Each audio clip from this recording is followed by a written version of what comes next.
August 18th, 2012, December 1st, June 15th, 1991. was the scariest night. was the scariest night. The scariest night. Was the scariest night. Was the scariest night of my life. I was being violently assaulted by the most powerful and terrifying entity I have ever seen and felt.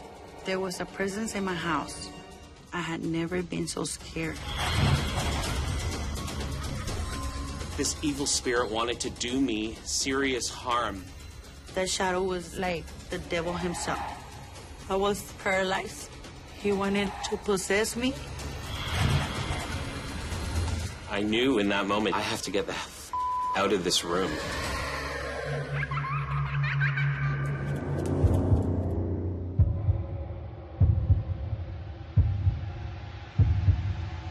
My name is Gloria. On October the 9th, 2007 was the scariest night of my life.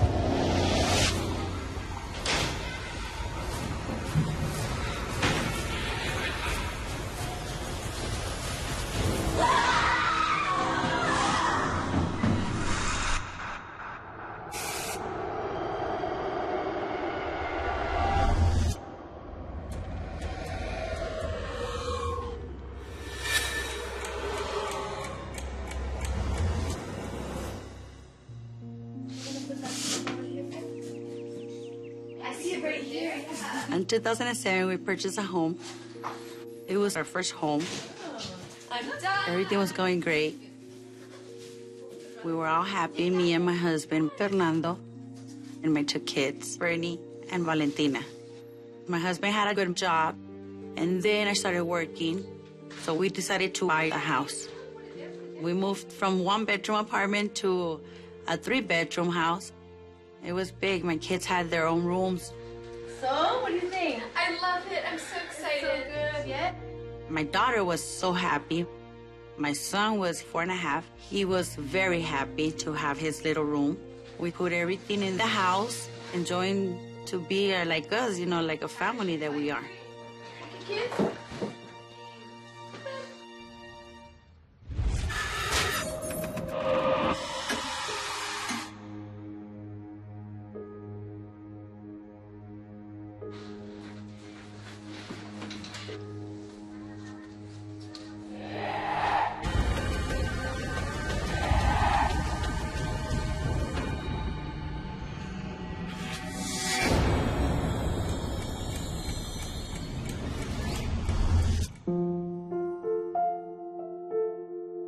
It was a long day.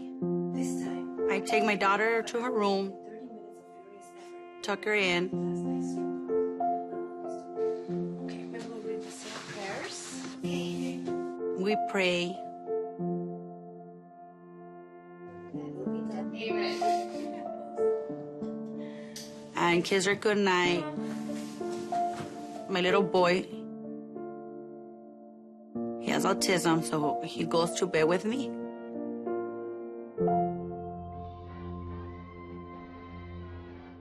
After tucking in the children for the night, I went to relax and watch a little bit of TV. And we're watching, you know, a movie, a comedy movie. I started noticing in the air, the environment of the house, something weird.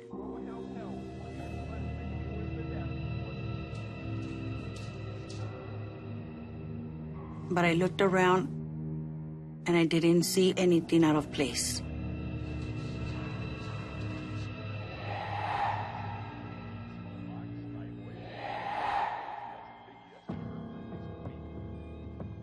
I feel the room, it felt cold for me. In the corner of my eye, I saw this shadow, a black shadow. It passed by and disappeared. I just tried to ignore it. It was a long day. I was just imagining things.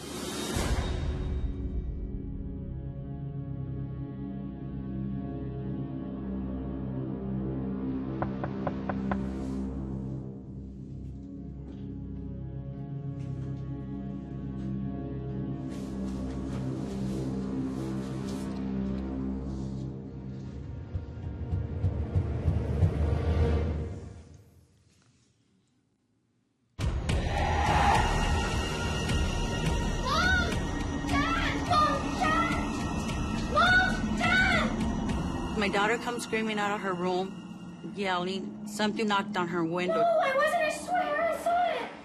And she was shaking, and I told her, what did you see? And she told me, it's an ugly face. I don't know how to say it. It's an ugly face. She saw this scary face. We went into her room.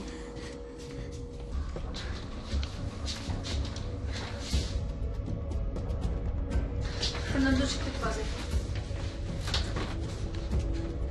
Do you see anything? But I swear I saw it. It's okay. See, nothing is there. Nobody's there. I don't see anything either.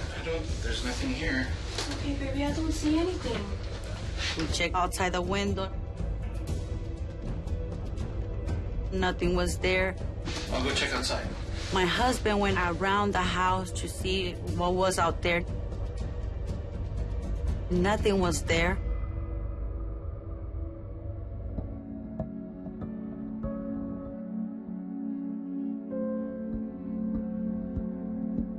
But since she was so scared of seeing that face, we decided for her to sleep in our room.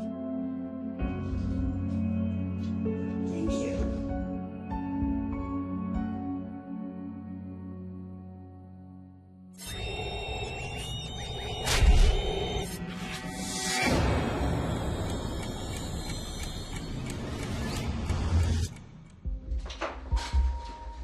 Fernando went to work at his night shift.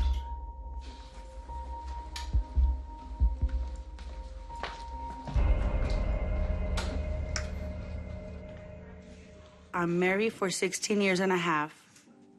I have 2 beautiful kids. All my life, I've been a spiritual person. I believe in spirits. I believe when you die, there's an afterlife. I have a gift. I have a gift that I could feel the spirits.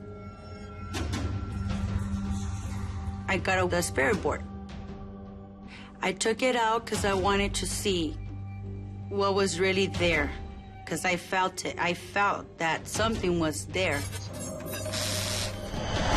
I felt the energy, a heavy energy. The spirit board is to communicate with the spirit.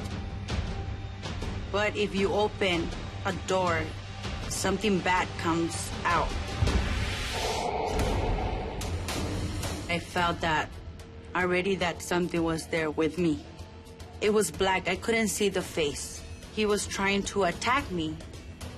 I didn't know how to stop this thing. I felt that it was inside me. I felt sick. I got scared, to be honest. I got scared.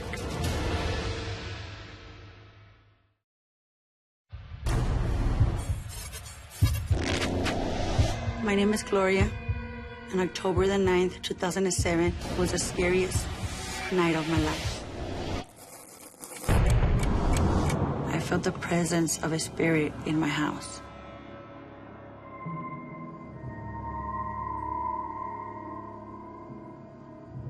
I asked them, who are you? Nothing happened. The second time I asked, what is your name? Nothing happened. The third time I got mad and I said, I know you're here. Show yourself.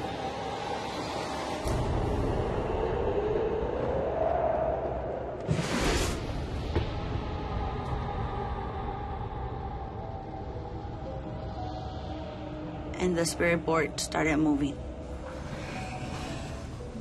towards the F. U.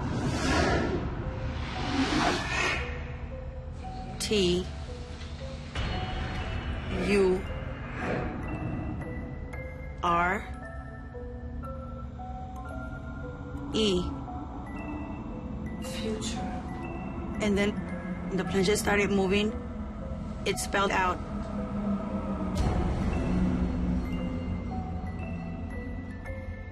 hazy. Future hazy. I just got up I felt that already that something was there with me.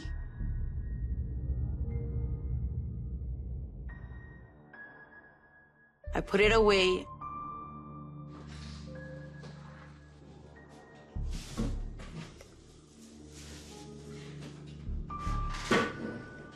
I started doing my routine. I just felt again this heavy thing in the kitchen. And I hear footsteps approaching. They're very slow and heavy.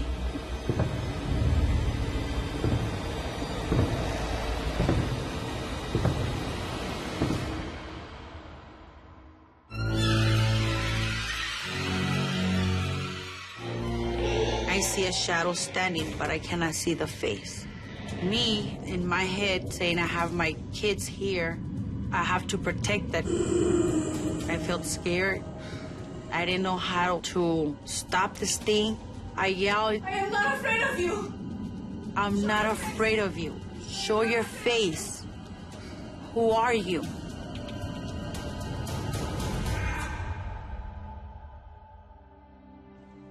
And then he disappeared.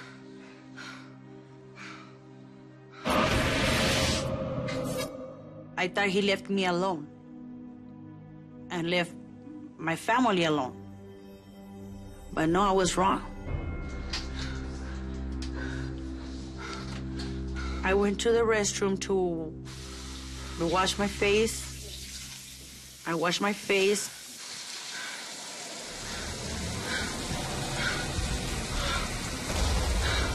I see in the mirror that it's not my face. It wasn't me. I saw the reflection of the face that was not my face. I looked very pale. My eyes were like black.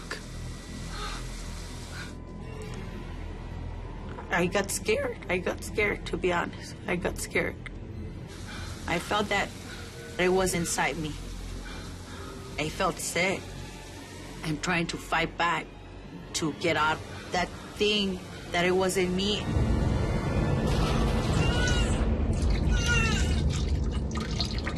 When I vomit, black thing just came out of me.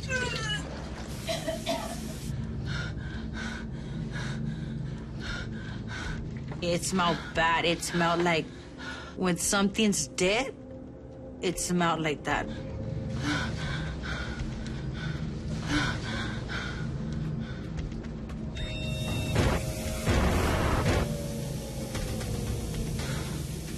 And when I washed my face fast again,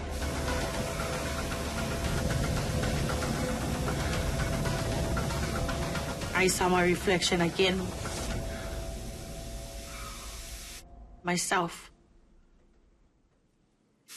My body went back to normal. I went back to normal.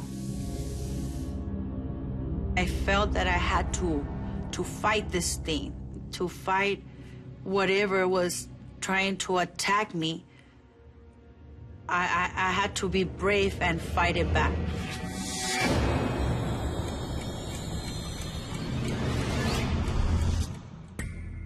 I'm fighting with something you think that you cannot win.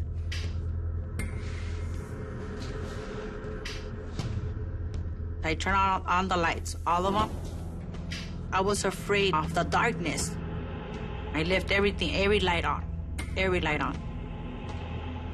I go back to my bedroom. I get into my bed. My kids are there with me.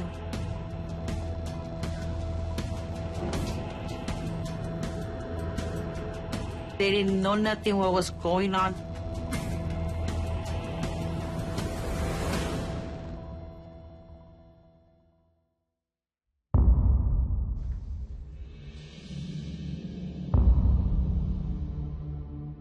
And I see all the lights going off, one by one. Everything's getting dark and dark. everything went black. And then my heart started beeping fast. I hear heavy footsteps.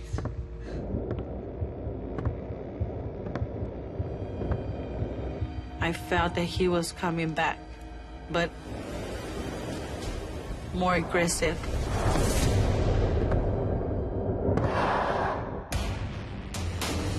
I was paralyzed. He wanted to possess me. His eyes looked black in the front and red around. Breathing. Breathing. I just was waiting for that moment to fight.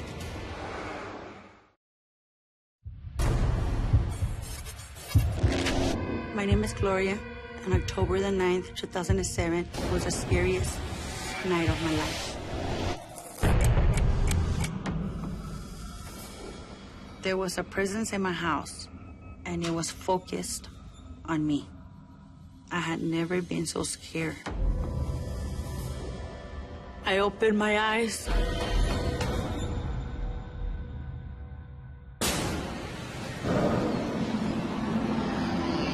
He was in front of me. His face, it's black like a charcoal. His eyes looked black in the front and red around. Breathing. Breathing.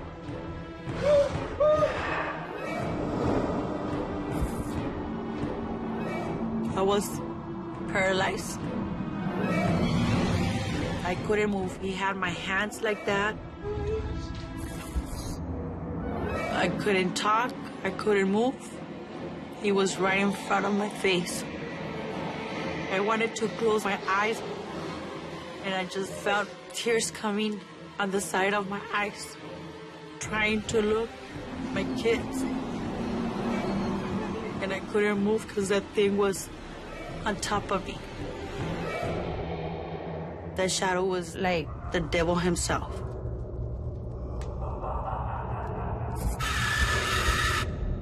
I'm feeling scared. He wanted, like, I guess, to possess me.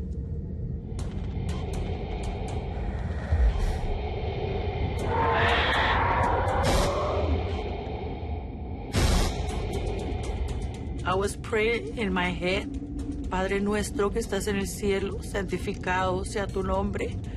In the Ave Maria, I said it like 3-4 times. Padre nuestro, Ave Maria.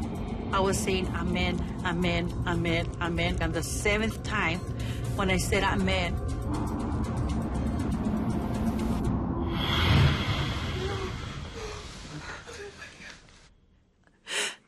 he disappears. I breathe.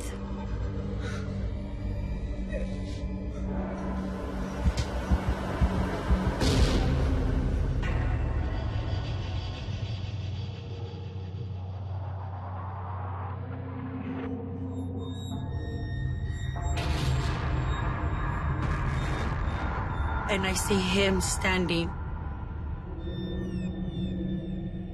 in front of my bed, looking at me.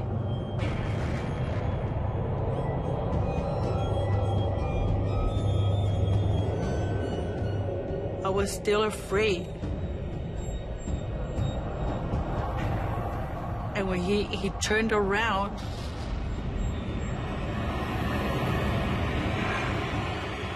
he disappears in the wall. Get up, get up, get up. I just got my kids, woke them up, and got out of the house. Okay, let's go. Let's go, let's go.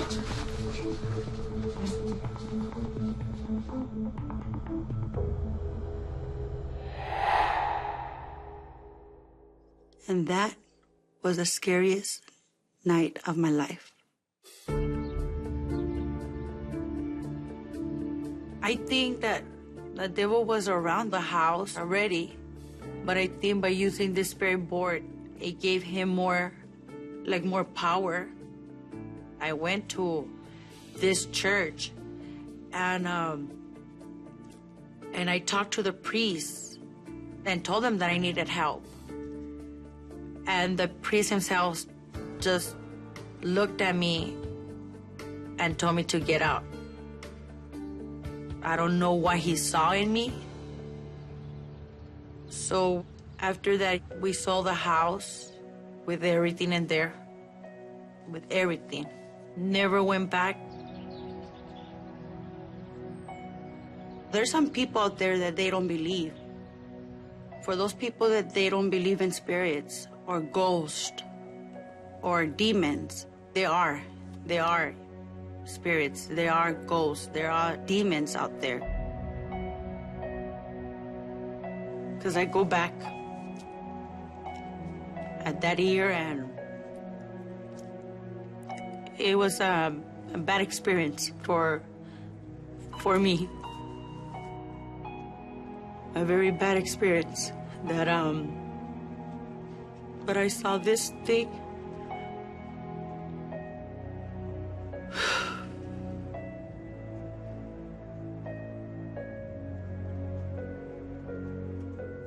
That I would never forget.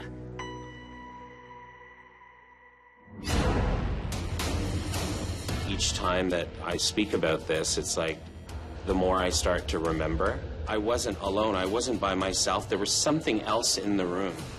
I knew that if I didn't get out of here now, I never would. I had to stop it. I had no idea what the hell was there. But whatever that was, it was definitely an evil presence.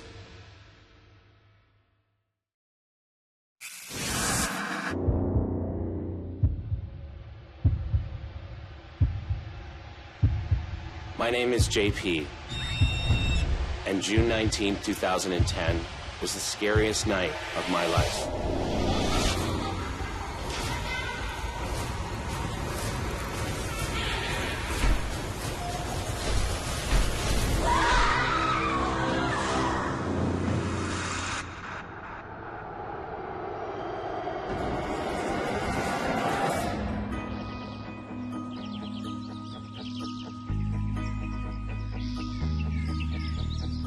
My partner David and I decided to move in together. He was living in a building right downtown, right on a busy street. The space is big, beautiful, unique. The building itself is 150 years old. A lot of character to it.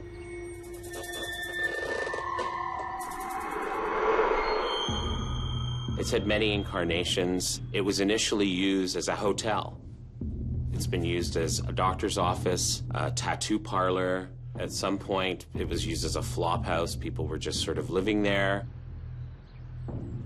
But it's a strong, old building with really, really good bones. And considering how old it is, there's some kind of majesticness about it that still sort of holds up.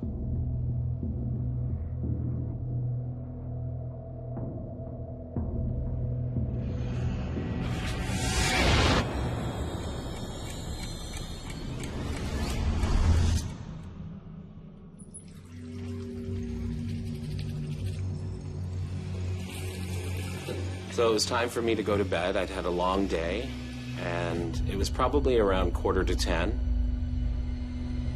David and I have completely different working schedules.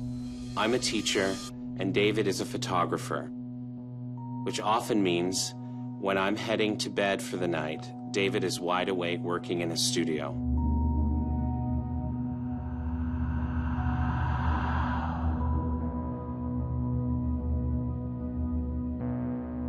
I had gone to bed this one night and just sort of started to fall asleep.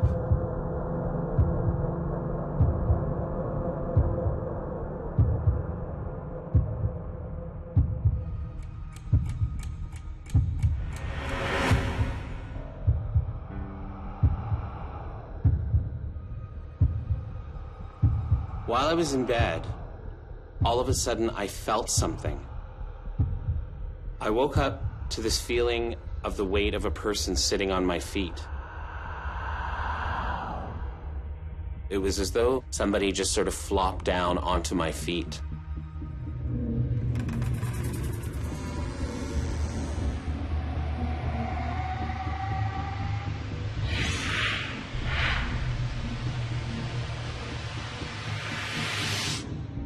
but I could feel the full weight of this person, like my feet were trapped underneath them.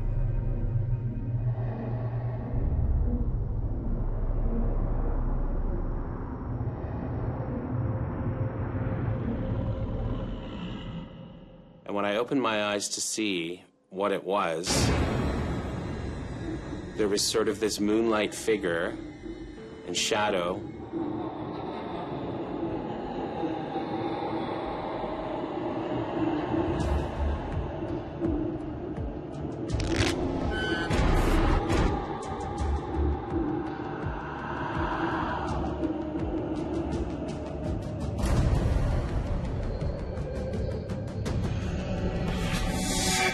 It sort of slowly turned around and looked at me.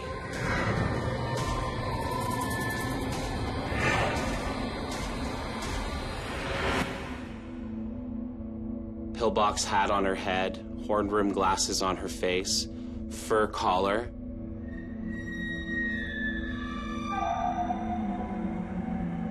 And I just remember thinking that she was somehow related. She was looking at me as though she needed my reassurance. I felt a little bit scared, but somehow felt completely calm at the same time. I wasn't afraid at all. And she turned her head away again, and when I closed my eyes and opened them again, she was gone. I didn't feel as though there was anything I had to fear. But that soon was going to change.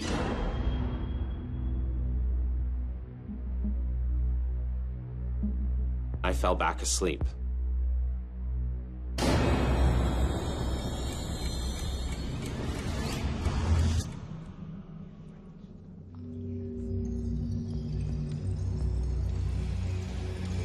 I was woken up again because I could hear things. What sounded like voices.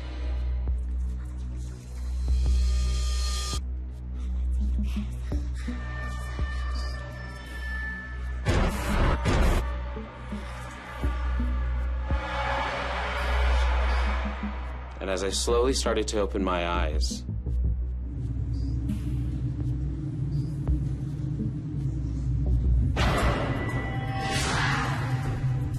I could see around the room there were at least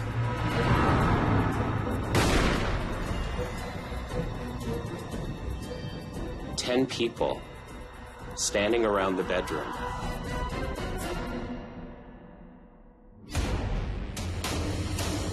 The noises, the spirits, they were all getting to me. And when I opened my eyes, it was the middle of the night, but it felt like it was midday. It was so bright. This was becoming very, very scary.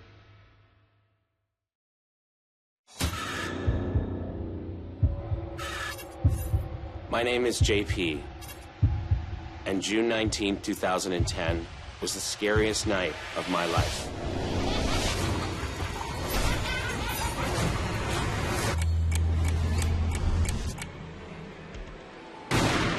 I was being visited by 10 ghosts that were trying to communicate with me, trying to send me some kind of message. Again, all sort of shadowed by moonlight, it seemed.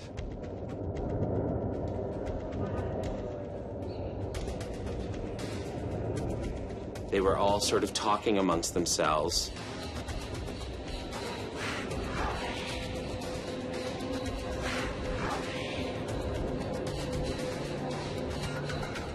I couldn't necessarily understand what they were saying, but I could hear them as though they were all talking in hushed whispers.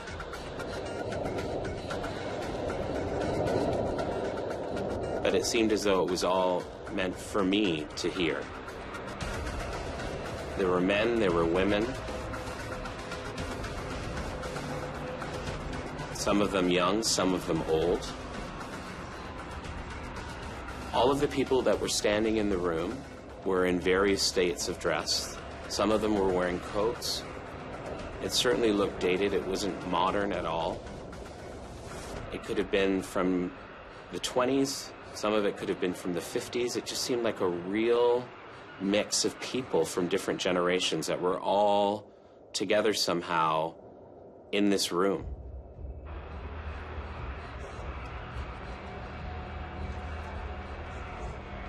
The sounds that were coming out of them was like a landline phone being held away from the mouth, so it's kind of muffled, sort of like there was interference.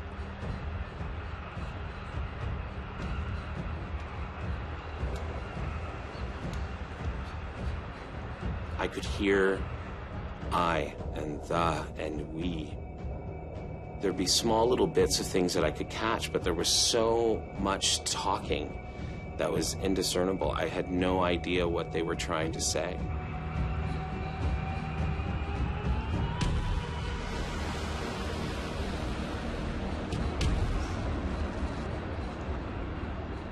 I felt overwhelmed by that.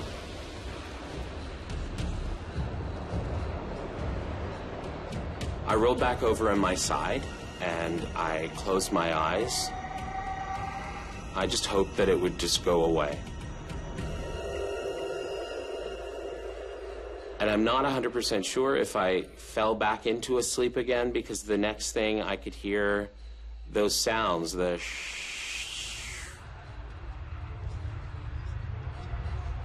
those words, they were closer. And when I opened my eyes,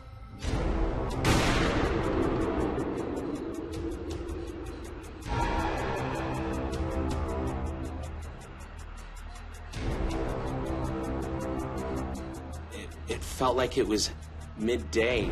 It was the middle of the night, but the room, it was so bright.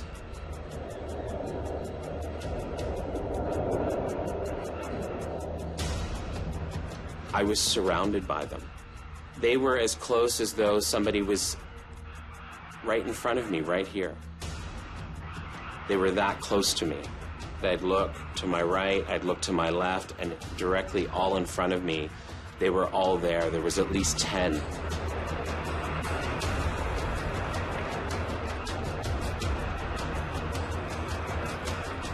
They had urgency in their face. They had urgency in what they were trying to say. It was like they were shouting out over one another to be heard.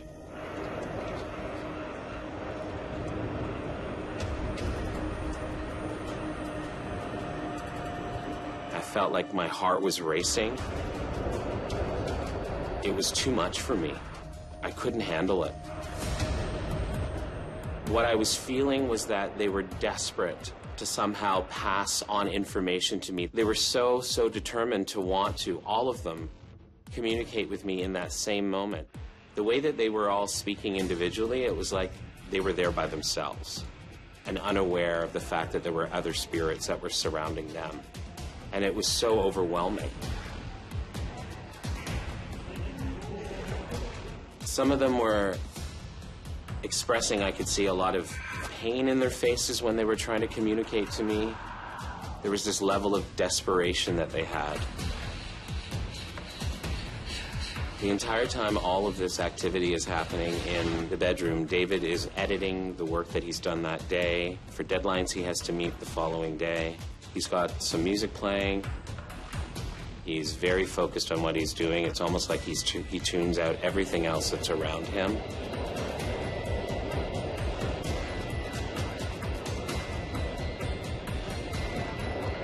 At that moment, I felt like claustrophobic. I felt completely surrounded. Like, I also felt that I couldn't move. This was becoming very, very scary. It was frightening to me. This was not like anything I had ever experienced before. They were terrorizing me, and I had to stop it. No, you need to stop. I can't understand you. I can't listen anymore. You have to stop.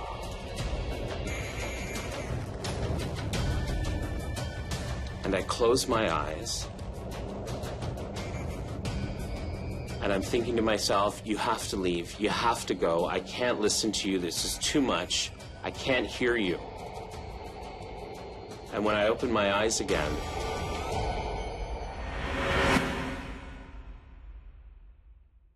they were gone.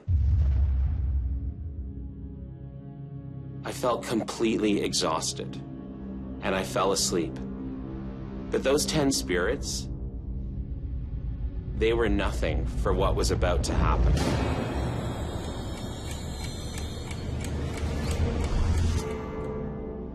I don't know how long I was asleep for, but I suddenly felt like there was somebody walking on the bed.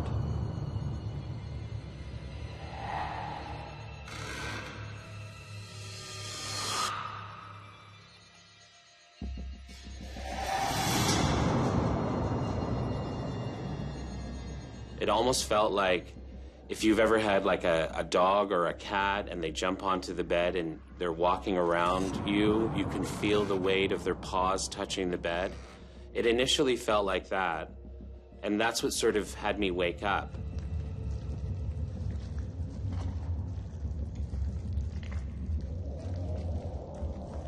And I was lying on my side, and I could feel what felt like something was walking around me.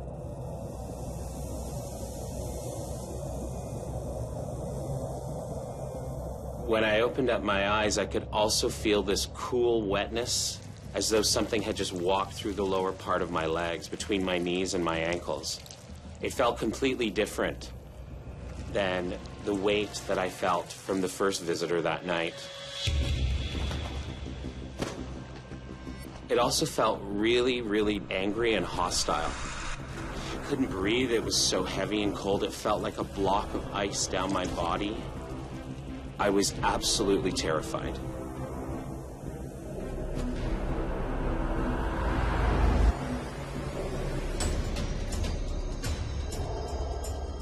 And I slowly turned my head over.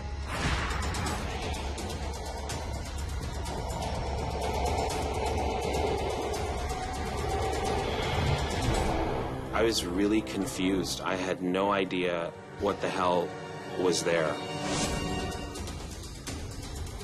This thing was black and tar-like, and it was wet and shiny at the same time, and it was standing in the middle of the bed.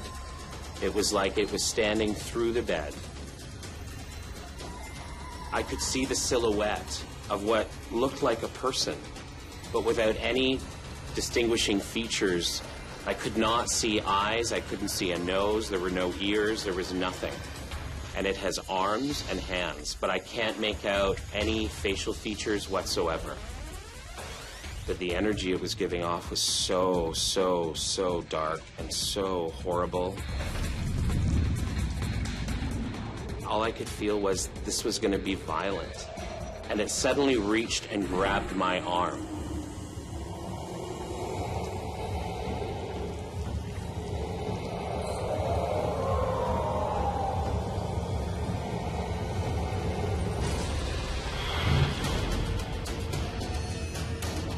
I was in shock. I was absolutely terrified. I have to communicate with this thing and tell it to get out.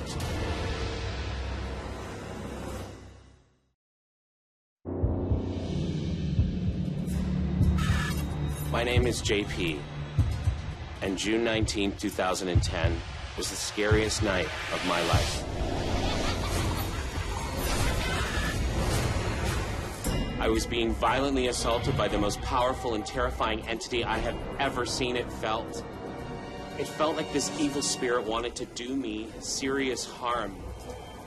I was so scared, I was petrified. I knew that if I didn't get out of here now, I never would. And it suddenly reached and grabbed my arm.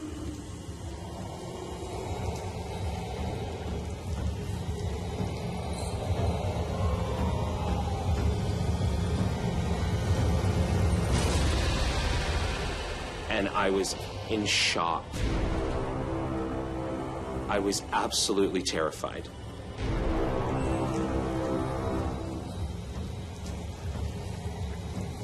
And it yanked me right across the bed to the point where I was thrown onto the floor of the other side of the bed.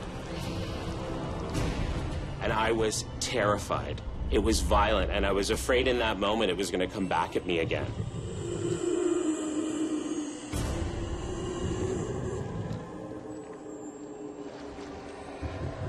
There was no way that a human could do this. I couldn't believe what was happening. It physically dragged me to the other side of the room. It wanted to do harm to me, to hurt me. It was so powerful. I didn't think I was going to get out of this. I have to get the hell out of this room.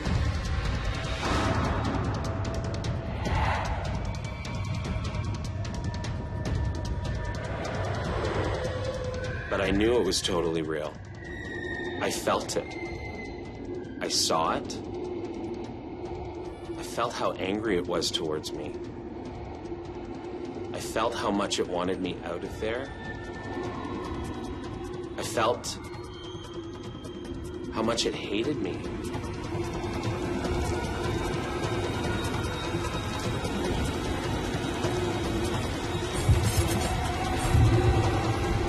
David. I was just attacked. And David, and he's like, what the hell is going on with you? And I'm breathing, and I'm trying to calm down, and I'm like, something just grabbed me in the bedroom. Something just pulled me across the bed and threw me onto the floor. I'm like, it's angry, it's so angry. And he just looked at me as though I was having a nightmare or something. And I knew in that moment he didn't believe me. He completely thought I had manifested this in my head. And he said, you're having a nightmare, you're fine. And I stood there, and I breathed, and I tried to calm myself down. And as much as I was afraid, I also felt so angry, like as though somehow I had been like violated some way. But I've never felt like that before. I've never felt that level of hostility towards me by anything. Like it really wanted to hurt me.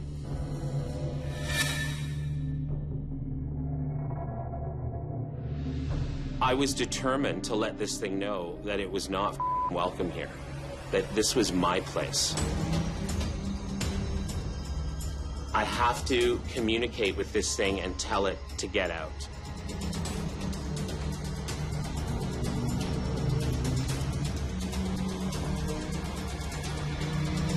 Get the out of here. You are not welcome here. This is mine. Get out.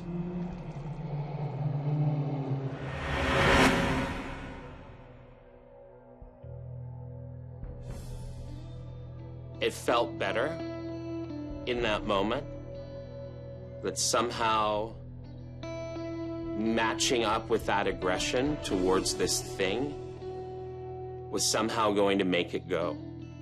I was so angry, but I was so exhausted. All I wanted to do was go to sleep. And I turned the light off, and I turned on the light beside the bed. I left that light on, and I closed my eyes, and I think just because of sheer exhaustion, I managed to finally go to sleep.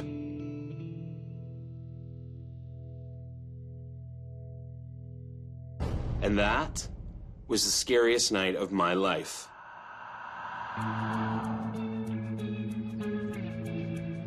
I don't know what it was within me that triggered all of those things to happen that night. Each time that I speak about this, it's like, the more I start to remember, reliving that moment and the depths of how sinister that thing was that was in my bedroom, and really at the heart of it, like, what was the message of all of that? I said to David that I could feel like somebody was sitting on my feet, and I described how this woman looked. He walked into the living room, and he pulled out this photograph of the woman that I saw sitting on my feet. And it was his grandmother. It was like she had come to make sure everything was okay. And then those 10 spirits that were there, I thought they were just trying to communicate with me. And perhaps really what they might have been trying to do was to warn me about what was coming.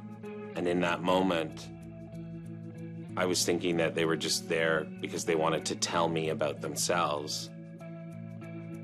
and that what they were actually trying to do was to warn me against this thing. I don't know. I don't know why any of it happened. I wonder if all of that was just about trying to protect me, to help me, to save me somehow. But thinking about it, it's terrifying, and it makes me feel unnerved, and there's a part of me that still worries about what would be next.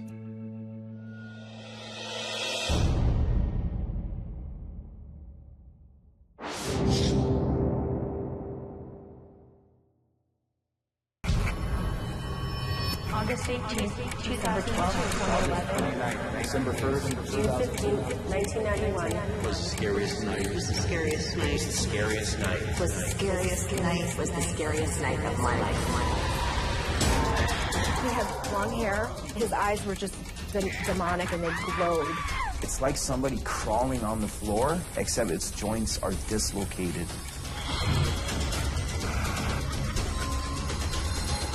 Wrapped around me. It was sticking to me. I couldn't handle it anymore.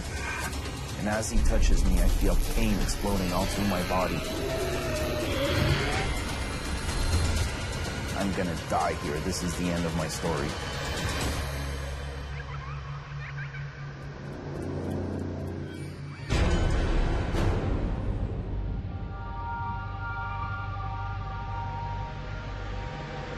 My name is Michelle, and December 12th, 2011 was the scariest night of my life.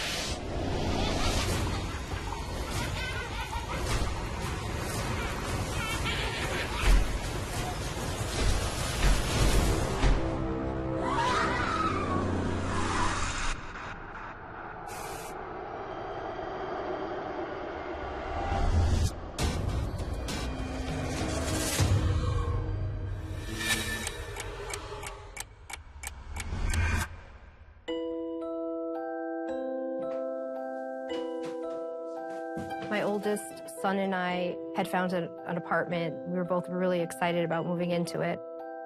We had gotten it at a great price. It was spacious, it had big windows.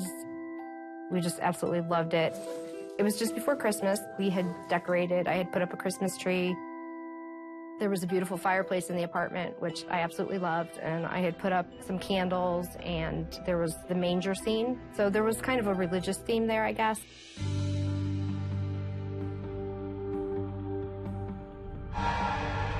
When I first moved in, I had noticed in the door jambs that there were crosses.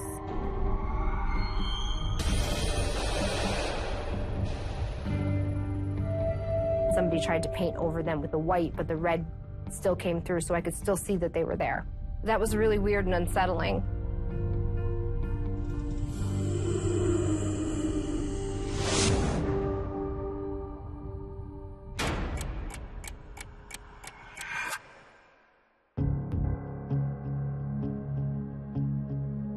We were planning on having friends over to come over and bless the house with us because that's something I believe in doing when I move into a new home. My friend Laureen and Jim, who are both spiritual, came over to do a smudging with me. A smudging is basically when you burn sage and you say a prayer, a holy prayer, or a blessing over the home.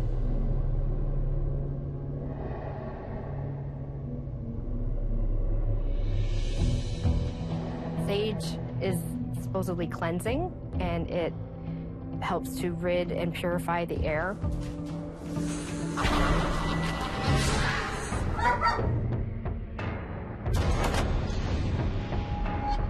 It also can have a negative impact if there's something there that doesn't want to leave.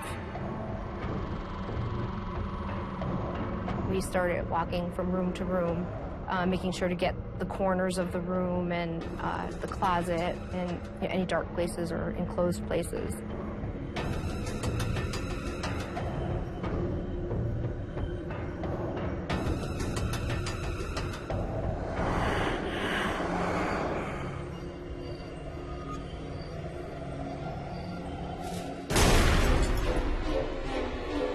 All of a sudden, I heard this crash. big glass candle that I had was thrown off the fireplace, off the mantle, and had crashed on the floor and was just broken up into a million little pieces. Kind of got a little scared at first. Not sure how something that big could have gotten off of the mantle. It was very odd. Maybe we can get your stuff and clean it up. Would that be possible? There was no reason why this candle should have come off the mantle because the mantle was fairly wide and it should have been pretty secure up there. So at this point, I'm getting a little nervous because I know from reading that, you know, some of these things are indicative of negative energy being in the house. I was thinking at that point, I'm really glad we're doing this smudging today. If there's anything here, hopefully this is going to help bless the house and get it, you know, normalized.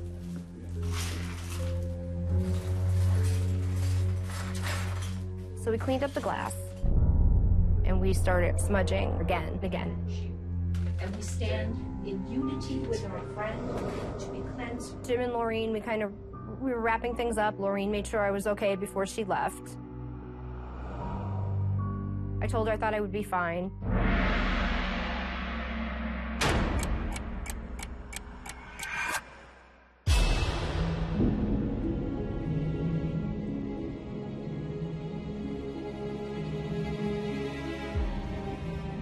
I felt vulnerable when Jim and Laureen left because my son, who was in a band, had band rehearsal that evening. And now I was alone.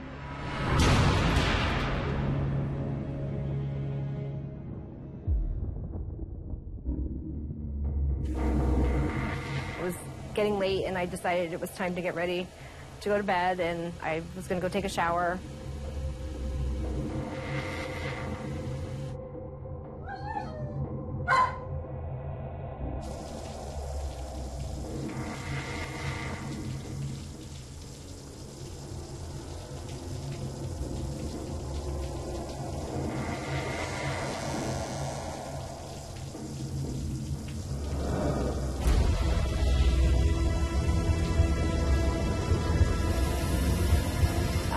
Getting this creepy feeling that there was something watching me. I panicked at that point. Whatever this is touching me and controlling my body in some way. You know, it's doing things.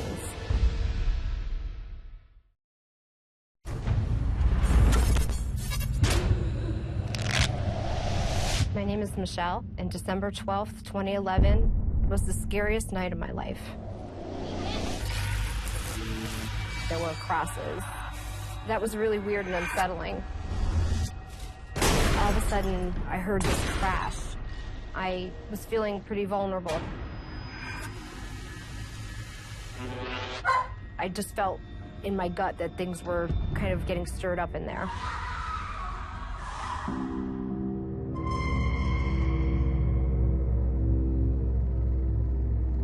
It was getting late and I decided I was gonna go take a shower.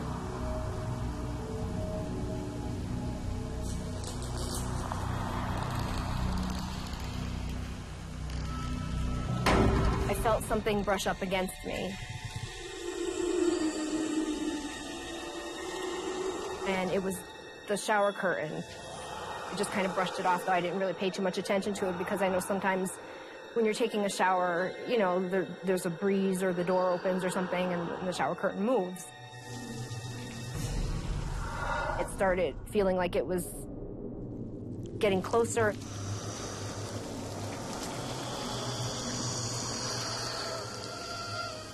It kind of wrapped around me.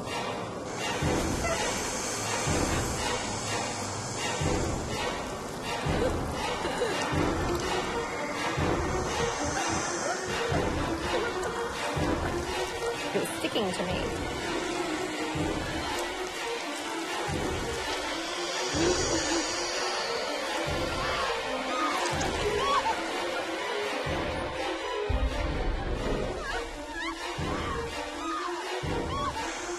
I was attacked. It was painful. on many levels, not just physically. It was also emotionally painful. I couldn't handle it anymore. I just let out a yell. I yelled out a scream, and my dog started barking.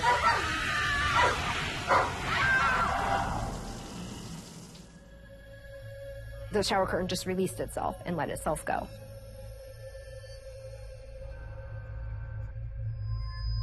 I'm feeling very uneasy at that point, and I think there's still always a part of us that you kind of try and talk yourself out of what just happened. So at that point, I'm getting more and more nervous because I'm feeling like this is getting a little personal, because now this isn't just items being broken or just a feeling. This is something that's touching me or, invading my space a little bit. So I'm getting very nervous at this point.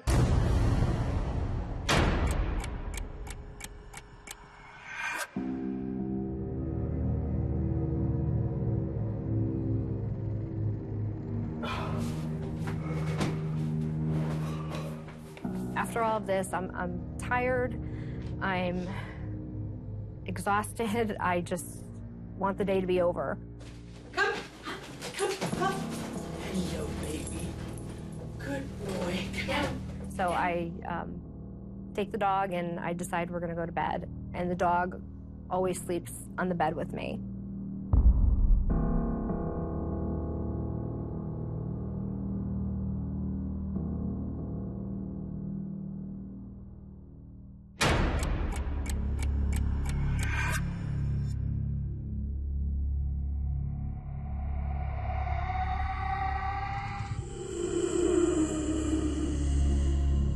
Probably a little after midnight.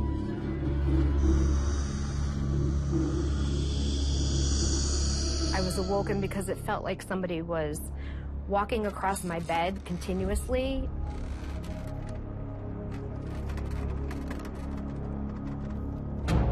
My first thought when this happened was I thought, well, maybe the dog was moving around.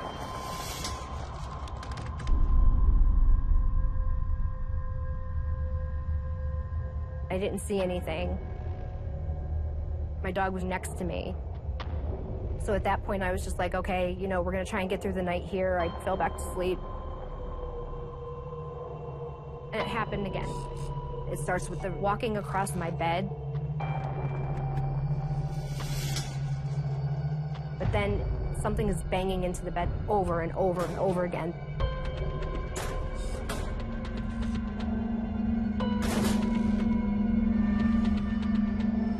Start to feel like somebody was touching my shoulder at first. I'm tired. I just wanted it to stop. I wanted it to go away. From there, it started like with shaking. Somebody was shaking me.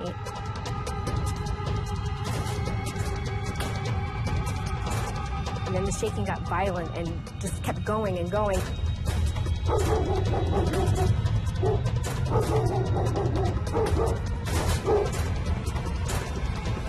I felt like a rag doll. I'm scared at that point.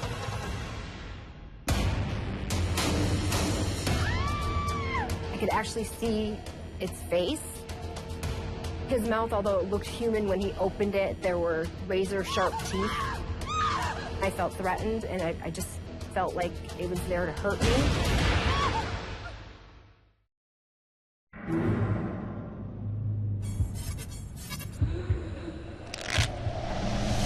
My name is Michelle, and December 12th, 2011 was the scariest night of my life. All of a sudden, I heard this crash. I was feeling pretty vulnerable. I was attacked.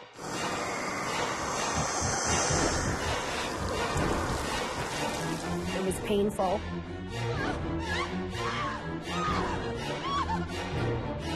Not just physically, it was also emotionally painful.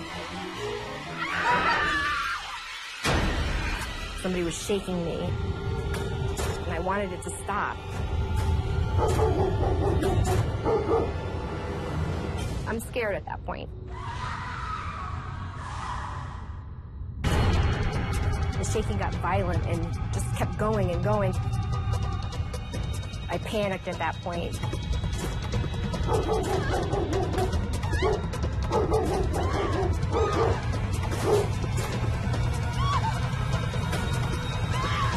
I felt like a rag doll.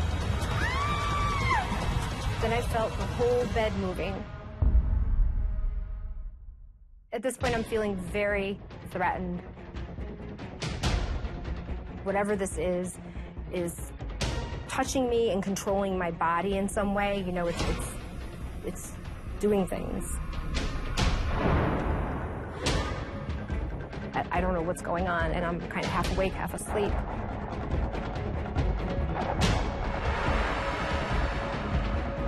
The top of the mattress was almost completely off the box spring on the floor. I have a queen-size mattress, and what kind of force or energy could push the mattress off of the bed with a person on it? I felt I had to get out of bed, I had to get out, and I just didn't feel safe in the bed.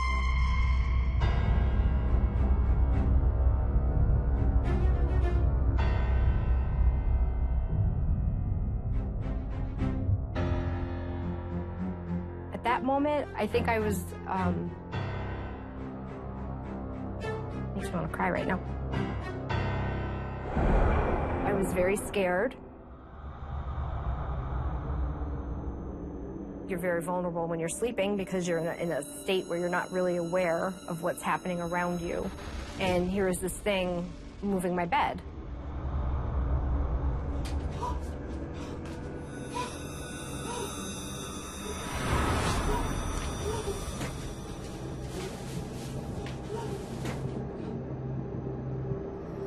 I set my bed back up, I put the mattress back on. I called my friend Maureen, who came over to do the smudging. I made a phone call to her to tell her what was happening. So frightened. She had told me to make sure I said my prayers, that she would check in with me in the morning, and she said that they would come back out and do another blessing if I really wanted. Thank you. I didn't really feel like going back to sleep, but I was exhausted.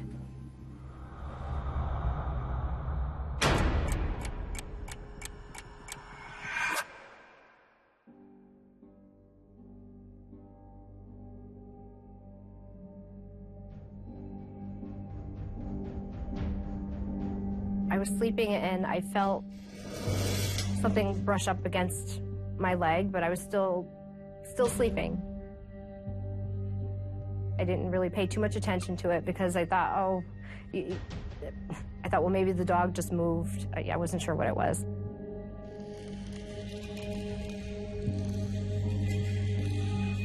But then the touching went to almost like a kick. Like, wake up. I was like, okay, that wasn't the dog.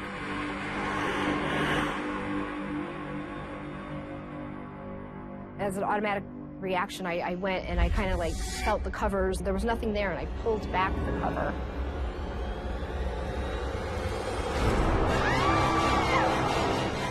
And when I pulled back the cover, this like misty figure just shot up.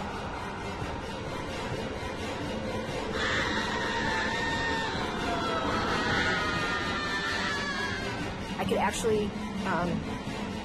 could actually see its face.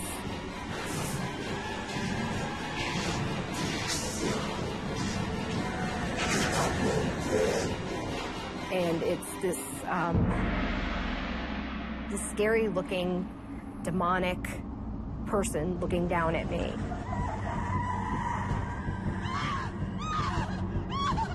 And he's wearing a priest collar.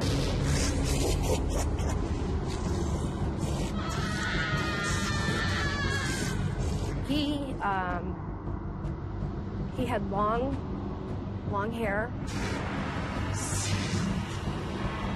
His eyes were just demonic and they glowed. His mouth, although it looked human when he opened it, there were razor-sharp teeth. It looked more like the teeth of an animal. I'm scared at that point. I didn't know what I was looking at. I knew it wasn't good.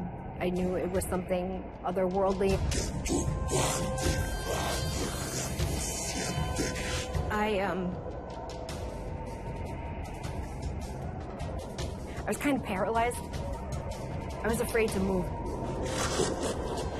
I'm just feeling very cold to the bone.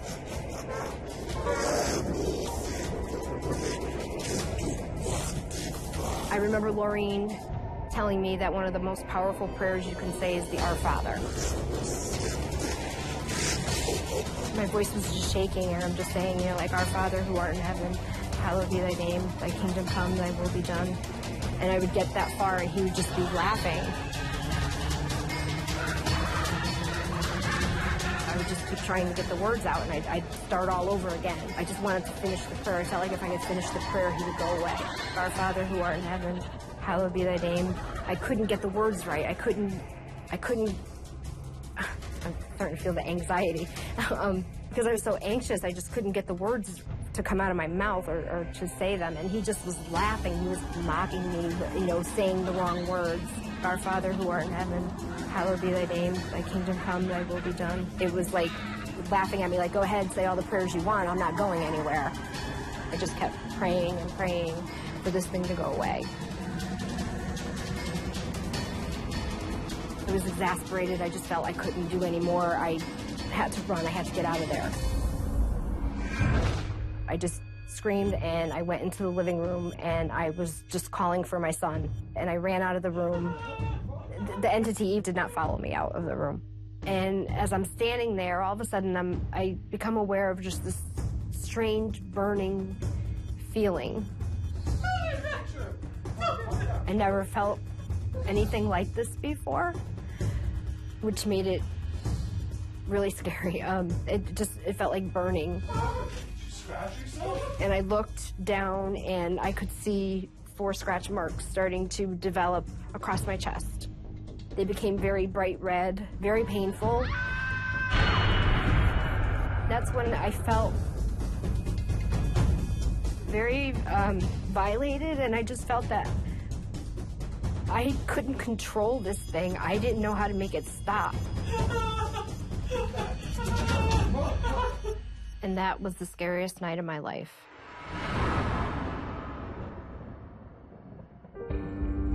My son urged me to take pictures to make sure we were able to show somebody that this happened. So he took out the camera and took some pictures, and we recorded. In the recording, when we played it back, we heard this being or entity say that its name was Luther.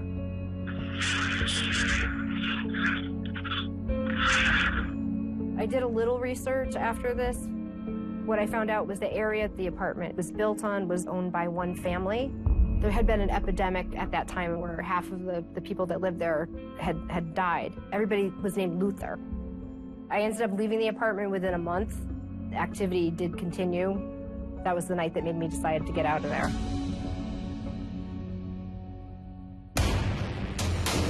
I felt like there was something in there trying to suck the life from me, trying to suck my spirit from my body. It was either I die here or I get the out.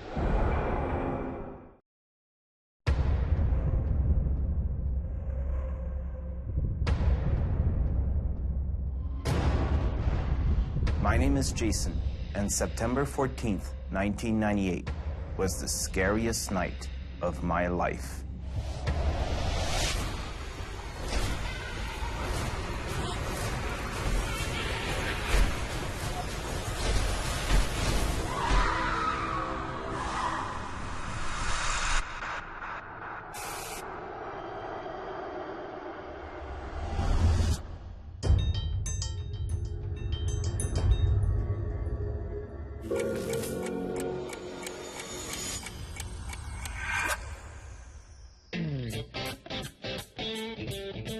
When I was 17 years old, I was in my room finishing up homework and listening to music.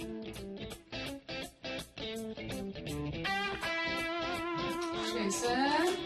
My sister came to talk to me because she was going to go house sitting. You're gonna be okay here? Yeah, for sure. Sounds good. You're not gonna have any like parties? I promise. Oh, you're doing homework. Trying.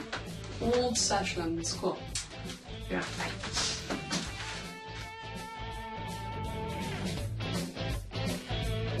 So my sister left, and I finished up my homework.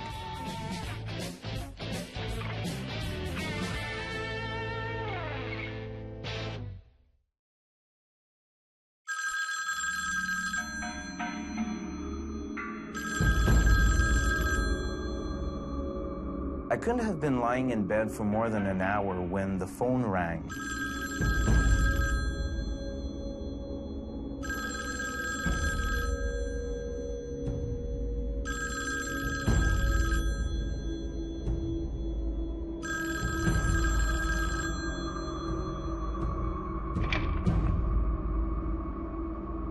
But when I picked it up, it sounded like somebody was speaking. Hello? The sound came out very muffled and distorted. It sounded like, you know, somebody said, I can go to phone. Hello? I couldn't make out what was being said or even who was talking. So I hung up.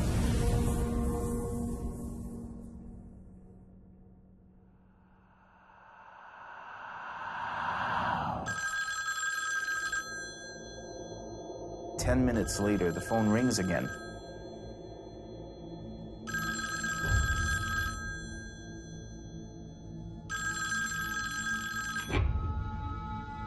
Hello?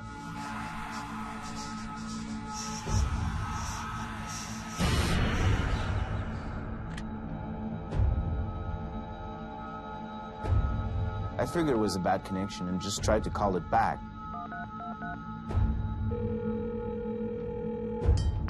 I tried to call back.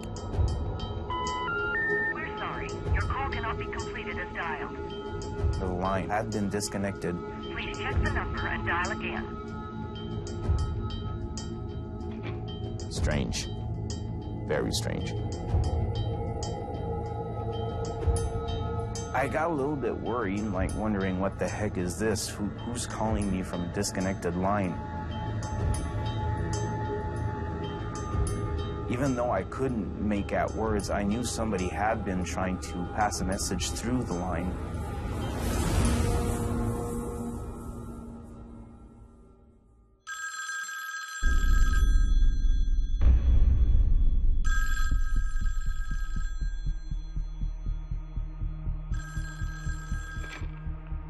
Hello? Jason, answer the phone. Hey! This time it's my sister and I can hear her clearly. Hi. There's something going on. No, like you don't understand. Like I can feel there's something in the room with me right now. She is very panicked on the other end of the line. Calm down. What? And she's calling from that house where she's house sitting, and she says there's something weird going on. I'm not on call, but like you need to come over now. She thought there was someone in the house. Okay, no, just calm down, okay? Yeah, I'll be there in 2 seconds. And she wants me to come over right now and help her out.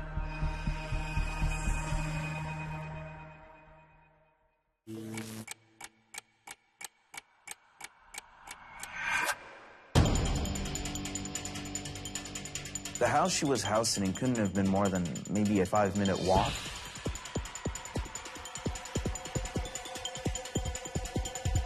When I got there, my sister was waiting outside of the house. My sister was very panicked. She was crying. She was shaking. She told me she couldn't go in anymore. She was supposed to sit the house for the whole weekend. She didn't see how she could manage the first night.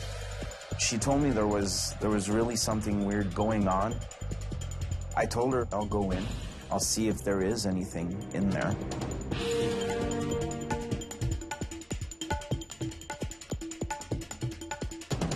And I walked in. I locked the door behind me. I didn't want my sister to come back into the house. I was afraid she might get hurt.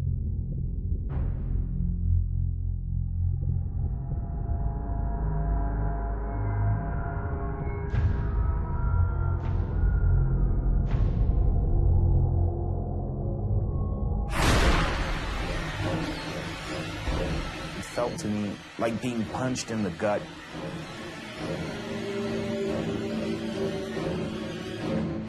I felt an overwhelming sense of hatred.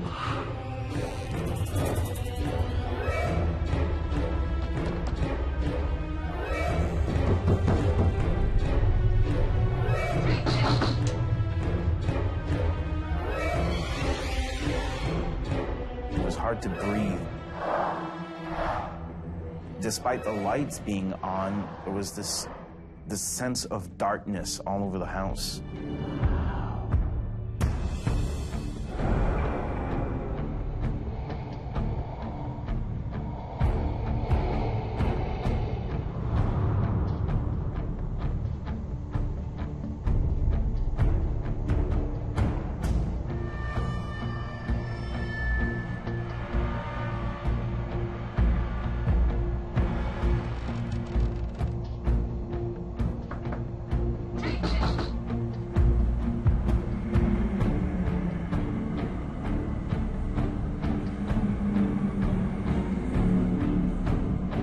I walked through kind of like an entryway.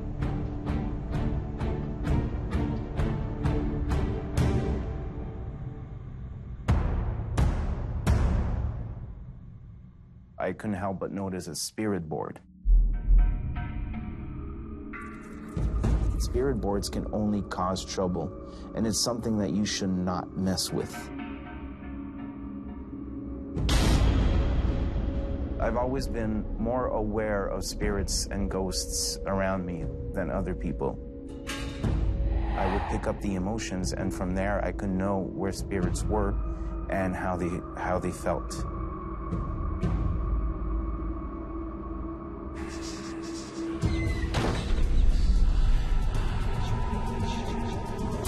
I heard a loud bang coming from the basement.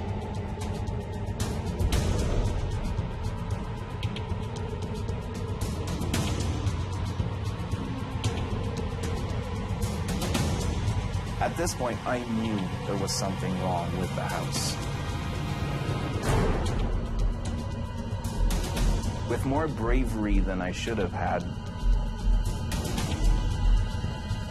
I decided to go explore the basement.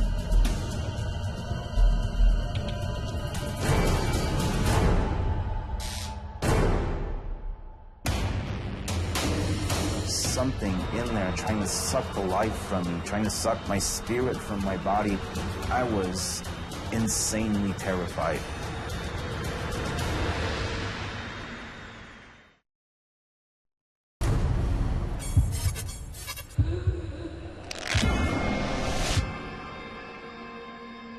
My name is Jason.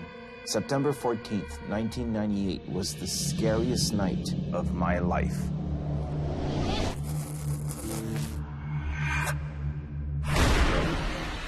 I felt like I'd been punched in the stomach. I heard a loud bang coming from downstairs. I felt compelled to check it out.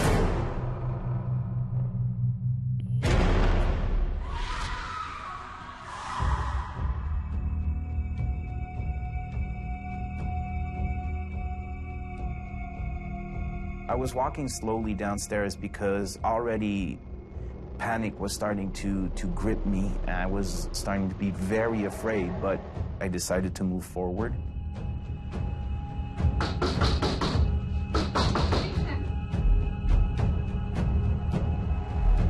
Downstairs was creepy, it was dark.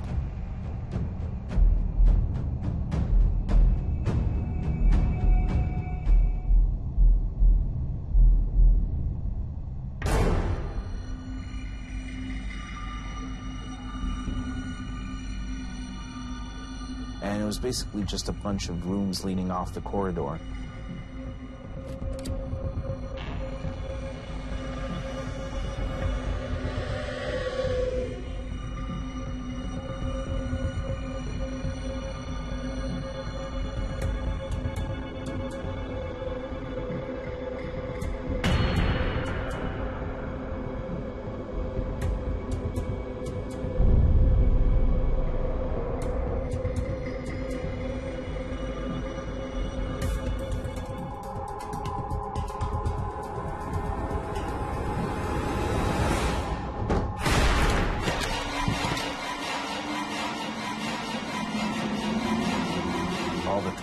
It's like they were pushed off the shelves all at once, and they all fell on my head. There was no way they could have all, like, been projected on me all at once at the same time. Something had to have thrown those things on me. I was really freaked out.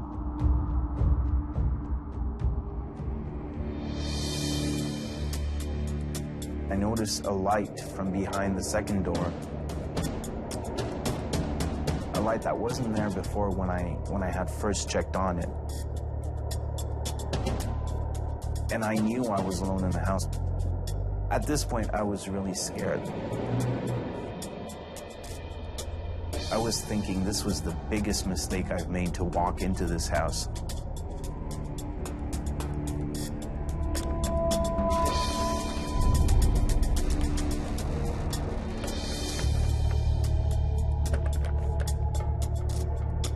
As I saw that light, it was like it was calling me.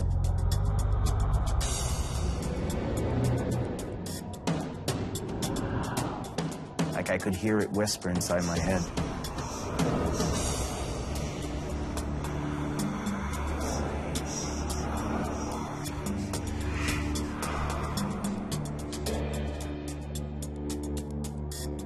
It was pulsating, like it was alive.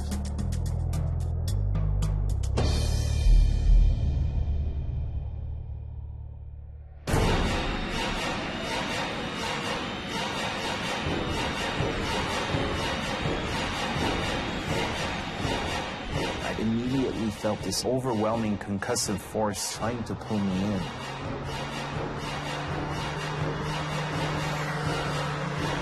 The force felt like a sound wave, like being blown like a gust of wind, very strongly and very punctuated in your gut.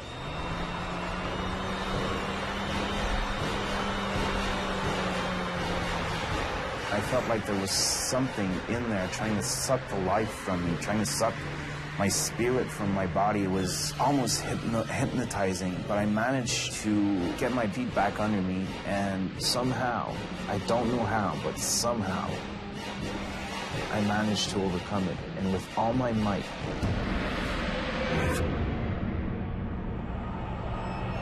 I was insanely terrified.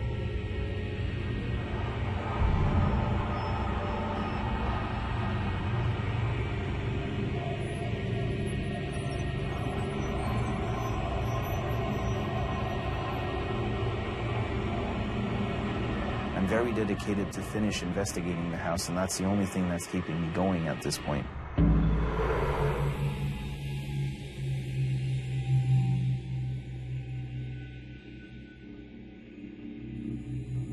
There was one other room that needed to be checked out. It was a bedroom.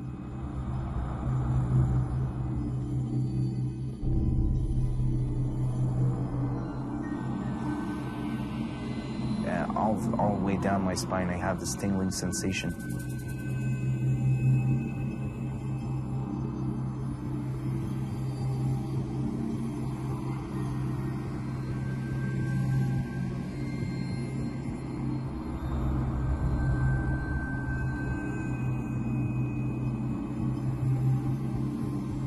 I was at the point where I wanted whatever that was out there to show itself. I willed myself, and I willed it out into the open. If you meditate and your emotions are high enough, you're more likely to have spirits appear.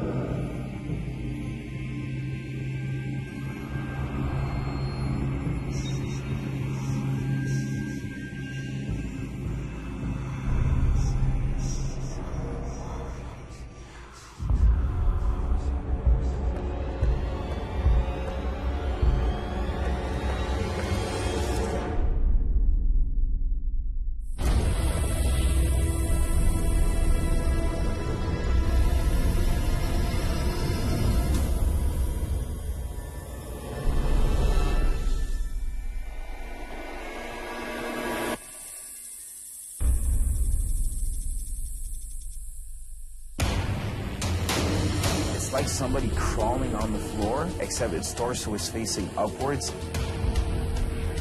And if it had a breath, I would have felt it on my face.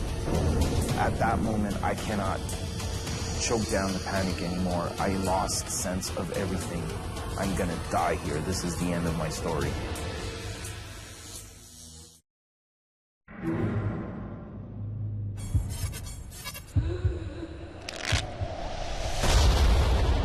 My name is Jason, and September 14th, 1998 was the scariest night of my life. I was really scared. This was the biggest mistake I've made. I felt like there was something in there trying to suck the life from me. I was insanely terrified. I was at the point where I wanted whatever that was out there to show itself. If you meditate, you're more likely to have spirits appear.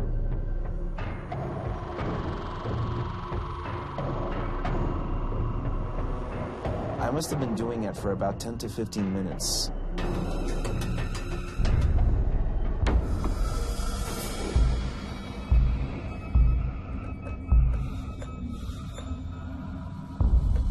The lights started flickering on and off.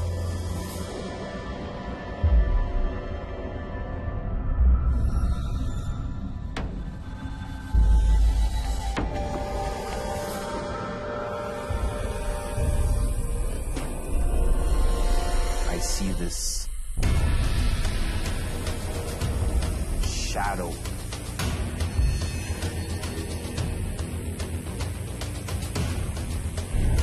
It's like somebody crawling on the floor, except its torso is facing upwards, not downwards, and all of its joints are dislocated.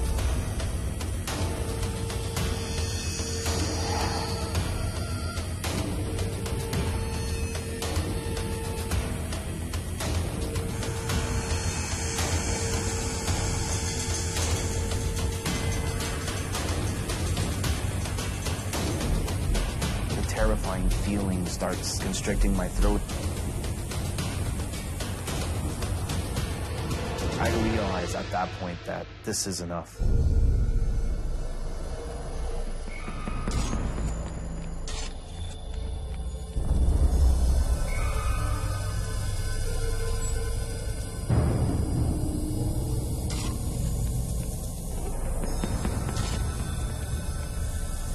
I got off the bed.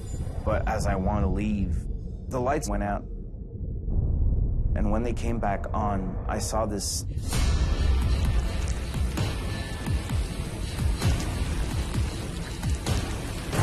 it had piercing red eyes that looked straight through me. Then the lights flickered and went out again. It disappeared.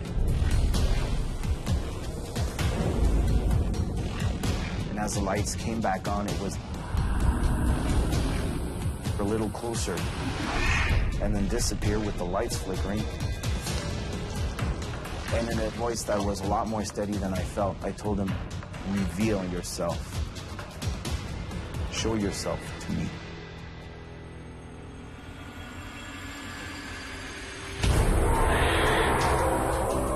It reappeared right in front of me, and if it had a breath, I would have felt it on my face. One of the only details I can remember is it had a hat. Some sort of fedora hat, like they wore in the 50s. I couldn't see any features. I could only see his piercing red eyes. He lifts his arm up and touches me. And as he touches me, I feel pain exploding all through my body. The lights are flickering, the ground is rumbling. At that moment, I cannot choke down the panic anymore. I lost sense of everything. I just felt exploding pain through my body.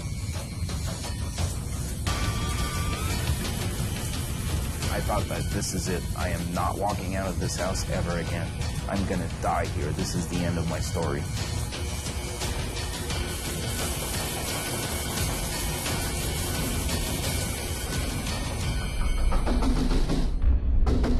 My sister banged on the door upstairs.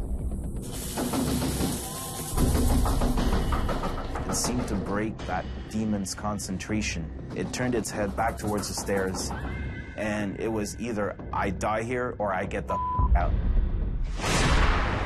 I physically pushed it, and I just went to the door where my sister was trying to get in.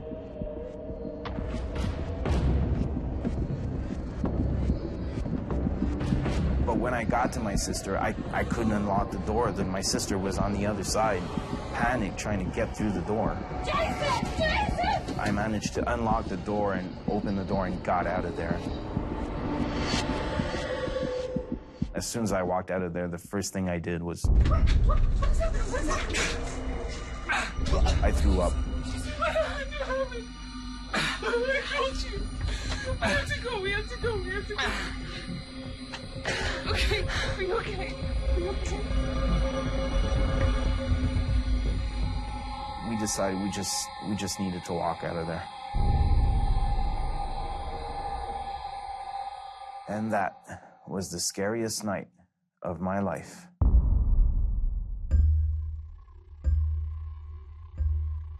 Shortly after these events, I moved out of the city. They never found out what that entity was, what was wrong with that house. The house went up for sale maybe 3 months later. I went back to that city 6 years ago, and the house was still for sale.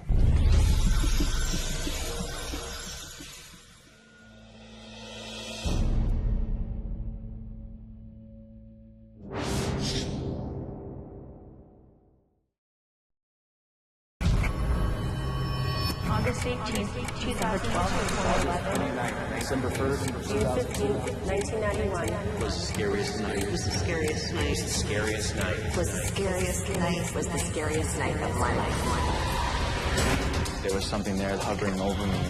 Something wasn't right. I was terrified. Something was in the apartment, and it was coming after us. Just when we thought everything was okay, it wasn't over. I was living a nightmare. I did not feel safe being inside the house. All of a sudden, I feel the air change. She engulfed us in hatred.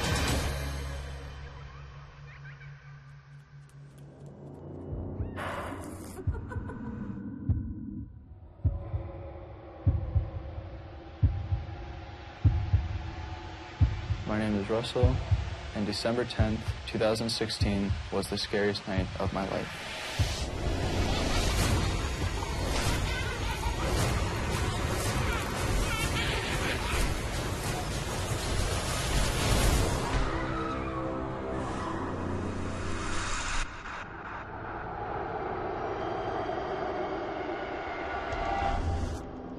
Years ago, when I was 5, I had an encounter.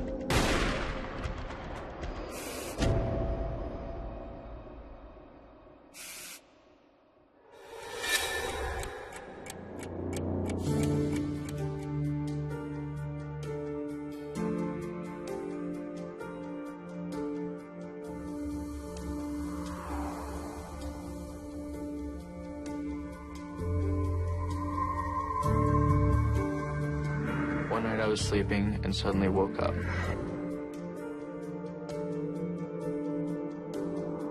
I remember waking up and I saw a little girl standing in my room.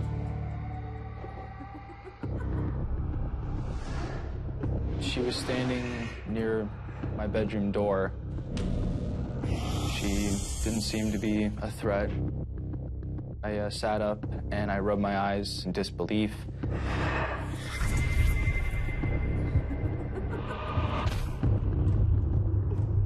I looked back up and she wasn't there anymore. She disappeared.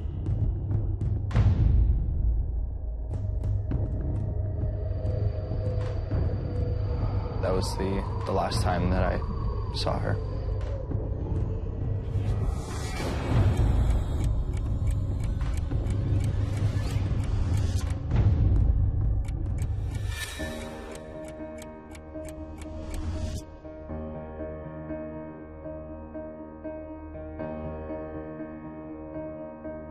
Me and my dad were having dinner, chatting about this and that. A little bit of school. I was telling him how well I was doing. He was pretty proud. Any plans for tonight? Homework or anything? I was actually having Emma over later. Emma? I told him I had my friend coming over. Me and my dad, we get along. It's a good relationship we have.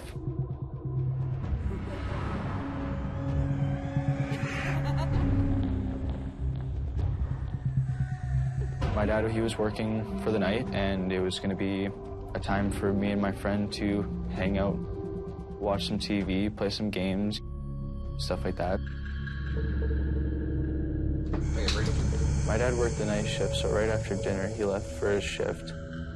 Clean this up for me? Thanks, bud. Have a good day. Just don't mess up the house.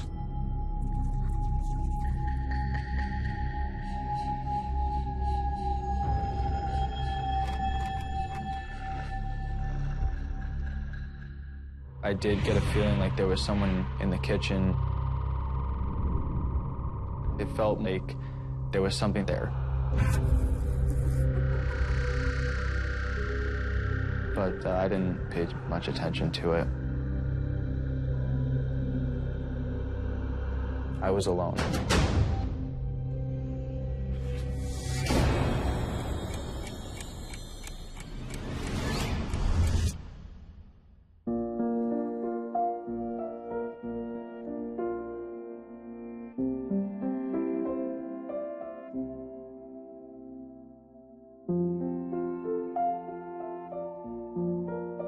Hey, Emma. How's it going? I was up in my bedroom, making sure that all the plans were still good with Emma. Anyway, what time are you thinking about coming over? I don't know, I'm just waiting for my dad. Okay, you getting a ride? Yeah. We were just trying to figure out when she was coming over and how she'd get over.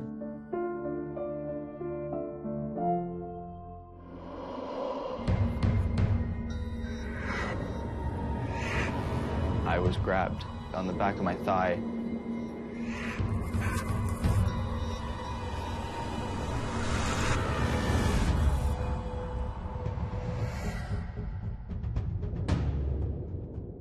I was just wearing a pair of shorts and felt two tugs on the back of my leg.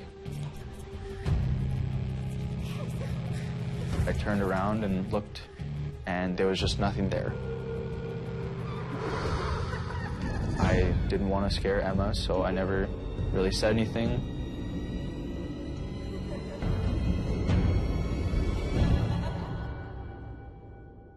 A couple of seconds later, I heard a faint giggle. I wasn't sure if it was something outside or if it was something inside, but I definitely heard a laugh that I've never heard before.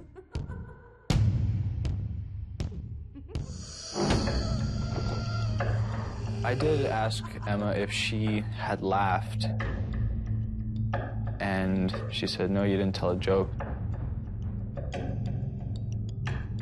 But I've never heard this laugh before. It was inside the house. It was almost like it was right behind my head. So it was pretty creepy.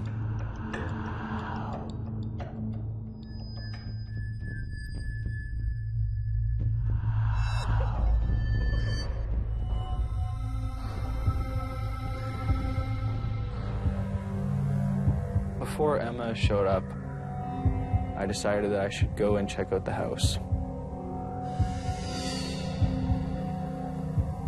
I don't know exactly what I was looking for. If I really felt there was someone in the house with me. But I wanted to be satisfied that I was alone. I looked around and there was absolutely nobody in the house. No way anybody could have got in. The windows were closed. And I didn't really have an explanation for what happened.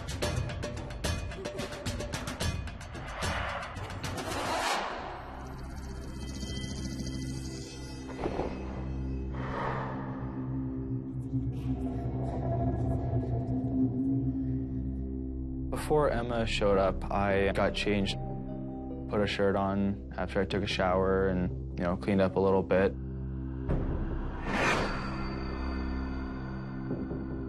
The house did feel different. did feel like it wasn't just me there at the time.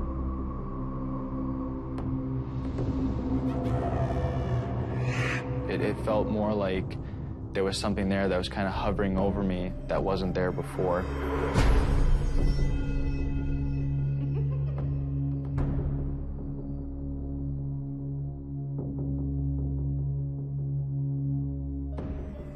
I was kind of on edge, and I don't know if my mind was playing tricks on me or what happened. I wasn't thinking straight. I got a hold of Emma and said everything was good to go.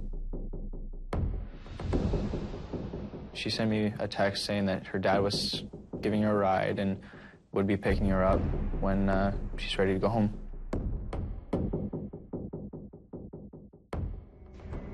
I was pretty sure I heard the giggle again. I looked back and there was just nothing there.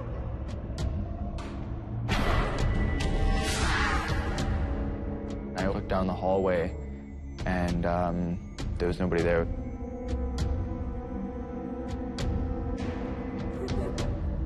The giggle was a little girl. Nothing threatening, just kind of like a young girl playing is what it sounded like.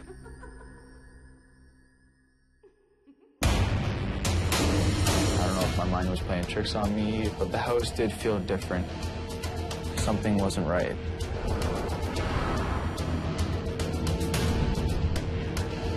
Things kind of escalated. There's definitely a feeling that it wasn't just us in the house anymore. That's when whatever was in my house decided that they had to step up their game.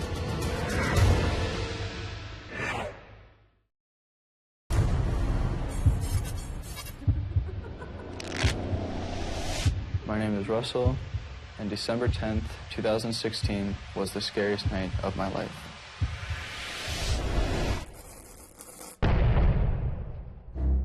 The house did feel like there was something there that was kind of hovering over me. It did feel like, you know, it wasn't just me there. It was spine-tingling. I just had a really bad feeling.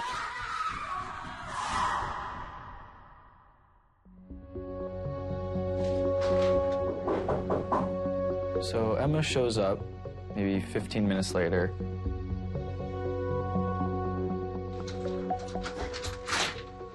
Hey! Awesome! How's it going? As soon as she comes in, I grab her jacket, put it in the closet, and we sat down on the couch to start watching TV.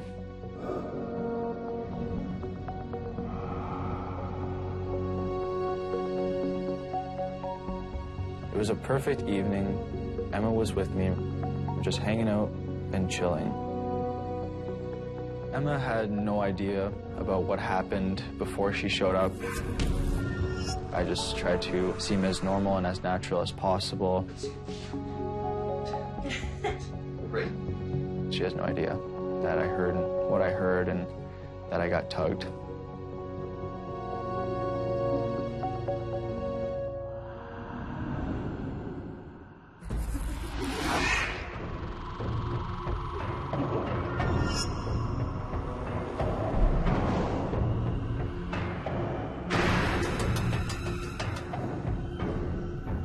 There was a few moments where I kind of got that sensation that there was someone there.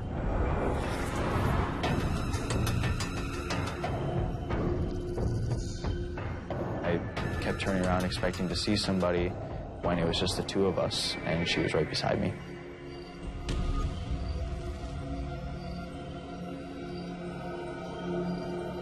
What are you doing? I'll be right back, just don't worry. I started hearing noises around the house and looked around.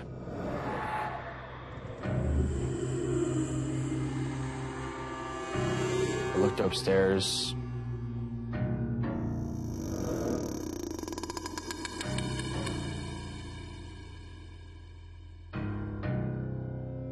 I didn't find anything. I didn't find anybody. There was nobody around.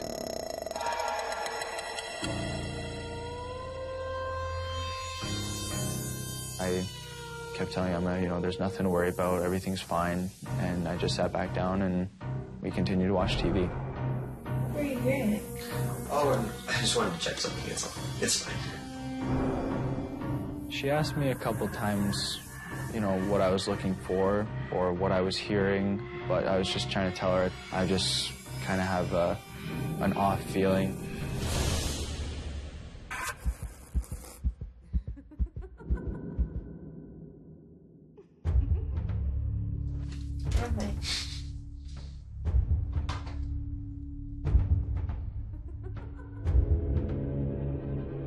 I heard a faint giggle. I knew something wasn't right. That's when things kind of escalated, and I think that's when whatever was in my house decided that they had to step up their game. That's all. Nothing. That's all.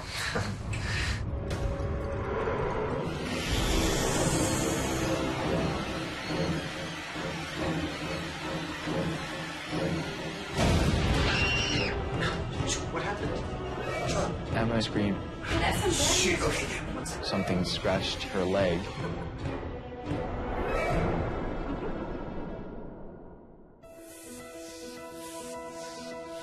She said that there was a really bad burning on her leg.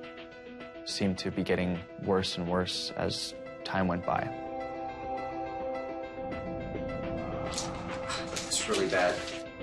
It looked like somebody took their nails and tried to dig into her leg as hard as possible. It went down about a good 4 inches or so.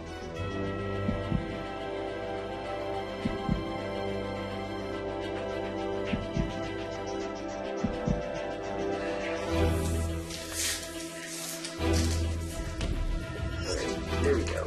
Okay. Do you have any pets? After the attack, she was asking, is there somebody here or do I have any pets? I don't have dogs, cats, or anything. There was really no explanation as to what it was and what's going on.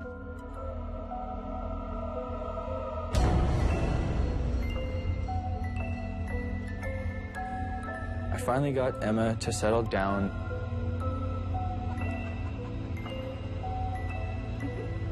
And immediately I heard a little girl giggling mischievously. Did you hear that? It was spine tingling. It was the same giggle I heard earlier.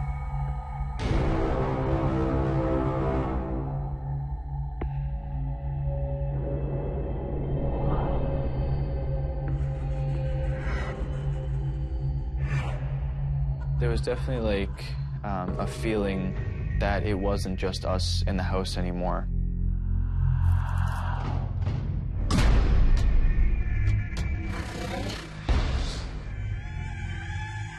That's when I heard the little girl speak for the first time.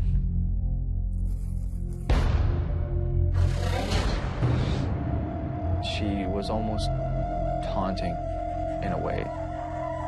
It wasn't like a little child asking, do you want to play with my toys? It was like a little girl saying, do you really want to play these games with me in a very threatening way?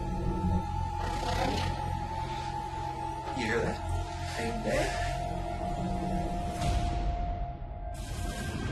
It was almost like a little girl getting mad at you for something. It wasn't like she screamed at us, and it wasn't a whisper, but it was like she was just talking like, do you want to play? Like, do you want to play these games? It was almost like she was challenging to a game that she knew she'd win.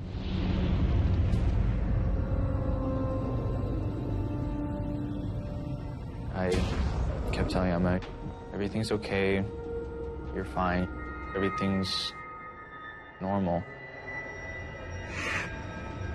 At the same time, a part of me was like, you know, she got scratched, where does it go from here?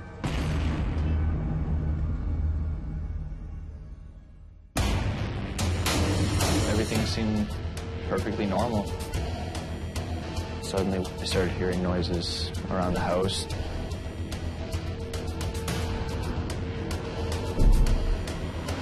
I can't see her or hear her, but I know she's somewhere close. She kind of just engulfed us in this negative feeling.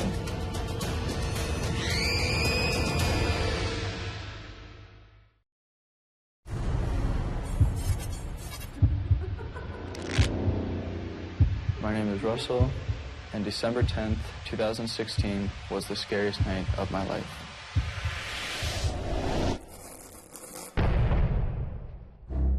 I kept turning around expecting to see somebody when it was just the two of us. Something wasn't right. Whatever was in my house decided that they had to step up their game.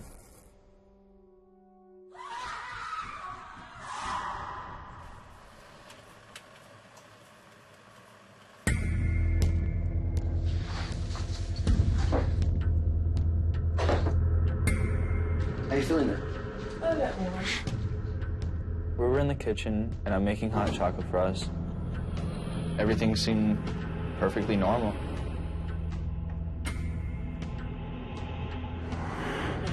We were laughing, having a good time.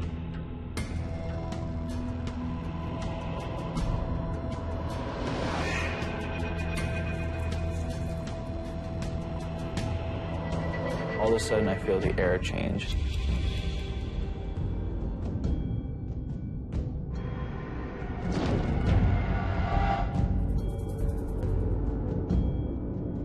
She's back.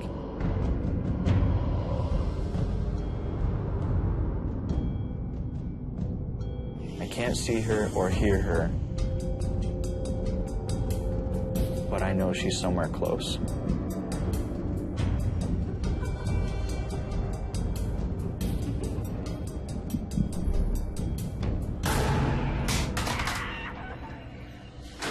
Did you see that? It's okay. The phone flew across the kitchen. Just when we thought everything was okay, it wasn't over. She wasn't done playing. When the phone flew across the kitchen, that's really when Emma started to realize that it wasn't just coincidence, it was really something paranormal.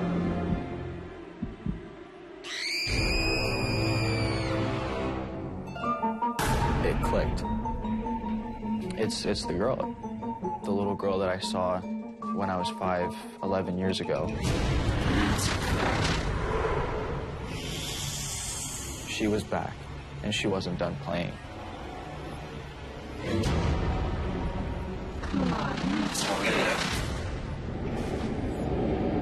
I turned to Emma and I was like, we have to get out of here.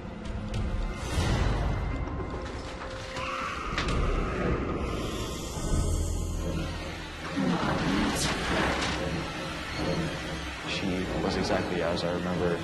It's like she just attached herself to me and wanted to keep me for herself. Let's play.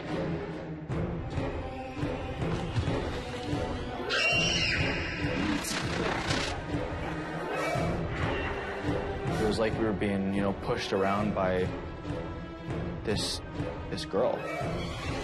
We definitely felt trapped in the house. Eventually, we realized that the front door seemed like there was just nothing there, almost as if she forgot to block it. We grabbed everything, our coats, jackets, ran out of the house.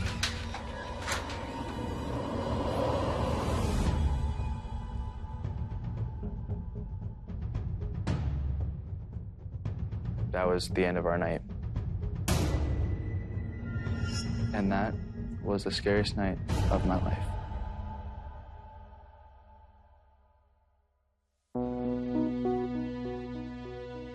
This was the first time I've seen a little girl since I was 5 years old. She definitely had more of an attitude of, he's mine, don't touch. You touch, I hurt you. Since I could see her and I had a connection with her when I was 5 years old, it's like she just attached herself to me and always wanted to protect me from anybody and keep me for herself. Almost not realizing that she isn't actually alive anymore. I believe what had happened to Emma happened because the little girl wanted to keep me for herself. There hasn't been anything that's happened since, but I haven't had any female friends over, just guys, and there's never any problems.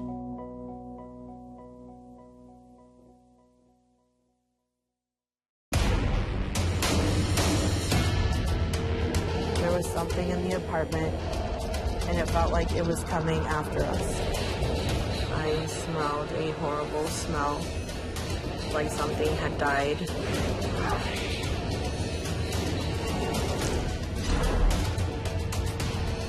I was absolutely terrified.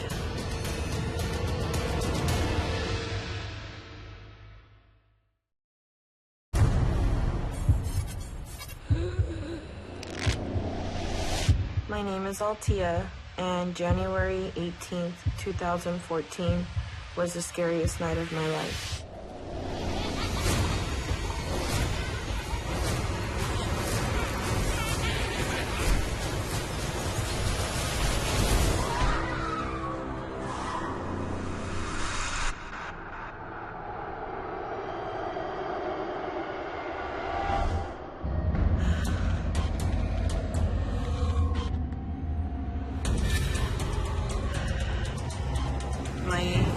Alan and I were recently married, and we were looking for an apartment to move in to together. Alan is a retired U.S. Army veteran.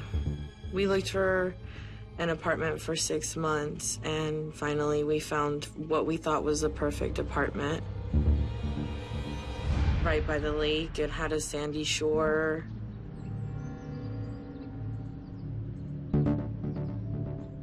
It was a 2-bedroom apartment.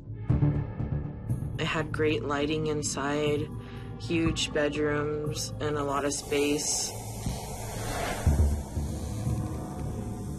It was exactly what we were looking for to start our lives together.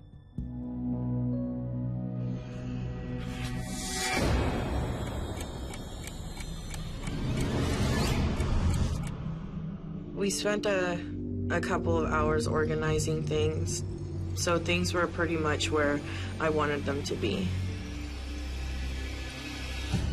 We were exhausted after that long day, and I was actually very anxious to go see the lake.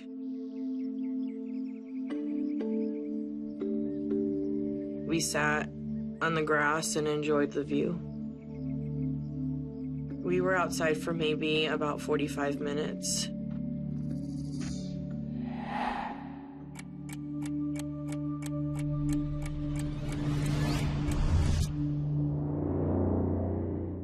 When we walked back into the apartment,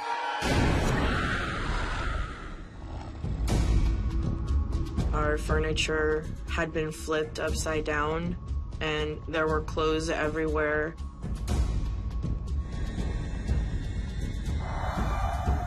The first thing that went through my mind was that somebody had broken into the apartment.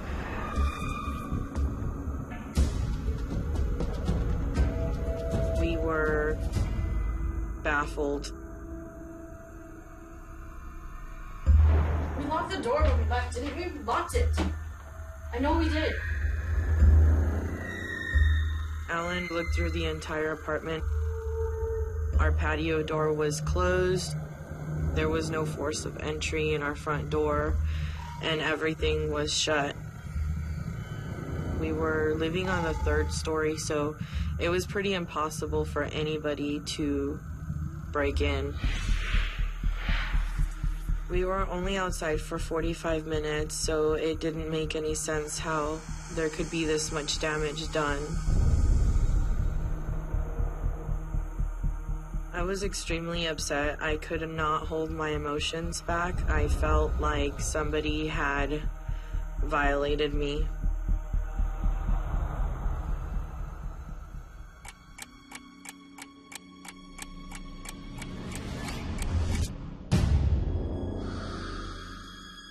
After what had happened, we wanted to have a small sit-down dinner and just kind of look back at what had happened. So I started cooking dinner, and Alan started picking up around the house.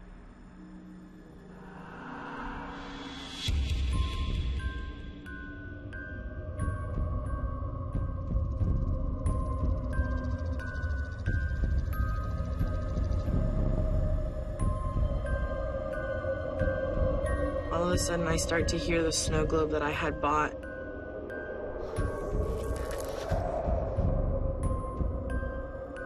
Alan?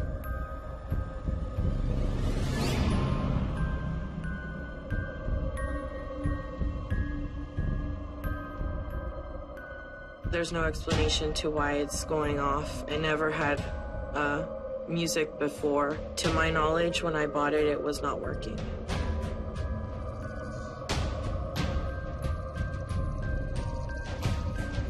I had bought the snow globe at a nearby garage sale.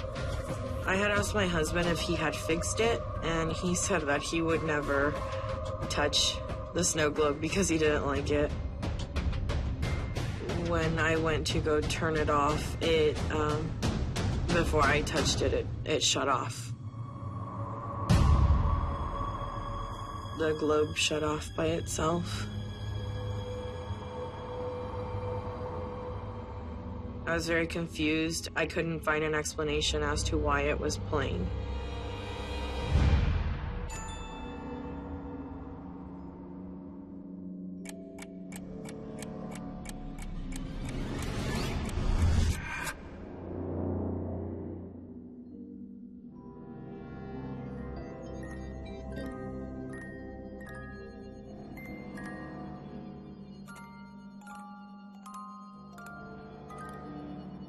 We started hearing the snow globe going off again.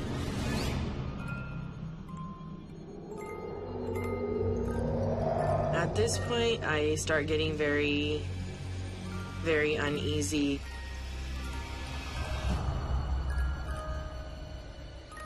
We felt like the globe had something attached to it.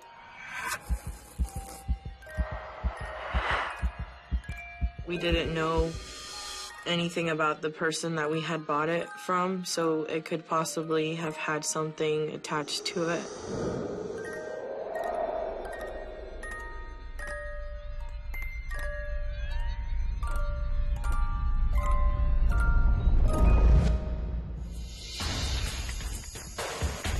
I knew for a fact I had turned that thing off, and it didn't run on batteries. Alan tried to smash it, but there was no way.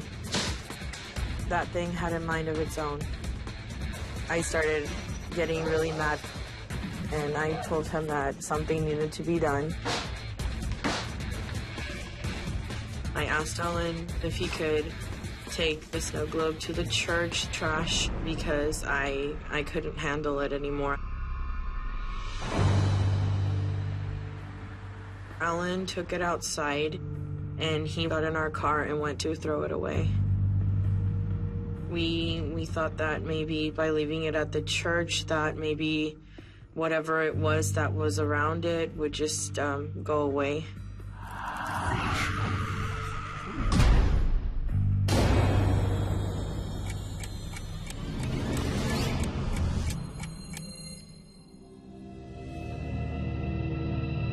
After Alan leaves, I'm still cleaning up around the house, trying to get it back to the way that it was. I was cleaning up all the books that had been thrown on the floor. I did not feel safe being inside the house.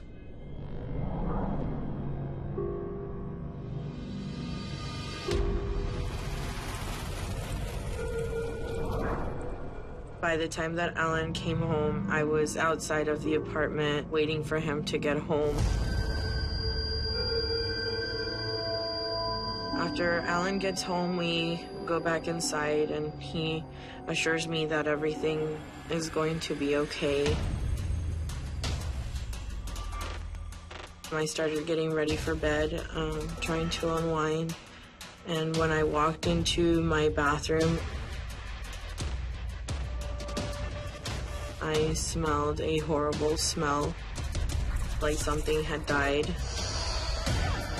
I turned and looked at my mirror, and I saw you, Alan. It looked like blood. Alan! Alan! I was terrified, and What is all this? I didn't know what to believe. The demon was giving us a warning and a threat to get out. My bedroom door shut on me. I was absolutely terrified.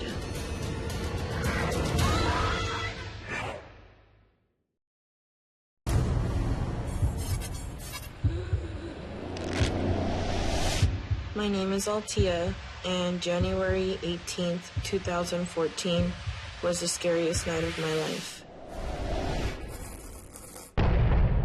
Our furniture had been flipped upside down. I was very uneasy. When I walked into my bathroom and looked at my mirror, it looked like blood.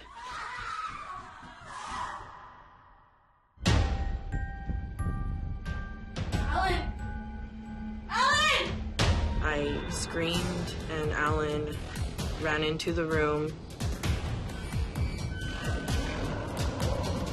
What is all this? I was absolutely terrified. There are no words.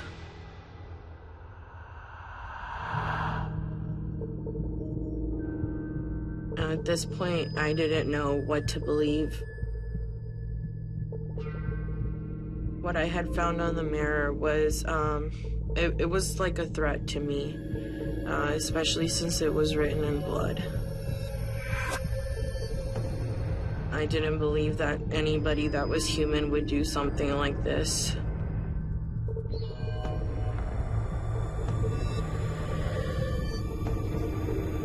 I knew that this was something inhuman and demonic.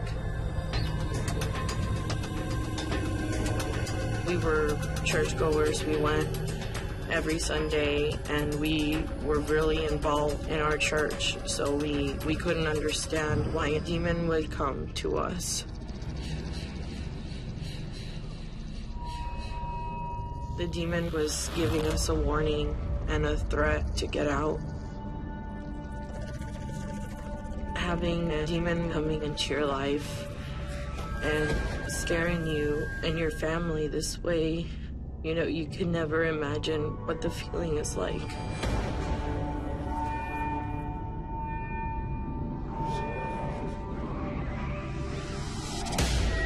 It looked like the demon had put their finger on the mirror and let the blood drip.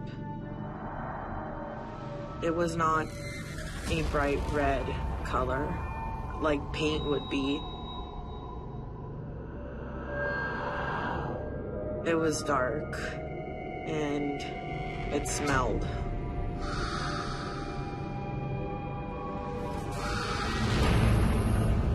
When we cleaned it off, we had to literally scrub it with an iron Brillo pad.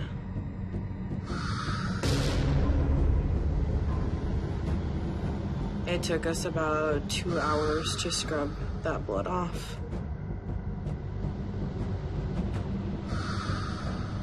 It was about 2 o'clock in the morning before we finally were able to go to bed.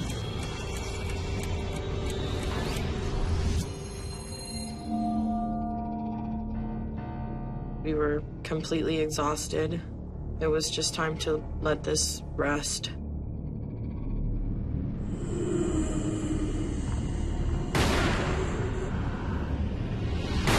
My bedroom door shut on me.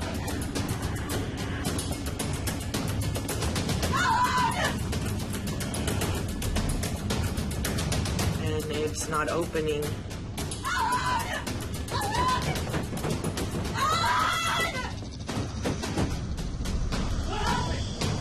I hear Alan come to the door, and he starts turning the knob, trying to open it and shaking the door. I can hear that he's trying to force his way in.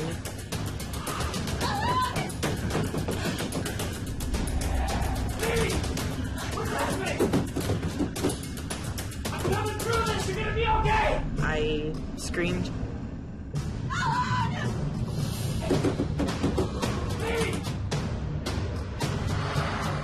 Then there was a pressure on my chest, pushed me down to the ground. I couldn't scream anymore.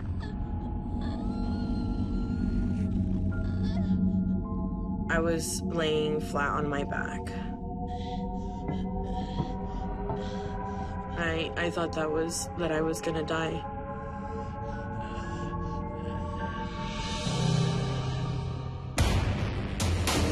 I couldn't breathe.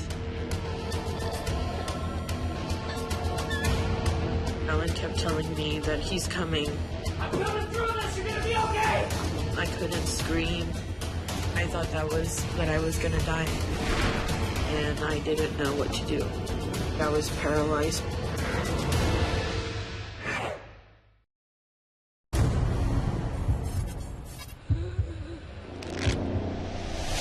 My name is Altia, and January 18th, 2014 was the scariest night of my life. I screamed. The demon was giving us a warning to get out, written in blood. My bedroom door shut on me. I thought that I was gonna die.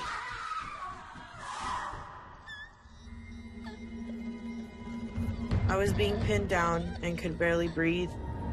I didn't think it could get any worse. I felt pressure from my chest down to my stomach.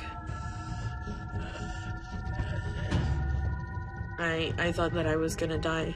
I thought that was the end. Alan kept telling me, I'm coming, I'm coming. Are you okay? What's happening? Try to open the door. Are you okay? Can you get up?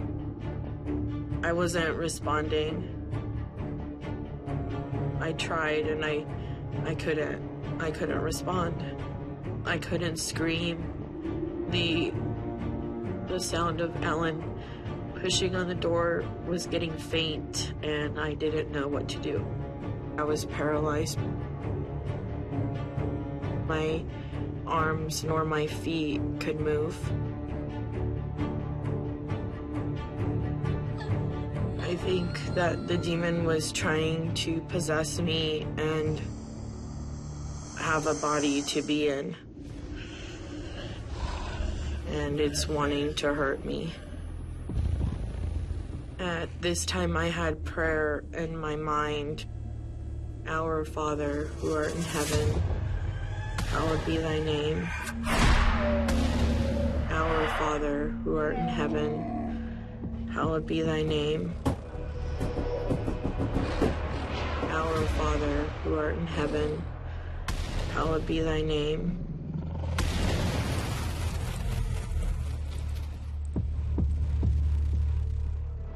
I couldn't breathe, and I thought that was the end for me.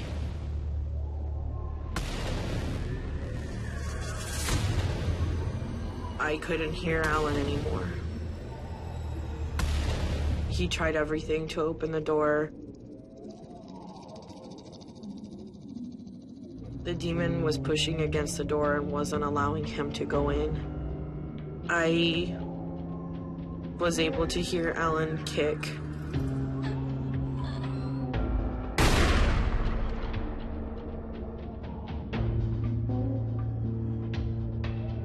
At that moment, it was gone.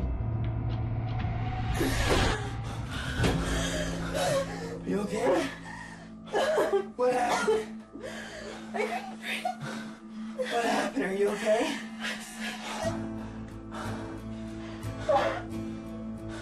I felt released of the demon. At that point, I was able to breathe. This huge pressure was lifted off. I am extremely happy that I am with him and relieved that the demon allowed me to go. We couldn't spend another minute in there. I didn't care where we were going, but we had to leave.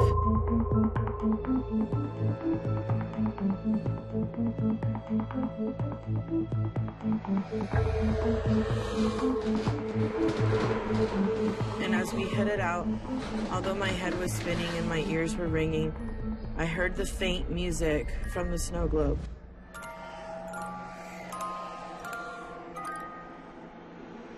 Alan was sure that he threw the snow globe out at the church dumpster.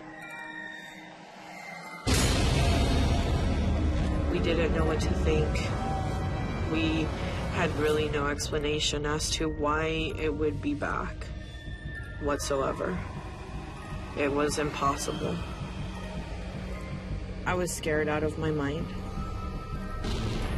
I feel like when the snow globe came back that it was telling us that there is no way that you're getting away from me. At this point, I don't want to be at the apartment anymore. It was the scariest thing that I had ever encountered. I don't know how to describe that fear.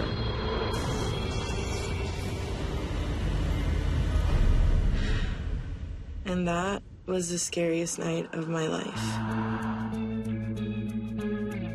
We couldn't understand why it was happening to us. I don't think there was really an explanation. We were churchgoers. We went every Sunday. From everything that I had believed in growing up, I knew that this was something inhuman and demonic. After that night, we left. We've never gone back. I think that the demon was trying to possess me and have a body to be in. You know, you could never imagine what the feeling is like.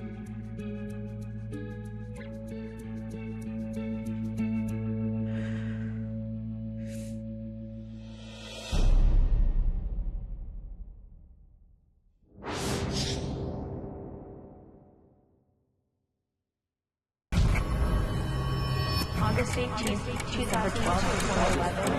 December 1st, June 15th, 1991. was the scariest night. Was the scariest night. Was the scariest night. Was the scariest night. Was the scariest night of my life. Before I could even react, it felt like she was reaching inside of my soul and pulling it out.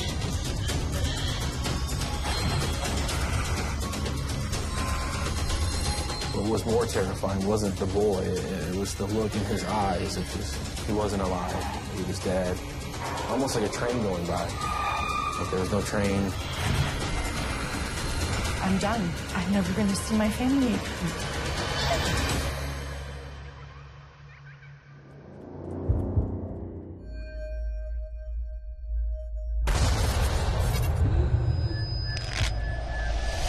My name is Jay, and December 1st, 2002 was the scariest night of my life.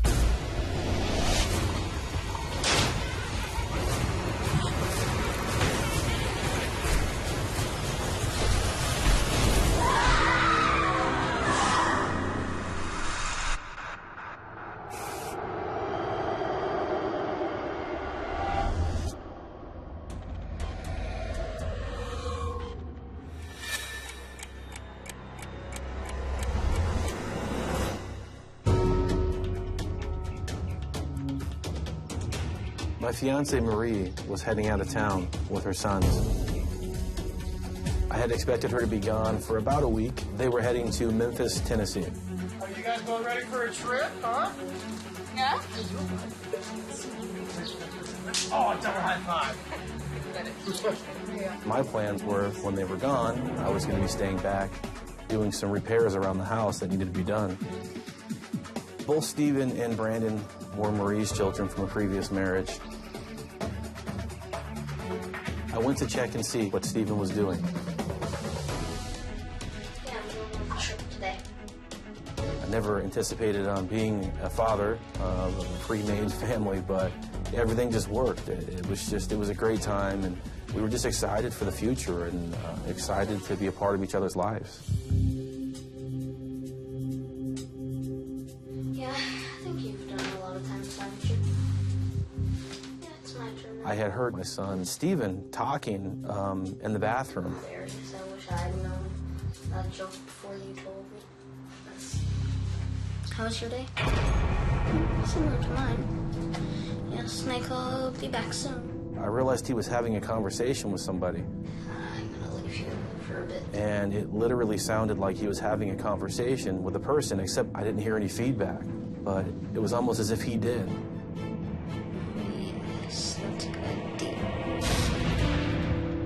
I tried to figure out who that person was that he was talking to. The two names that I heard were Snake, Nick. Nick, Nicholas, and Snake. At first, I really didn't think anything of it.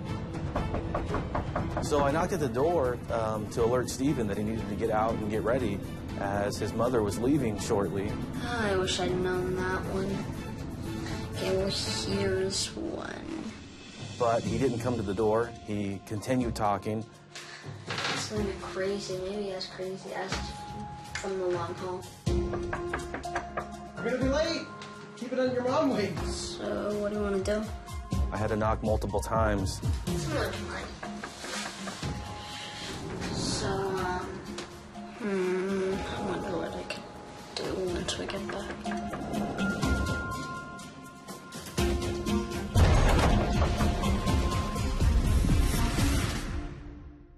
Before he finally responded. Who are you talking to? Snake. Snake. Okay, Snake. Come on, man. You're holding everyone up. Let's go. Once he did respond and he came to the door, he just, he just looked at me like with this strange look, like I interrupted something. All right, dude. Come on. We're gonna be late. Your mom is gonna kill me.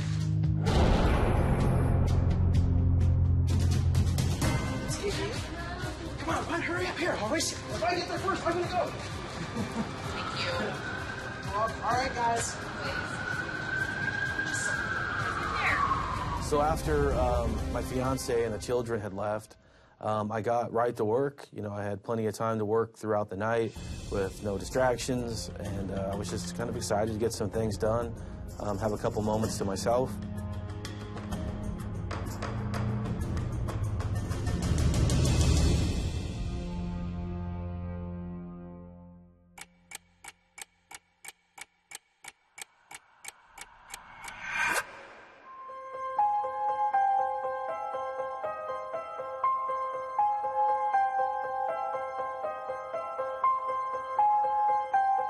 I was hanging up a picture.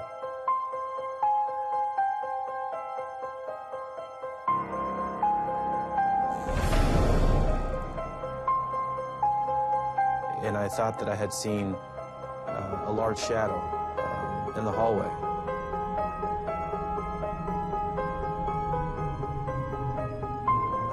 But again, not really thinking much of it, just maybe a play of light, maybe a car driving by.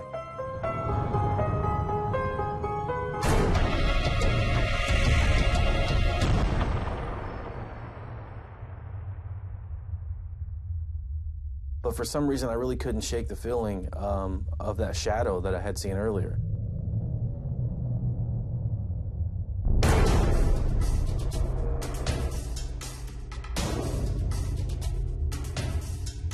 I kind of wondered if someone hadn't maybe, gotten in the house.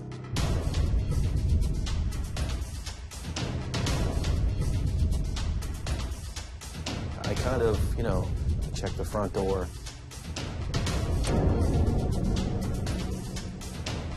When I was searching, I'm not really quite sure what I was looking for.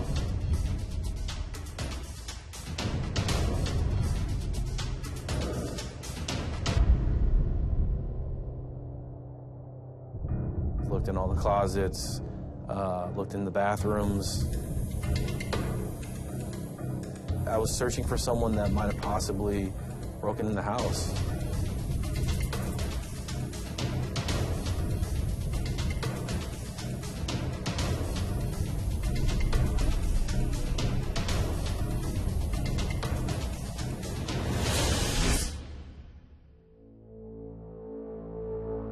I walked down the hallways into the kids' bedroom.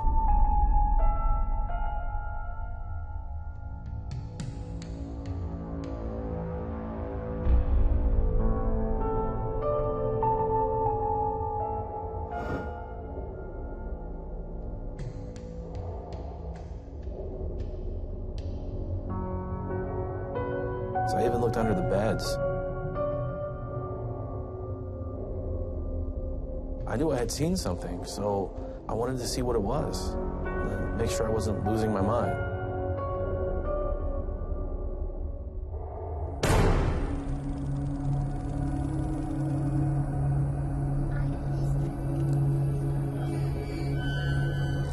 I thought I heard a boy talking. I just heard this chattering, this talking. I'm the only one in the home, but yet I'm hearing this voice. Definitely questioning my sanity. You know, just laughing and this giggling, and you know, it was the strangest thing. The voice literally, and the talking, it was just sounded like a little boy playing with like its toys and just making weird noises. I didn't know what was on the other side of that door. I wasn't sure. I wanted to find out. I couldn't make out any facial features, but it was obvious to me that it was something of just pure evil. I was frozen with fear. I was scared. I was terrified.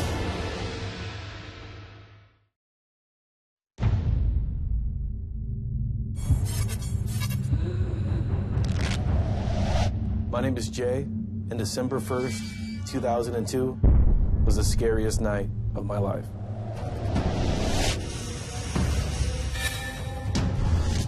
My fiance and her kids were out of town.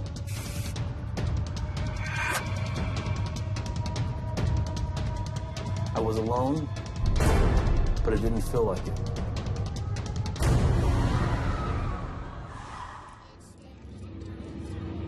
As I had gotten back to work, I just heard this chattering. Hearing that little voice was terrifying.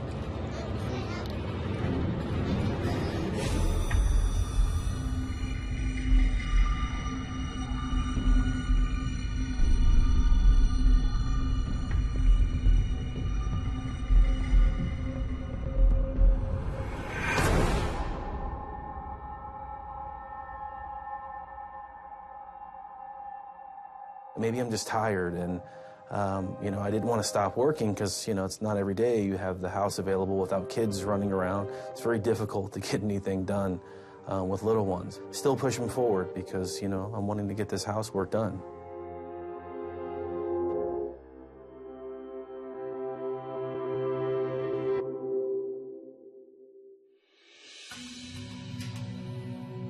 So I go back to work, you know, and thinking that, you know, maybe, you know, a radio was left on, or maybe I was hearing ambient noises from outside. And I began finishing up my next project. I remember looking up into the hallway.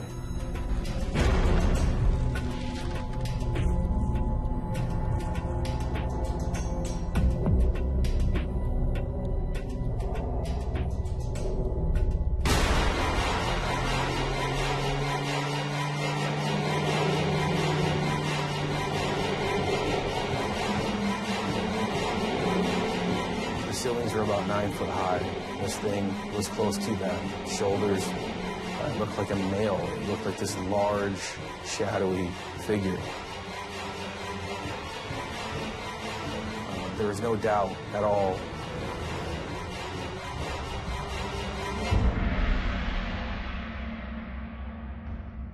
The shadow was so dark that it blocked out anything behind it.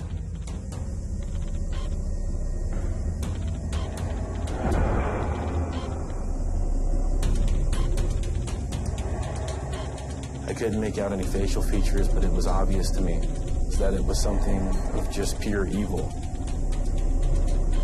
staring at me for whatever reason. I was frozen with fear. I was scared. I was terrified. I don't remember how much time lapsed in between the time that I finally mustered up enough courage to go down the hallway to confront it. I'm the king of my castle, you know. I wanted to confront it. If someone broke into your house and they were a stranger, you would confront it.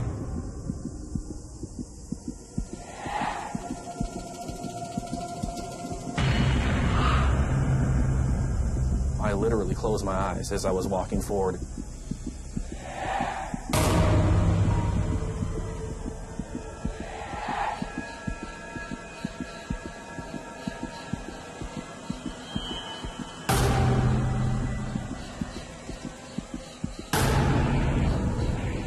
It started from my leg all the way up, this sense of fear.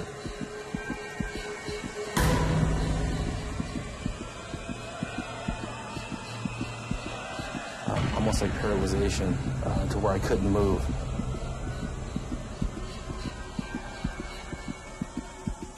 And I remember looking down and opening my eyes, and I see mist just coming out of this dark figure. This feeling of something touching my leg, not hot, not cold, but almost like an emotional feeling hit me.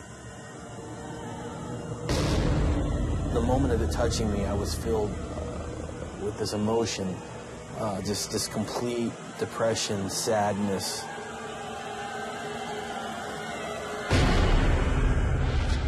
It was so strong.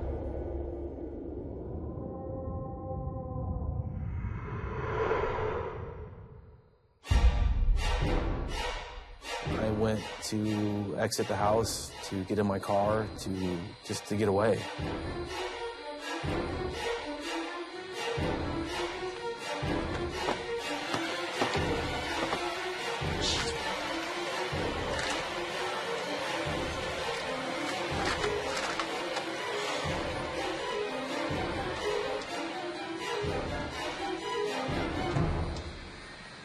After realizing I left the keys inside the house, I'm realizing that I don't have many more options but to go back inside the house that I just fled from.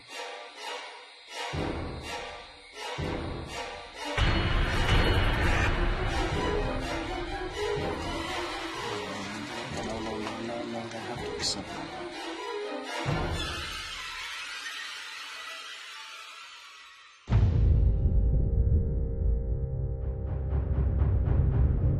There was a sense of fear and anxiety. The last thing I wanted to do was to go back in there. I mustered up enough courage. I forced myself to be brave.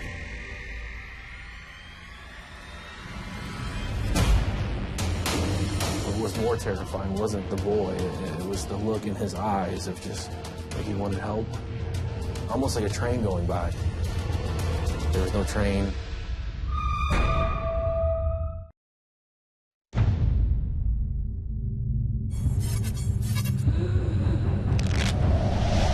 My name is Jay, and December 1st, 2002 was the scariest night of my life.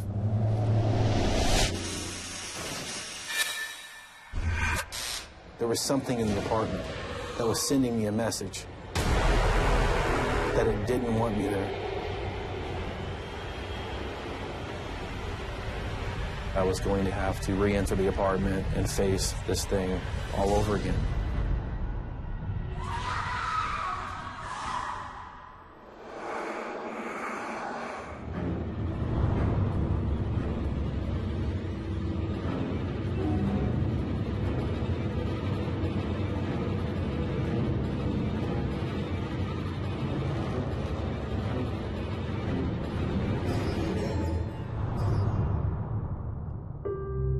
The air, the mood was different. It just felt like the normal apartment we had been in, which was odd to me after everything that had just happened. How an apartment can go from such a happy place to one of the scariest places on earth, and then right back to the most happiest place. You know, definitely thinking about, you know, questioning myself on even that last experience I had just had after leaving the apartment. Okay, it's been a long night. Maybe I just need to take a shower to clear my mind.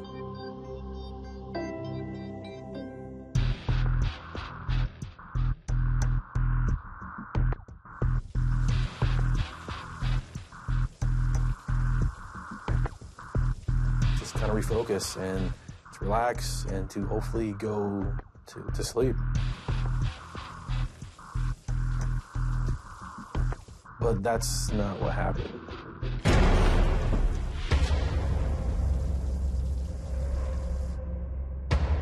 I remember hearing a noise.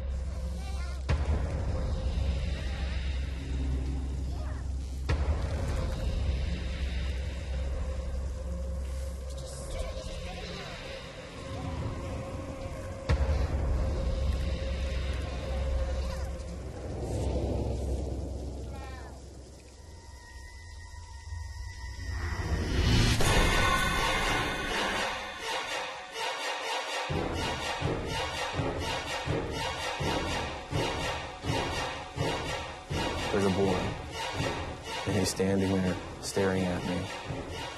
These dark eyes.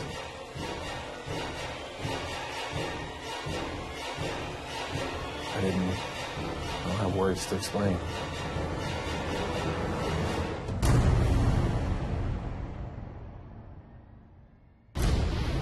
It's like I knew that this kid wasn't physically there.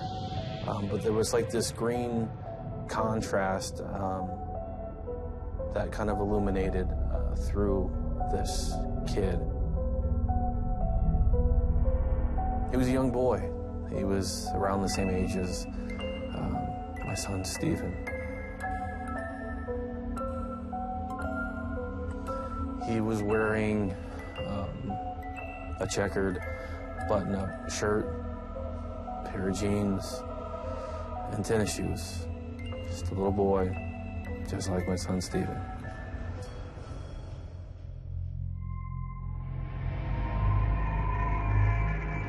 What was more terrifying wasn't the boy, it was the look in his eyes of just so much emptiness, you know, like he wanted help. When I saw him, he wasn't alive, he was dead. And it made me sick with sadness. I did what anybody would do. I freaked out, you know, I was scared, you know. You immediately questioned, like, what's happening? This isn't supposed to be here. Why is this here? My heart is racing. And me being a father of a kid that was around the same age, all those emotions were, you know, hitting me all at the same time.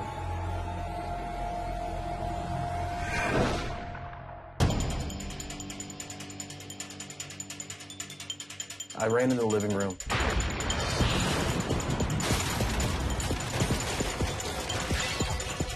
Vibration of something that didn't make any sense. Almost like a train going by, but there was no train. I had to get out. Just wanted the night to be over. I think the boy was giving me a warning, because there was something definitely dark there.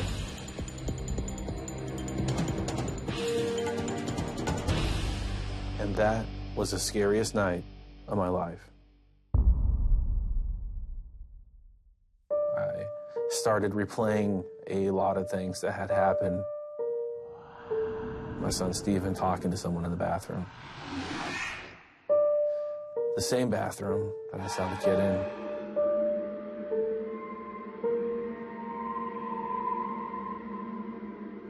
made me really think, wow, you know, my son might have been talking to this boy.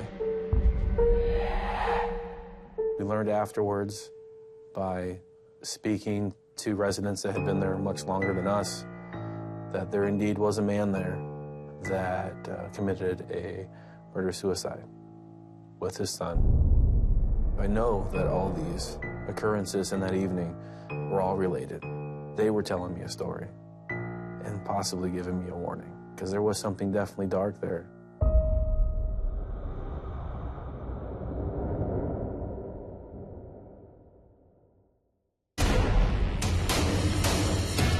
All of a sudden, I see this bright light shining on the door. I couldn't believe my eyes. I was like, am I dreaming? I could not move. I could not scream. And I thought, this is it. I'm never going to see my family again.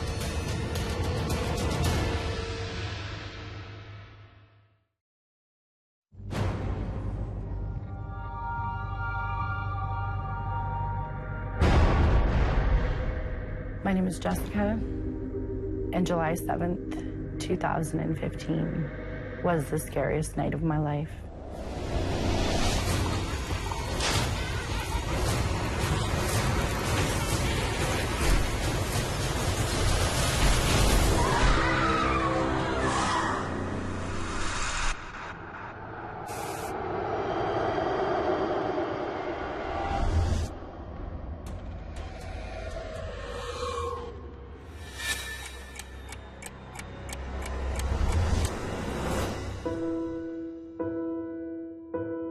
We live in a beautiful home. It's a character-filled historic home built in the mid-1800s. We've done work to it. It's perfect. Big enough for me, my husband Todd, and our 3 kids. We absolutely love it.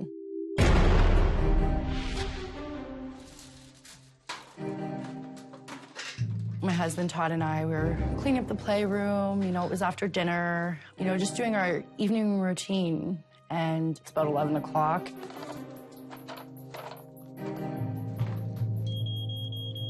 We hear the smoke detectors go off. Again?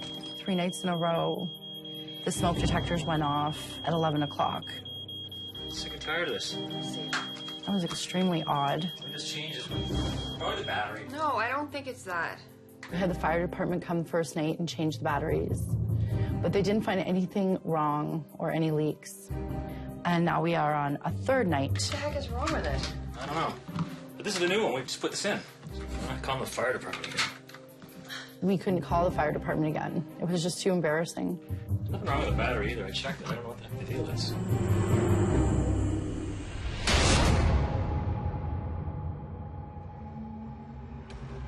So what happened with the smoke detectors was nothing compared to what was going to happen.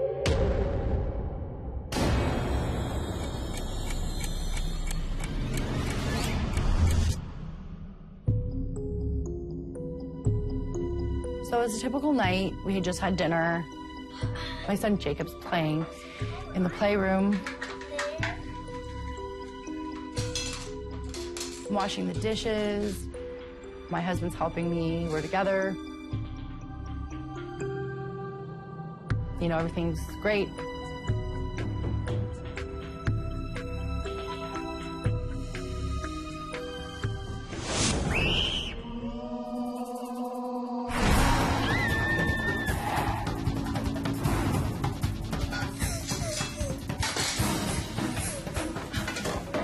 What's wrong? Jacob comes running up. He starts tugging on my shirt. There's a creepy lady in the room. What? And he's like, scary old lady, she's in the playroom. Let's go in the other room and you can show me, but I don't think there's anything in there. I walk ahead of him. You know, he's kind of trailing behind me, like he didn't want to go. And I felt like I was almost forcing him to go. Everything's gonna be okay. All right? Just gonna go have a look in there. I promise you that nothing will be there. Okay?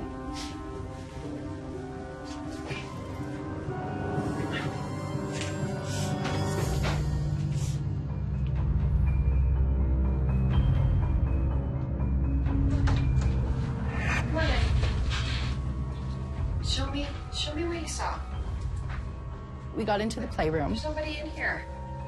And I'm like, Jacob, where? And he's kind of got his hand over his face, and I'm like, Jacob. Okay, take your hand away. What did you Where is she? Show me where she is. There. I don't think there's anybody there, honey. And he points. And I'm like, where? I don't see anything. And he's like, right there, Mom. Do you see her? There. She's right there. I don't think there's anybody there, honey. He was. He swears there's a lady standing there. I can't see her. He's just standing there, and he's like terrified. Where? Okay, look, I'm gonna have a look around. You stay right here. Okay, and I'll show you. There's nothing here. Okay.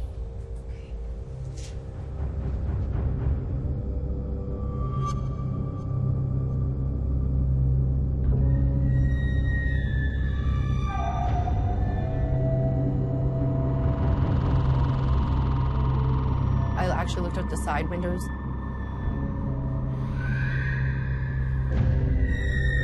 I looked out the front window. There was nothing there. I didn't see anything out the windows. I didn't see anything in the corner. I looked everywhere. Todd, can you come in here for a minute? Yeah, hold on.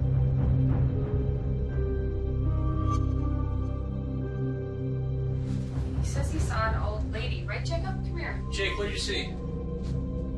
Jake, tell us what you saw. Old lady. But where?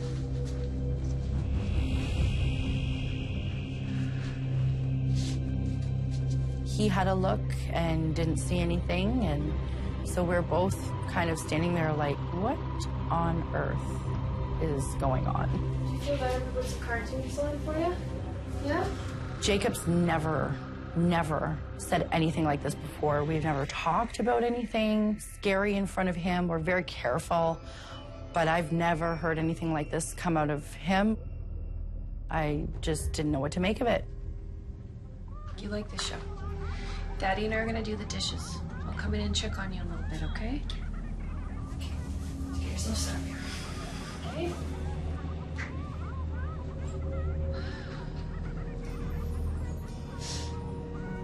I was a little creeped out. I didn't feel like anything was there. I wasn't picking up on what Jacob was saying. But at the same time, I believe my son. There's no reason why he would make something like this up.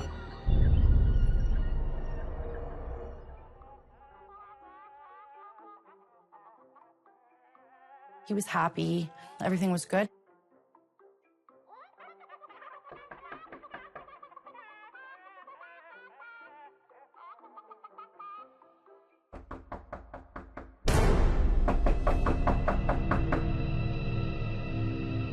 And then I hear a knock on the door.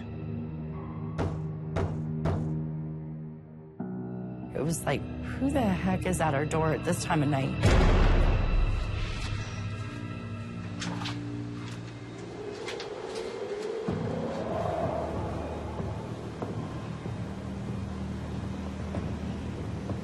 I stepped outside, I looked around, and nobody was there. I thought maybe a couple kids are fooling around, even though it was late, some parents don't watch their kids, I don't know.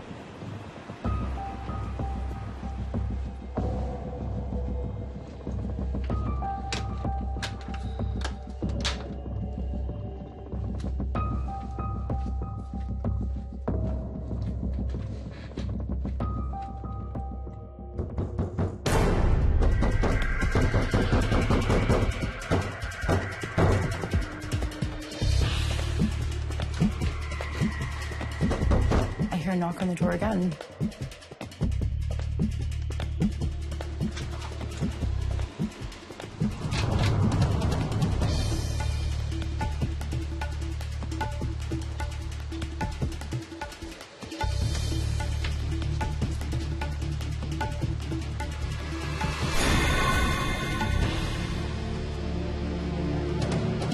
And nobody was there. The porch light started flickering.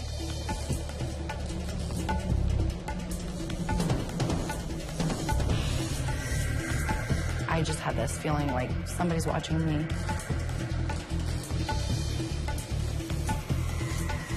and it freaked me out, and I had to get out of there. I felt like somebody was gonna come and push the door open.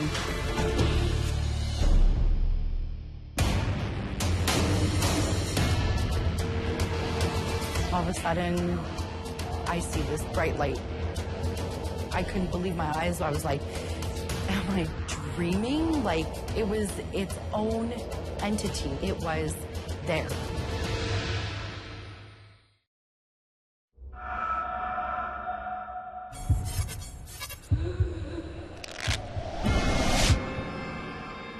My name is Jessica, and July 7th, 2015 was the scariest night of my life.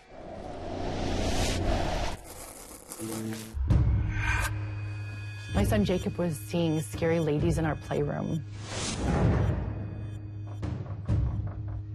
I heard phantom knocking at our front door.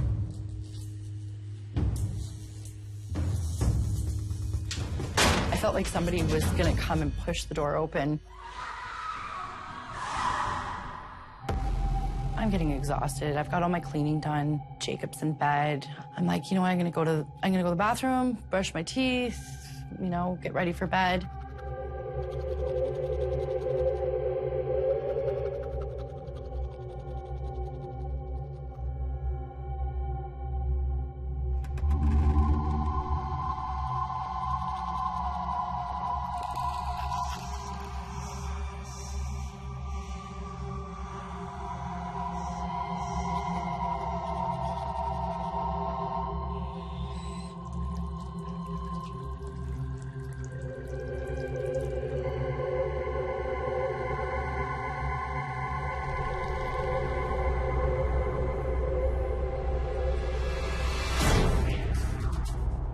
All of a sudden, I see this bright light.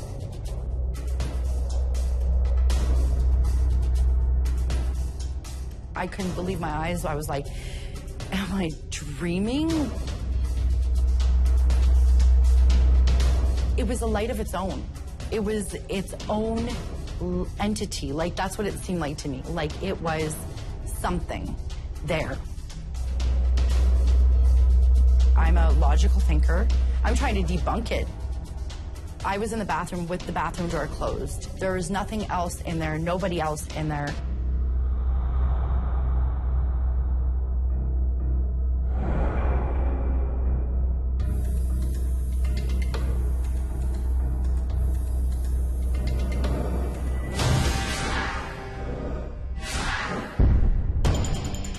It kind of went small, got big, and then went small again. And it shot right through the door. I darted out of the bathroom. Todd, wake up, wake up, wake up. I just saw a really, really weird light. You know, I'm telling him, like, Todd, this is what happened. What are you talking about? I don't know what it was. So between, you know, the doorbell ringing and Jacob pointing this crazy, scary lady in the playroom and then the bathroom, I'm like, I don't know what to think. I don't know what to believe. And the doorbell thing, like, what's Honey, going on? I'm so calm scared. down, calm down. I think you're just tired. You had a long, long day. You're just kind of seeing things or something. I know I saw something. There's nothing going on. There's nothing going on. Now go downstairs, have a cup of tea or a glass of milk or something. Relax, watch some TV, and then come back to bed. Okay. Okay? It's all good. Come on. It's okay. You know, I'm trying to play it off like it's just, you know, it's crazy. Like, this doesn't happen to us. This stuff does not happen to us. We don't talk like this. This is not us. This is not us. So I decided to go lay on the couch and watch some TV. I looked around but didn't see anything.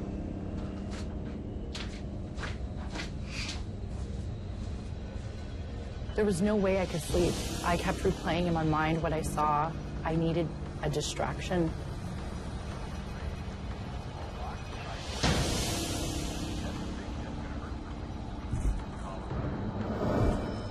I knew there was something weird going on in our house. I just knew it.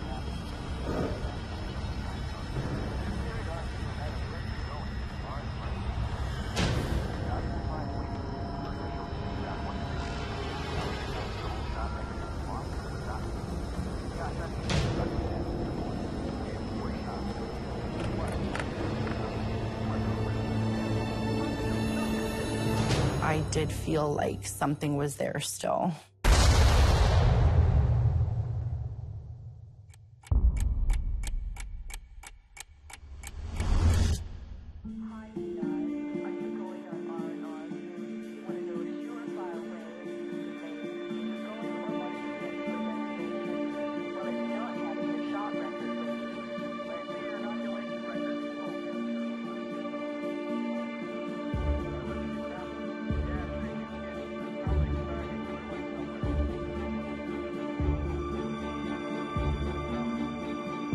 I started falling asleep. I had this crazy sense of feeling that something was there.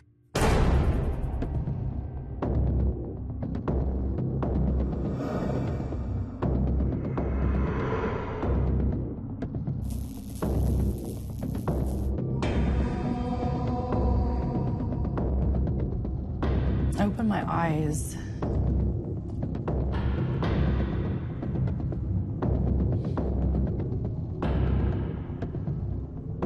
And it was there.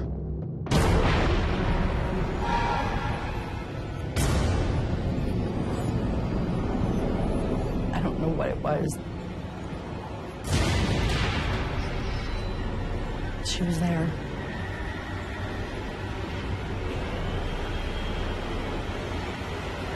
I could feel her eyes, but I couldn't see her eyes. Her hands were sticking straight out at me. I have never been so scared in my entire life.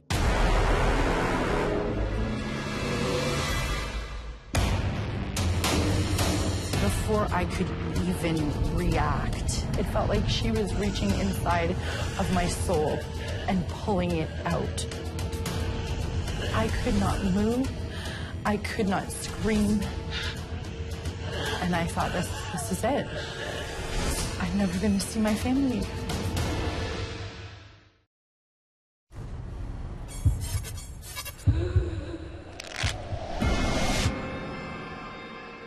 My name is Jessica. July 7th, 2015 was the scariest night of my life.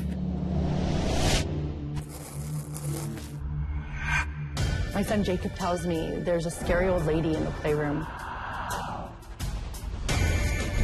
I saw a blinding light at the bathroom door. I woke up to see the most horrific and scary woman in my house. I was terrified of what she was going to do next. I have never been so scared in my entire life.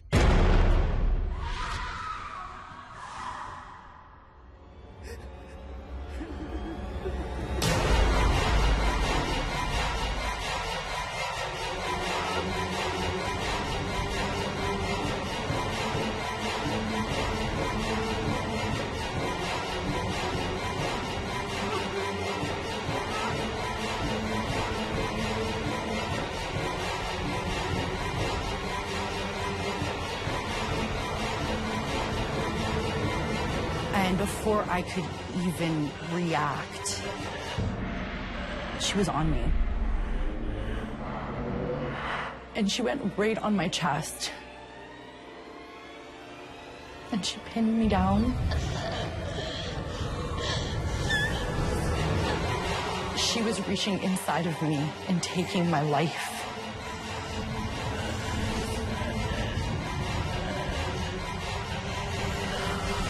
It felt like she was reaching inside of my soul and pulling it out. I could not move. I could not scream.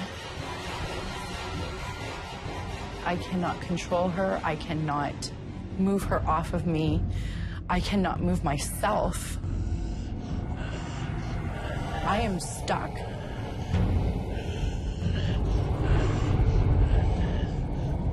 I'm literally vulnerable to her. I felt like every last bit of my breath was being sucked out. I felt like my soul was being sucked out. She was sucking the life out of me. And I thought, this is it. I'm done. I'm never gonna see my family again.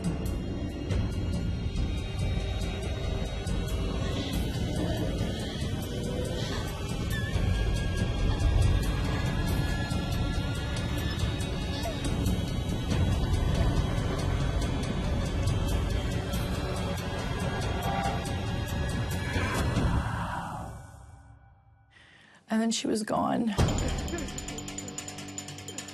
She just disappeared. She vanished.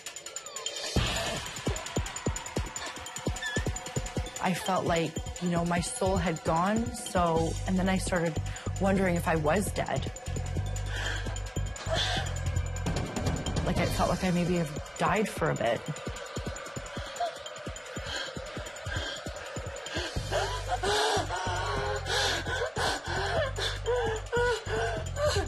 I'm trying to catch my breath.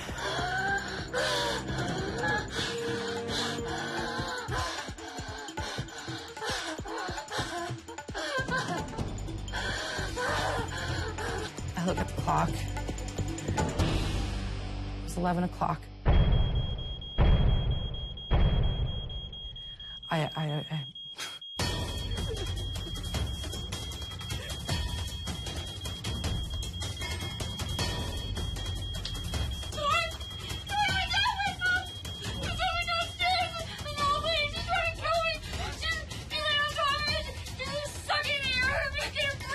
That's when I ran to my husband, screaming. And this time I let him know, like, this is happening. This happened. Like, this is real. Come on. I was gonna die. Don't worry, you're all right. I got it. And he believed every word I said.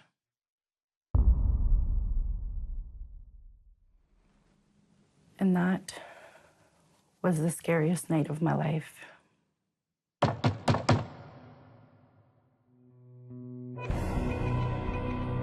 don't know who it was. I have no idea who she was. I don't know what she was.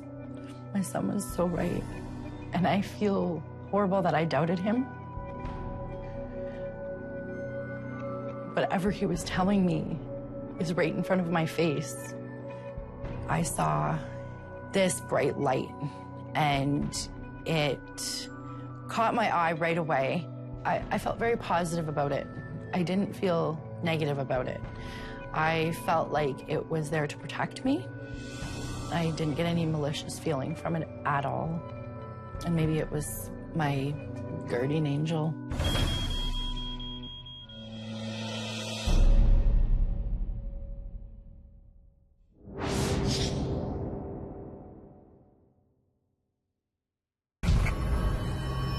August 18th, 2012 to 2011. December 1st, June 15th, 1991. Was the scariest night. Was the scariest night. Was the scariest night. Was the scariest night. Was the scariest night of my life.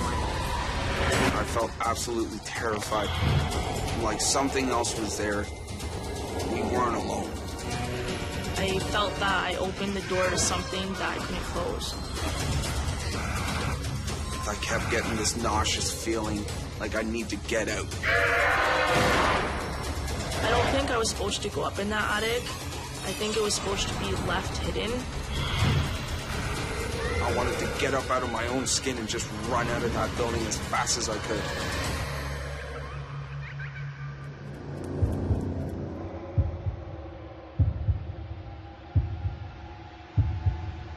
My name is Justin, and October 22nd, 2008 was the scariest night of my life.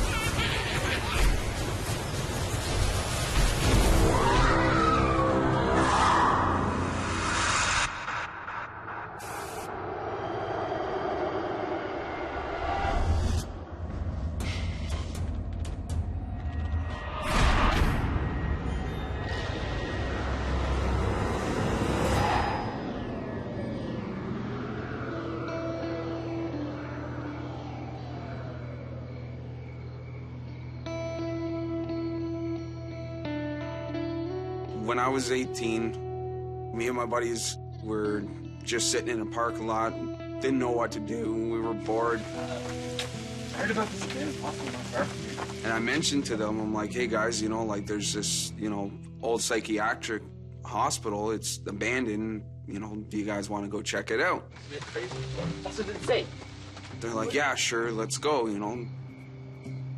Trevor said, you know, he's got a brand new camera. He wanted to test it out, check it out. Hunter, I'll sit in the front with Trevor. I heard about this psychiatric hospital through a friend of mine. And kind of caught my curiosity, and I wanted to go check it out for myself.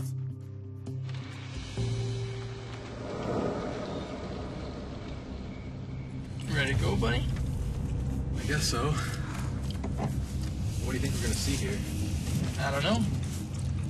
Hopefully something good. When we were in the car on the drive over, I was pretty well silent. But the guys were kind of bugging me, trying to get me going, you know, Justin, what if we see something, you know, you're gonna freak out, you're gonna run out the house. And I just told them, guys, like, you know what, if we see something, we see something. If we don't, we don't. But at the same time, you know, you're petrified of what you might see. This is it. This is the spot.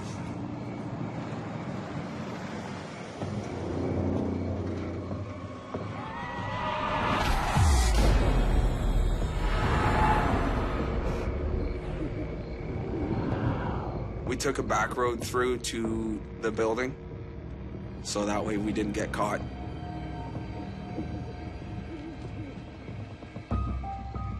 To get in, we had to climb through a hole in the fence.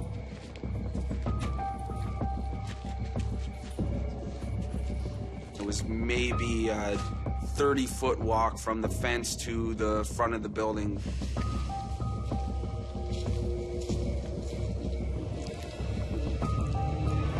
Trevor, Hunter, this way.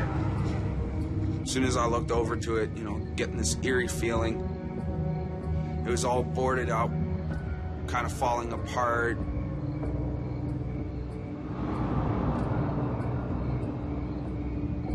It's kind of like something you would see out of a movie. You know, you'd see this old abandoned place, looks spooky. You kind of look at it and it's like, oh, I don't want to go into that. But we had the idea to go into it. The only way into it was a little hole in the window in one of the boards.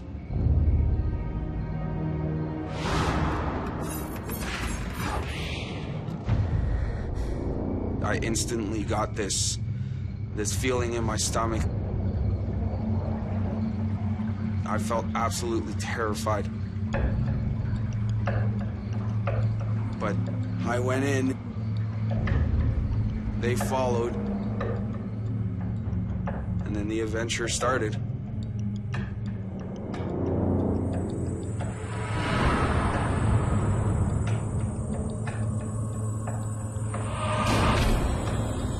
Right away, as soon as I got in, I couldn't stop feeling that I needed to get out of there.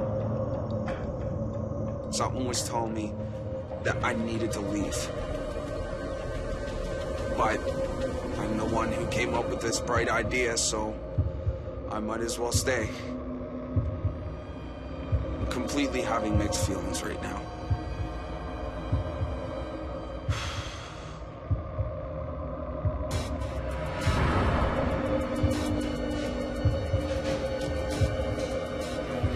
When you're walking through the hallways and you just look at the walls, all the paint was like just peeling off the walls, and all the tiles were cracking, and the ceiling was just moldy and just falling through.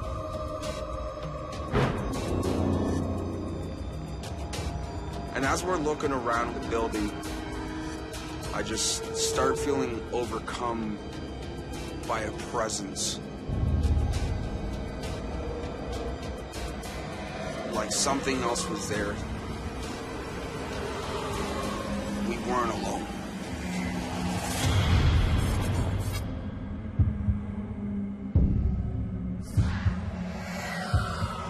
I I kept getting this nauseous feeling and this feeling like I need to get out.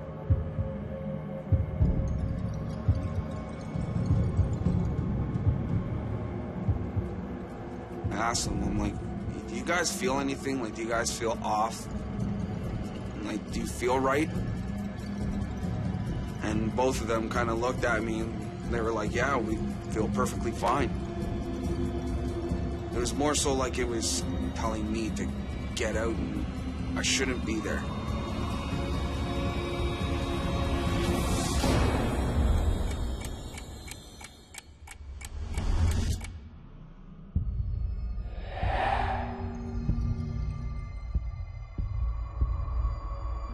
We found these stairs to go upstairs. And the stairway curved around, so I couldn't see to the top. We kind of look at each other and kind of like, you know, who's gonna go first? They kind of told me, you know, Justin, this is your idea.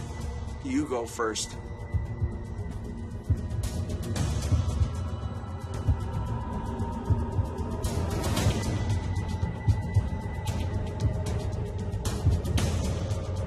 When I was walking up the stairs, I could almost feel like someone was behind me.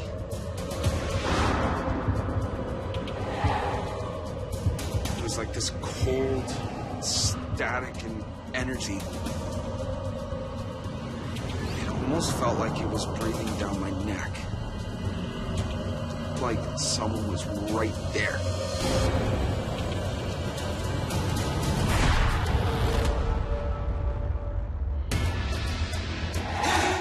At this point, when I see the shadow, I think it's still the same guy. You know, he kind of had this male dominant presence. I could feel him looking at me.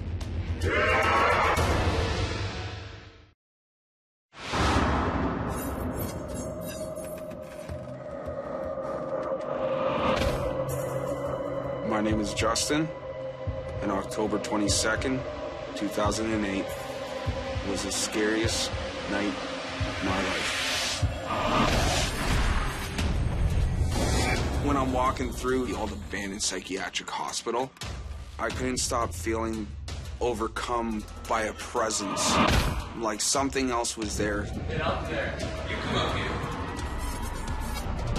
It was like this cold, static and energy.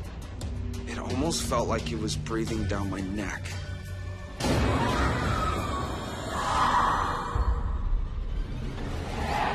Gosh, this place is nuts. So when I finally got to the top of the stairs, it smelled really musty up there and really dusty, and there's all these cobwebs hanging around all the ceiling, and, you know, doors were kind of off the hinge, halfway on, halfway off. So as soon as I seen that there was actually stuff in different rooms at the top of the stairs, Guys, come up here. you know, I kind of figured it was worth them coming up as well, so I called them up.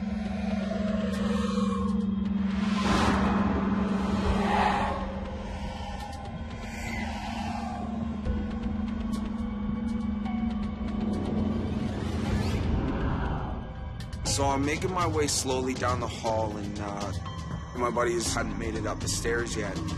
This is so cool. There was this one room right in front of me when we came up the stairs. The door was kind of halfway open. There's still like, almost looked like a bench with shackles on it. It was a gruesome sight. The second you see it, it knew exactly what was going on in that room when it was still open.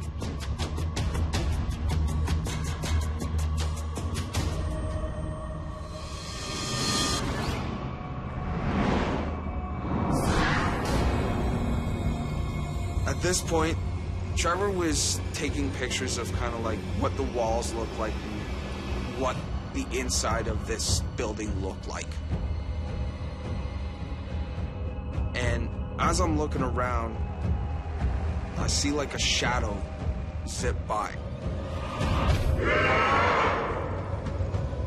And when I look over, there's this tall figure standing in the doorway, almost glaring right at me. And like he was wearing this long coat. I assumed he was a doctor from this psychiatric hospital. He was staying so still. I could feel him looking at me. You know, he kind of had this male presence, like this dominant presence. I could have swore I heard him say, "Get out."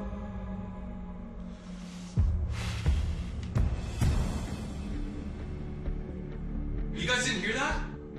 I felt absolutely terrified. Are you kidding me? I think at that point I looked pretty pale. They seen something was wrong, and I'm like, okay, let's move on.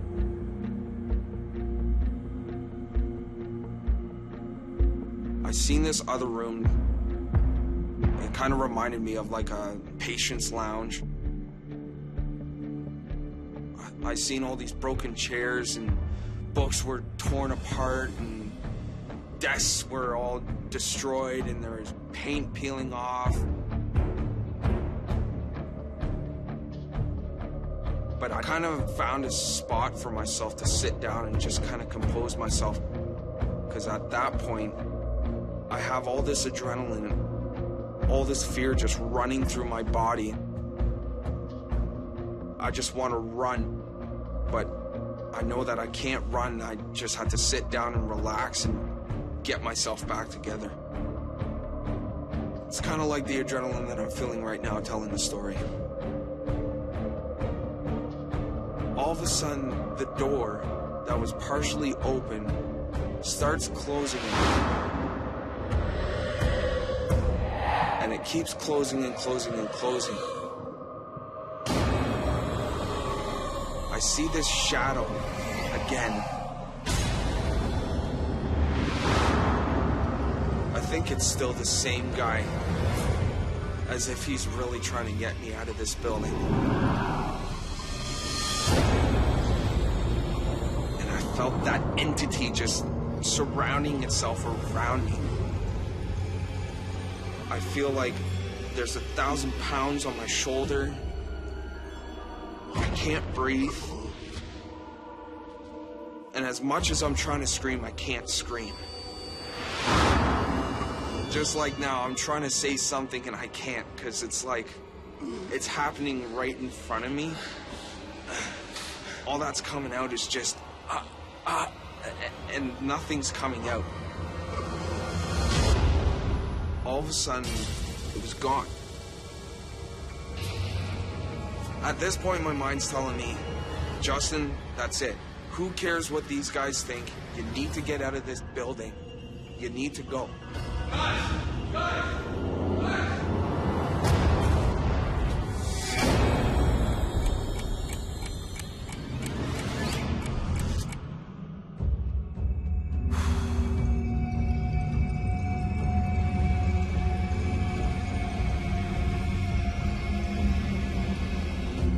Once I got myself, together and I left the room, I could see their flashlights at the other end of the hallway. They haven't been having anywhere close to the experience that I was having. Guys, we have to get out of here. It was more so of an adventure for them. I'm serious. Whereas at this point, I'm having the worst experience of my life. We have to go. We just got here. Come on. And I said, okay, guys, it's time to go. We need to leave. We need to get out of here.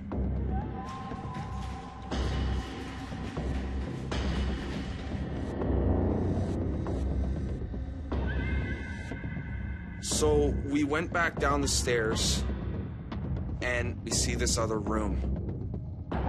And it almost reminded me of like a nurse's lounge. I don't want to be here anymore. I just want to leave. But they haven't felt anything. So they're trying to get an experience of their own. As I'm looking around, I could see something again out in the hallway we just came from. And was kind of just watching us. It was almost like the shadow was following me around this building and wanted to send me a message. This was his building. Why are we in this building? He doesn't want anyone there. Get out. Bring your friends with you. Just leave. I wanted to get up out of my own skin and just run out of that building as fast as I could. And I hear this loud screech, this loud, almost childlike girl's scream. What was that? And it was so loud, felt like it lasted forever. It's almost as if the spirit that was following me around grabbed hold of Trevor, lifted him up, and dropped him face first on the ground. I'm done with this place. I'm done with this building. I gotta go.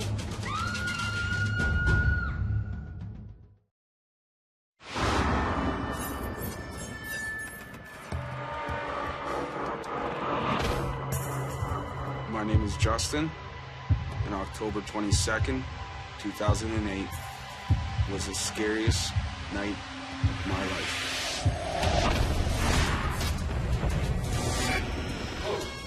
You know, he kind of had this male-dominant presence.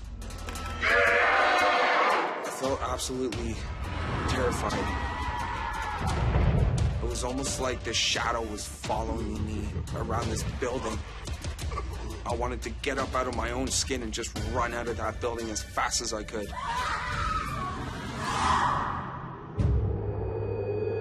I felt as if my worst fear had come true. And I could have swore that my buddies heard it, but they didn't flinch. And I looked over at them and I said, "Guys, did you hear that?" Oh, man. And they stopped what they were doing and they looked back at me and they're like, "Hear what?" And I said, "Are you kidding me?" And as soon as I finished saying what I said, I heard this another loud scream, but even louder, and it's almost as if it was right behind me. You heard it? Yeah. I said, "Did you hear it that time?" And both of them said, "Yeah." Yeah. We ran out the room as fast as we could. But Trevor wasn't there. And when I turned back around, it's almost as if the spirit that was following me around grabbed him, lifted him up, and dropped him face first on the ground.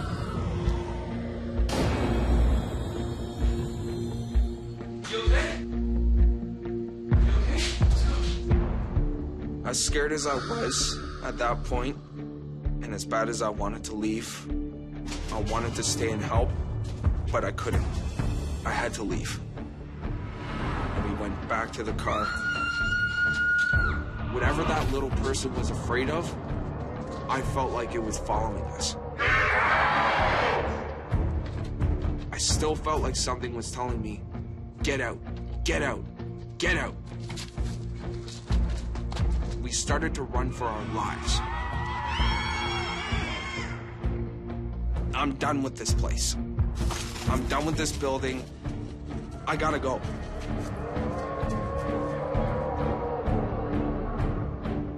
I put Trevor into the car. I look up at this building, and in one of the windows, I'm looking up, and I see this figure. It looked like the silhouette of this little girl that had just screamed. The This little girl was maybe 8 or 9 years old. I feel like I let her down. Like I should have stayed there and helped her. I let her down.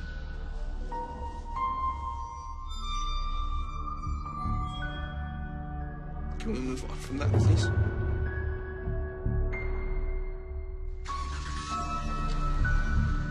I started the car. I wanted to look back up to see if I could still see the little girl. But I had so much guilt on my mind that I couldn't look. I couldn't bear to look again because I was so afraid of what I was going to see. So I drove off and we left. And I haven't been back since.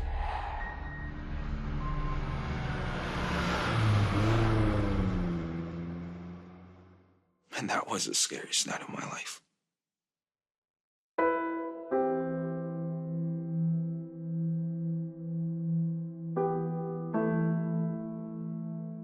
I had my doubts before that there were spirits, but at this point, it's like, yeah, they're there, they're real, they're here. I believe there is a connection between the two spirits.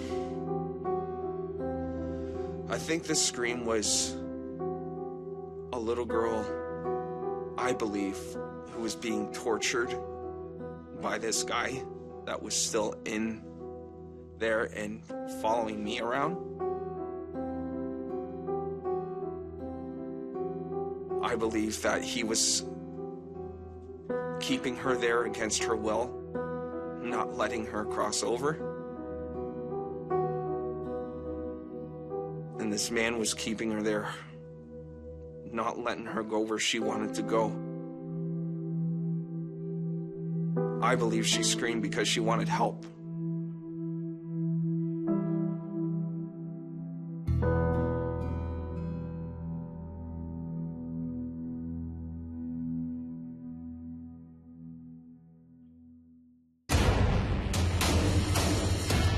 My skin was just crawling.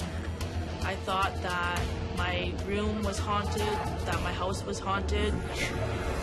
And all of a sudden, I hear footsteps coming from the attic. I knew right away it wasn't human, just by the way she was looking at me.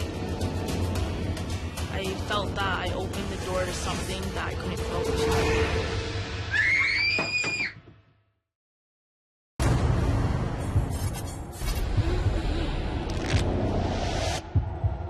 My name's Megan, and September 8th, 2000 was the scariest night in my life.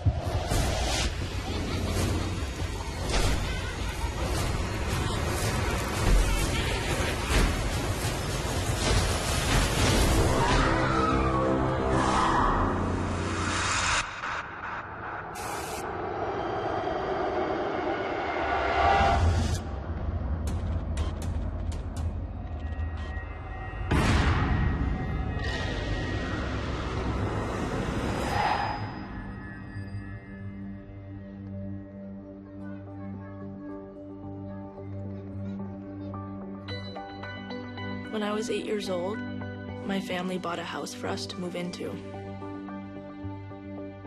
Me and my sister, we really enjoyed it because we had our own rooms finally. Lisa's my older sister, and we were always very close. We would play in the front a lot because the backyard wasn't very big, but it was a very beautiful house. It was 2 stories, and I loved it when I first moved in.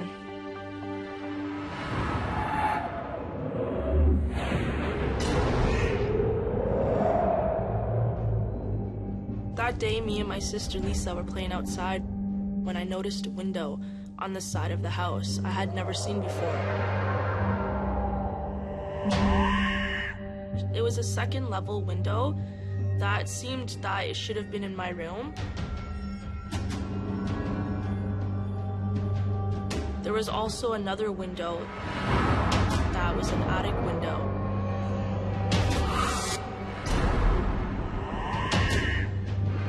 As an 8-year-old, I was very intrigued with this attic window because I had never seen it before. Come on in for lunch. I was only living there for a few days when I noticed these things. Just having fun?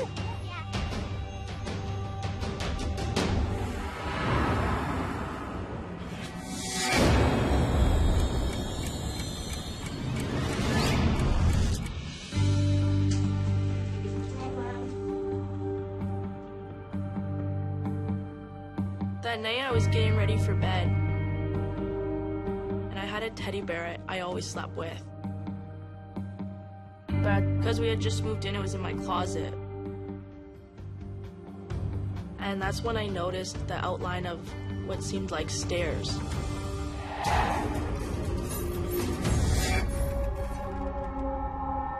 I think because earlier in the day, after I seen the window, I was a little bit more intrigued with this house, and I wanted to explore it a bit more.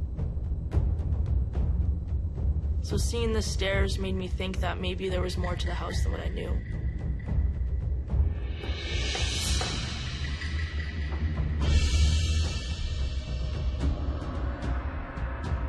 Shortly after, my sister wandered into my room, and that's when I told her about the steps. Looks like some stairs. I wonder where they go. I was pretty excited to find that, especially earlier seeing a window boarded up, and I wanted to find where that staircase led to. Did you find out? In my mind, it made sense that on the other side of the wall, that there was an entrance to some type of staircase. Me and my sister realized that the staircase must have come out somewhere in the hallway, but there was no door. We both put our hands on the wall, feeling for something. Not exactly sure what we were looking for. There was one part of it that felt like there was a breeze blowing through it. What do you think's behind it? And definitely felt different than the rest of the wall. Is it like the wallpaper? We were doing renovations at the time, since we had just moved in. She'll understand. So when me and my sister ripped the wallpaper off, my mom was sleeping, and we knew that she wouldn't discover it till the next morning, or that's what we hoped for.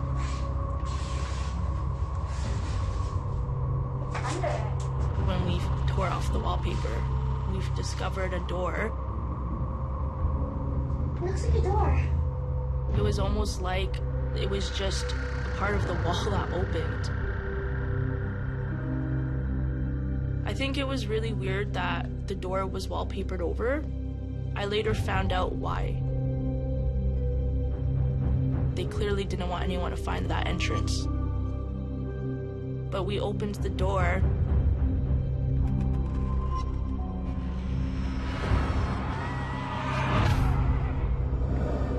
and that's when we saw a steep staircase leading to a room we had never seen before.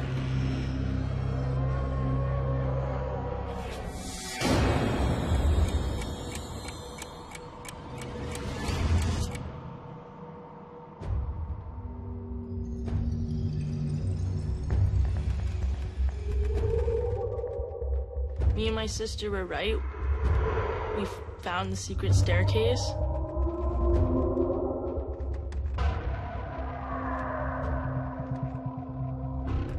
I was fascinated by the idea that maybe no one else had seen this space since way back in the old days. There was probably about 8 or 9 steps in total, and it just led up into the darkness.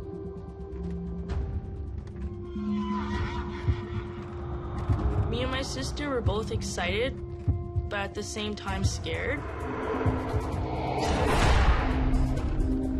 It was really creepy up there. The beams were old, and there were cobwebs everywhere. The only light that shed in the attic was from the tiny little window.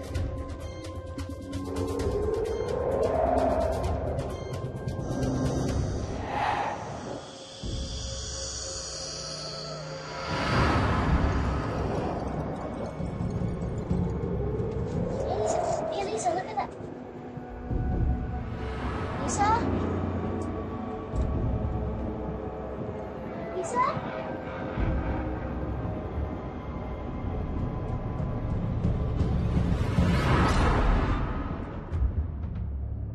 When she came back with the flashlight, we noticed that there was a lot of different things up there. Most of the items me and my sister found were mostly trinkets, probably from previous families. But we did find a marriage certificate. We also found old coins and newspapers. What's this? Is that like a newspaper?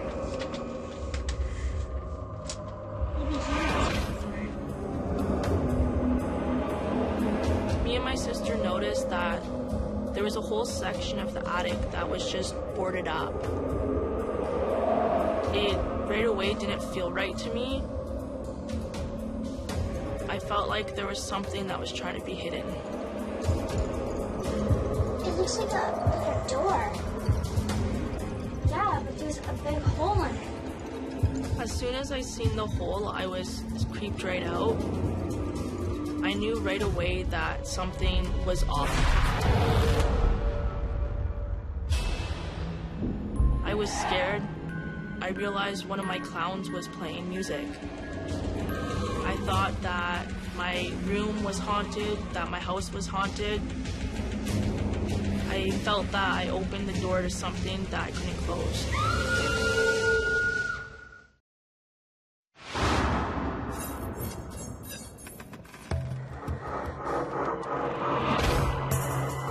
My name's Megan, and September 8th, 2000 was the scariest night in my life.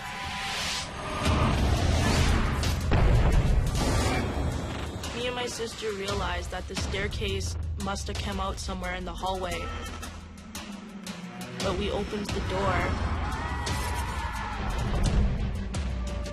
There was a whole section of the attic that was just boarded up. I felt like there was something that was trying to be hidden.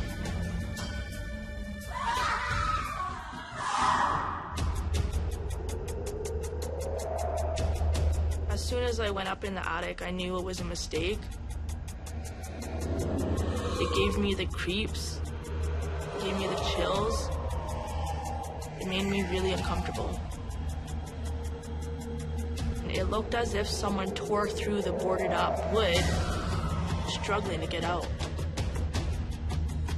And as an 8-year-old, that scared me because to me, that meant a monster lived in there. The whole attic was just creepy. I just knew in my gut that something bad was about to happen. Me and my sister were so freaked out, we decided it was just a good idea to get out of there.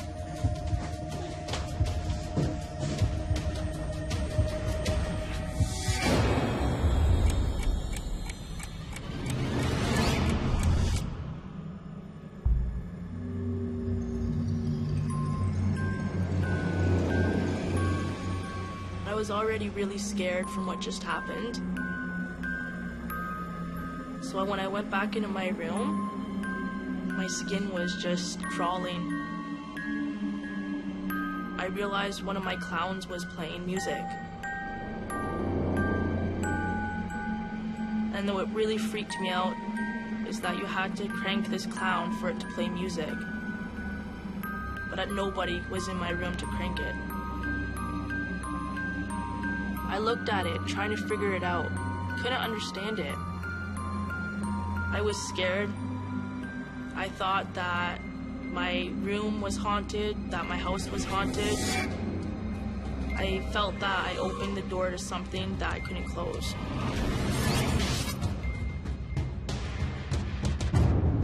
But the music all of a sudden just stopped.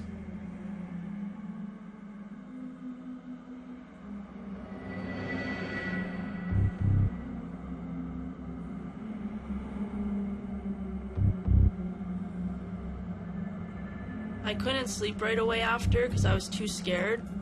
So I hid under my covers for a bit and I just tried to think of happy thoughts. Tried to convince myself of different situations of why what just happened could have happened.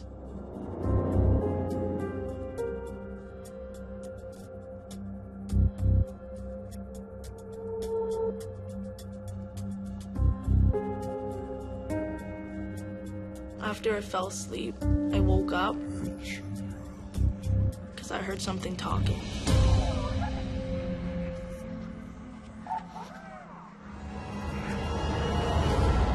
I thought it was my sister at my door. She used to come and sleep with me quite often.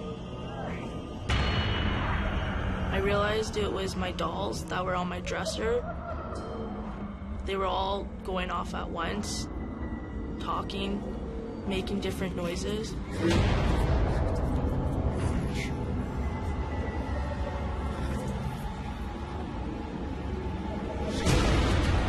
As I'm listening to these dolls talk, I all of a sudden hear the clown's music.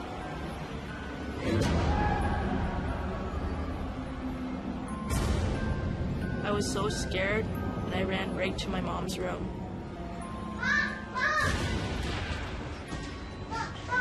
What is it? Are you okay? I went into her room and I screamed, "Mom, wake up. There's something going on. My dolls are talking to me." I'm coming, sweetheart. And I was so scared.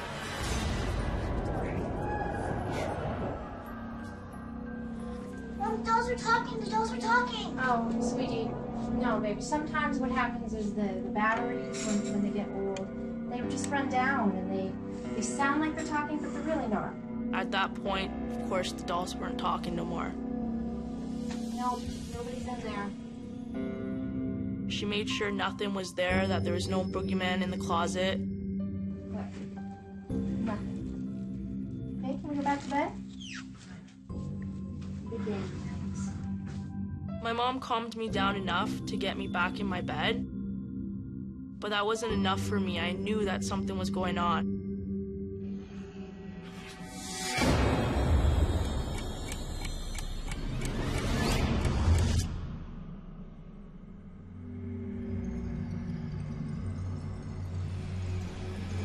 I'm trying to get back to sleep, and all of a sudden I hear footsteps coming from the attic. The steps sounded really heavy but slow. It almost sounded like the footsteps were coming from behind that wall that was built. I don't think I was supposed to go up in that attic. I think it was supposed to be left hidden. Maybe that going up there unleashed something or opened the door for something. At this point, I was frightened, but I was also intrigued. I needed to know what it was. I needed to know what was taunting me.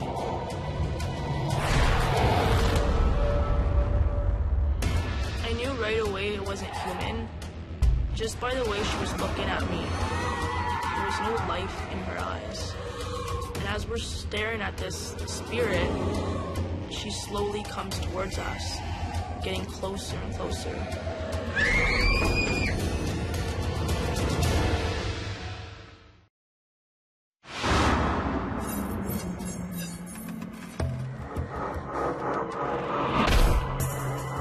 My name's Megan, and September 8th, 2000 was the scariest night in my life.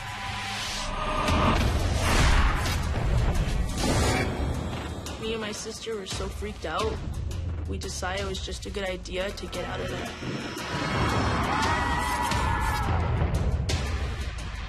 And all of a sudden, I hear footsteps coming from the attic.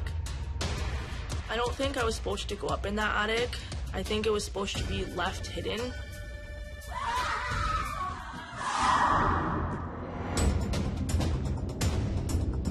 I knew it wasn't an animal because of the weight of the footsteps. It sounded like, almost like there was a man in the attic. At this point, I was so scared that I knew I had to do something because it wasn't gonna stop.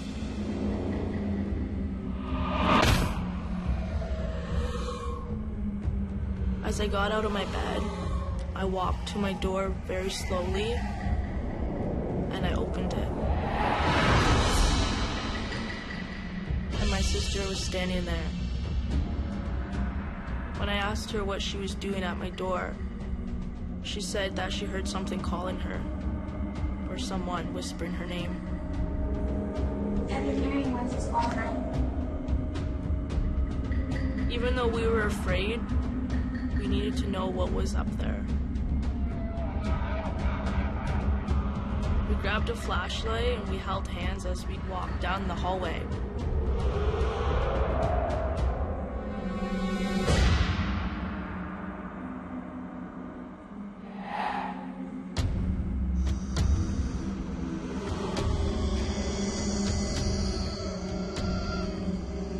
We climbed back up the steep, narrow steps to the attic.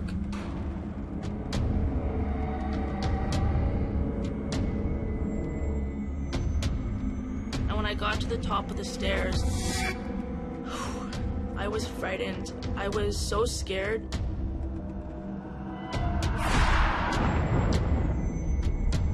I look at my sister, and I noticed her face was pale, so pale, like a ghost. Her eyes were huge. I was frightened. I knew that something scary was behind that wall. And then all of a sudden,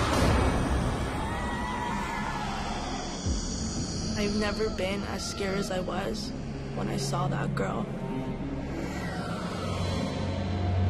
I knew right away it wasn't human, just by the way she was looking at me. There was no life in her eyes. She didn't say anything, she just stared at us.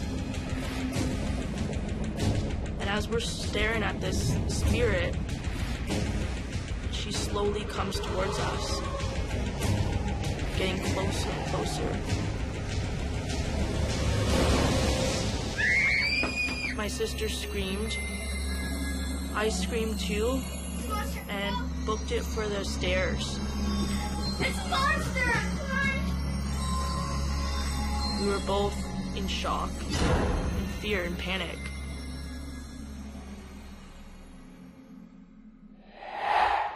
And that was the scariest night of my life.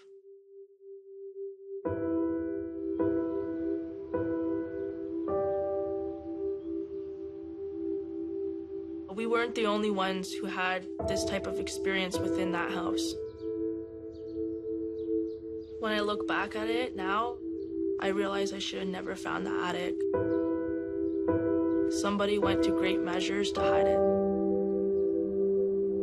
When I moved out of the house a few years later, a friend of my mom had lived there previous to us. And he told my mom that before he moved in, the previous owners had the house blessed because they too had experienced something that they couldn't explain. I think the little girl died there a long time ago, and I think she's trapped in that room. I still don't know exactly what I experienced that day. I don't know who this girl was or what she wanted from me and my sister.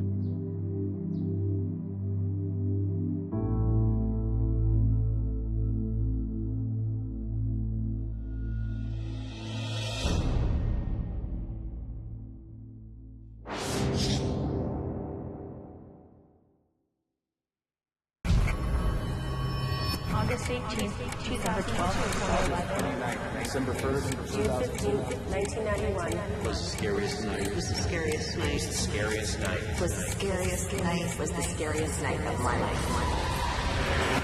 My house gave me like this weird fear through my body. I always had the feeling in the house that something was watching me or I wasn't alone. I never felt so scared.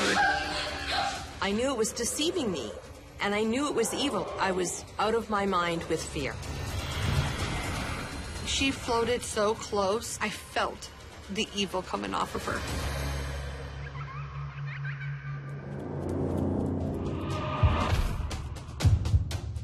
My name is Lou Ann, and July 7, 1982 was the scariest night of my life.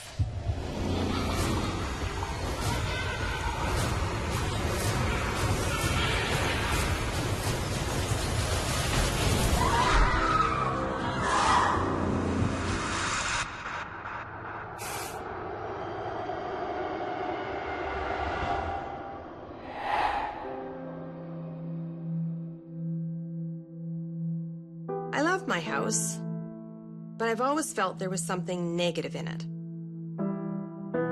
Before we even moved in, we drove by, and I looked out the window of the car and read the number of the house. It said 1330. And even though I'm not a suspicious person, I said, I don't like the number of the house. After a few years in the house, I started to like it more, and we were settling in.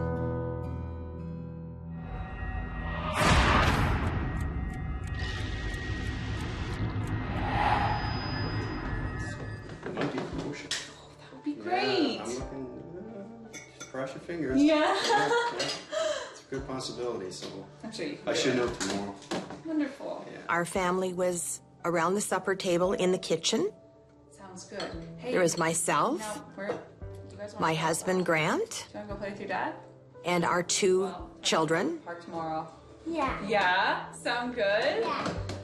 Well, now you boys are just. It was a normal night like any other. Kids were anxious to go and play. Well, now you boys are just about done. Why don't you go play with your dad in the playroom? Yeah. You guys are finished? All right, let's go. Okay.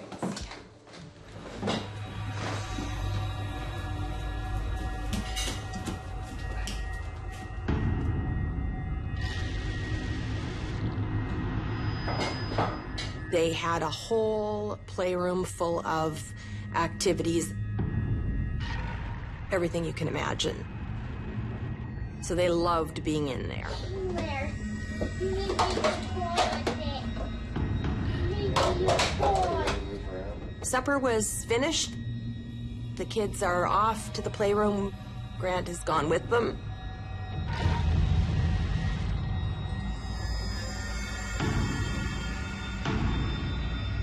I'm cleaning up the kitchen. I put the dishes in the sink. I had the feeling like something was watching me or I wasn't alone.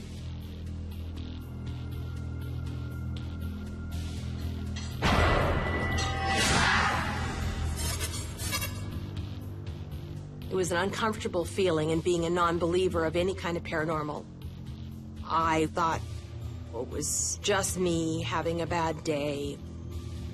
It was just a feeling that I had. But it was oppressive, and it was definitely there. I take the newspapers and organize them, fold them all up, put them in a nice, neat little pile, and I'm done. All tidied up, ready for the next day.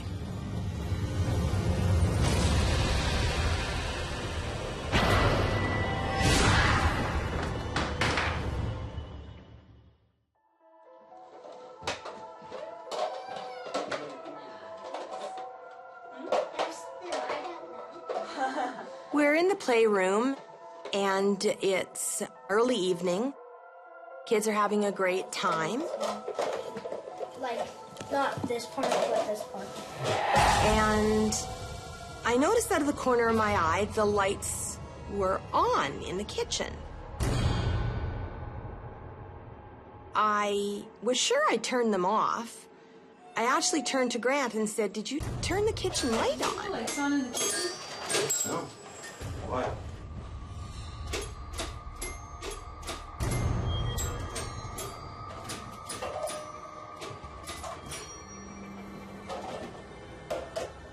So I walked back into the kitchen to turn the light back off. And the newspapers that I had put together on the table were strewn about on the floor.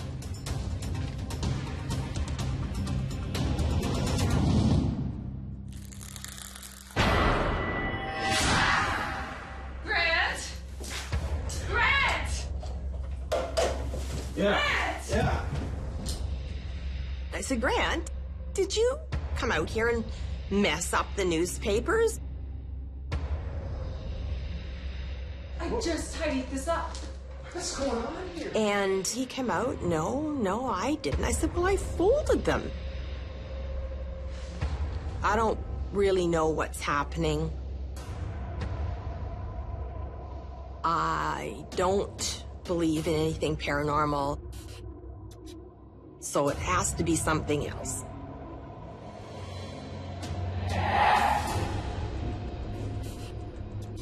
I thought maybe there might have been a breeze and a logical explanation for the papers to have moved. I checked the window and I checked the door. There was nothing open. I feel there's something very negative in the house.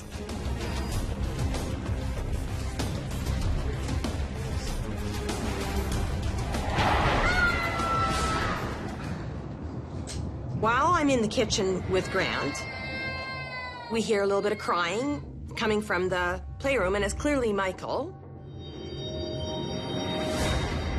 What happened?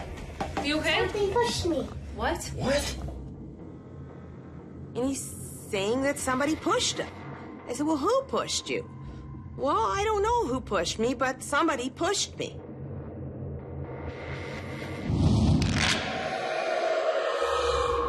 You okay? Yeah.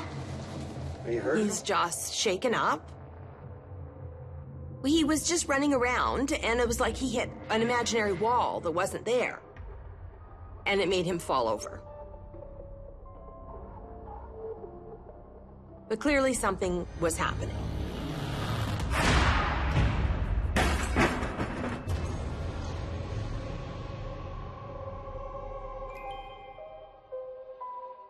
The whole evening is kind of getting on the weird side. There's not really a logical explanation for a lot of this. There wasn't any way to explain it.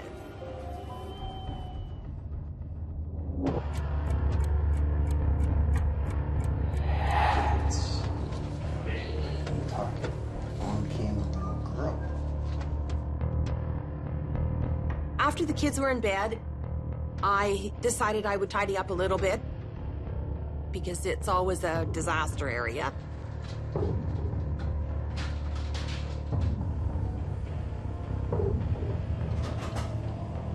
As I'm coming back out, I noticed that there is something in the hallway.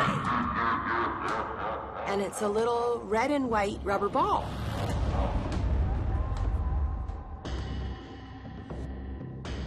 And I thought, okay, I don't recognize this ball. It doesn't look like it's any of our kids' toys, but maybe they brought it in from outside. So I pick it up and I go to take it back into the playroom. I guess I'll just put it with the rest of the toys.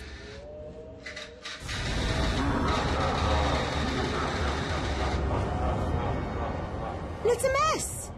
It's all over the place.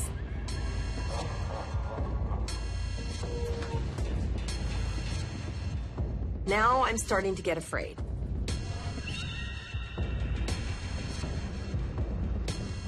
I'm really thinking there's something weird going on here. I can't put my finger on it. I can't explain it. The unknown is scarier than anything.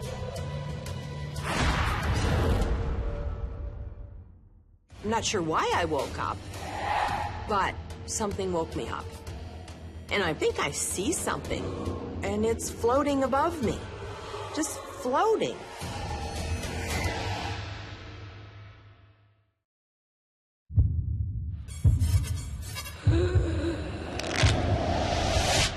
My name is Luann, and July 7, 1982 was the scariest night of my life. The newspapers were strewn about on the floor.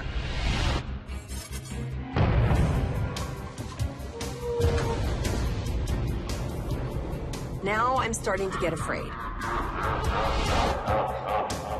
The unknown is scarier than anything.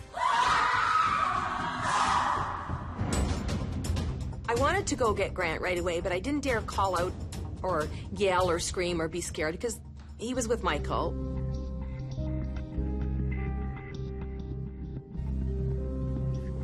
So I did collect myself and calmly go into the bedroom.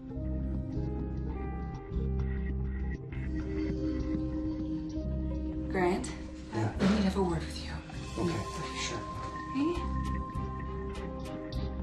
I called Grant aside and I said, you know, you gotta go look in the playroom because there is a massive mess in there. And there's a little rubber ball that is not even ours.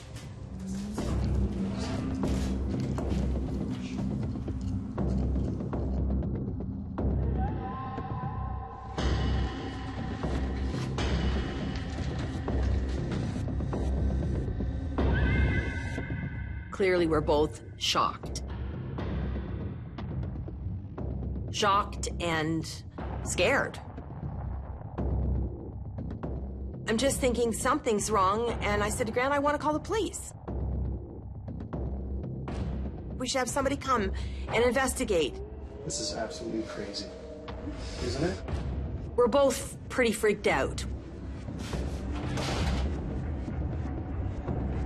The connection between me thinking the house number was bad luck and bad luck being in the house is making a little more sense now. So I go to the phone into the bedroom. The phone's dead.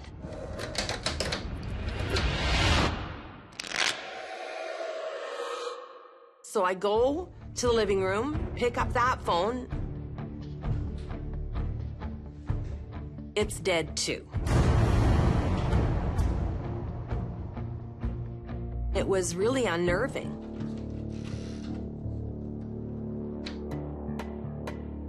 I'm always looking for something logical, so maybe somebody broke in, maybe somebody's fooling around, maybe the lines got cut or something has happened. And they were working earlier in the night because I was just talking to somebody on the phone.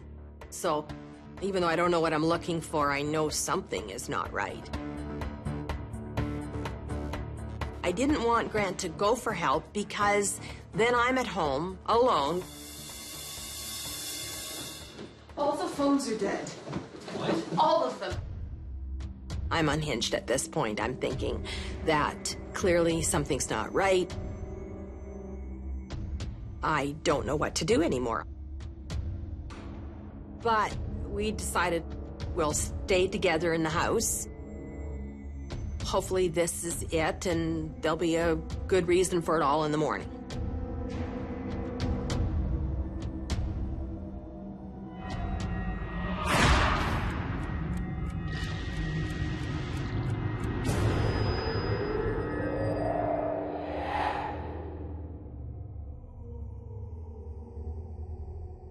Well, I fall asleep and slept for several hours.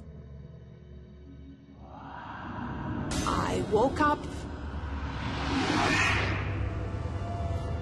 I'm not sure why I woke up, but something woke me up.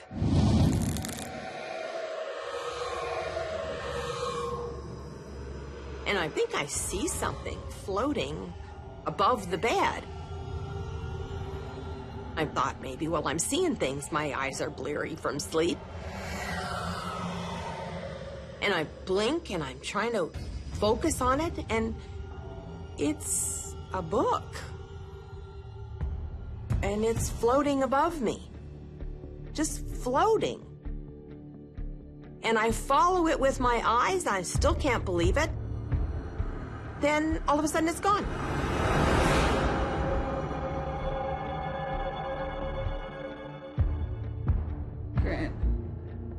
Grant.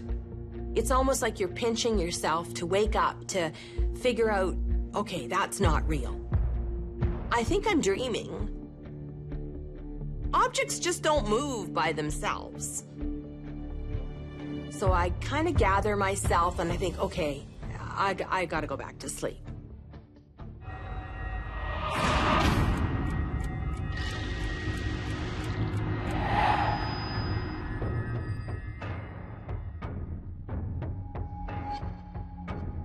I slept for another few hours, and I woke up again. Grant. Grant. I sat up because there was something at the foot of the bed.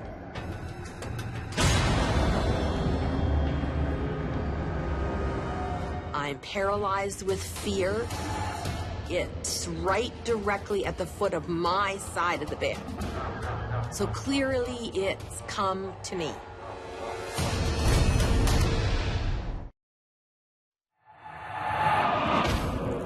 My name is Lou Ann. July 7, 1982 was the scariest night of my life.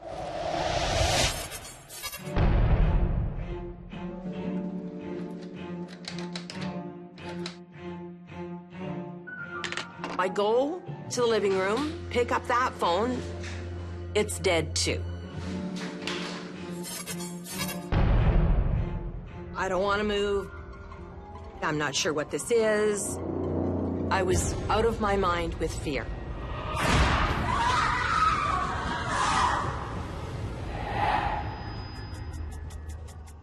There was an image at the end of the bed,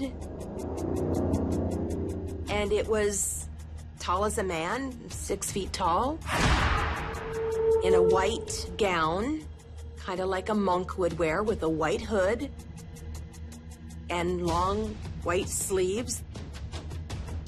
It was looking at me, but I couldn't see its face.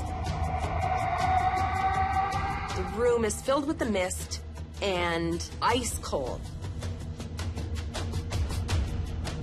It's right directly at the foot of my side of the bed. So clearly it's come to me. I'm in some kind of zone. I have no idea how else to describe it. It started to extend its arms to me. Outstretched arms that were very, very long, as if, come to me, come to me. The only thing that I could think of is that it was a spiritual, Christian, Jesus-like figure. It was Christ-like, and I believed in that. That made sense to me.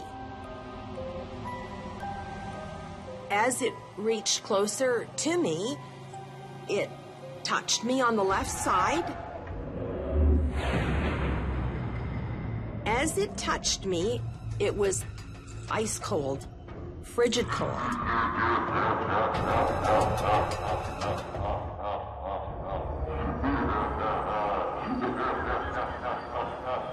Now I'm in a state of pure fear.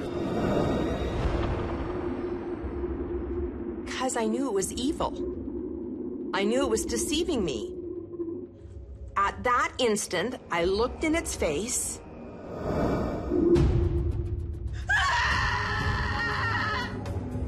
And there was no face. I let out the most blood-curdling series of screams. Now Grant wakes up. And he sees the same thing.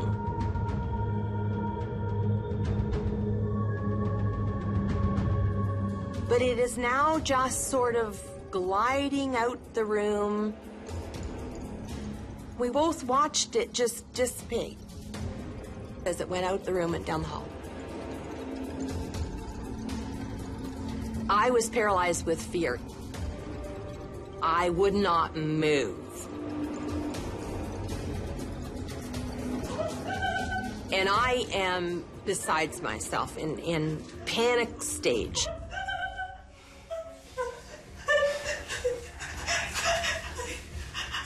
And so finally, when I can speak, I tell him, I need a Bible. I need a Bible. I need a Bible. I need some protection. I need something. And I did have a Bible, but it was downstairs in the rec room. And I tell him exactly where to find it.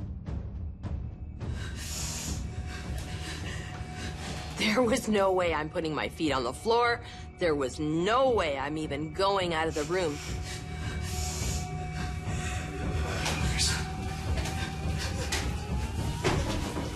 And so he goes and gets the Bible, and he brings it upstairs. I hold it for the longest time. And I put it under my pillow. I slept with the Bible under my pillow for probably 2-3 weeks afterwards. And that was the scariest night of my life.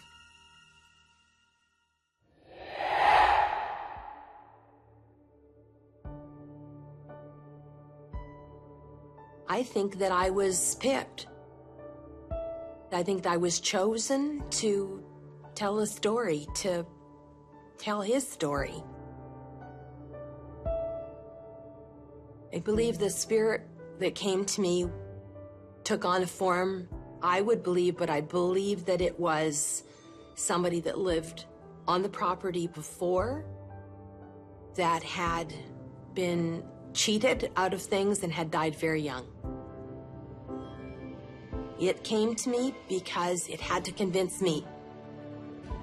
If it could convince me, I could convince others. I could tell the story. There's a message.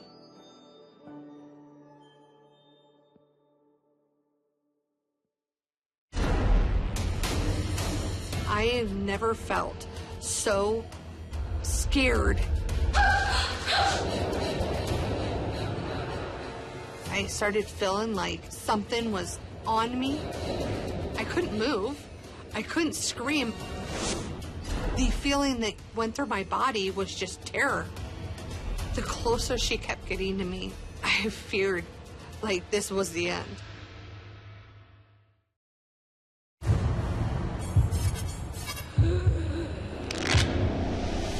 My name is Marie, and February 14th, 2017 was the scariest night of my life.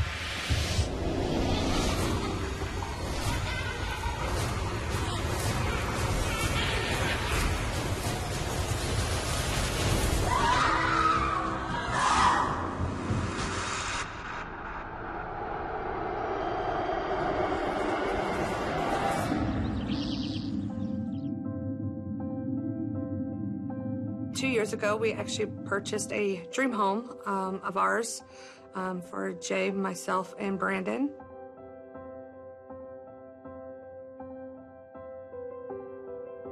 We were very excited to actually move into this home. It was a dream come true.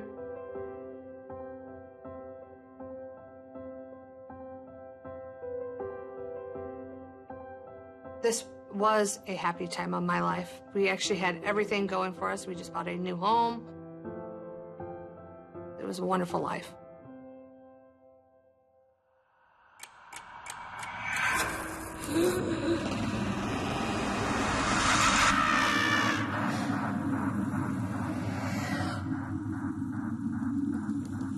So it's Valentine's Day.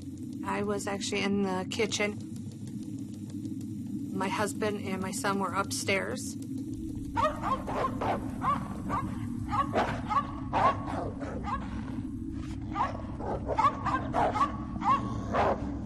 My dogs don't bark or growl. They're actually pretty quiet animals.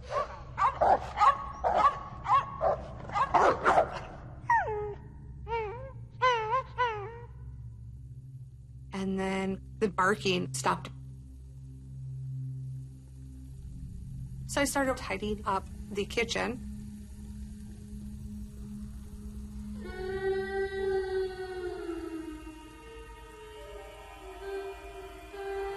And I started hearing this whimpering.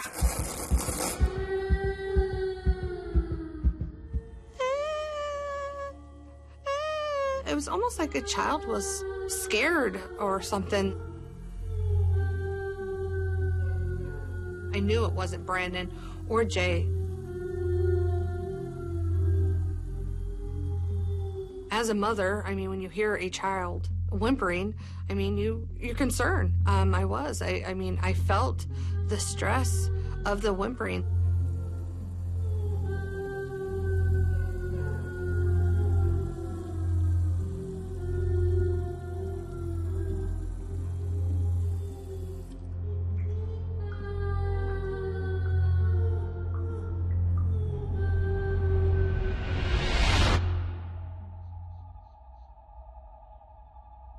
It's nighttime, so I don't understand why I was hearing this whimpering of a child.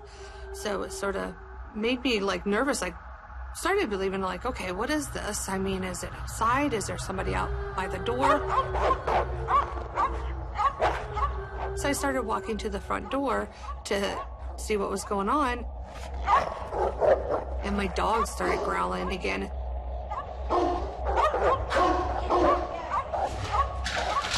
They're actually pretty quiet animals. So even when people usually knock, they don't even growl or bark. Get back! Get back! I was very concerned it was a child out there, and I just wanted to help the child. Stay.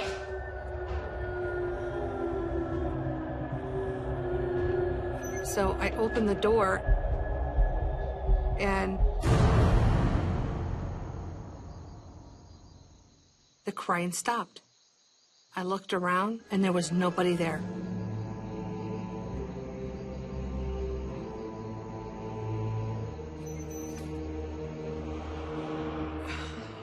I started hearing the whimpering again, and I was like, what is going on? I was like, I mean, is it a child? What's going on? I actually started feeling more like a chill go through my body.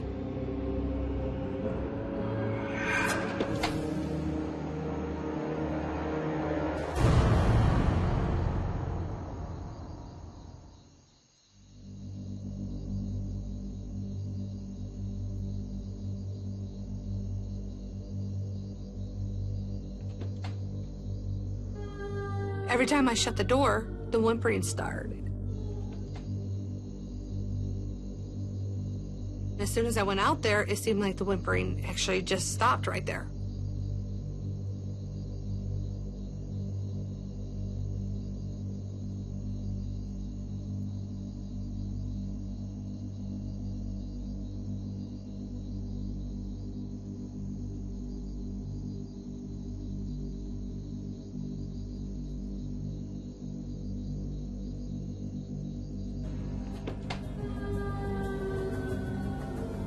The whimpering actually started again, so I started thinking, maybe it's not a child, maybe it's something else.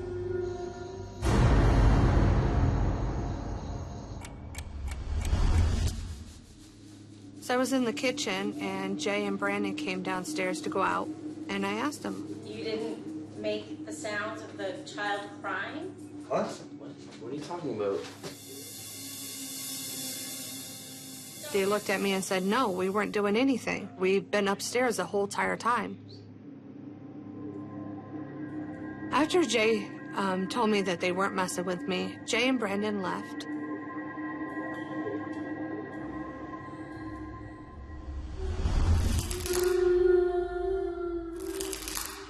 I was assuming it may be possibly something different. So I was trying not to think about that.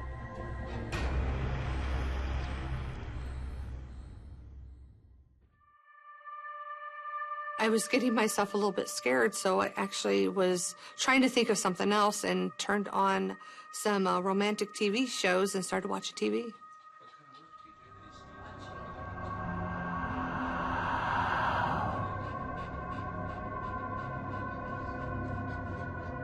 I'm sitting on the couch watching TV all by myself.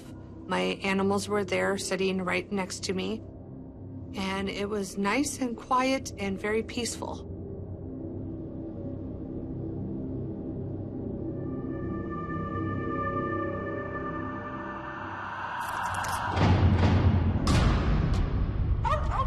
All of a sudden, I heard like 3 huge bangs.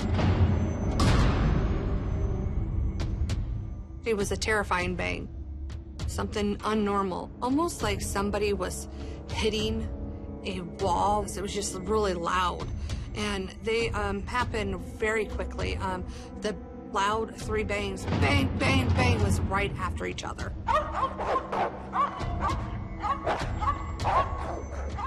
My dogs just started barking and growling.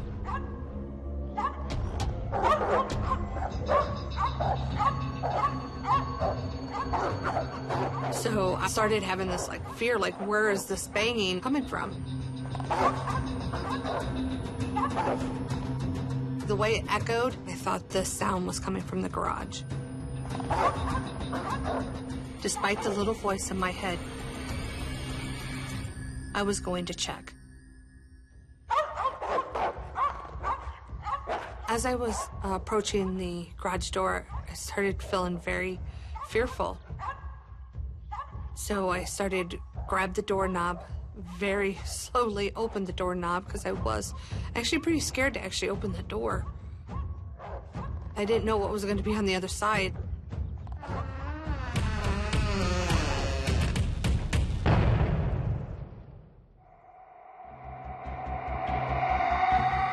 I never felt so scared. I told him if he didn't get home right away, I was gonna leave this house and never come back.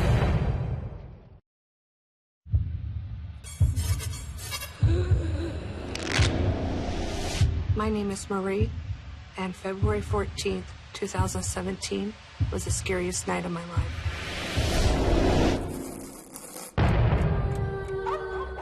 I started hearing this whimpering. The crying stopped. All of a sudden, 3 huge bangs. I was starting to fear for my life.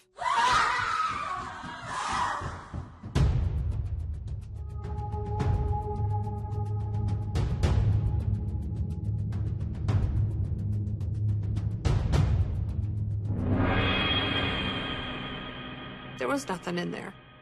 So I was like, okay, maybe my mind is playing games with me.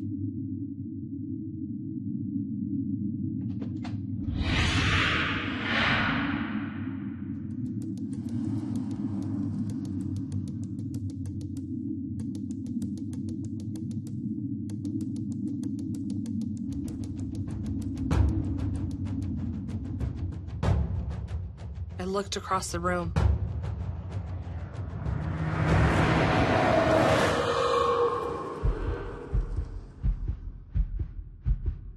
And saw an old dartboard with 3 darts stuck deep into it, all embedded into the number 6.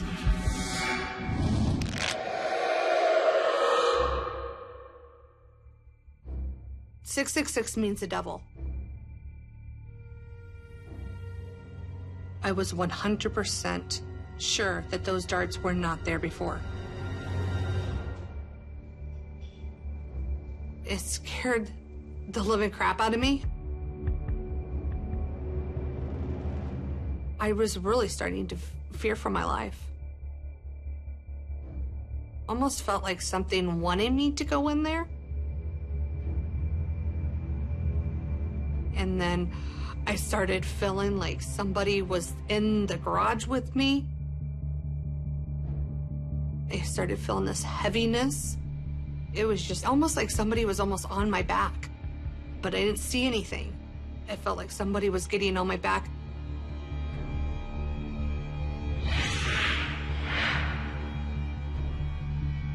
I have never felt so scared.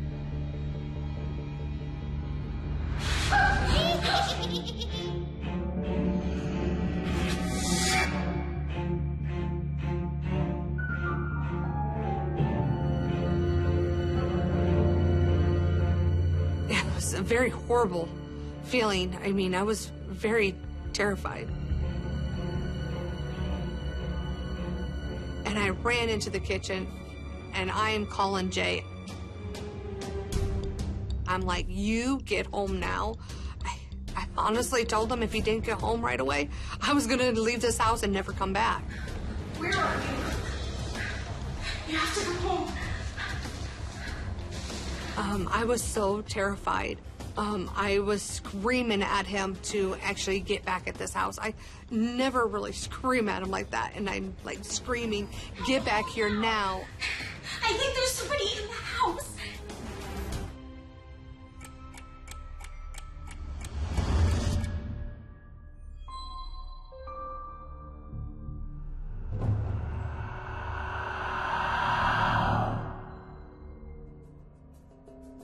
I'm sitting on the couch, terrified.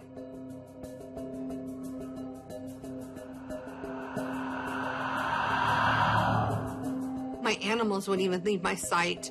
They were both wrapped around me, almost like they knew something bad was gonna happen. I actually would not let Jay get off the phone. I need you here. The whole entire time he was driving, I'm like, get home now, get home. And I was just so terrified.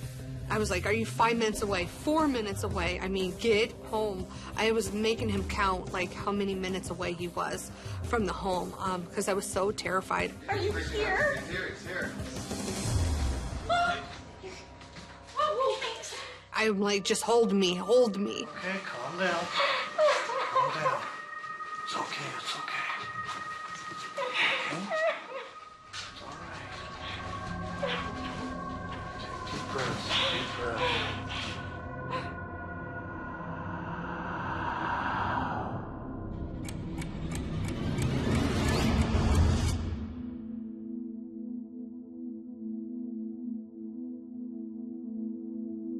My husband, he's sort of my, my knight in shining armor. He keeps me feeling safe.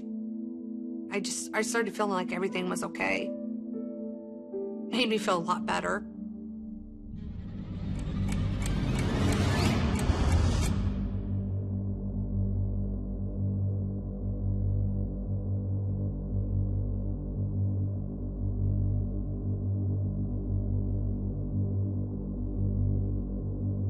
I was tossing and turning. I just could not go to bed.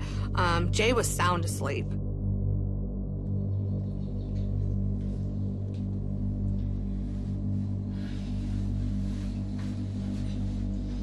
I don't really want to wake my husband up. So I went ahead and I grabbed my laptop and I decided to go downstairs.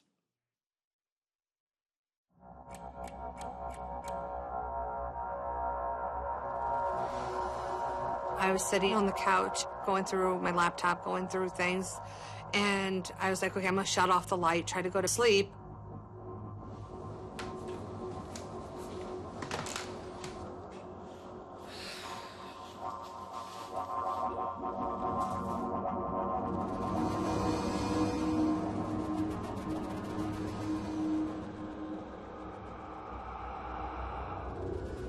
I was sleeping probably for a good hour. Something just mysteriously woke me up. I mean, I opened my eyes and I saw this strange light coming from like the hallway area, and I wasn't sure what it was.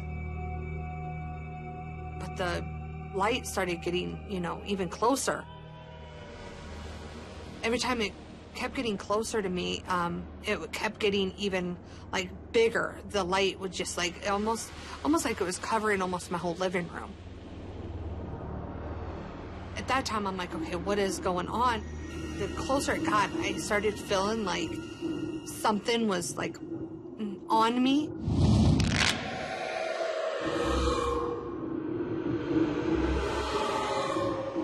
I couldn't move. I could not move my body. That scared the crap out of me. The light would start coming closer and closer. And then all of a sudden I seen this figure. It was a witch.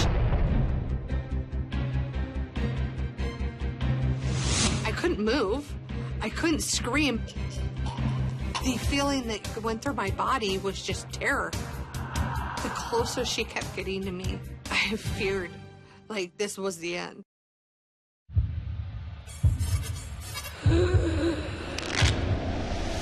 My name is Marie, and February 14th, 2017 was the scariest night of my life. There was actually 3 darts in my son's dartboard, and they were all in the 6. 666 means a double. And then all of a sudden I seen this figure. It was a witch.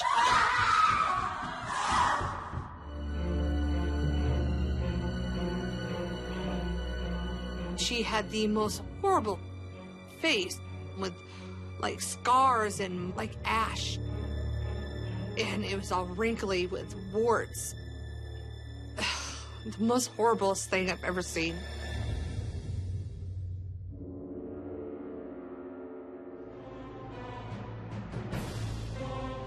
The closer she kept getting to me, I feared like this was the end.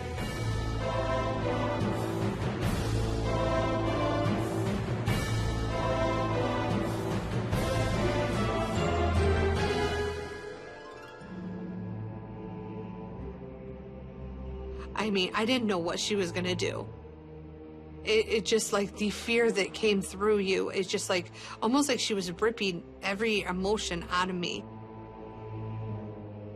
I was paralyzed in fear. I couldn't move. I couldn't scream. I mean, my mouth couldn't even move. The feeling that went through my body was just terror.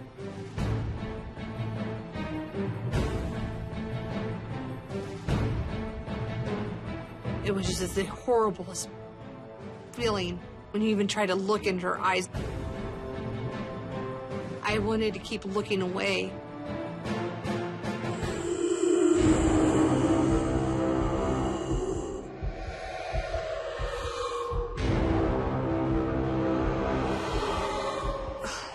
Her look on her eyes, I mean, oh. I did feel like she had some kind of spell or control over me, where if I kept looking into her eyes, like she almost was gonna take me somewhere where I might not ever come back out of. She floated so close and closer to me that she was like hovering over me. I mean, I felt the evil coming off of her. And when she hovered right over my face, I was able to actually scream. She just disappeared. And at that time, how loud I screamed, my husband came running down the stairs. What's wrong? I was actually shaking in fear. My husband said I was so white.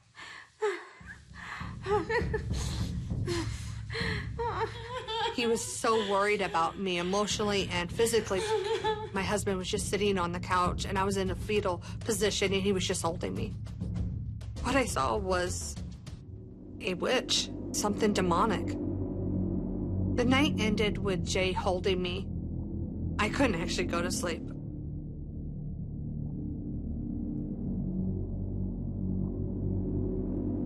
Jay was holding me this whole entire time. I think finally when daylight hit, I actually finally fell asleep.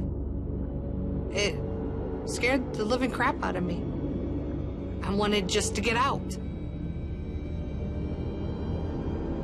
And that was the scariest night of my life.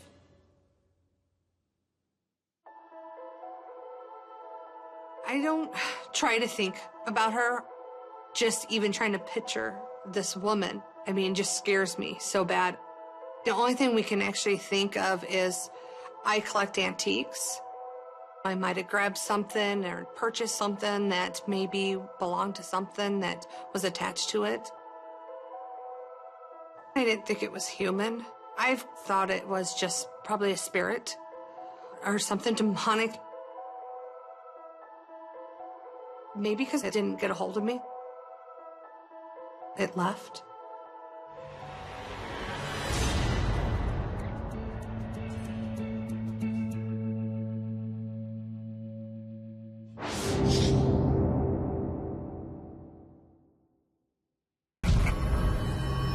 August 18th, 2012, December 1st, June 15th, 1991. Was the scariest night. Was the scariest night. Was the scariest night. Was the scariest night. Was the scariest night of my life. There was something different in this house. Someone was actually watching me. They seemed to see something that I wasn't able to see.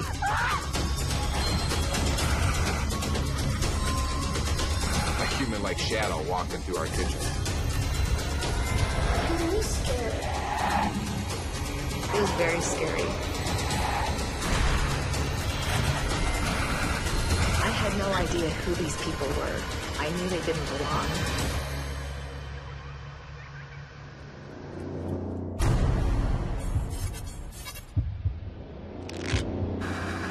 My name is Carlo, and August 29th, 1980 was the scariest night of my life.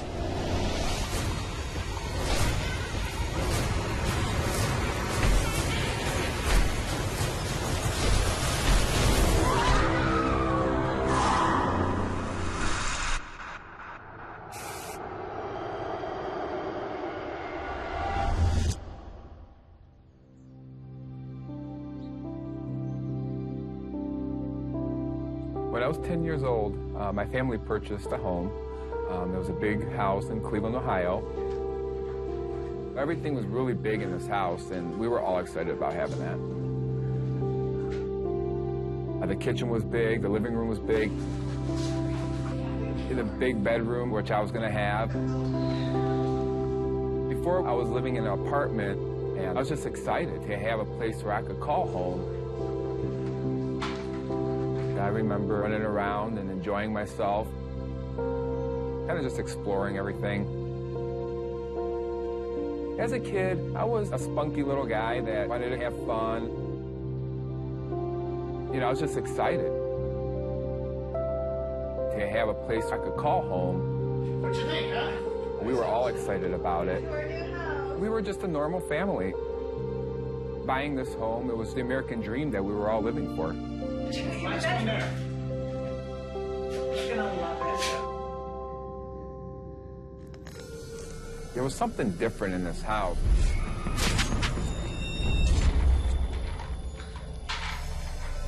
I remember having a negative vibe.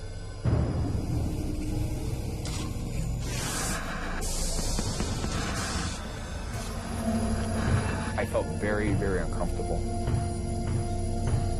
It was like someone was actually watching me.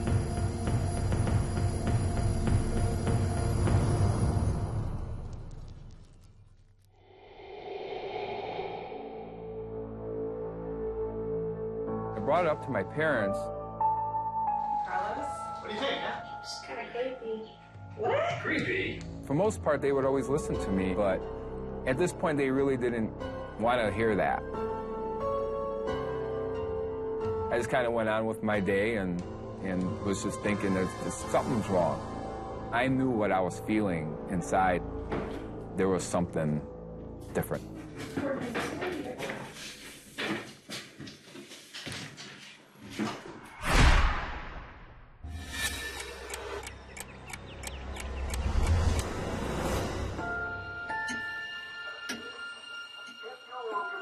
Later that night, we were all settled down in the living room. We're just watching TV. And I felt something.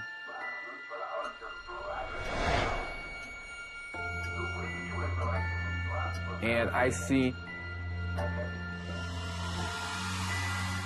this dark shadow.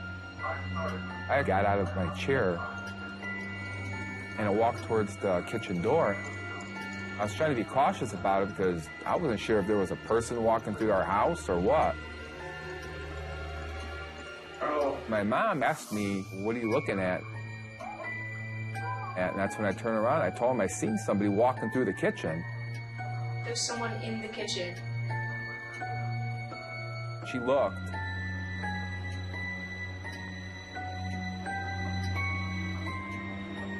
Is there one here?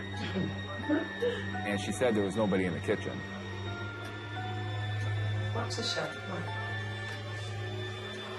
She probably just thought I was seeing things, or it was my imagination. I was dumbfounded. I couldn't figure out what it was. I knew it wasn't my imagination, though.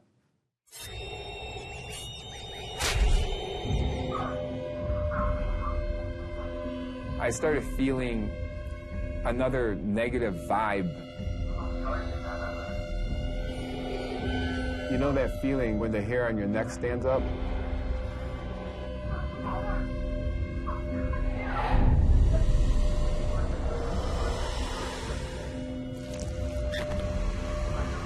And there it was again.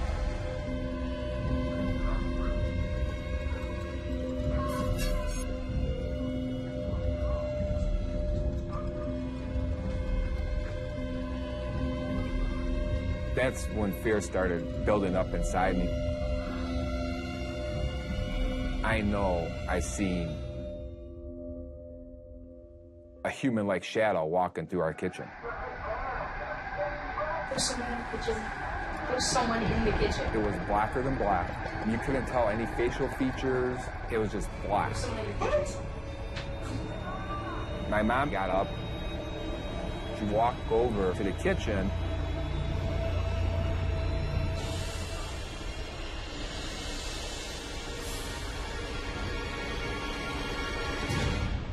There's nothing here.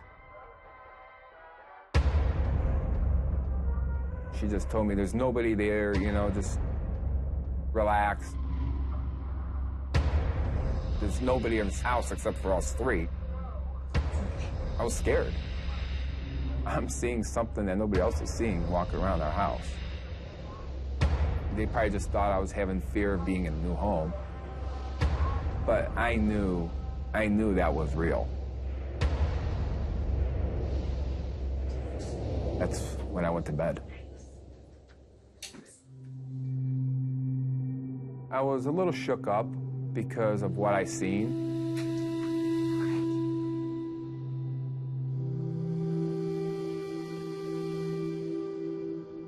I was kind of on edge because I know what I seen was real.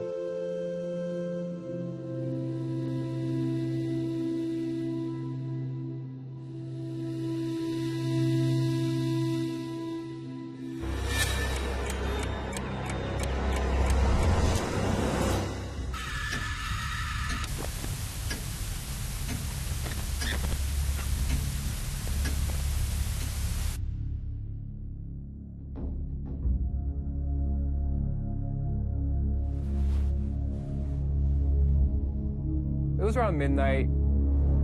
I woke up and I had to use the restroom. I was scared to leave my room.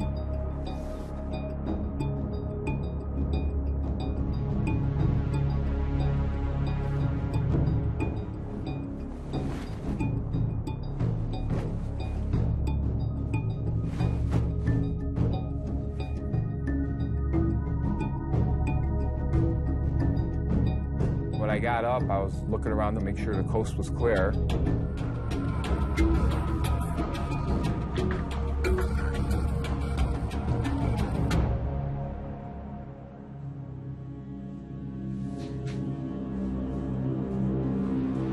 I avoided the area where I saw the shadow man.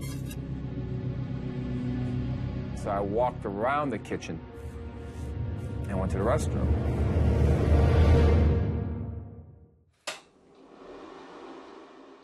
As I was in the bathroom, you know, my whole thought, I didn't want to come across this shadow man.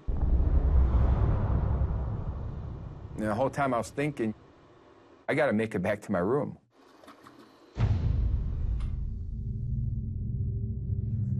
When I came out, I figured I would make a run for it past the area where I saw the shadow man.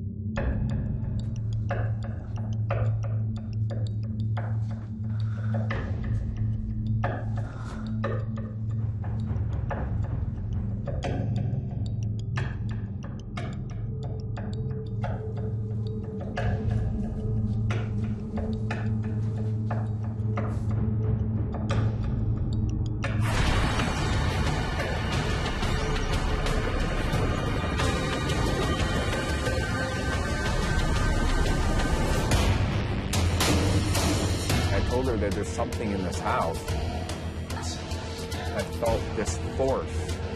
She told me to pray. I thought this thing's gonna come after me. This was the scariest thing I've ever seen.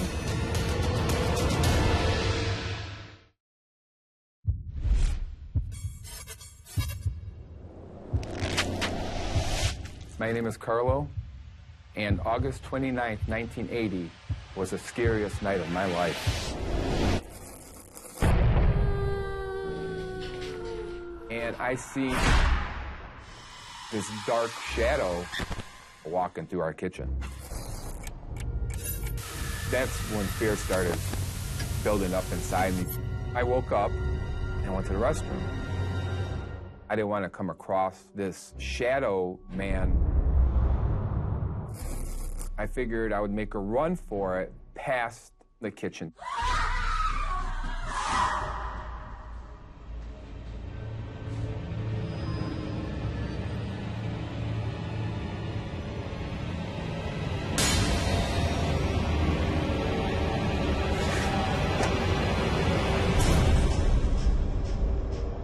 I felt this force, like someone just pushed me in the back. It was powerful. I slammed into the oven, and I actually put a dent into the side of the oven where I hit it. I started crying. I was shook up. I started screaming. My mom came running out. What? And I told her that someone pushed me. She told me nobody pushed me. I probably just slipped and fell. I know I felt two hands push me. She got a towel and put it on my head, and I had a little lump on my head. I told her that there's something in this house. They told me that things will settle down, I'll get used to it. Having a bad dream? I had a feeling that they believed me, but they were trying to ignore it because, you know, it's a new house and they wanted to settle in. It's okay, sweetie. It's okay. They were trying to tell me I'm gonna get used to this house.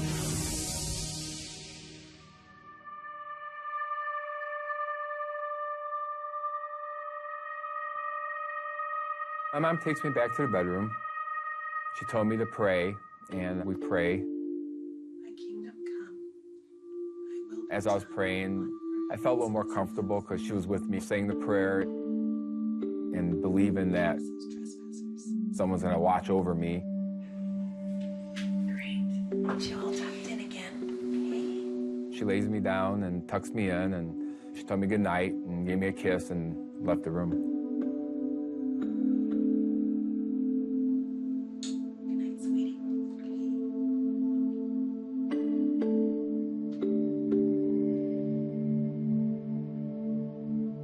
As I was laying there after my mom left, I felt scared.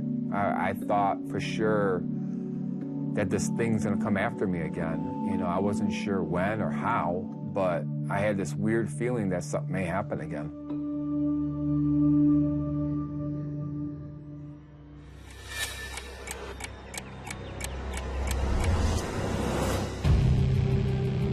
It was about 2 in the morning. I was laying in bed, and I happened to look.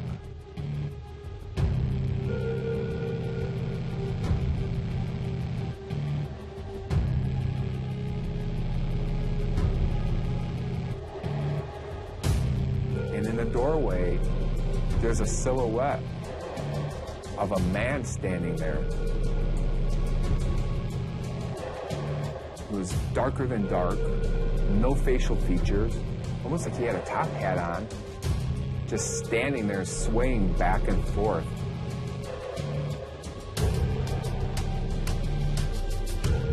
Looking at me. I was terrified. I didn't know what to do because I was trapped in this bedroom.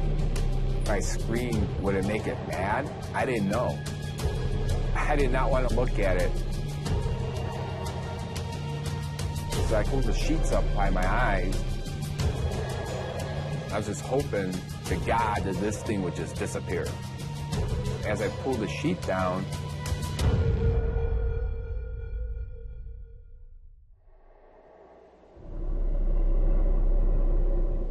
he was moving slowly into the room.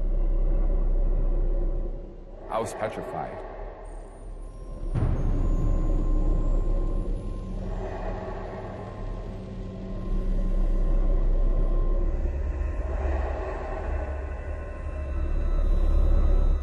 I turned to my side a little bit, and the next thing I know,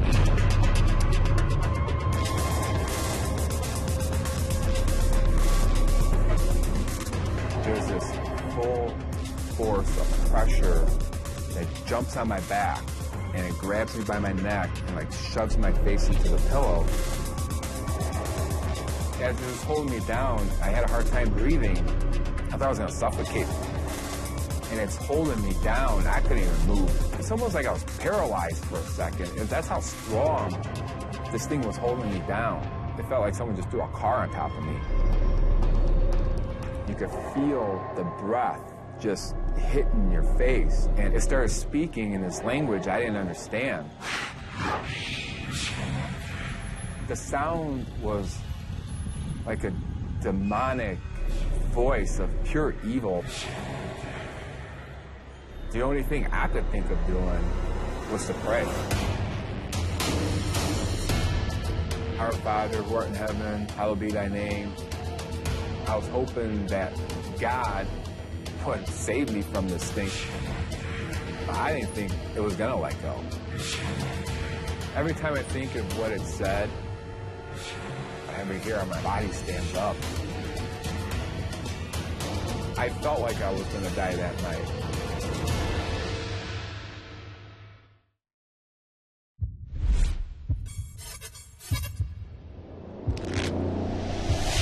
My name is Carlo, and August 29th, 1980 was the scariest night of my life. I felt this force. It was powerful. Oh, Dad! In the doorway, there's a silhouette of a man standing there.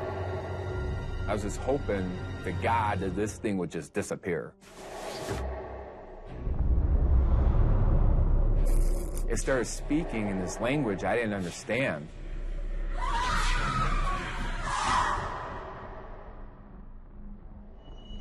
I started to pray. Our Father, who art in heaven, hallowed be thy name.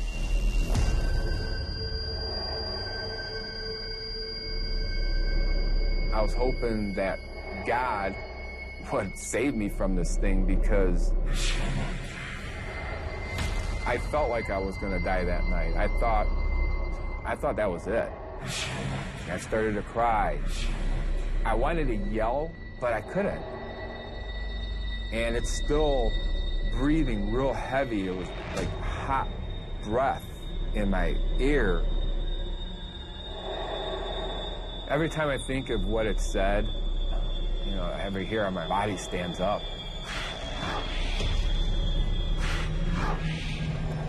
The only words I understood was,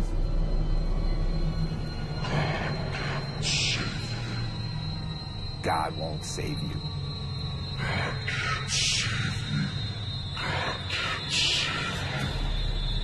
I didn't think it was gonna let go.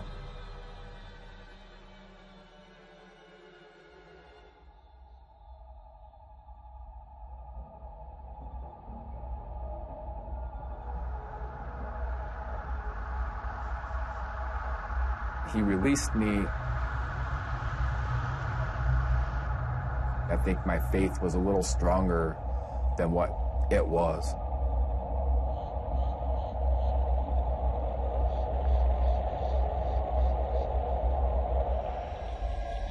Maybe God was there to protect me. Mom! Dad, help! Mom! I started screaming for my mom and dad. Mom! Dad, help! Mom! Mom! They came running in. What happened? The shadow man. I told them what happened.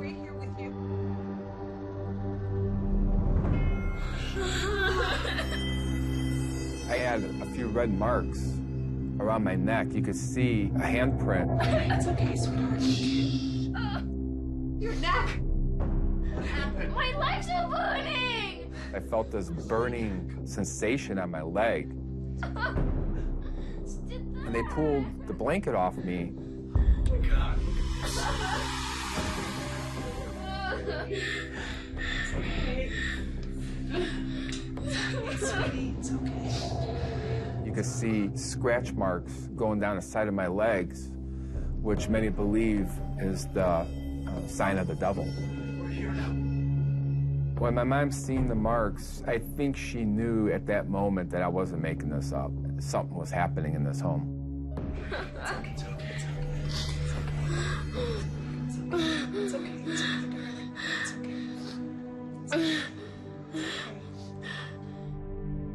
And that was the scariest night of my life.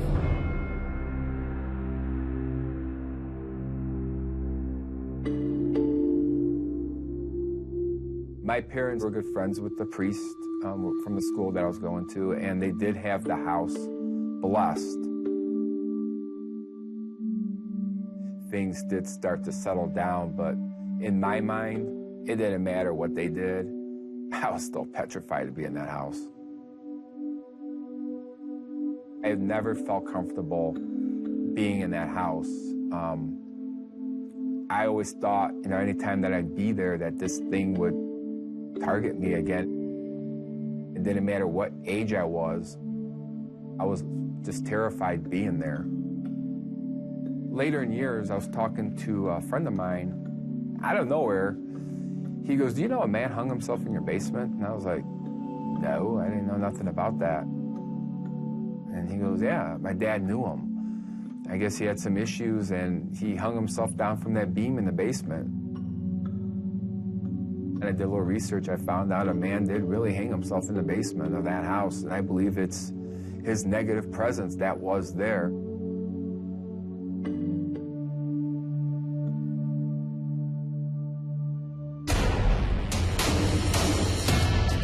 My niece, Emma, was coming to spend the night with me.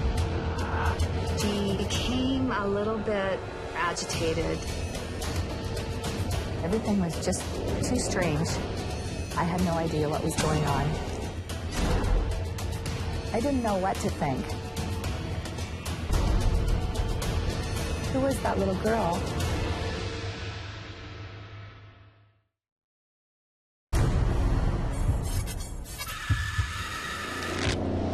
My name is Sandy, and February 1st, 1996 was the scariest night of my life.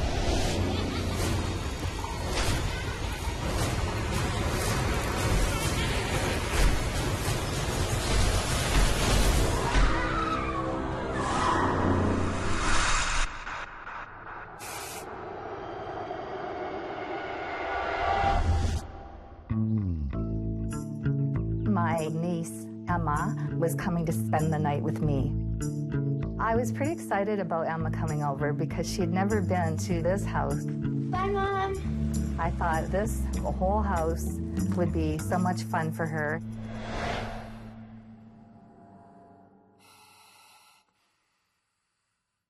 I thought it would be quite an adventure.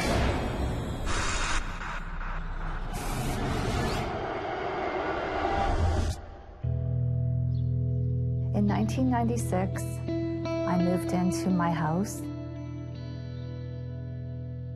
I loved it from the moment I walked in the door. It just felt warm. It was pretty amazing, really. I felt like I was at home. The house was built in 1916, and it had a lot of character, but it wasn't well maintained. It needed a lot of work. I painted every room in the house.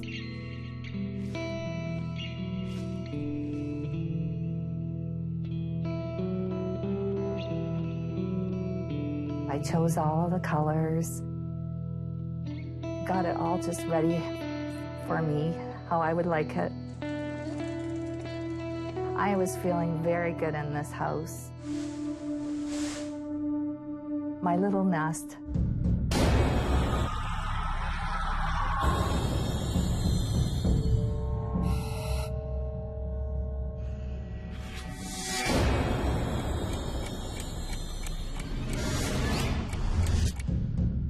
Emma seemed to like the house. She was more interested in my cats. I had 2 cats at the time. One was named Abba. The other was named Rafi. Shortly after I moved in, the cats seemed restless. I thought that maybe they were just a little nervous about the new place. But I noticed that they were looking off into the ceiling or standing looking at the wall. They seemed to see something that I wasn't able to see. Come on, it's gonna be a great night. Just you and me. I'm very close to Emma. And some television. Always have been.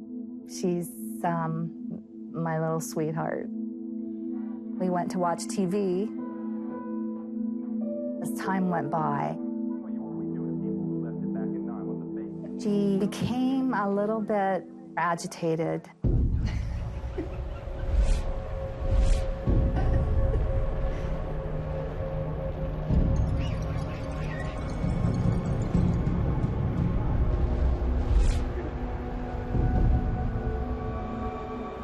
Why the gloomy face? I don't know.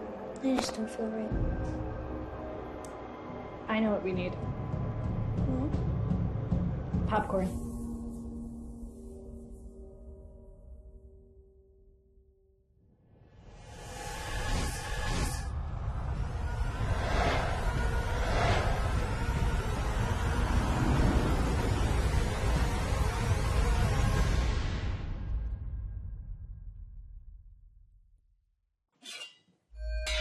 I was making the popcorn and putting our little drinks together. Emma came into the kitchen. She was out of sorts. What's the matter? There seemed to be a problem that I didn't understand. I'm really scared. I asked Emma if she was okay, and she said she was frightened, but couldn't really say why. I'm just really, really scared.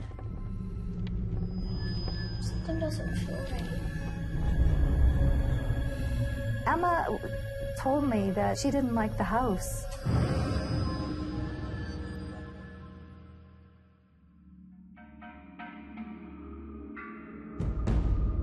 I thought maybe she was feeling homesick. I just tried to make it fun.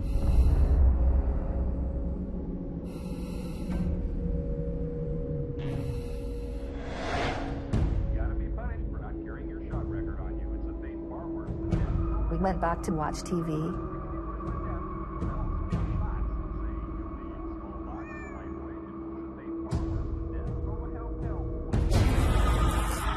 It was time for Emma to go to sleep.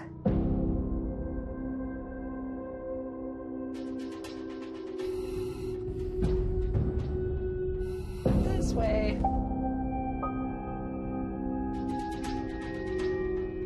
Into the bed.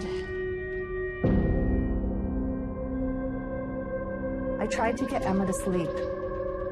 She did not want to be in the house.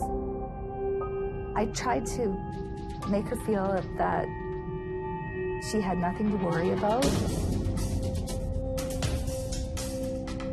I thought that Emma's imagination was causing her to feel uncomfortable. I know it's an old house, but it's just your imagination. I wasn't sure, but whatever it was. Come on, let's have a story. She was exhausted and needed to sleep.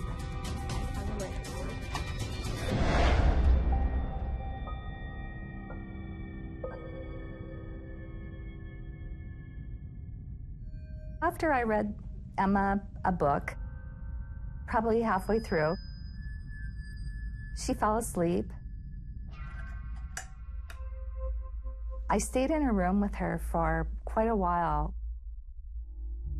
I was concerned that she would wake up and become upset again.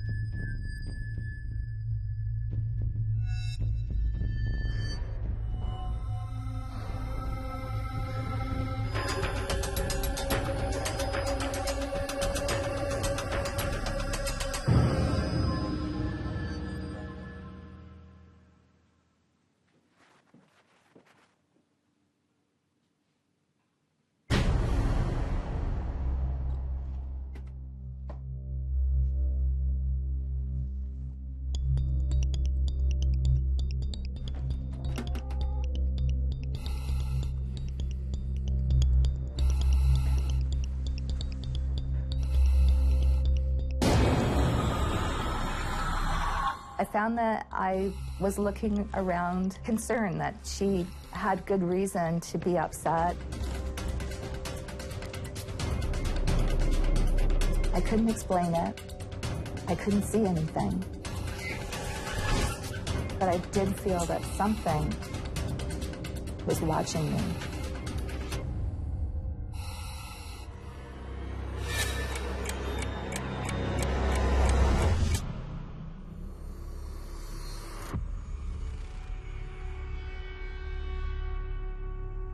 I was totally exhausted.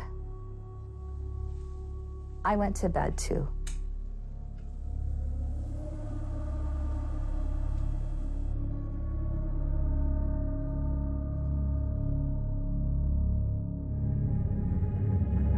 I was tossing and turning in that half awake, half asleep state. I was dreaming that I was at a party, but I'd fallen asleep and the party was continuing around me.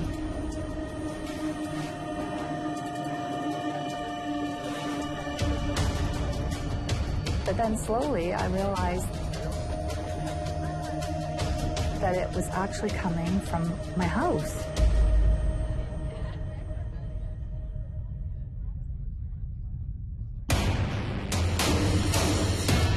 Everything was just too strange.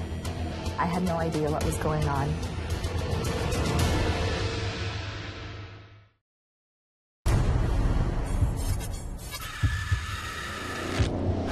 My name is Sandy, and February 1st, 1996 was the scariest night of my life. I was pretty excited about Emma coming over. She's my little sweetheart. Something was watching me. I was dreaming that I was at a party, but I'd fallen asleep and the party was continuing around me. But then slowly I realized that it was actually coming from my house.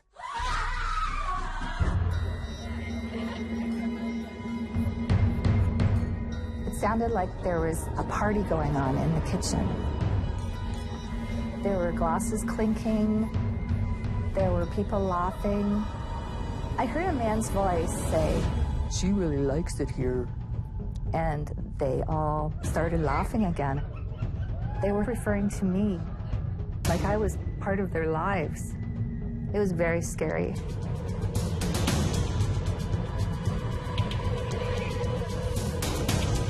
My cats, who always sleep with me, their ears were back, their eyes were bulged out.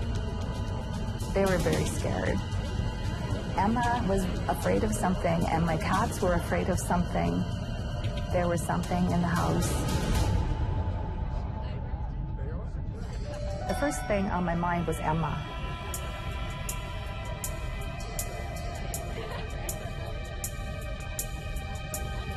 I went to check on her.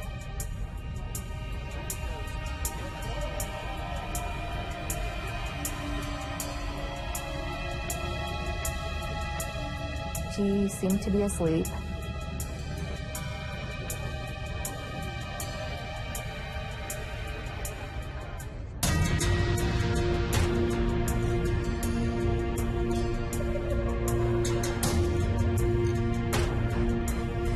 But I could hear the laughter and the glasses clinking together. The volume didn't seem to change.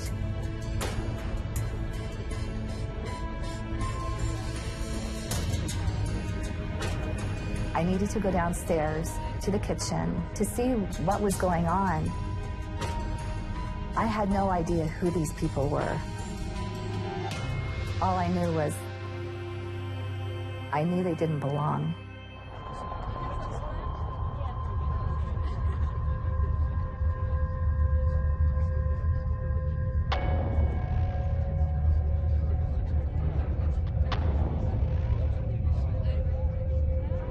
Were there people in my house?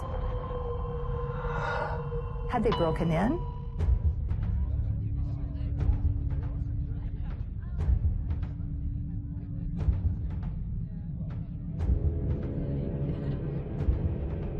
As I was approaching the bottom of the stairs,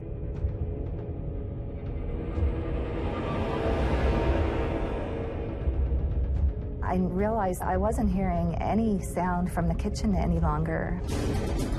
I knew that I heard voices, but there was nothing there.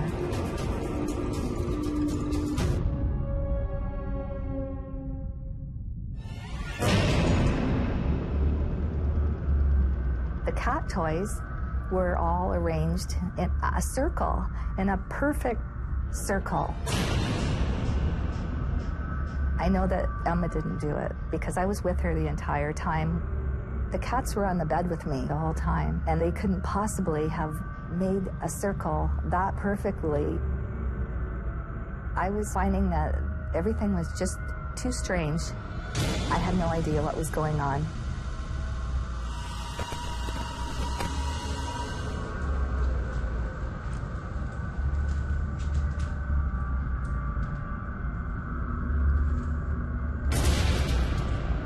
I was very, very frightened. I went through the entire house. I even went down to the basement.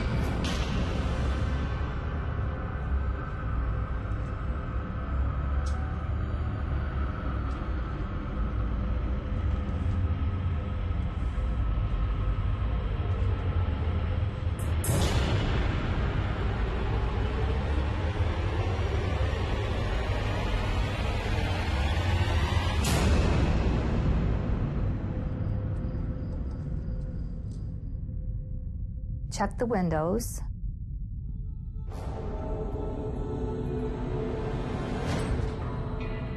They were all closed and locked.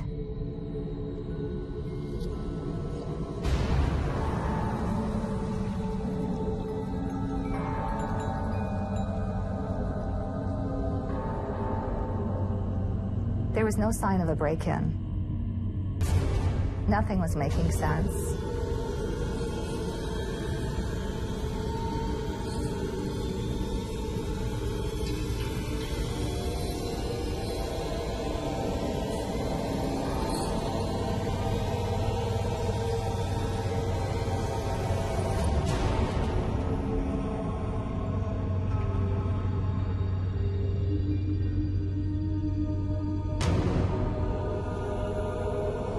Emma was okay.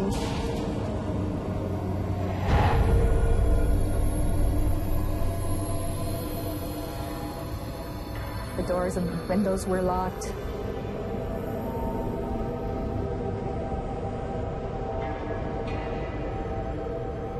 I just went back to bed.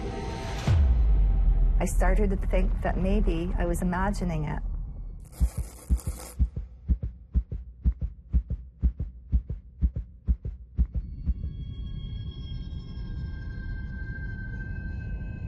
I finally drifted off to sleep.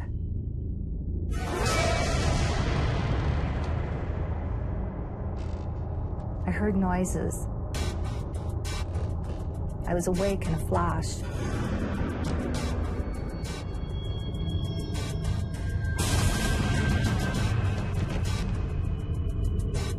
I'll never forget it.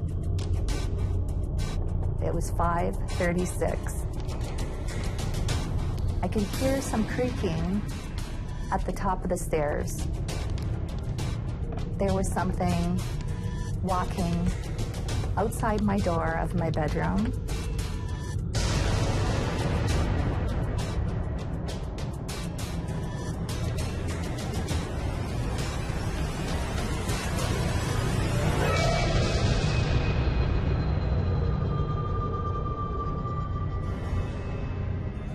Emma was just standing there at the top of the stairs. I was calling her. Emma, it's Auntie Sandy.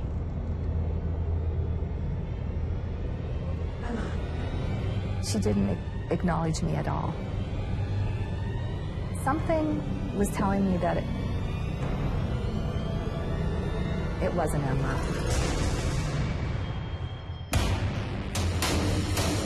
I didn't know what to think.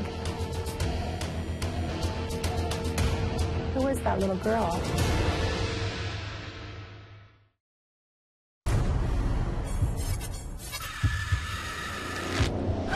My name is Sandy, and February 1st, 1996 was the scariest night of my life. There was a party going on in the kitchen. I knew they didn't belong.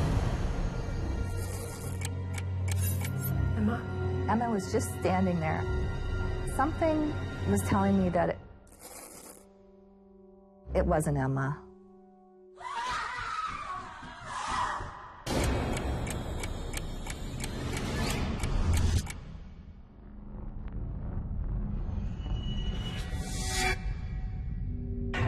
I didn't want to startle her.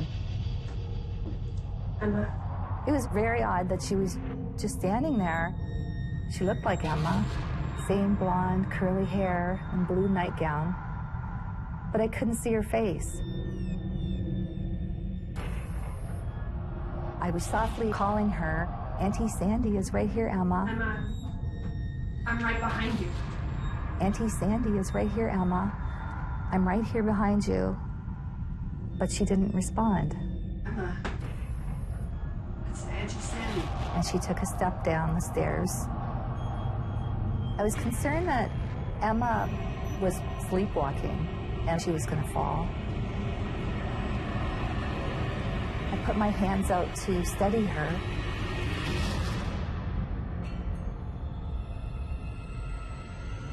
I felt my hands go straight through her. There was nothing, it was just cold. At that moment, I realized this was a ghost. I thought I was living in a nightmare. I closed my eyes and quickly opened them. The little girl was still there, still going down the stairs. Emma, it's Auntie Sandy. I'm right behind you. She turned to look up at me.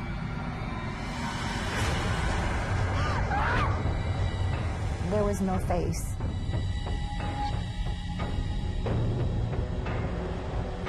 There was just no face. Everything about it looked like Emma.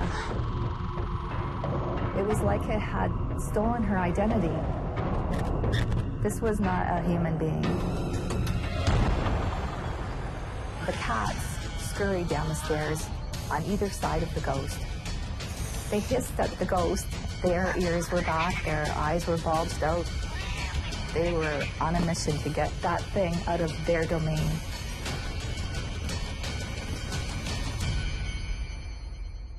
She disappeared.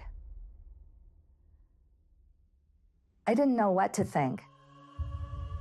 Who was that little girl, and why did she look identical to Emma? When the ghost disappeared, I wanted to make sure that Emma was still there. I immediately ran to her bedroom. Emma was still asleep. All I wanted to do was scoop Emma up and run screaming from the house. But if I was going to do that, that would mean going back downstairs, and there was simply no way I was going to do that. I stayed in her room all night, curled up right beside her. I don't know if I slept a wink that night.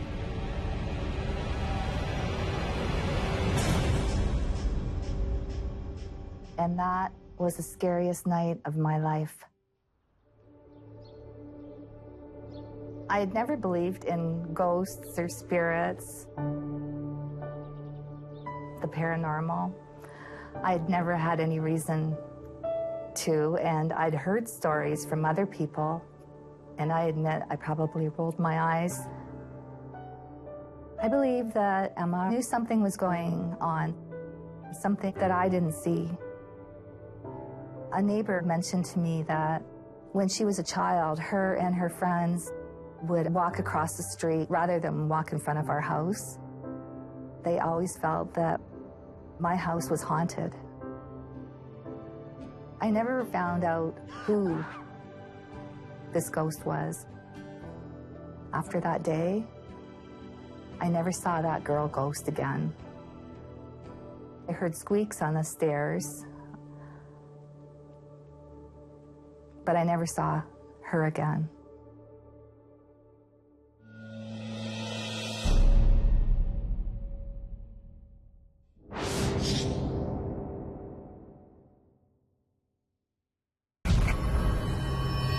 August 18th, 2011. December 1st, June 15th, 1991. Was the scariest night. Was the scariest night. Was the scariest night. Was the scariest night. Was the scariest night of my life. I felt a chill come over me. I realized that something was in my room, and my heart started to race. I stepped into the day room. That's when things changed. In that moment, I got so fearful. I thought, you know, it's gonna get real. It's either him or me. I'm gonna go down fighting. I thought I died with him.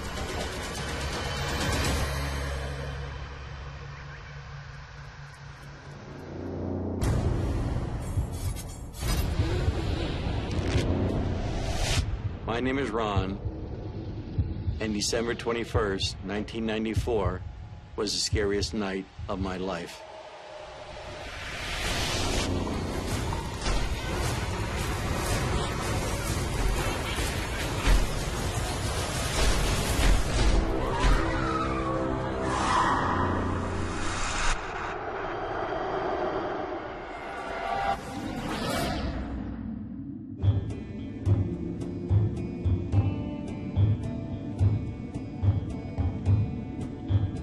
I worked in a mental institution as a hairdresser for over 10 years.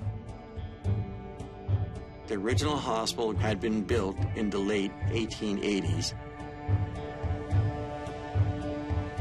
When the hospital was taken over in the 70s, it still remained the same patient-wise. We still took care of mentally ill patients.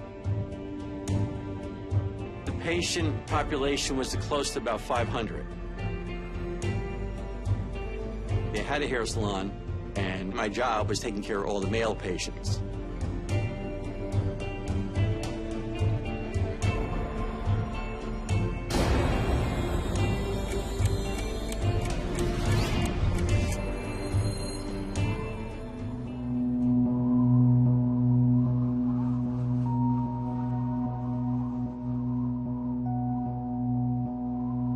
Where I had my office and my equipment was on Ward 13, and it was an empty, deserted ward.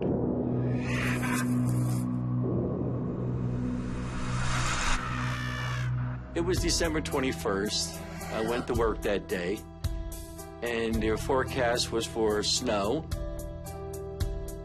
In my office, I had a small TV. I turned it on to check the weather report, and they said expect accumulations up to 12 inches or more. And they warned you to stay off the roads at this time.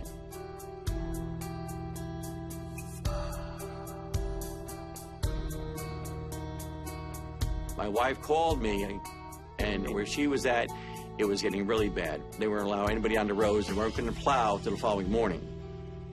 So we discussed it, and we decided that it'd be better off and safer for me to spend the night there than to try and make it back home.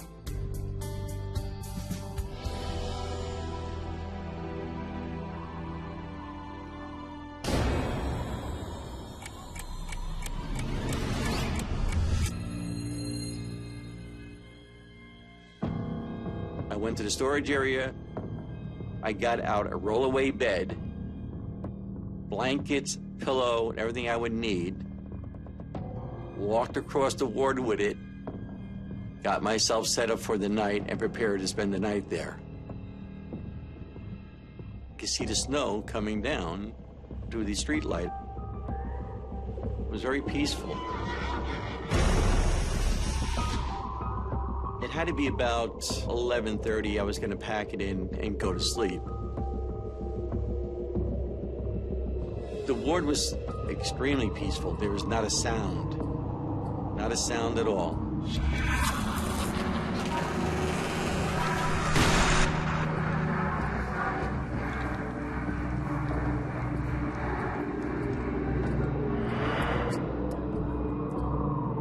Walked out of my office. I passed through the day room and into a corridor, which is about 30 feet long. At the end of that was the bathroom.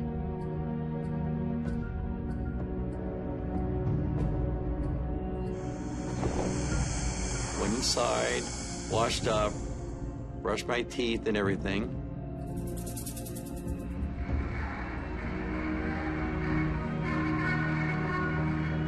I started to hear music. It was an old war song, and I could hear it sound like it was being played on a scratchy record. It was very faint and scratchy sounding.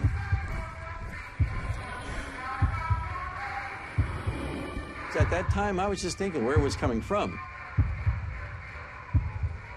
That ward is empty. That sound should not be coming from anywhere.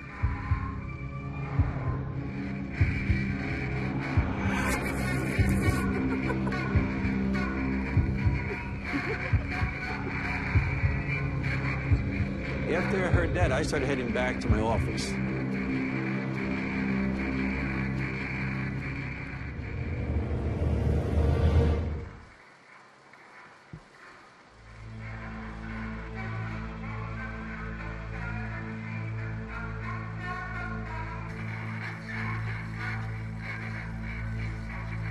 As I made my way back to my office, there was a long walk down to the day room. And as I slowly approached the day room, I felt a chill come over me.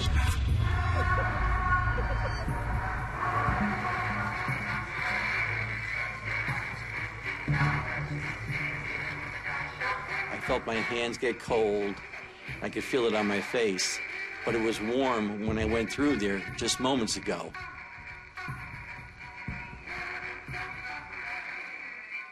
And as I stepped into the day room, it got even colder. That's when things changed.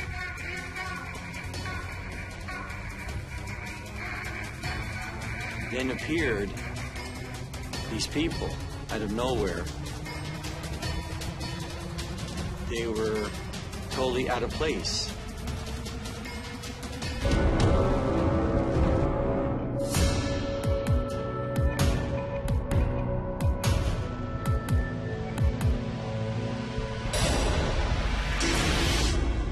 I walked into and I seen them. I didn't think of anything but ghost. That didn't even cross my mind. To me, these people were real. They were not fake. They were like real. They were solid. They were standing there. Was this some vision or something? I was really scared. These weren't normal people. The people in the day room weren't anybody I've ever seen before. They did not belong there, and they did not belong anywhere. The patients on the floor that were lying there were covered with blankets. I couldn't stay there any longer. I was scared out of my wits. I just wanted to get the hell out of there.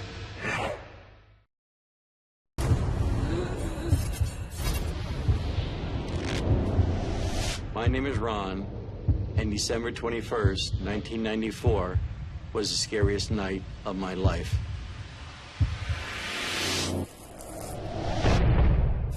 I was snowed in at the mental institution and had to spend the night on my own.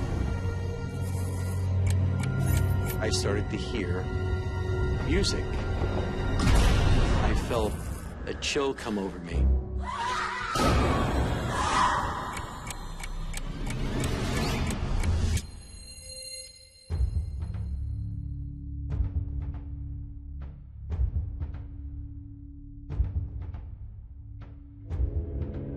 The people in the day room were walking around. They looked to me as some were attendants from years ago. They were solid people. They were definitely there. They were definitely solid.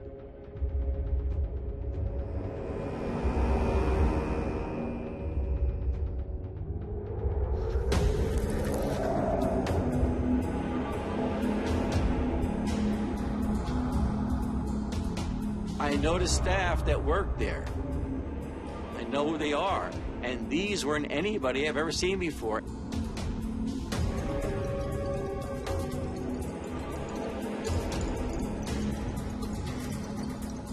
The attendants looked to me as if they were not alive. What's going on here? Who are these people? Worried about it. His eyes were glassed over, and when I looked at the people lying on the floor, what I seen of these people, they did not belong there, and they did not belong anywhere. They were that scary.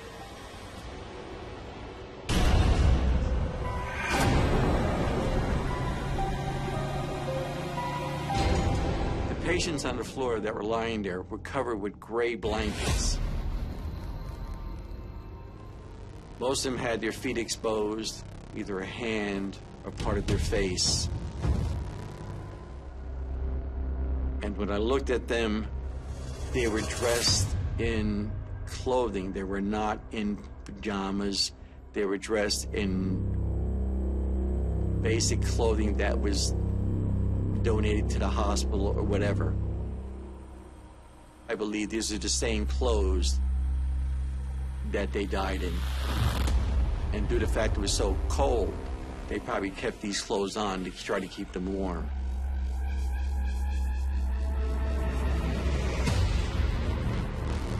I couldn't stay there any longer within that area.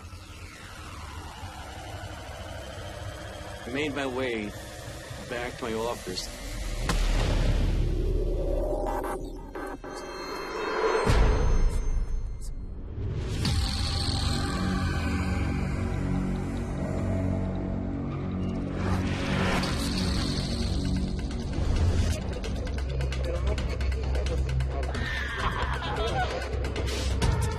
When I tried to get back into my office, there were two people in there, looked like staff members.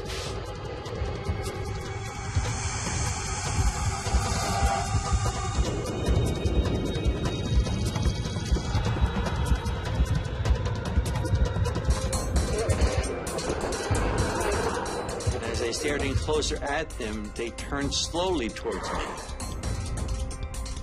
They acknowledged me. They acknowledged me. They knew my presence was there.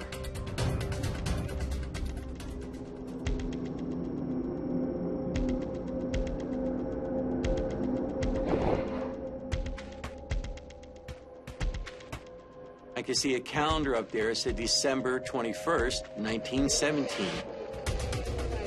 That didn't belong there, or neither did these people belong in there. Working in a mental institution, there's constant fear. You have to keep on your toes at all times. You never let down your guard. There's times when it's a little weird, and there's times when it's really a lot weird. I've been through it all. But in this situation here, this is the first night I've ever been overnight at that institution. Never been in this situation, and matter of fact, I'd never been through anything like this at all. This isn't on. What took over was just sheer fear and fright. I was scared out of my wits. I just wanted to get the hell out of there, put it in plain English. I want to get out.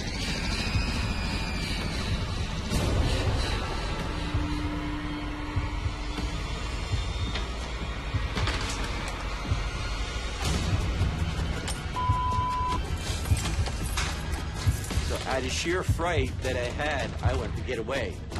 And when I went into the room, it would not open. The key would not work.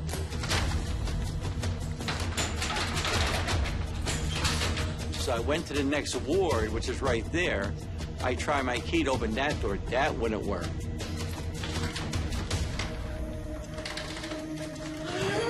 Tried to go to every door on that ward and open it up, and nothing would open.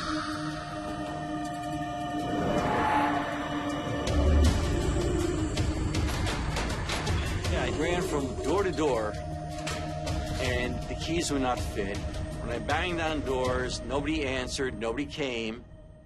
There was nothing there. There's no way to get out.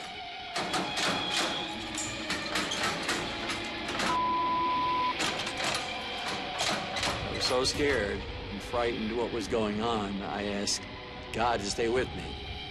Because I was actually so afraid that I didn't know what was going to happen. But if this was my time,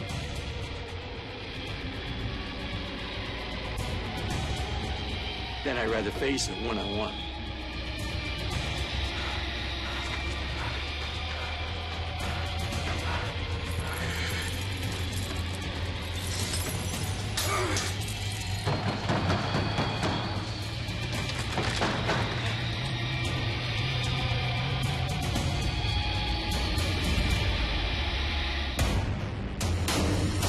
I just didn't know what to do anymore.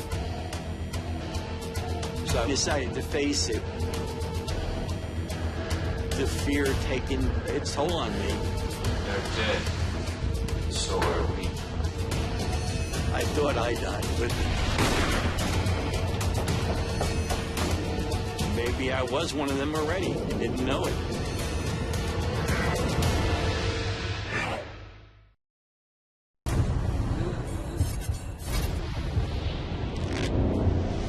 My name is Ron, and December 21st, 1994 was the scariest night of my life. I was locked in a room full of ghosts from another era. I'd never been through anything like this at all. Nothing would open. There's no way to get out.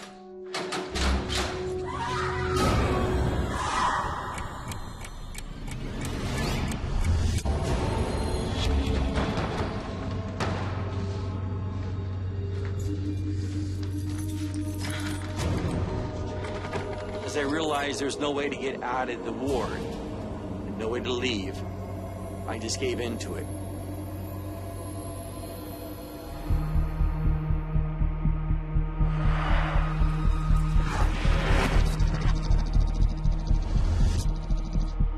It's gotten so weird and so scary to the point where I just didn't know what to do anymore. So I kind of gave in and decided to face it one-on-one.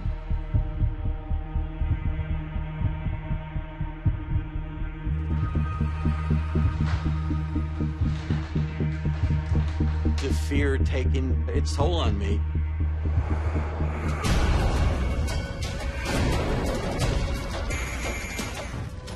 I had to ask. I had to say something. I was so scared. I said, "Who are the people on the floor here?" He said, "They're dead." He goes, "We're all dead."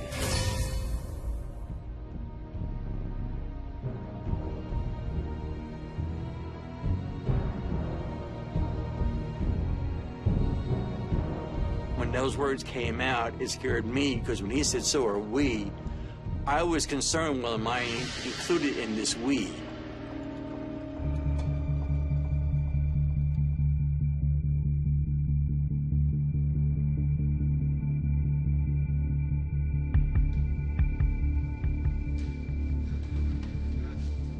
Oh, why is it so damn cold? I thought I died with them.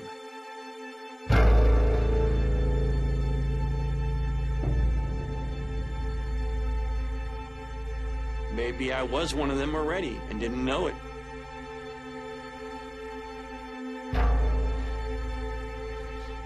It's time for us to leave. In that moment, I thought he meant me. What is going to happen to me? Is this the end, or what is it? They arose slowly and head to the door. The patients on the floor that were lying there dead got up one by one very slowly. As they started to move, it sounded like the sound of ice cracking.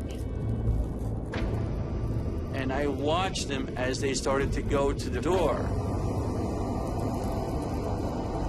One by one, they just vanished.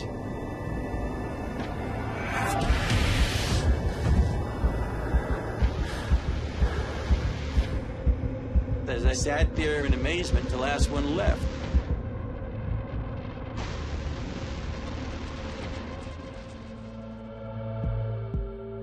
I was shaken up to the point where I could hardly move. And I looked, and the ward now was empty.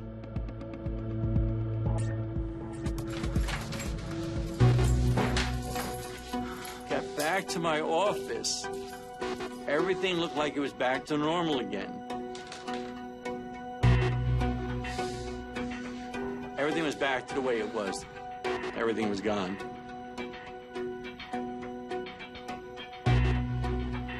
I was scared. My thoughts were kind of blank. I was too busy shaking. I couldn't control my hands from shaking.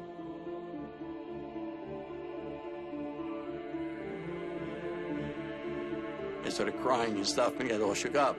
But I couldn't go to sleep because I was so afraid of going to sleep. I think if I did, I would not get up again.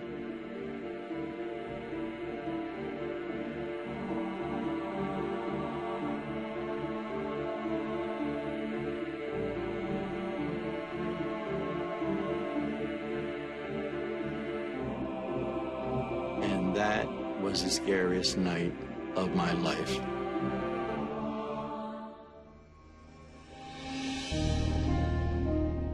As I look back and I think back in that time, I know what I seen, and I know that I encountered things that nobody should ever encounter. This is something that should never happen to anybody, because the fear was so great and that I could never even speak about it to anyone. Especially in the place where I worked at. The only one I had at that time to confide in was my wife. And that's it. Later on, I looked into this situation, what happened there. I started looking back, and then I found out that in 1917, in December, that 20-something patients froze to death, and other patients suffered frostbite. This is an actual event. This is actually the truth. It was written up in the newspaper. But since it happened over 100 years ago, nobody really spoke about it.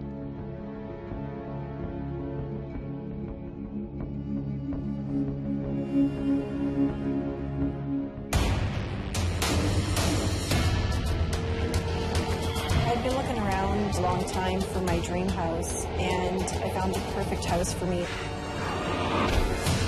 All of a sudden, I'm hearing strange noises. There's somebody standing in my window. Somebody was in my room. I just had this feeling like I wasn't alone.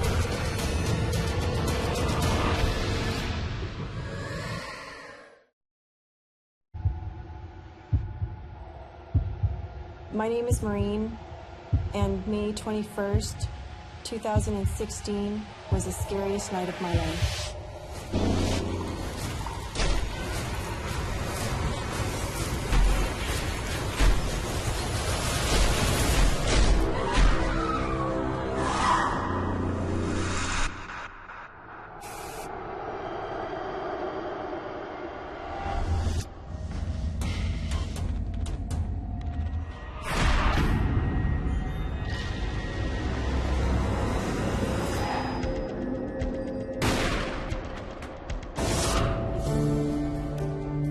I'd been looking around for a long time for my dream house, and I found the perfect house. It was a corner lot, it had a wraparound veranda, and I just knew it was going to be the perfect house for me. It had a huge fenced-in backyard.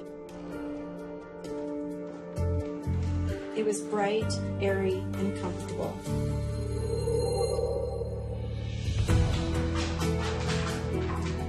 It was just so amazing. I was so excited to be in this house with my dog. Trying to find an apartment for a single person with a dog can be kind of tricky. So I was looking for a few years for this house.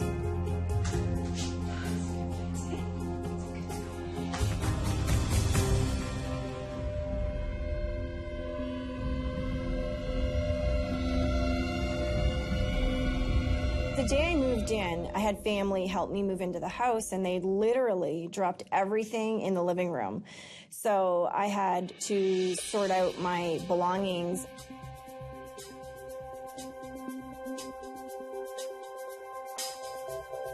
And as I'm unpacking, I'm hearing strange noises. I have all the windows open. This is a new neighborhood for me.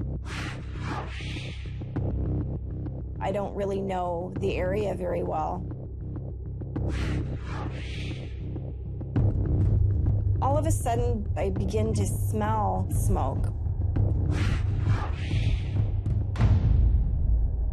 So I decided to investigate.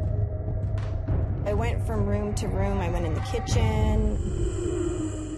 I looked out the windows. There was actually nobody standing nearby that could explain why my house was smelling like smoke.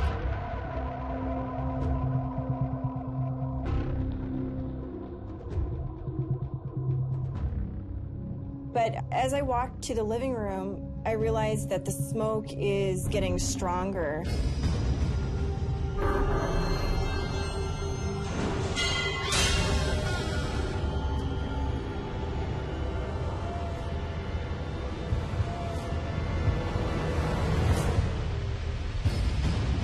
There's actually somebody standing in my window.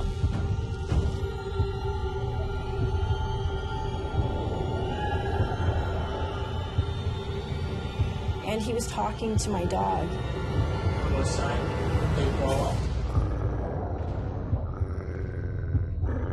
My dog is really big, so I was actually surprised that he would be calling my dog. Like a big fat bone for you to play with their dog. Come on, let's go. Come on, let's go. He reminded me of some horror movie I'd seen. So he's standing there, smoking a cigarette, puffing his smoke right into my window. He had no care or consideration.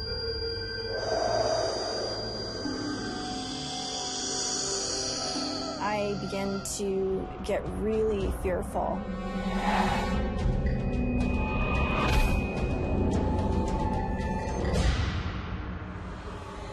But also very thankful that I had put in a security system. What are you doing here? But I wasn't quite sure how to handle this situation because there he is, obviously brazen enough to stand in my window. So I decided to confront him and claim my space because I wasn't going to be bullied in my home. Stop talking to the dog. You need to get off my porch. You have to go. Get off my porch. And I said to him, "What do you think you're doing?" And he said, "Oh, I guess I have the wrong house."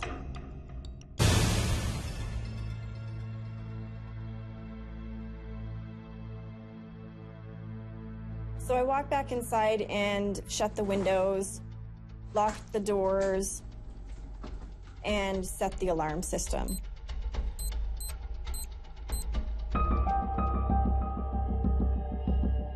Now it's getting dark and I've had a really long day. So I go into the bathroom. I take my makeup off.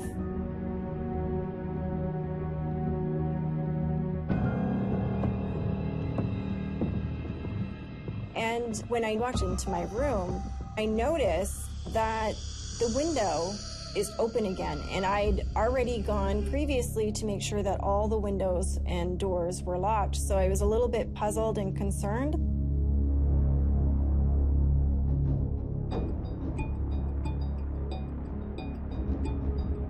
So I was a little freaked out. I was actually afraid that the peeping Tom was back in the house somehow. So then I closed the window and made sure that I locked it and actually put a stick in the window so that this time I knew that nobody was coming in that window without me knowing.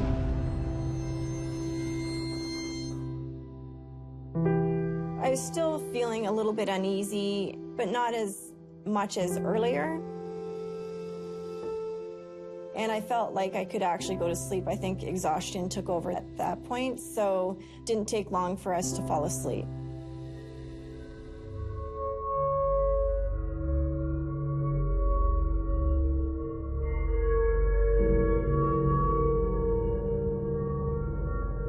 It was roughly around 1 o'clock in the morning, and I snapped awake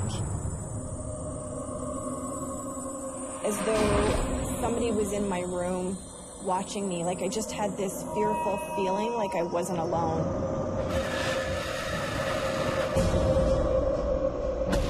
And my heart started to race, and I actually couldn't move. And I was sitting there looking at my dog, who was sitting at the edge of the bed at this point, on guard. And that's usually what he does when he's going to attack someone, when he feels like he's threatened and needs to protect me. I'm trying to adjust my eyes, just kind of make sense of my room and get my bearings again, really make sure that I was awake. And as I focus in, I realize that something was in my room. And my heart started to race. I could actually feel the fear gripping me. I wasn't sure what had happened. I was so frightened that I could barely function. My name is Maureen, and May 21st, 2016 was the scariest night of my life. I finally found the perfect home for myself and my dog. All of a sudden, there's somebody standing in my window. Go outside, play ball. I wasn't going to be bullied in my home. Let's get off my porch. I was afraid that the peeping Tom was back in the house.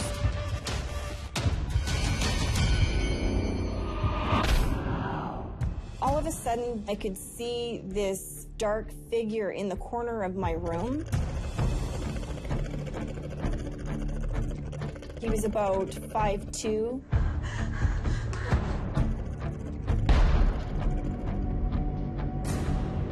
And he had this odd-shaped head.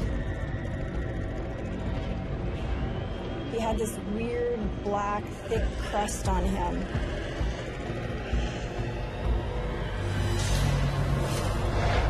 His hair was kind of tied in knots.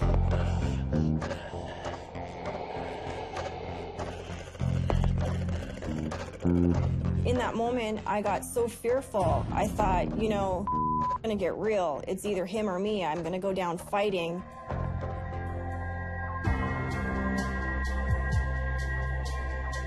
And as I was moving towards him, he kind of tilted his head, you know, really condescending, looking at me, almost challenging me, baiting me, you know, what I was gonna do to him.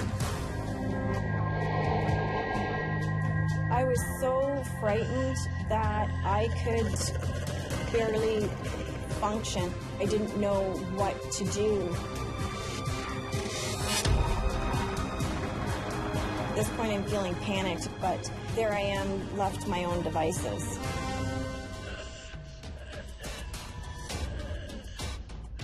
So now he's getting closer. I feel like it's do or die time.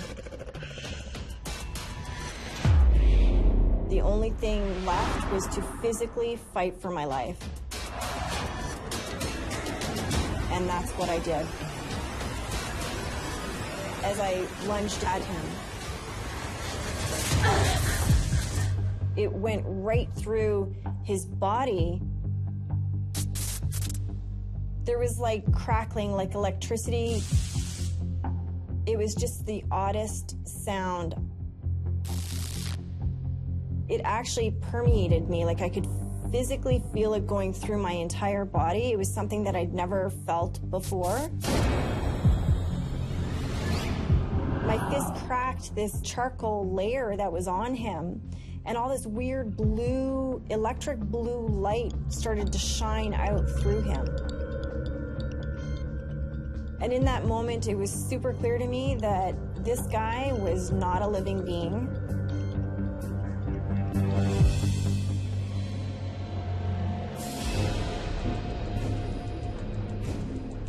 And then he looked me straight in the eye, and he cocked his head again, and he said to me, "You're not ready." I was so puzzled what that meant. Ready for what? Ready to be murdered? What? What did that mean? It was just such a puzzle. One that I'll never understand.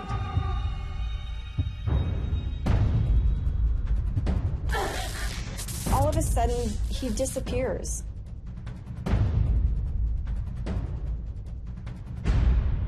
Not out the door. He just disappeared into thin air. There was no trace of him anywhere. I was just left with the energy and the feeling that he left me with.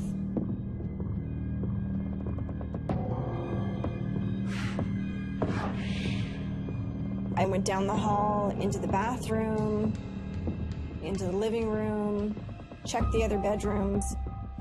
He was nowhere in the house.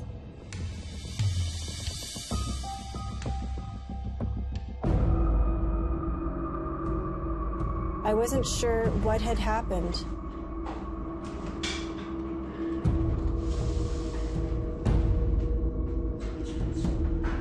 And so I take the dog and I go back into my bedroom,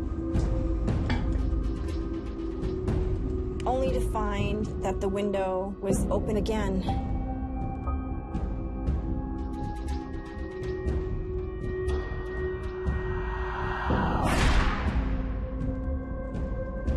And this really cold breeze was blowing back through the window. I close the window, I lock it again for the third time. WTF is going on? This is insane. My heart's racing. I'm so full of fear. I don't want to be alone. And I just felt so scared and uneasy in this place that I'm supposed to feel safe in my home. So I take my dog and we go into bed. And so I pulled the blankets up and tried to go back to sleep.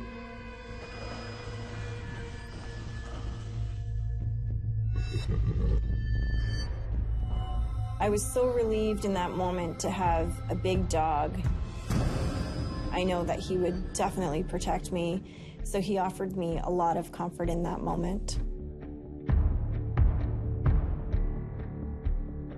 As I'm nestling into my bed, I slowly drifted off, finally into a heavy sleep.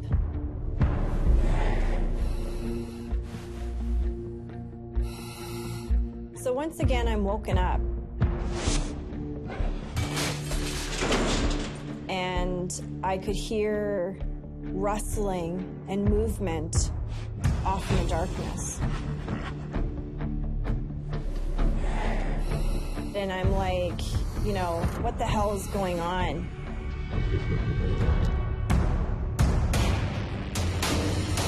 I thought I was gonna die. I can't even move, I'm frozen with fear. My only mission is to stop this thing.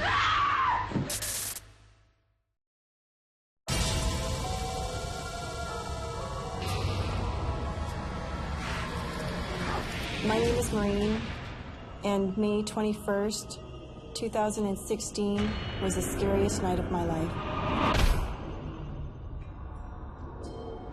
All of a sudden, I could see this dark figure in the corner of my room. I'm gonna get real. It's either him or me. I'm gonna go down fighting. My my heart's racing, and I could hear rustling and movement off in the darkness. And I'm like, you know, what the hell is going on? I thought I was gonna die. So I feel around the bed to make sure the dog is still in the covers, and he's laying beside me. All of a sudden, out of the shadows, this guy, he's huge. He was almost 7 feet tall, and he was wrapped in this weird burlap covered in mud.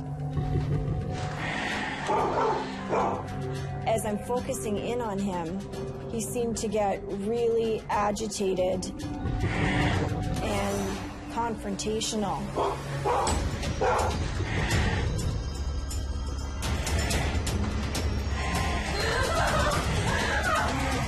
Each step is like so loud, like bang, bang, bang.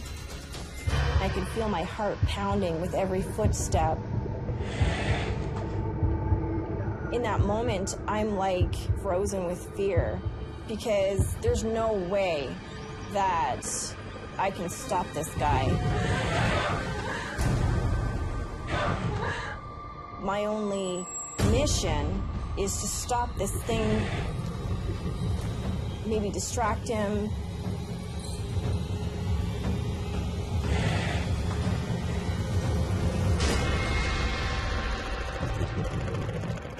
If I throw something at him, I can run the other way and maybe get out of my house.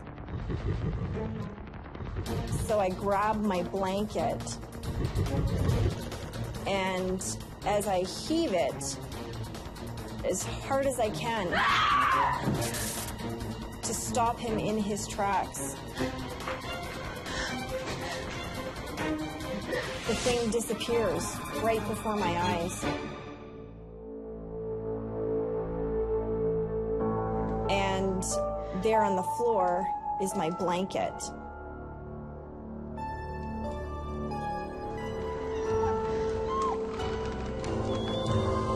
And in the blanket, I can hear my dog whimpering.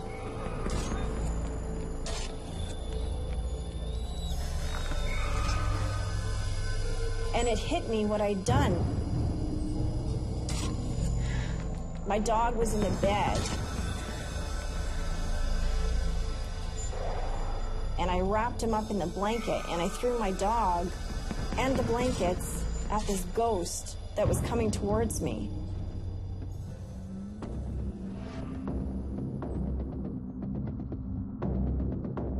He was devastated. He's shaking. I've totally traumatized my dog. I'm traumatized, and I knew I couldn't stay in this house.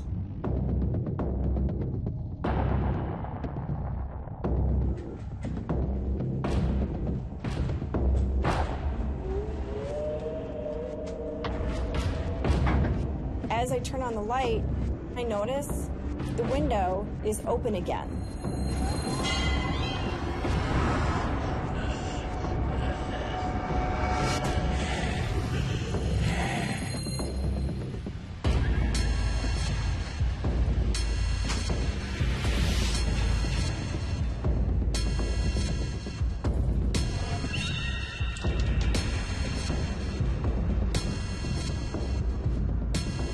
The rest of the night, I didn't go back to sleep. I was so afraid to close my eyes, to be in the house, to be in my room.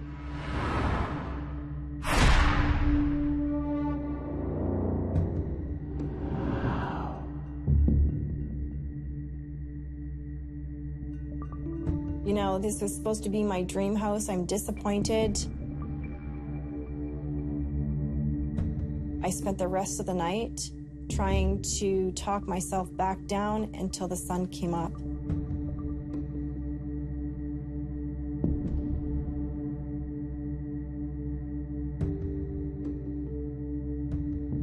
And that was the scariest night of my life.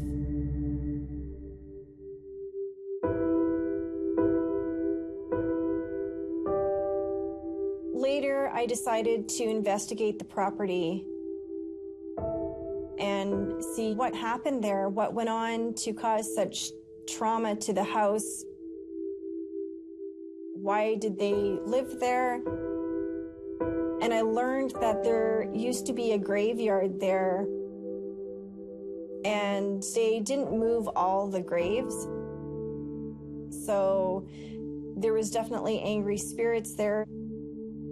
The ground needed to be cleared properly, and they were not happy that we were in their final resting place.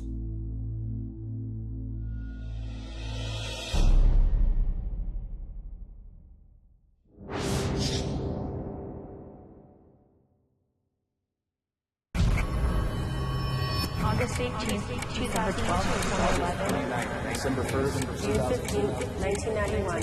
Was the scariest night. Was the scariest night. Was the scariest night. Was the scariest night. Was the scariest night of my life. It sounded like somebody had kicked the door in. If somebody was in my home, I have to defend myself. This mirror flies off the wall. Whatever this was going to kill me. All I know is I wanted to get Kara safe.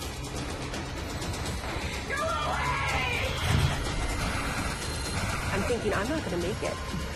I might die.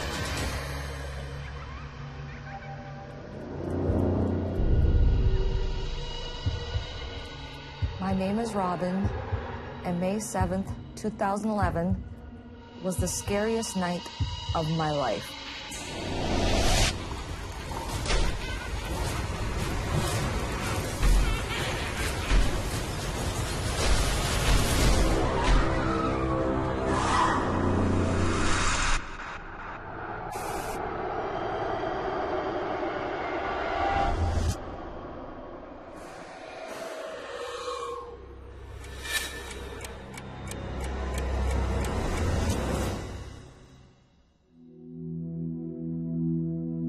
In 2011, me and my daughter, Kara, moved into our new apartment. Nice little place in the duplex.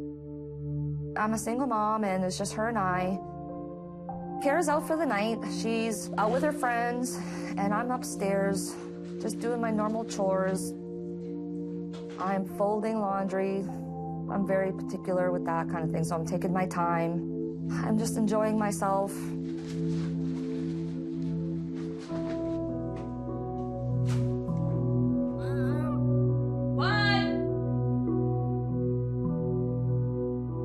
I hear somebody call, "Mom," and I'm going, well,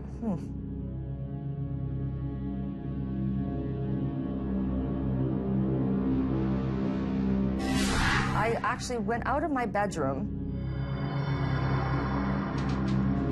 I lean over the banister and go, "What? What do you want?" And there was no answer. I'm going, that is really, really, really, really weird. It's weird because I know that Kara is not home.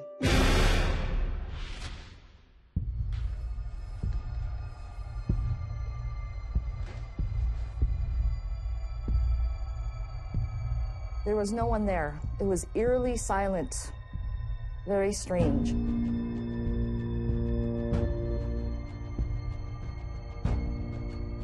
At this point, I'm just really, really creeped out.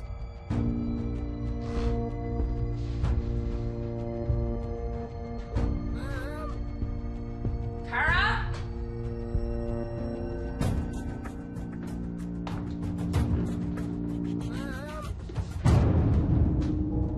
It's very weird for me because I've never experienced anything like that. I figured that maybe I'm just getting kind of weirded out, new environment, new home, whatever. I just shrug it off.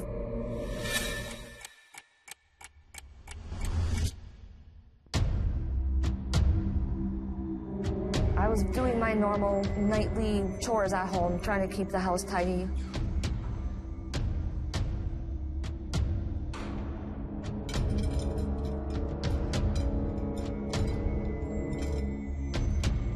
The dishes started rustling around, kind of moving a little bit, like clinking together.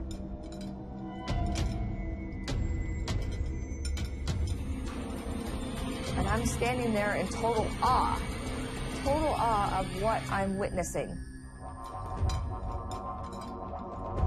It's like somebody was shaking them, and I'm like, what the heck is that?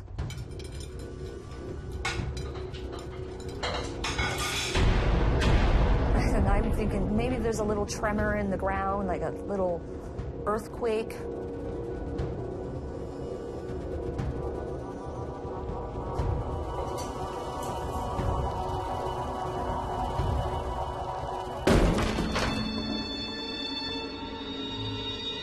It sounded like somebody had kicked the door in. Like, that's how loud it was. It totally freaked me out.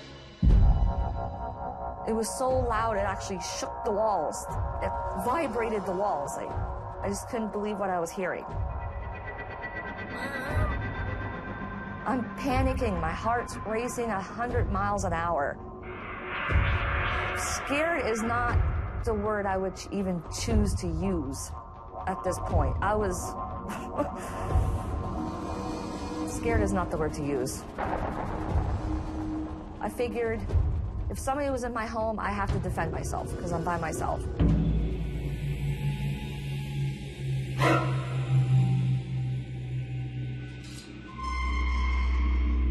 I grabbed a knife. So I'm walking around in my house, freaking out with this huge knife in my hand. I'm thinking that something was going on. I look in the living room. There's nothing there.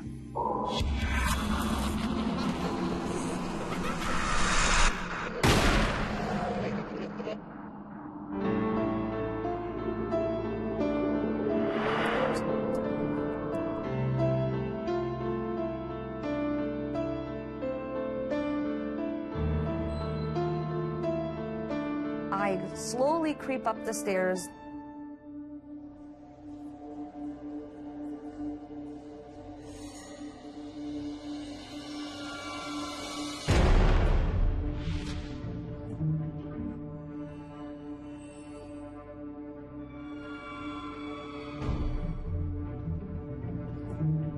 I'm like scrambling, looking around, wondering what the heck's going on.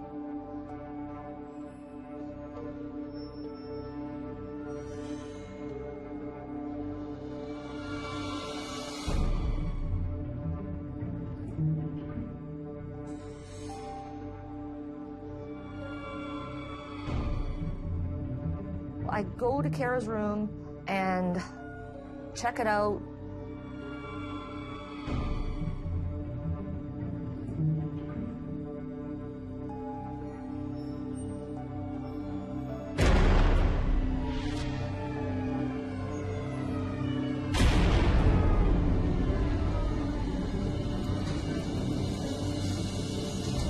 There's nobody there.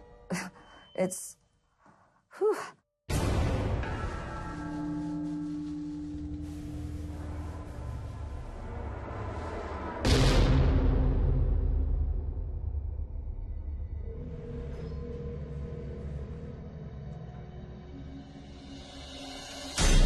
It's weird.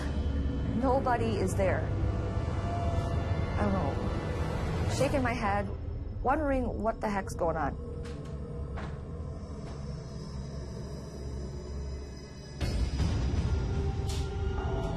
Then I go in my room.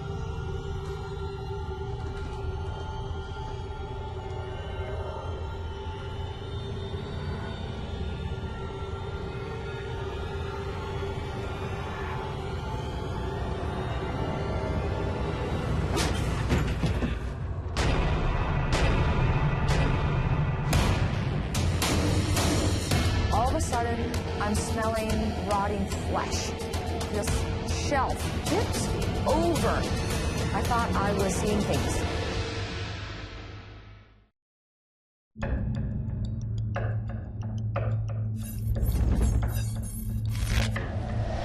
My name is Robin, and May 7th, 2011 was the scariest night of my life.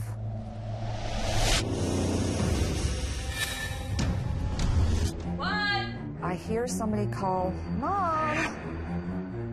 It's weird, because I know that Kara is not home. The dishes started clinking together. It sounded like somebody had kicked the door in. I have to defend myself. I figured if somebody was in my home, I have to defend myself because I'm by myself.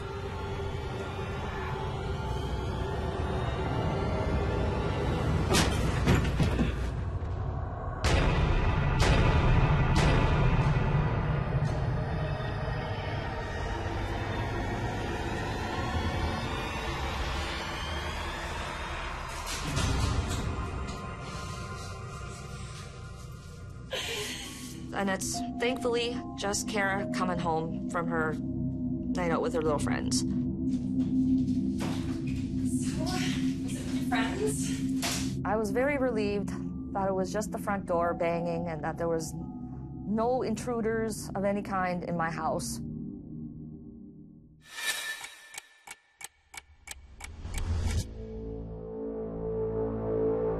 I turned Karen in for the rest of the evening, and she's in her room, down for the night.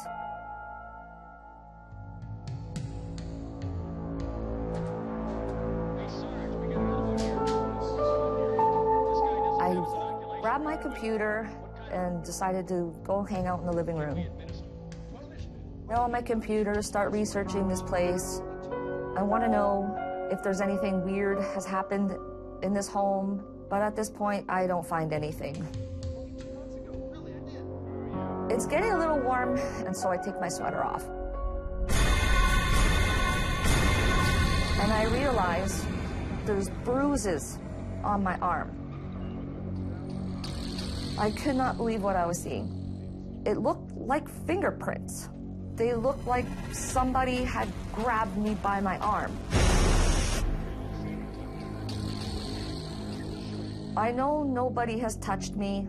I haven't been in any kind of confrontation with anybody, and I'm wondering, where did these bruises come from?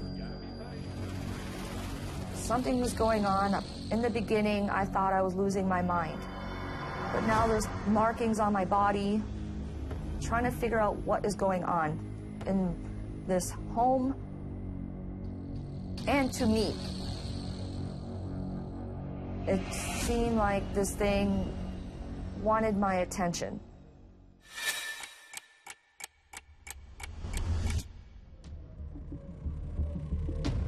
I continued doing some research on the computer. Is this place haunted? Is there any deaths that occurred in this home?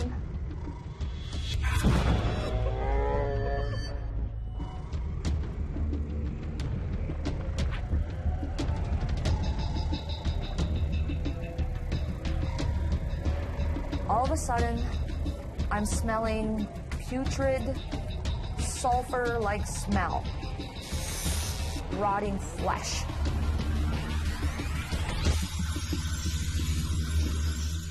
So I put my computer down and go investigate.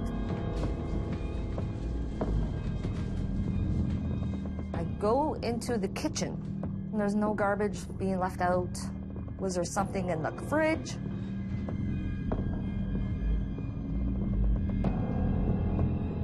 Nothing. Underneath the fridge, maybe there's a dead mouse. Nothing.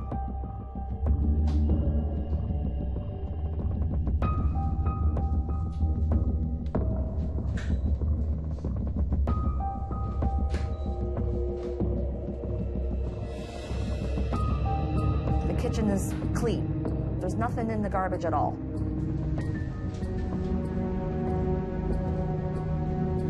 So I go upstairs.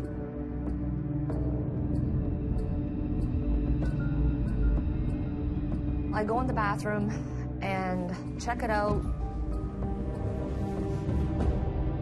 Cat litter's clean. The smell is definitely not coming from the bathroom. No idea where the smell's coming from at all. None. I go back into the living room. I continued doing some research on the computer.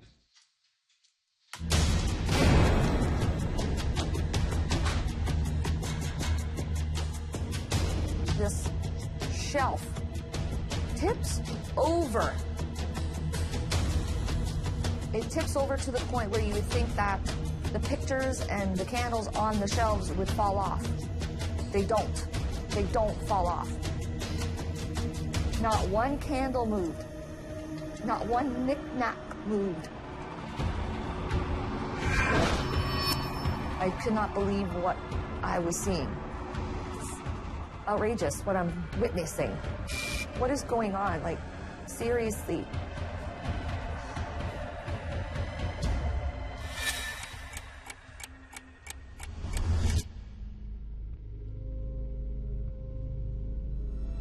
So the night just carries on, and I play on my computer.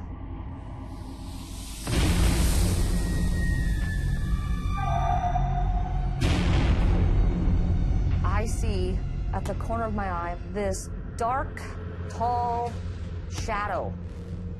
I froze. I thought I was seeing things.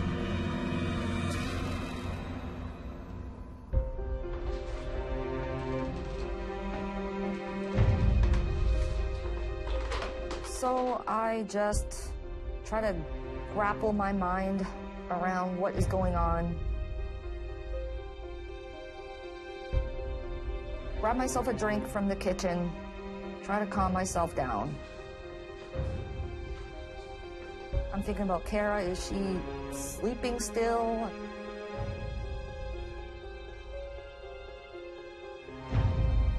So I drift away on the couch.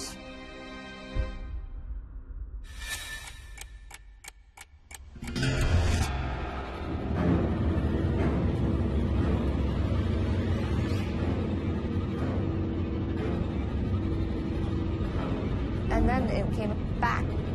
I smelt this smell again.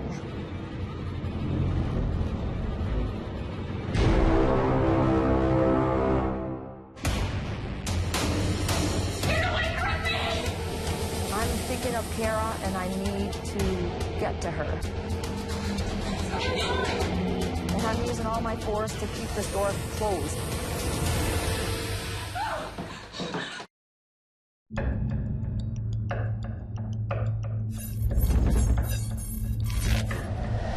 My name is Robin, and May 7th, 2011 was the scariest night of my life.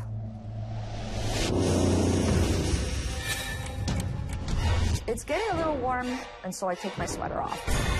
There's bruises on my arm.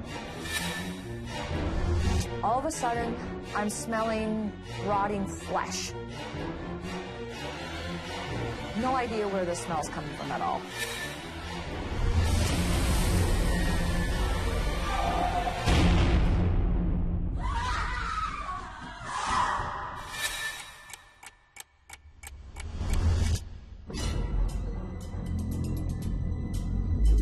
I smelt this smell again.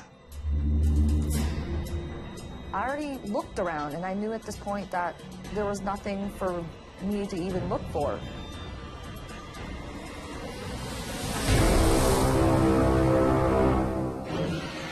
There's this black mass, kind of like the shape of a person. You could make out shoulders, head. And this thing was actually making a hissing sound.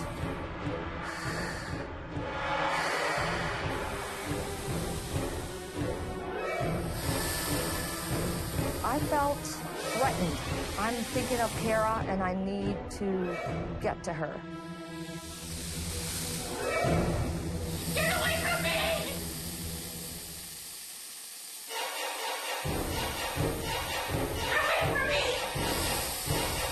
The lights are going flickering on and off. Leave me alone! All I know is I wanted to get Kara safe.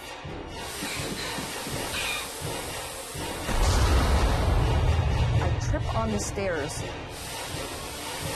The black creature coming after me.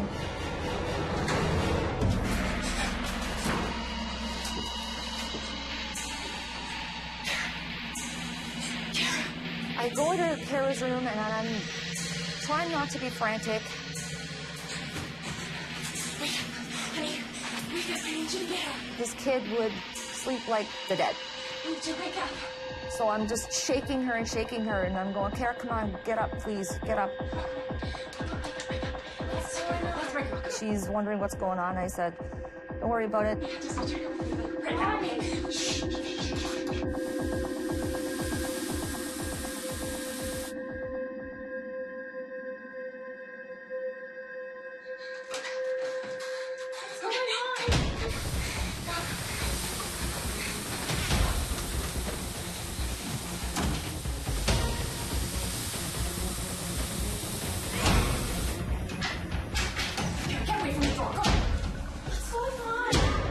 We get into my room and I close the door.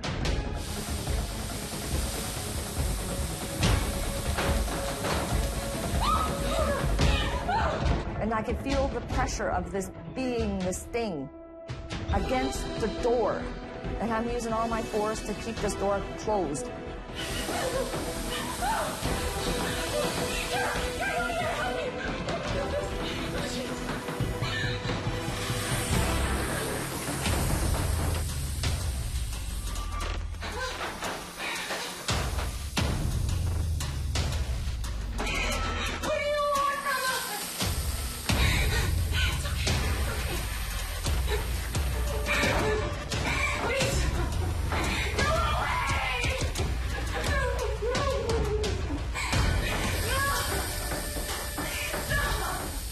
Trying to get this thing, whatever it is, what is going on in this house, to leave us alone. And I'm screaming at the top of my lungs, leave us alone! Leave me alone! Leave me alone!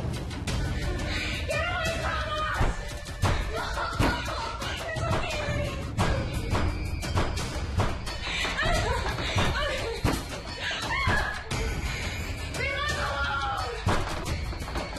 I'm telling this thing, get the hell away from me! I'm getting angry just thinking about this and how much it tortured me. Go away!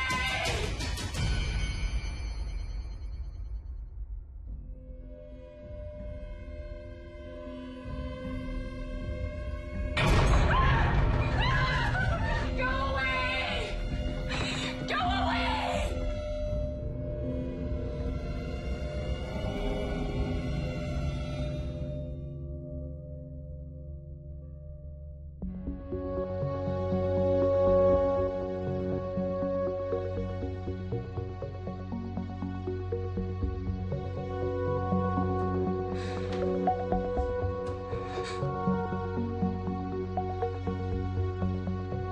He's gone. I think it's gone. It's okay. It's okay.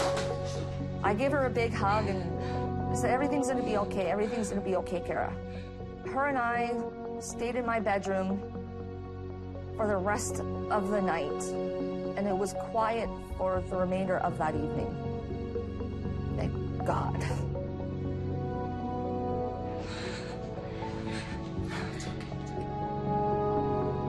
And that was the scariest night of my life.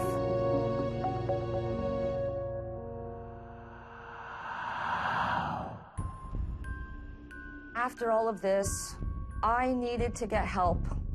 So I contacted a psychic medium. He told me things that nobody could have ever known. He told me what was in my house was a demon. He cleansed my place. I was so grateful that he had come over. After he left, not one thing has happened in this place. I'm just glad that it's over.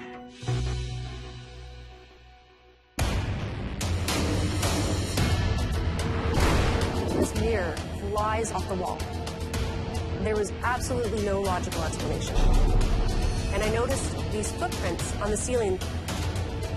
I was being chased. I have never been that terrified in my entire life.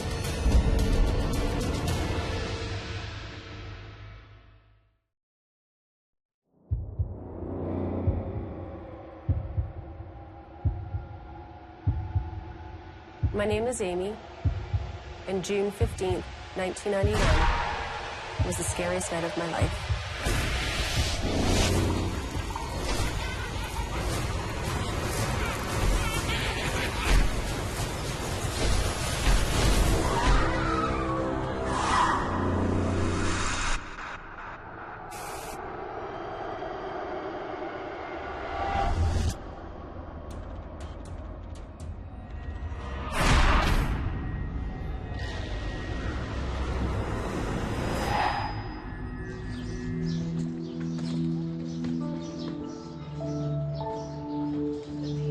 My mom had a really dear friend named David.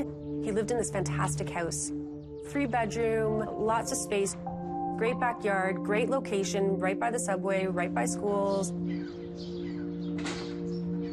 can smell his cologne. Inside, it was a little bit quirky, but he was really an artistic soul. And he would collect things from his various travel.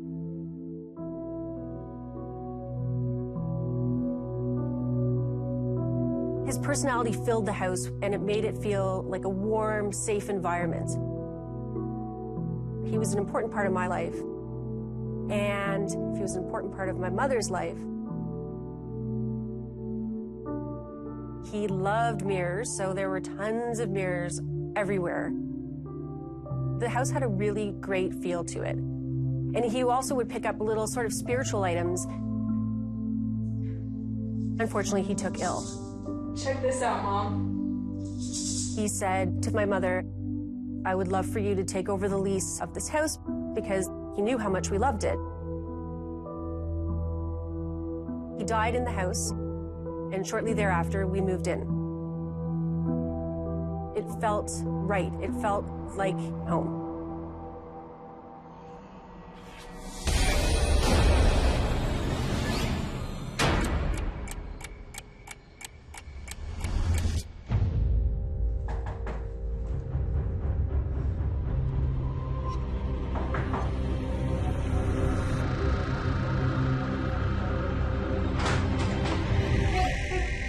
Oh, cool, you brought it. My friend had purchased a spirit board. She brought it over to the house. We thought it would be a great idea for us to fool around with it.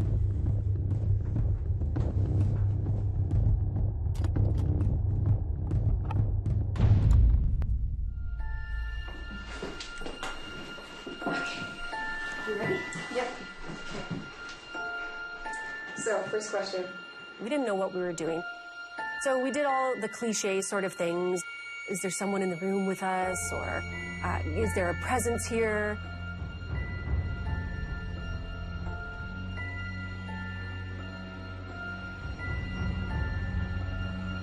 I was trying to be serious. She was trying to be serious.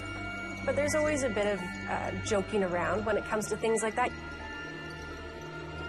Did you move it? No, did you move it? Do you know how to turn it off or say goodbye?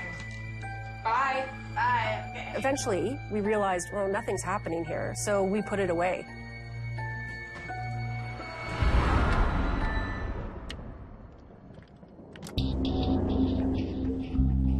She didn't want to take it home. I'm not really sure why. I think she wasn't very comfortable with her parents knowing that it was in the house.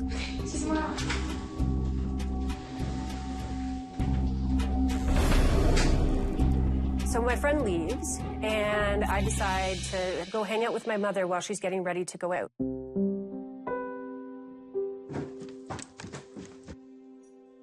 Hey, Mom.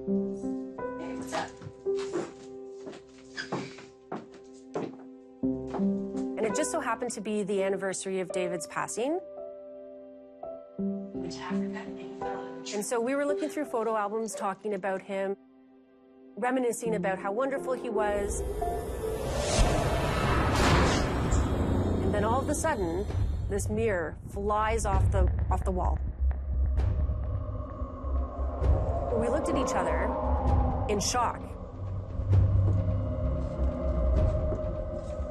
Both of us walked over to it and inspected it, obviously, because we wanted to find some sort of explanation for it. It is odd. That nail was very, very sturdy in the wall.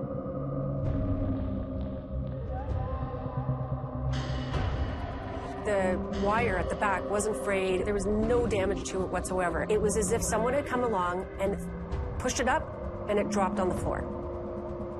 There was absolutely no logical explanation to what had happened. What do you think?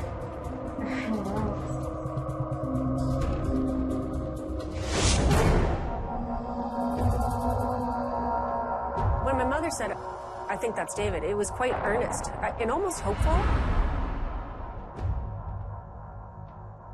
And it was a very sort of comforting feeling in a strange way, because we had just been talking about him, we had just been reminiscing, and, you know, it would be nice if he had come to say hello.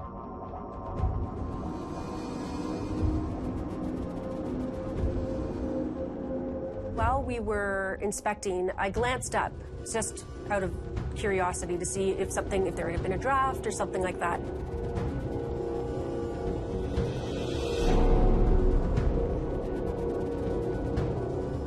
And I noticed these footprints on the ceiling that I had never noticed before. And it was then that I started feeling very uneasy, because I had been in that room hundreds of times. I had lain on my mother's bed hundreds of times, and I had never noticed those footprints until that moment. It was as if someone had taken off their shoes and had walked on the ceiling. My mother had never noticed the footprints before, and she said, "Oh, that's very odd."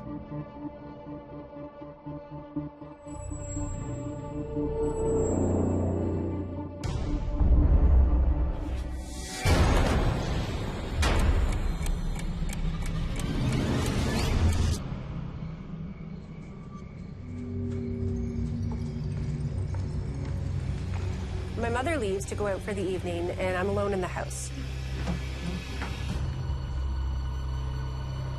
So I decide to go downstairs to listen to some music, to hang out, just to relax.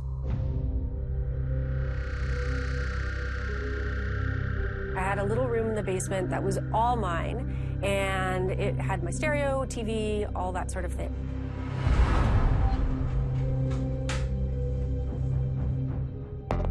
So I'm downstairs, I'm just listening to some music, and I'm feeling very unsettled, as if I'm being watched. You don't know if your mind is playing tricks on you. You think, am I going crazy? Why do I feel like I'm constantly being peered in on, if you will?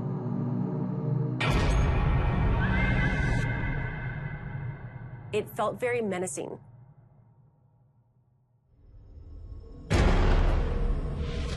Down the hallway, I see a shadow.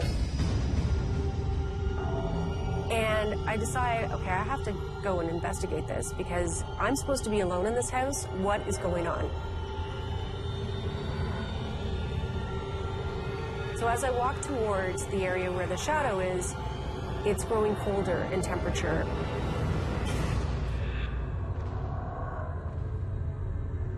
The hairs on my arms and on the back of my neck are starting to go up.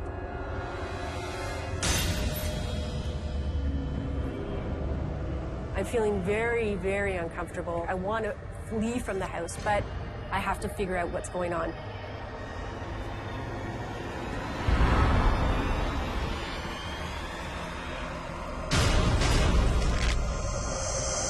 So as I approach where the shadow was, it disappeared. It was as if it just dissolved. I decide I'm going to force myself to stay down here, relax a little bit, and prove to myself that nothing is really going on. I'm calming myself down, listening to music, trying to shake the terrified feeling that I had previously, when all of a sudden, I felt like something was right beside me. There was a presence that was so real. I could feel something touching me. Something was almost embracing me with darkness. I have never been that terrified in my entire life.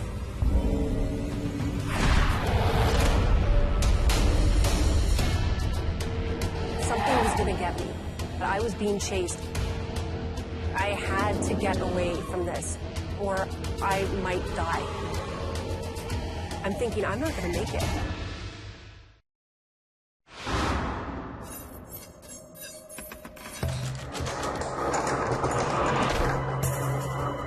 My name is Amy, and June 15th, 1991 was the scariest night of my life. Oh, cool, you brought it. My friend had purchased a spirit board. Did you move it? No, I'm doing it. This mirror flies off the wall. There was no damage to it whatsoever. It was as if someone had come along and pushed it up, and it dropped on the floor. I'm feeling very unsettled, as if I'm being watched. It felt very menacing.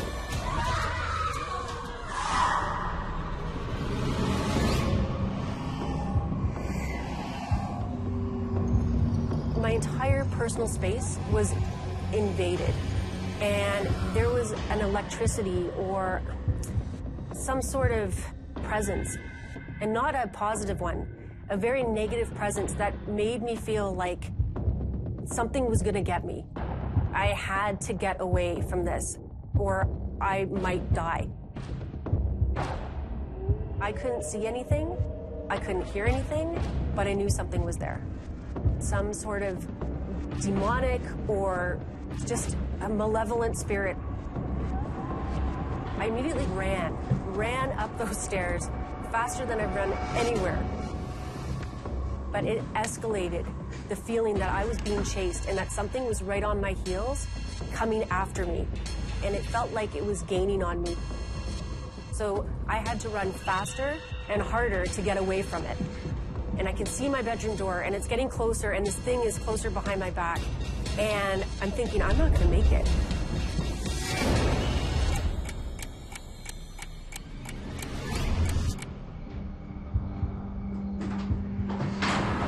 Finally, I jump in the room, and I slam the door as hard as I can, and I jump right into bed, and I pull the covers, I'm not ashamed to say, up over my head, because I think I am safe under the covers.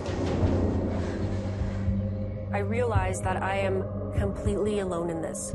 My mother's not in the house. There's no one here with me that can, A, share this experience, but B, save me from this experience. I have never felt that isolated and alone in my life. Facing something that dark and that frightening, and to be all alone in that moment, compounded the terror.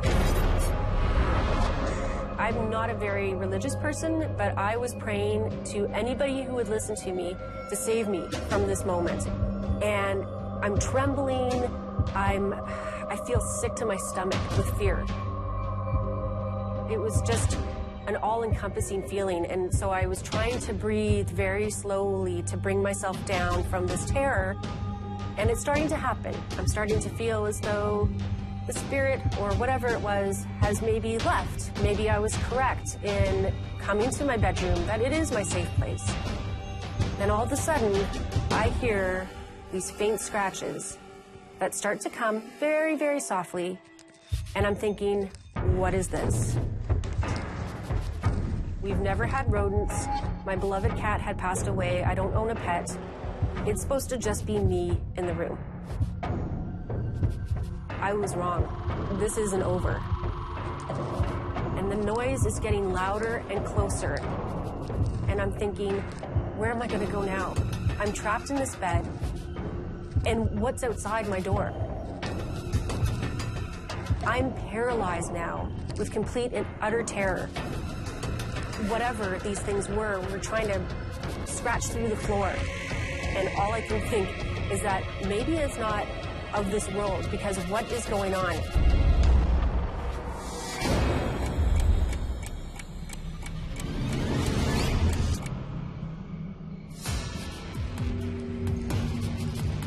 The volume was growing and growing, and I was thinking, how loud is this going to get? It got to the point where I had taken the sides of the blanket and put them over my ears because I didn't know what else to do.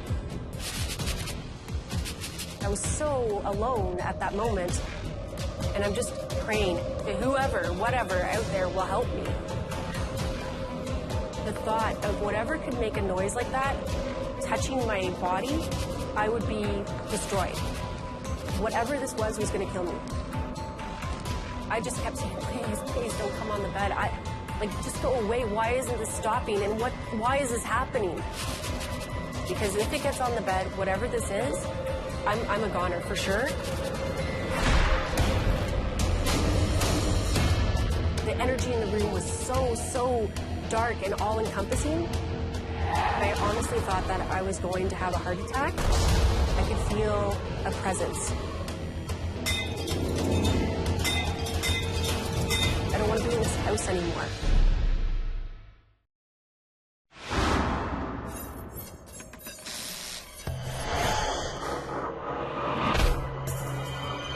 My name is Amy, and June 15th, 1991 was the scariest night of my life. My entire personal space was invaded. I couldn't see anything, I couldn't hear anything, but I knew something was there.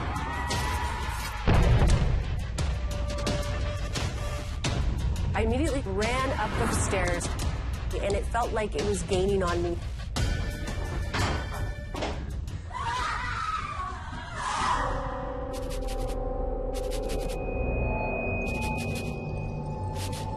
When I honestly thought that I was going to have a heart attack, and I was at the peak of my terror and the peak of the sound of it, and the energy in the room was so dark and all-encompassing, it just stopped. It was as if it had never happened. After several moments, I decide I have to peek out, see, is there anything left? Is there any evidence of what just happened? So very, very slowly, I lower the covers and think, okay, I have to double check for my own sanity's sake to make sure that there isn't actually an animal trapped in my room. There's no sign of any disruption. Nothing is out of place. There's no scratches. There's nothing damaged. It's as if the room was exactly how I had left it a little while ago. I'm checking under the bed, and there's that spirit board. And I'm thinking, what? Did we bring something in? We thought that nothing had happened with that spirit board, but did something come in through it? And what have I done? Who did we bring back? At first I thought, could this be David? But then realized, I don't think so, because he was warm and kind and welcoming. He would never, ever do anything to terrify me. So if we didn't bring David back, what did we bring back? I think we brought something malevolent through that board. I'm not going to get any sleep at all. I need to calm myself down. And the energy had shifted a little bit, and I felt a little bit safer, and I needed to clear my head and to sort of reconcile what had just happened. So I decided to go to the kitchen, call my mom, and make myself a cup of tea. Are you coming home soon? And all of a sudden, I could feel a presence. And it was, again, dark and malevolent. And I'm starting to get that feeling of, I want to run. I don't want to be in this room. I want to get out. I don't want to be in this house anymore.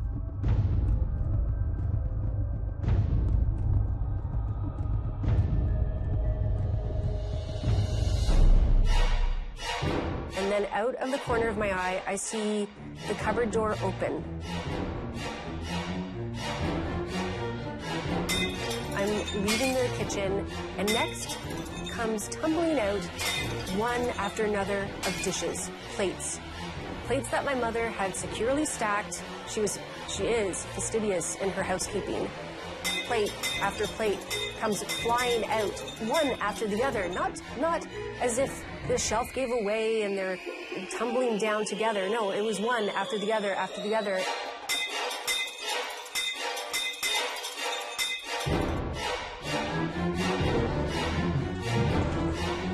heart can't take any more terror.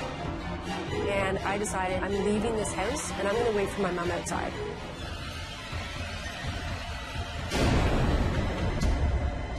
And that was the scariest night of my life.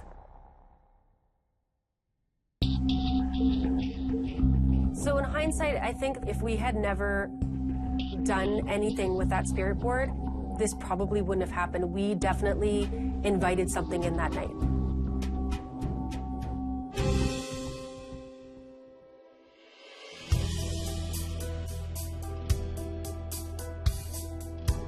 I also was very naive in techniques of how to cleanse a house.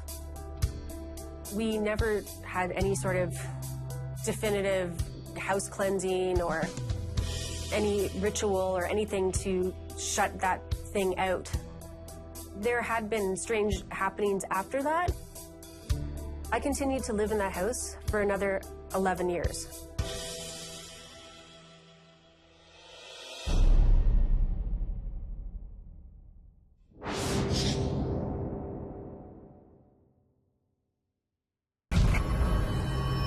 August 18th, 2012, December 1st, June 15th, 1991. Was the scariest night. was the scariest night. The scariest night. Was the scariest night. Was the scariest night of my life.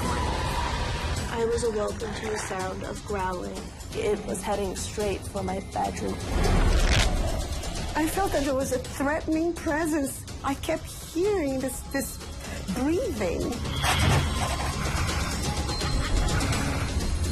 Suddenly, we saw this very bright flash. I was hoping that it would all be over. This thing is standing right beside me.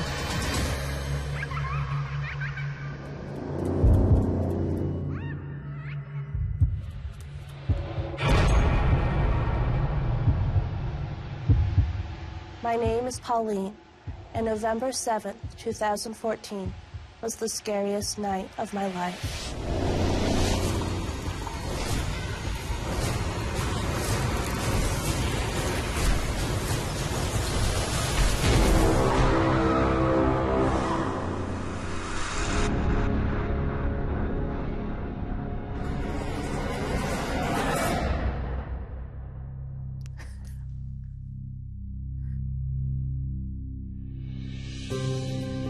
When I was 25 years old, I moved into a new apartment with my 2-year-old daughter, Amelia. I had finally found the only 2-bedroom apartment that I could afford. Can you grab this for me? Yeah, we're gonna go put him in your room, okay? Amelia would have her own playroom and nursery, and she would not have to sleep next to my bed anymore. What's in there? I like to imagine that I was somewhere else and not a very, very cheap apartment. Happy. It was just me and Amelia getting ready to start our life together in our new apartment. The only thing missing was my cat, Kevin. He had died 6 months previously.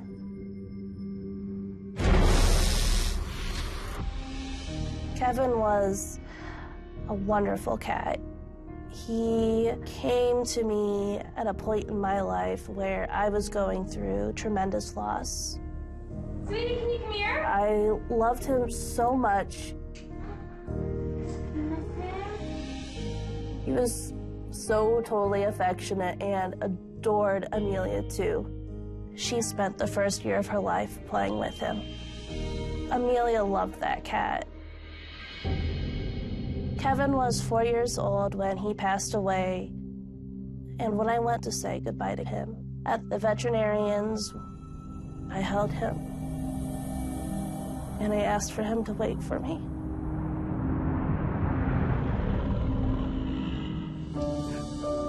It was just the 3 of us, and then it was only 2. The apartment felt a little empty without Kevin's meows.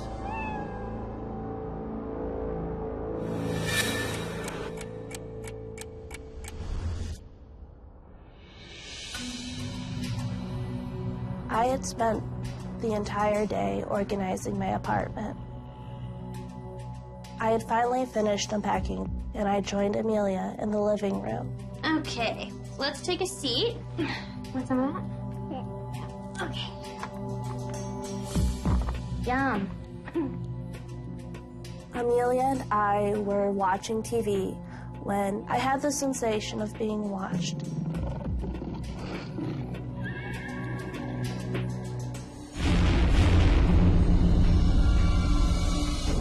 I saw something just flicker out of the corner of my eye. I saw a shadow, like a dark figure standing in the doorway of the nursery. I did a double take, and there was nothing there. After moving all day, I didn't have an ounce of energy. My eyes could have been playing tricks on me. All I wanted to do was relax and watch the show with Amelia before I put her down for bed. I still felt a little bit uneasy. A nagging thought kept creeping across my mind. Yeah, perfect.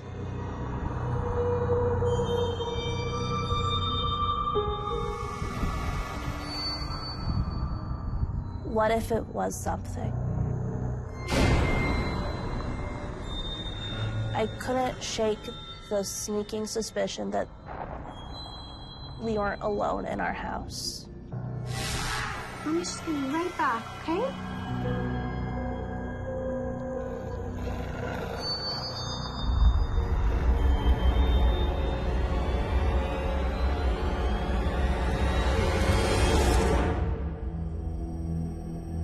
I peeked into the nursery. I saw nothing, just her crib, toys, and an empty cat bed. My daughter called from the living room and said that her show was over. I said, "Little love, it's time for bed."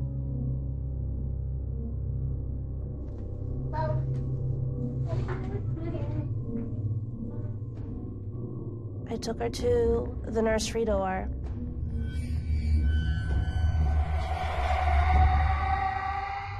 But I hesitated. I didn't feel like it was a good idea to have her sleep in there by herself. You know what, honey? Why don't you come with me this way? Why don't you come stay in the bedroom with me? Yeah, you can play on the bed. Amelia was happily playing on my bed.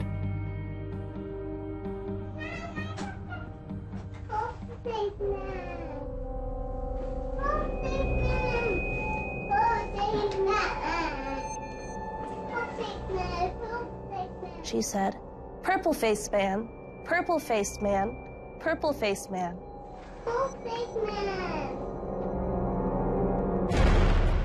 She pointed towards the bedroom closet. I thought it was weird, but I also thought that my daughter may have watched too much TV while I had been unpacking.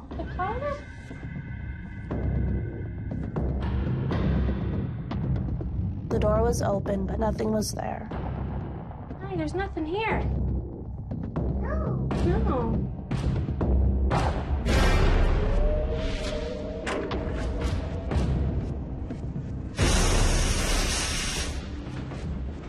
And you're ready for bed? I'm going up here. You and me? I kissed her on top of her head and tucked her in. You're nice, sweetheart. Then realized I had put Amelia to bed without a pull-up on. I went to her nursery. I heard a noise coming from inside Amelia's room.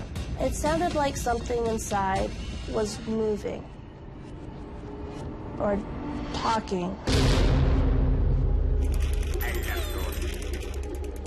I had to fight back every ounce of fear inside me to enter the room.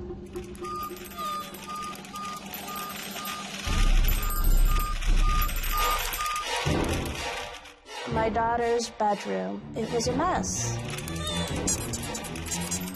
Her toys were all over the floor. All of her electronic toys were going off at once. I love you, Amelia. Her teddy bear said, "I love you, Amelia." It startled me. I love you, Amelia. I love you, Amelia. I love you, Amelia. I was worried that somebody had been in her room. I checked the windows and I checked her closet. No one had been in there.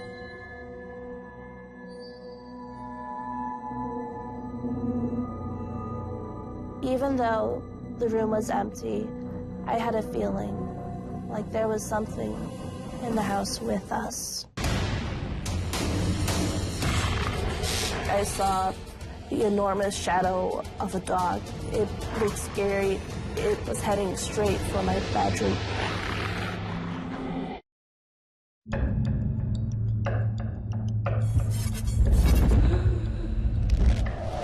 My name is Pauline, and November 7th, 2014 was the scariest night of my life.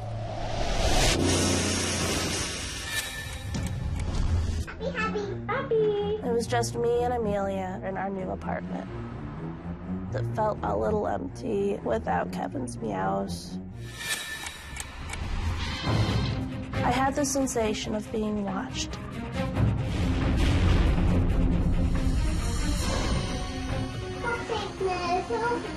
She said, "Purple face man, purple face man, purple face man."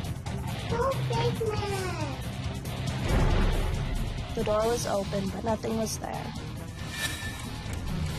My daughter's bedroom, it was a mess. Her toys were all over the floor.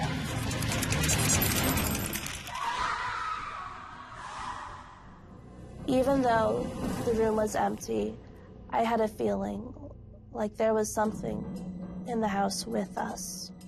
It wanted for us to know that it was there.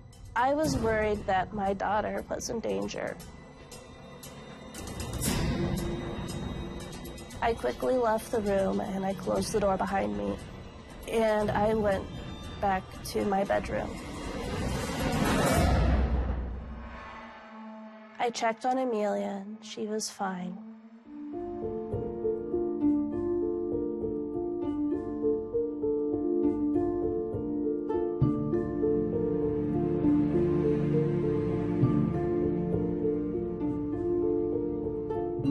As I was lying there in bed, unable to sleep, I felt a familiar weight. It was a wonderful feeling. It was the feeling of my cat Kevin coming into bed and cuddling with me like he had every day of his life. Although I knew he was gone, it could have been my imagination, but I needed that comfort that night.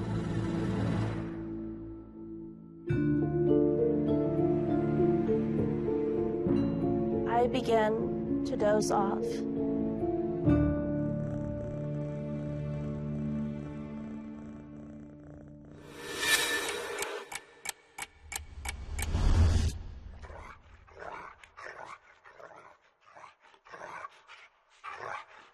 I was awoken to the sound of growling.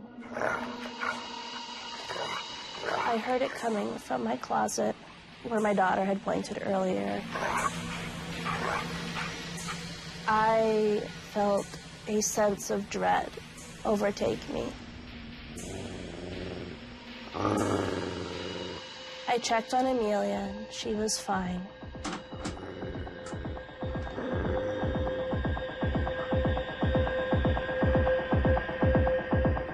Everything was in place. The closet made me uneasy, and so I closed the door.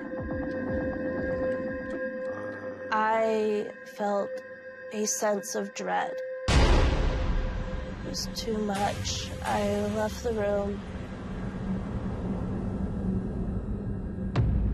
I needed water.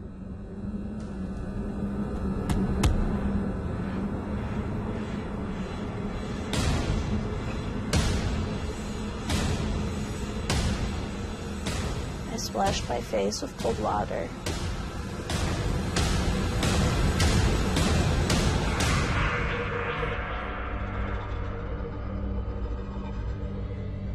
Feeling better, I headed back to the bedroom.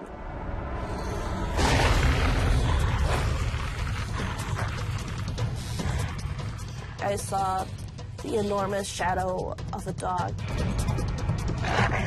It looked scary. It was heading straight for my bedroom.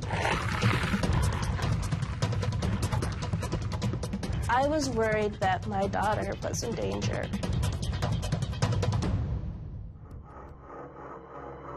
I looked around, but there was nothing. Everything was where it was supposed to be.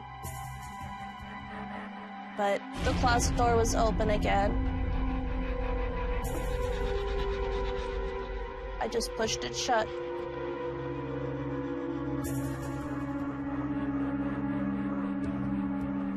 And I lay down in bed. I felt like I was losing my mind.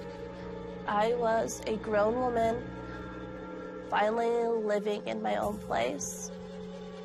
And I was worried that every little bump in the night was going to send me into a panic attack.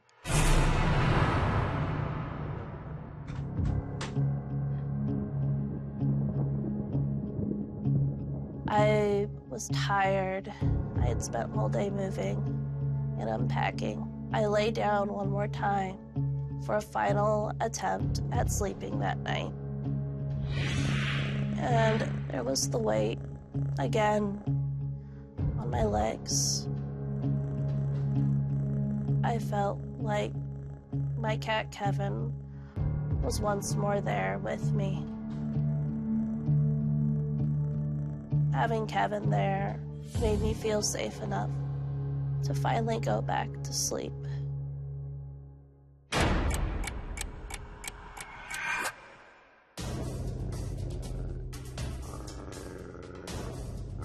Once more, I was awoken.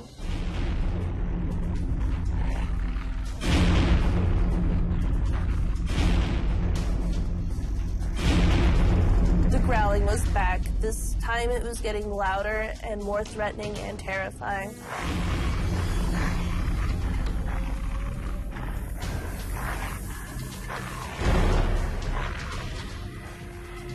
I was so scared. I heard the sounds of my cat fighting. I was holding my little girl and hoping that it would all be over. The sounds I heard were so horrible.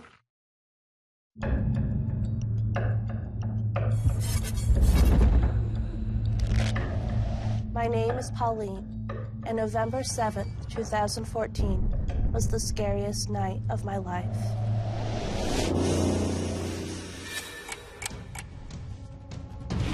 I couldn't shake the suspicion that we weren't alone. All of her electronic toys were going off at once. I was worried somebody had been in her room. I was awoken to the sound of growling. I felt a sense of dread.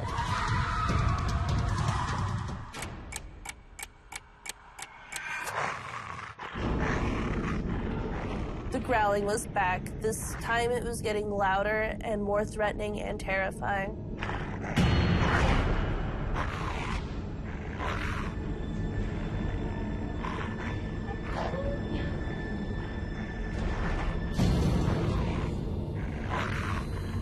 I grabbed my daughter and I tucked her in with me under the blankets.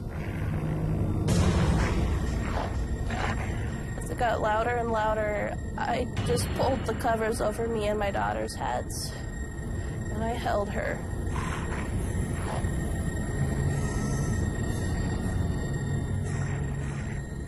The growling was so loud and so intense.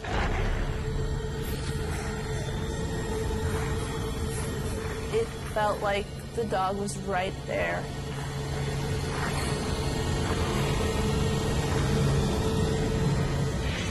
Somewhere near the foot of my bed, something was moving. I felt the weight on my feet move.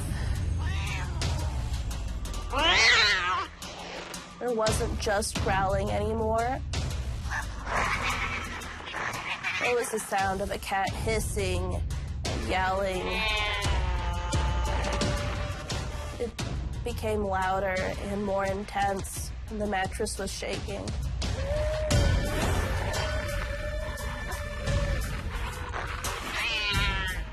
I was holding my little girl and hoping that it would all be over.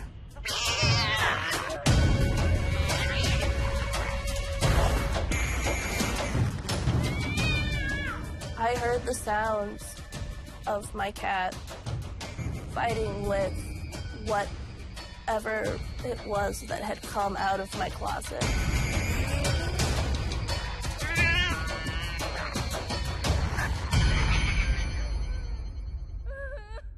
There was one final scary growl. It became quiet.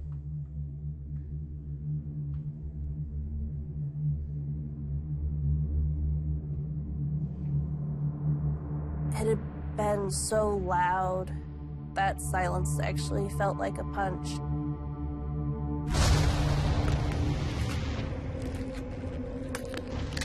Then the crunching began. Wet and cracking, like bone snapping.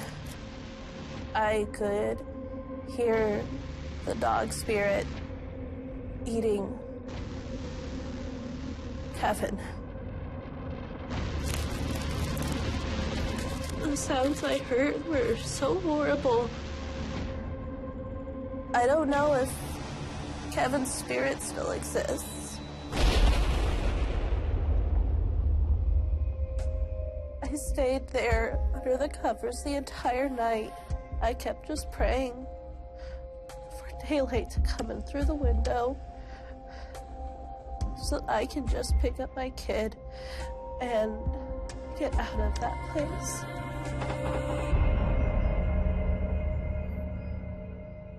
And that was the scariest night of my life. Kevin sacrificed his spirit to protect us from whatever it was in that house. I moved not 2 months later.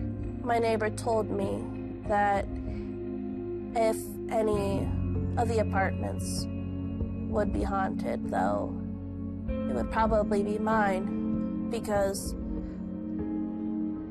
a man had hanged himself in my bedroom closet.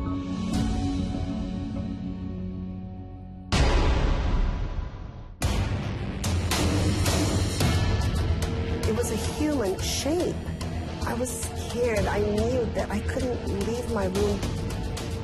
This shadow was peeking from the door. It came closer and closer to me. I couldn't move.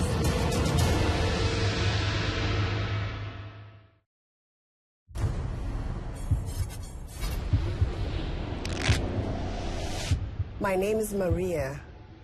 May 22nd, 1976 was the scariest night of my life.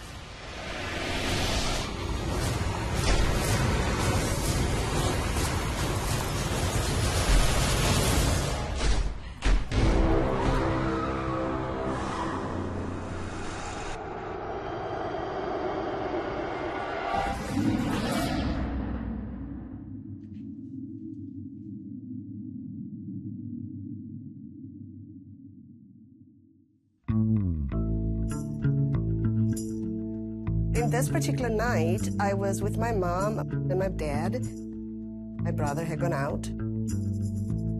I was doing homework. I had stuff that I had to do for school. Sort of a typical routine, you know. You do homework, mom looks at it.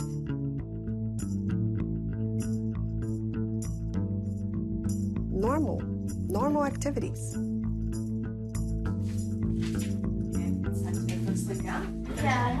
Yeah.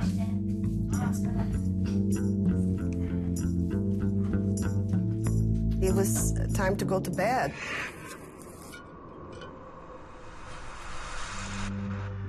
I had the nightlight beside me.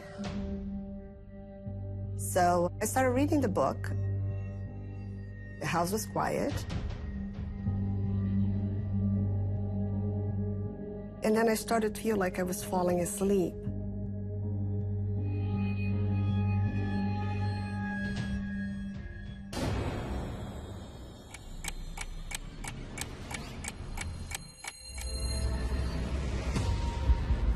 Not long after, I was cozy and comfy in my bed and starting to dream.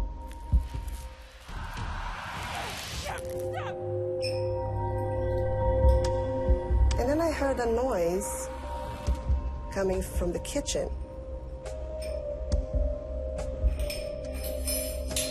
I listened to it for a few minutes. Mom? Dad? There was no answer. At first, I couldn't figure out what it was. The sound was like a clicking or clanking of a spoon to stir something in a glass. Click, click, click, click, click, click, click, click, click. I got scared, and for a minute I thought it was my brother. I forgot he was out. I walked into the hallway, and I'm still hearing this noise like somebody stirring juice.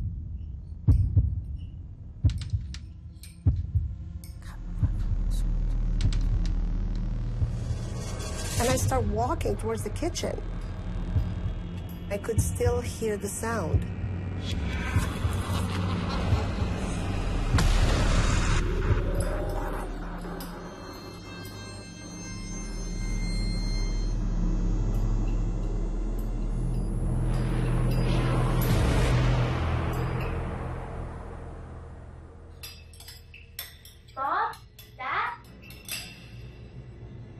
The minute I walked into the kitchen, the sound stopped. There was nothing.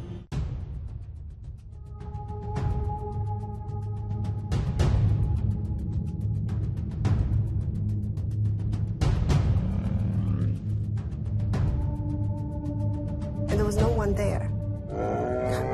I started to get goosebumps and a chill. I had butterflies in my stomach. I walked back into the hallway. I looked back to see if there was somebody behind me.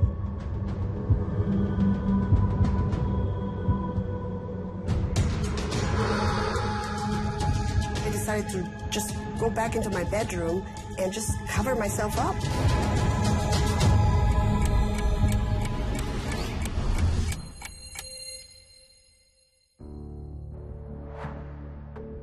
I was trying to calm myself down. I wanted to fall asleep, but I was terrified, and I was just holding on to my sheets.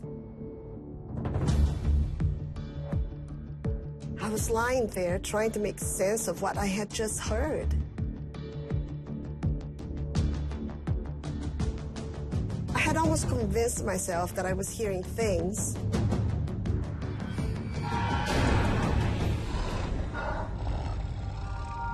And then I see this silhouette, like a dark silhouette. There was something definitely there. Mom, is that you? Mom!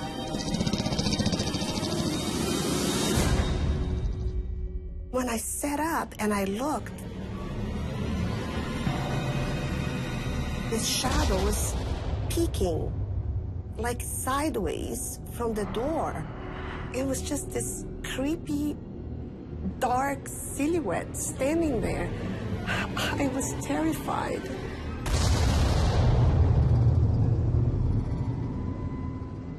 I could not tell if it was a man or if it was a woman. It was a human shape. I was scared. I knew that I couldn't leave my room because whatever it was blocking my path.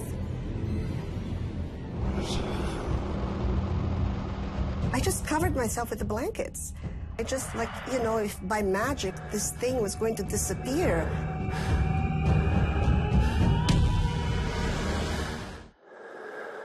I was so terrified.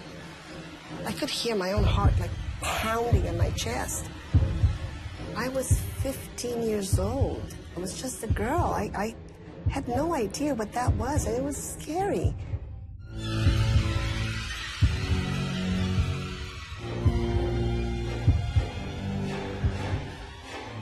I mustered the courage to just peek. And when I lowered the blanket and I peeked out, this thing is standing right beside me, and it is bending over. Its face is so close to me, getting closer and closer. I was completely terror-stricken. I couldn't breathe. I thought I was gonna die. It was the scariest thing ever.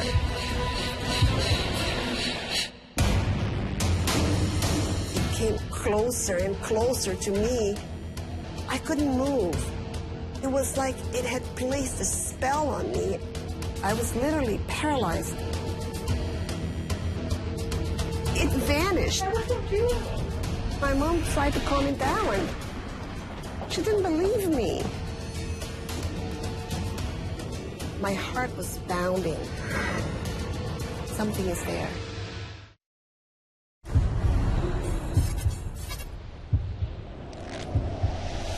My name is Maria, and May 22nd, 1976 was the scariest night of my life. It started with strange noise coming from the kitchen. Mom? Dad? But that was nothing compared to coming face to face with this thing. I was terrified.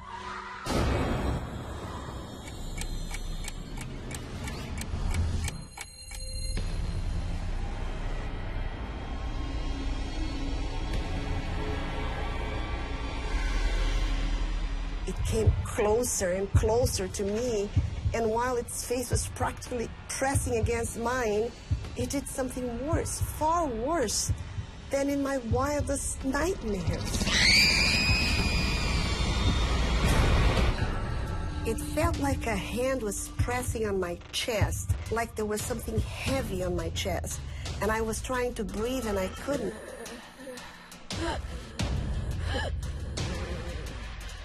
I couldn't move. It was like it had placed a spell on me. I was literally paralyzed. Felt like I was going to suffocate. I was trying to say no, please, no. I was so scared. The silhouette was dark. It was not see-through, but I could not define features. Just imagine seeing somebody from the chest up, bending over you, you know, a menacing way, and just putting this pressure, the hand on your chest, and getting closer and closer.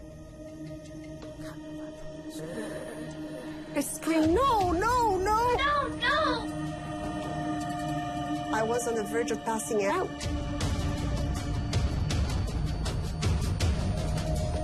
And then it just stopped. This was the worst thing that I ever felt in my life.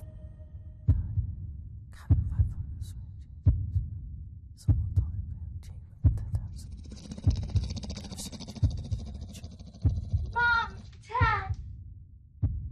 Mom, Dad! Mom, Dad! Mom, Dad! I didn't look back. I just ran to my mom's room. They were both asleep, but I came in screaming, so I woke them up. There was a shadow in my room, and he attacked me. No, it wasn't a nightmare. I wasn't dreaming. My mom tried to calm it down. She thought I was having another nightmare or something. No, I'm not. She didn't believe me. And I said, no, I'm going to stay here. I'm going to sleep here.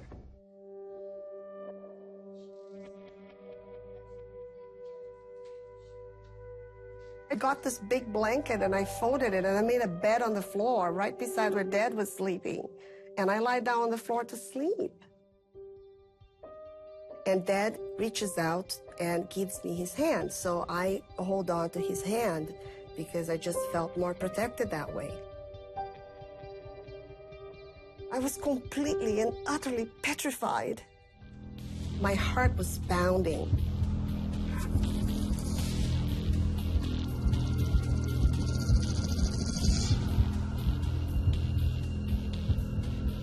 I started to shake again, hoping it wasn't going to come back and find me again. Eventually, I was exhausted, so I started to fall asleep.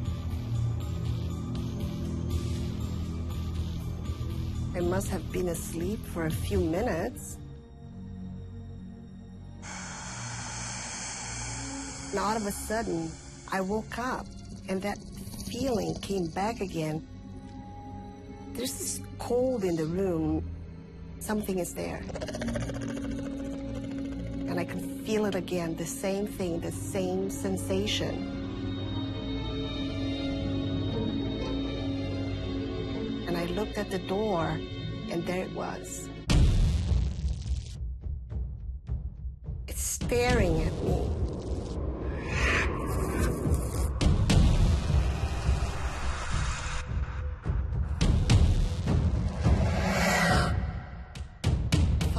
It's back. I was terrified.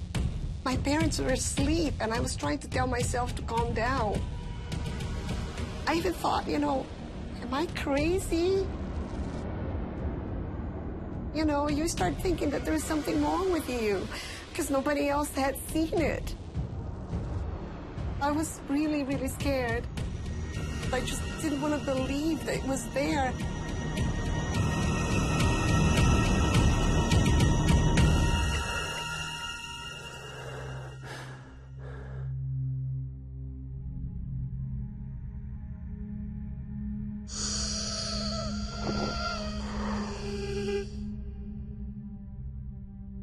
I forced myself to relax, take deep breath, and then I focused on my mom's breathing,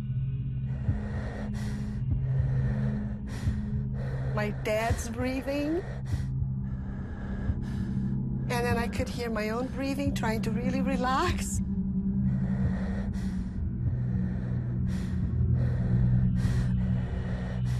But then I noticed a fourth breath in the room that I have never forgotten to this very day.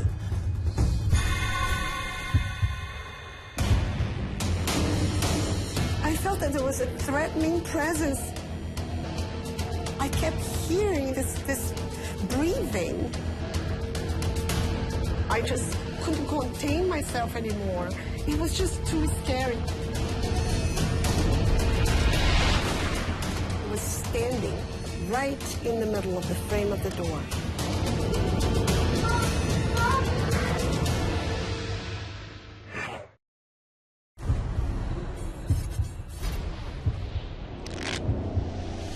My name's Maria, and May 22nd, 1976 was the scariest night of my life.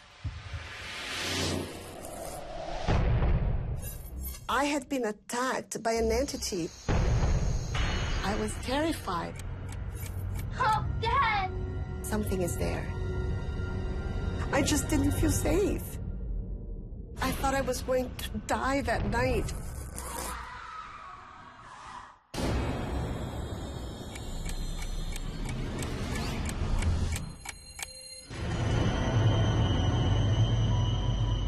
I heard a fourth breathing, heavy breathing, like...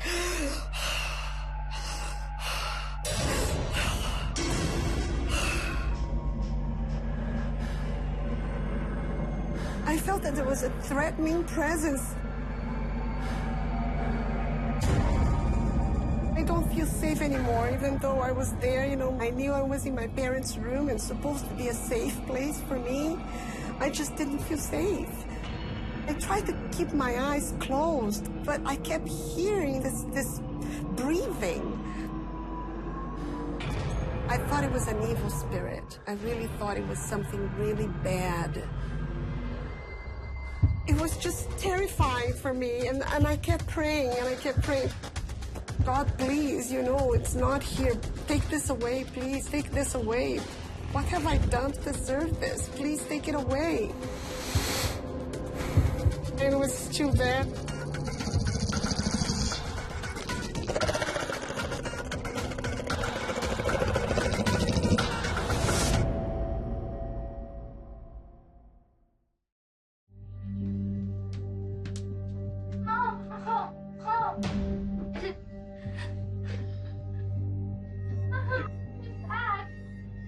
I just couldn't contain myself anymore.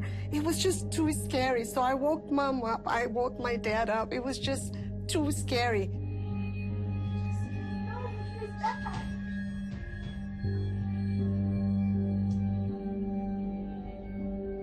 We look up and there's nothing there.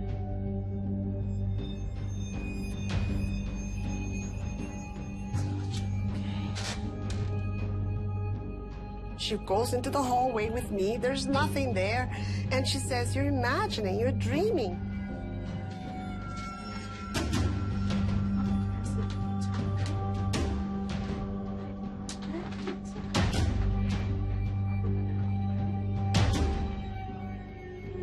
I so needed her to believe me. I was so scared. You know, when something like that happens to you, you want your parents to believe you. I'll just sleep here tonight. Okay, that make you feel better? Okay? So that's what we did. She made a cot for herself. And she lied beside me.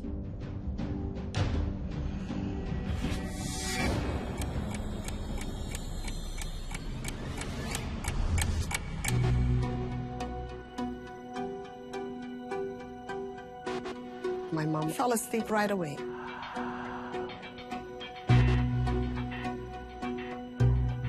I started to sort of feel like I was falling asleep again. And then something else happened.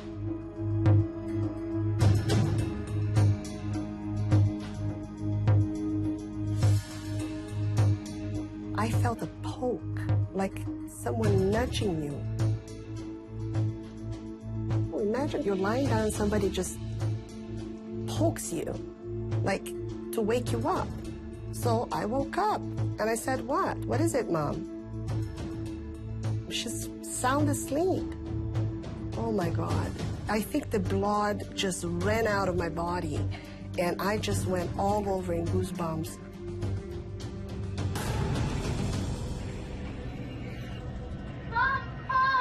That silhouette was there again.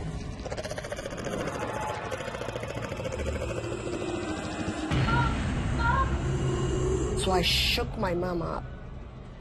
And when she looked, she saw it.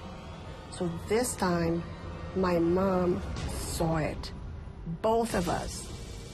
We were terrified looking, and it was standing right in the middle of the frame of the door.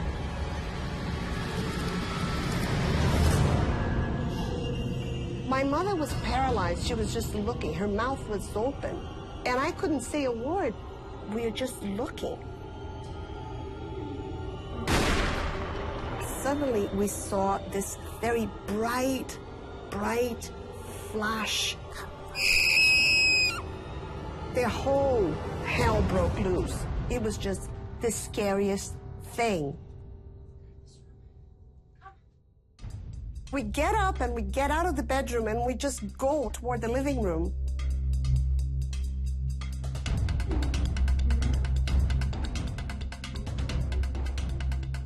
I was crying and I said to Mom, you see, I told you, believe me now. And she said, I believe you. And I needed so much to hear that. And I sat there in my mom's arms, and she held me for the rest of the night.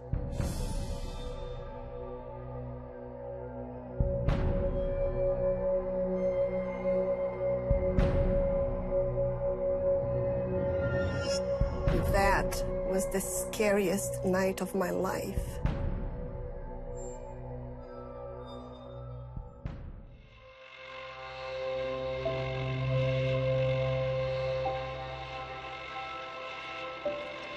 I was so relieved that my mom finally believed me. I thought this was an evil spirit that had attached itself to me. I felt that this entity was particularly interested in me. I felt threatened. I felt afraid for my life. I'm an intelligent person. I never found out why that happened. Sometimes we don't want to tell people about these experiences because people will look at you in funny ways. I mean, I never really described this to people openly like this. You know, nowadays, you know, I'm older, I'm wiser, and I'm not ashamed of telling the experience that I had. But it was scary. And to this day, when I think about that night, it was the scariest night of my life.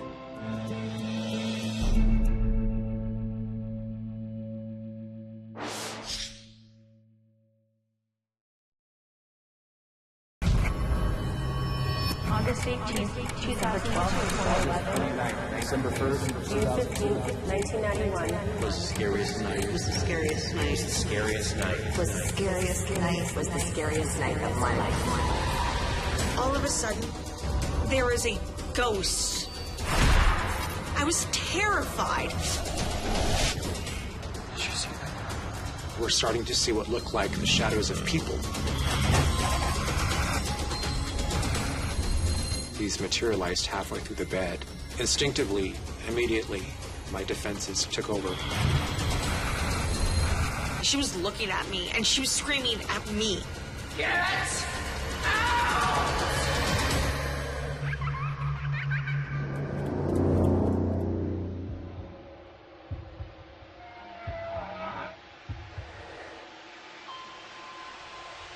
My name is Ellie, and on August 18th, 2002 was the scariest night of my life.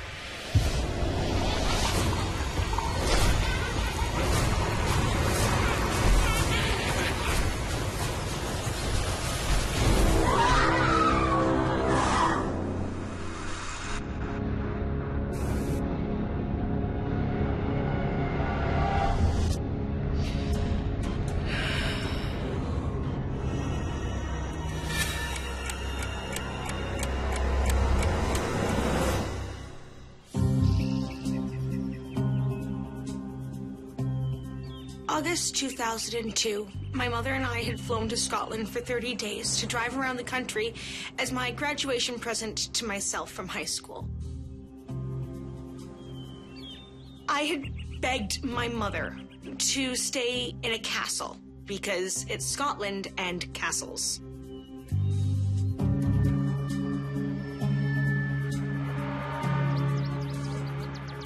This was a trip of a lifetime, especially since my greatest passion was writing, and I knew all the great writers came from Scotland. I knew I was going to be inspired here. Having the chance to spend a night in a real castle was a dream come true.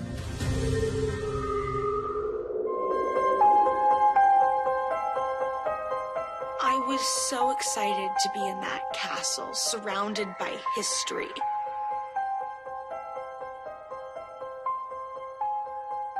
I was thrilled to be here and wanted to see every inch of the castle.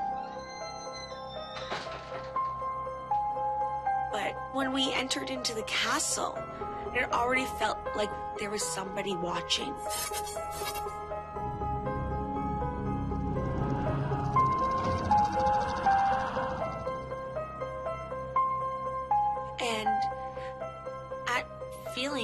stronger.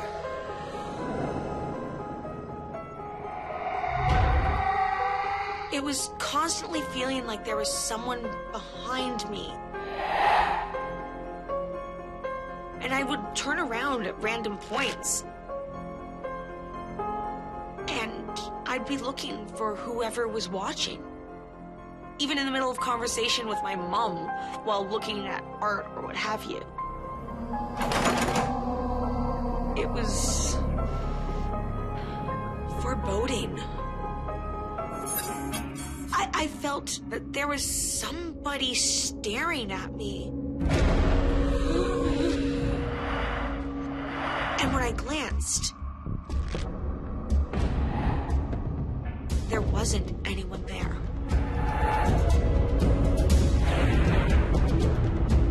The further we got into the castle, it got worse.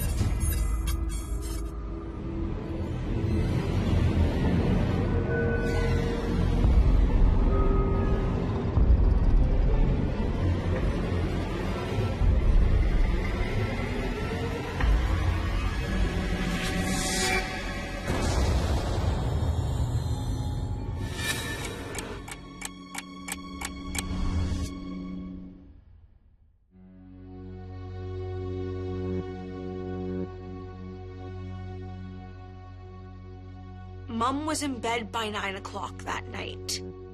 So I grabbed my laptop to go find the perfect place to write. Aren't you coming to bed? I think I'm gonna go write for a while. I found this really cool place down the hall. I won't be too long. Well, we're going hiking tomorrow, so don't be too long. Please, please, please. I'll be back by midnight. Good night, Mom. Good night, sweetheart.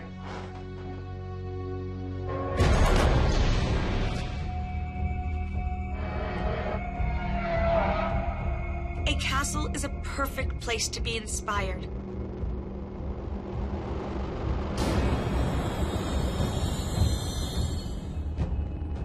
I picked the really ornate sitting room to write.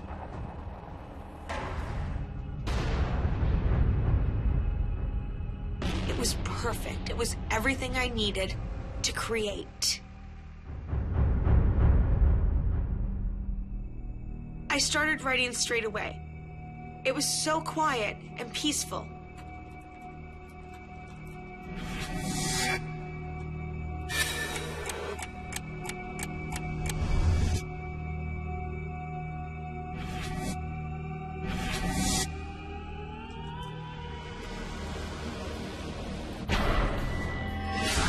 It's well after 2 o'clock in the morning, and I feel a dog.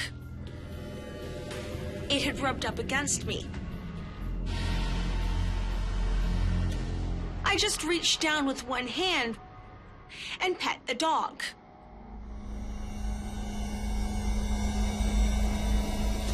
Didn't look. It felt like any other dog. Warm to the touch, wiry hair that was soft.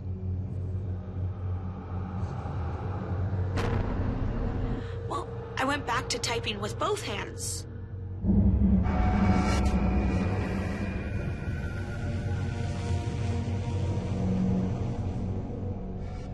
Maybe a minute or two later, that dog started whimpering, like it was scared, and rubbed its body against my leg. So I go to pet it again, but this time I look, and there's no dog there. There's no dog. There's no sign that there was a dog, though I had just felt it.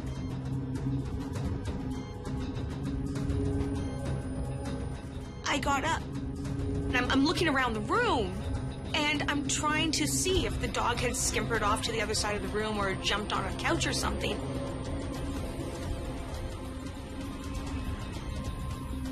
And that's when I saw the heavy velvet curtains move, like there was a breeze running through them.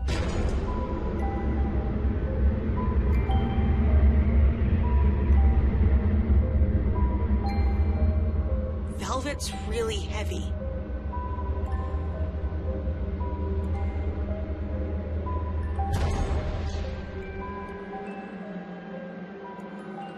I walked to close the windows so that it wouldn't get cold in the room. And that's when I realized that the windows were painted shut.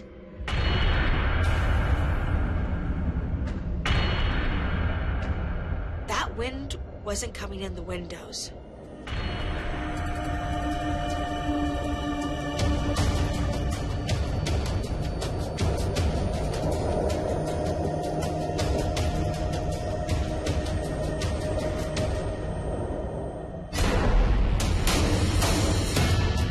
There's fear that you get where you can't even move. I just wanted the safety of my bed. And then I remembered my laptop. And all of a sudden, there was a ghost. I was terrified.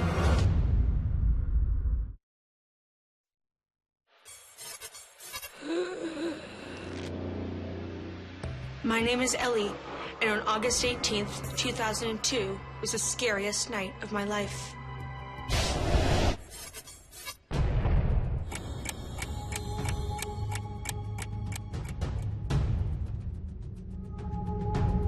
When we entered into the castle, and it already felt like there was somebody watching. I felt that there was somebody staring at me. The further we got into the castle, it got worse. I feel a dog. I just reach down and pet the dog. I look, and there's no dog there. And that's when I realized that that wind wasn't coming in the windows. That wind wasn't natural.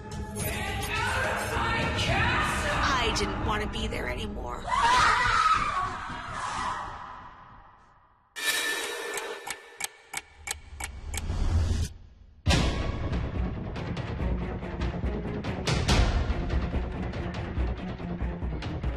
Nothing was right. Nothing felt right. Every concern that I wasn't alone came rushing back in a tidal wave. I did not want to stay in a room. That wind wasn't natural. So I took off and ran up 2 stories worth of staircases back to where my tower and my room was.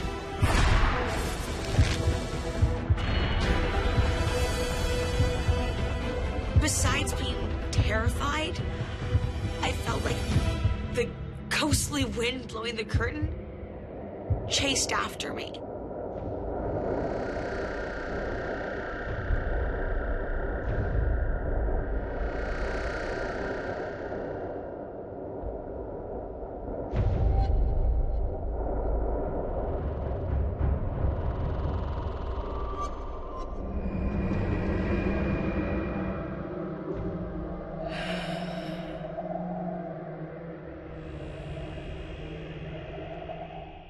I jumped into bed, promptly pulling the blanket over my head.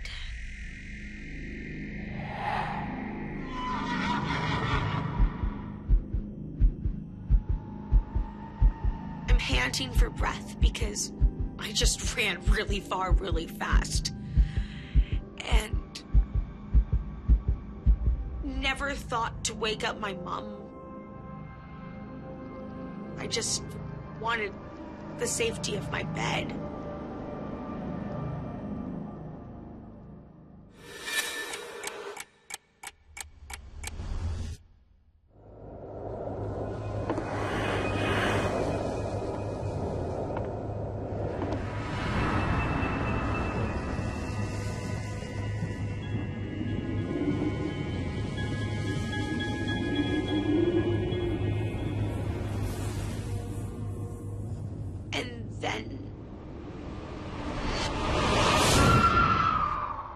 I remembered my laptop. The most valuable thing I own. It has everything on it.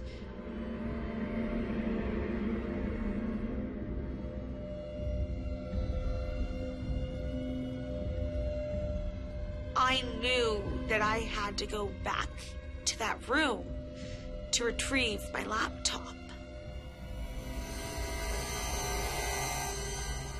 So I tiptoed across the room.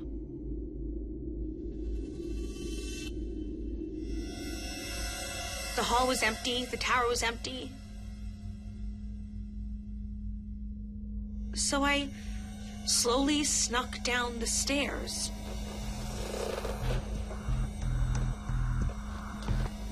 I tiptoed down each and every single one of those steps to the second floor, feeling terror and fear.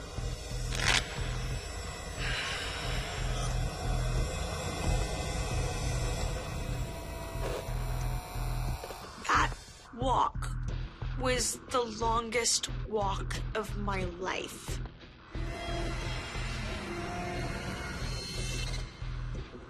And when I hit those heavy oak doors, the last thing I wanted to do was open them.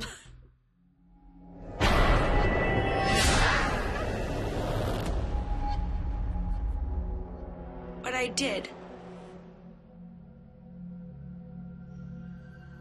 I opened the doors and tiptoed into the room.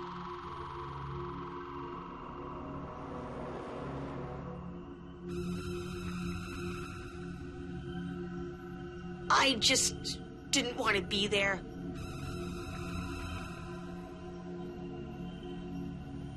When I went to reach for the laptop, I was scared. Yeah, I was terrified even at the time. When I grabbed my laptop, the curtains started moving again.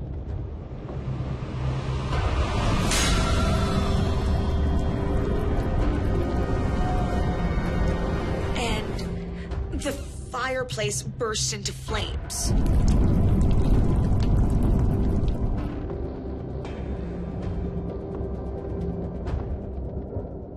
It should have made the room warm, or hot even. It didn't. If anything, the room got a little bit colder. But if that wasn't bad enough,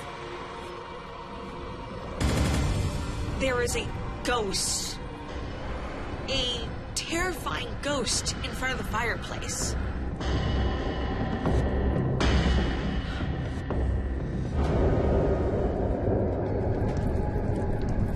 She was looking at me, and she was screaming at me. She was angry. Get out! I was terrified.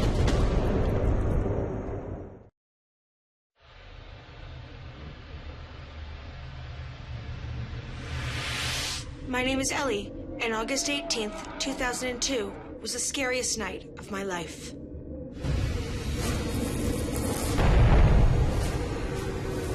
All I wanted to do was get my laptop and get out. I just didn't want to be there. The curtains started moving again. And the fireplace burst into flames. But if that wasn't bad enough, there was a ghost.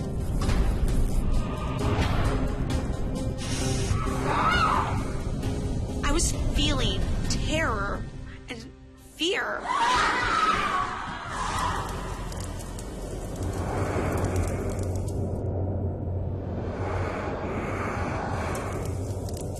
She just appeared in front of the fireplace and hung there.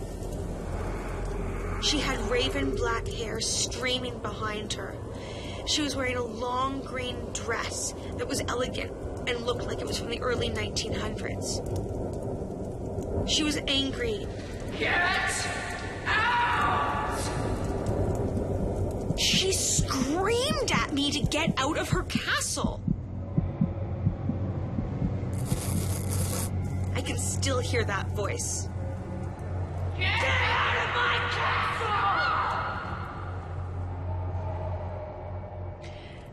thing that moved was her hair and the dress. She didn't. She just held in place like stone. All I remember is I didn't feel like I was breathing. I didn't feel anything but terror and chills and goosebumps.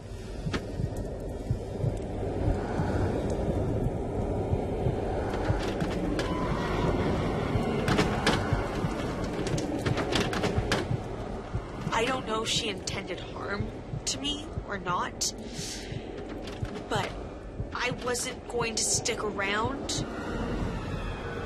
The hatred, the anger, it was coming off in waves.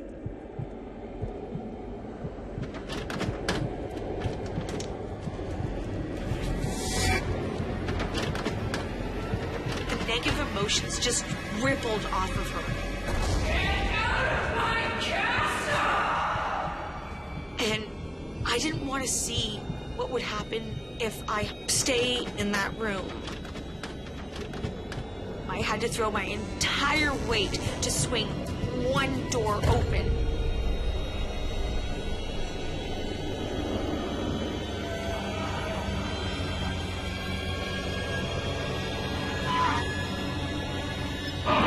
I'm not sure if I was more scared because she was a ghost, or because of how much she hated me for being there.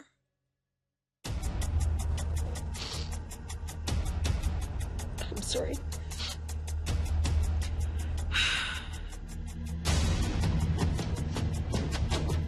I ran back to my room. I just kept running. I don't know if she tried following me or not. I didn't want to risk looking just in case she was there. I just ran. I ran down the hall. I was so scared.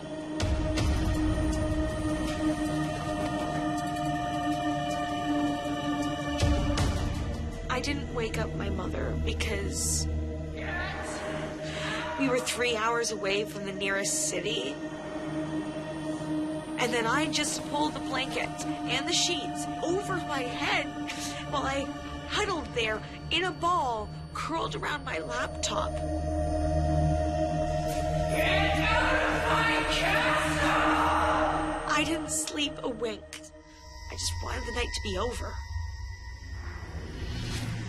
I spent that entire night hiding under that blanket, not breathing, waiting for dawn to come.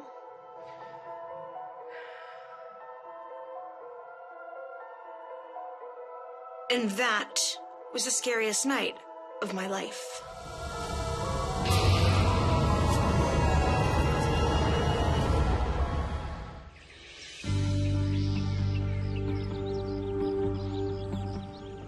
So the next morning, I flagged down one of the people working at the castle and asked if they had any dogs staying there that night.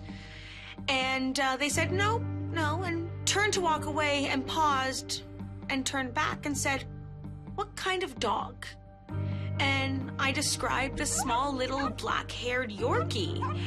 And the employee's face kind of drained color a little bit and said, "Follow me," and led me out of the mess hall where we were eating and around a corner to a different wing of the castle altogether, and showed me this huge portrait of this beautiful, pale-skinned woman with dark black hair and a tiny little black-haired Yorkie sitting on her lap, and said, "Is this the dog?" And I just nodded because that was the woman that was staring down at me disdainfully from the painting that had screamed at me that night.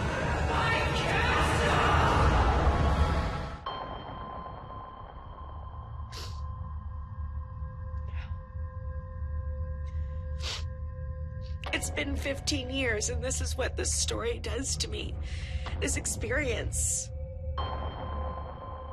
I just hope that anyone else at that castle never has to deal with her, because I wouldn't wish that on my worst enemy. Get out of my castle!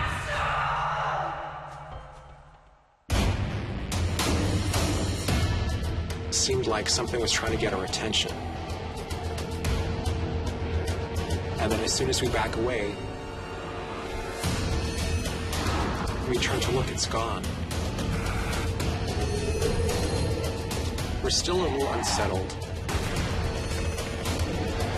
I just feel like I brought this back into our home. There was still something that was attached to us.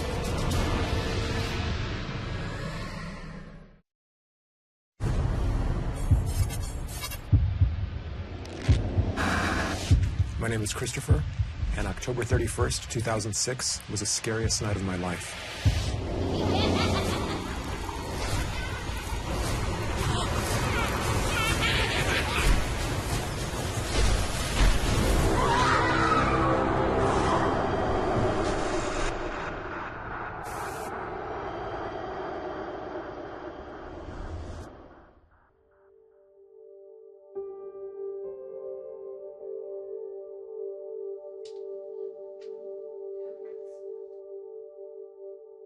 On March 3rd, 1991, a Boeing 737 airplane crashed just outside of Colorado Springs.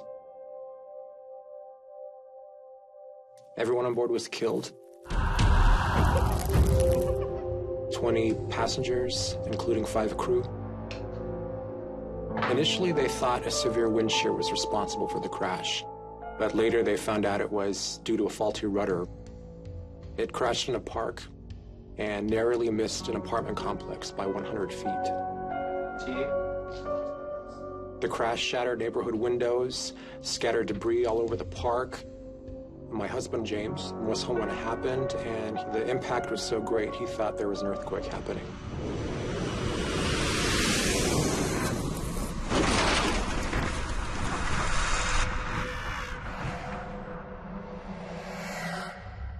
The plane crash made a big impact in the community and all over the world. It was all over the news.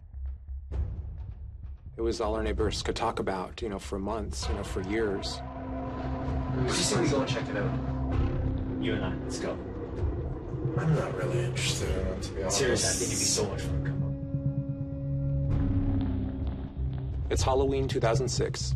And out of kind of a morbid curiosity, I encouraged James to come to the park with me that evening where the crash occurred in 1991.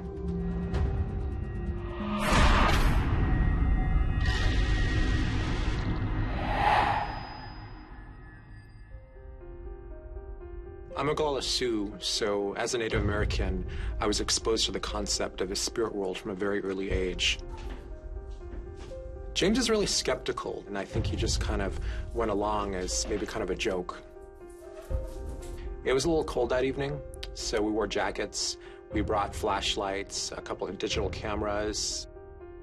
I guess I was hoping to see something, to hear something, to be able to capture evidence. Something I could prove to James that there's more to this physical dimension of ours. There's another side. There's another layer.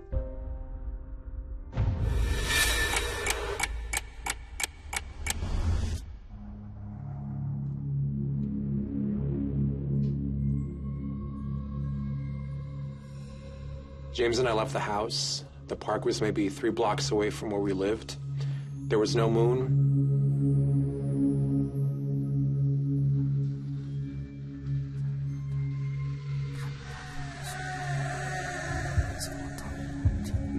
One of the first things we noticed was a flashing light.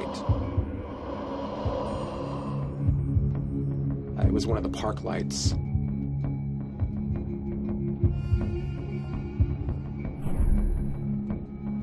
So I approached the light, and it turned itself off.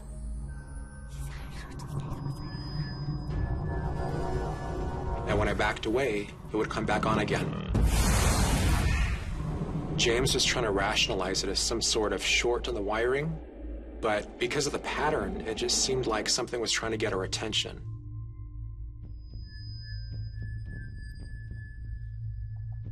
James kind of knocks on it to see if there's some kind of a short happening. Won't come on at all.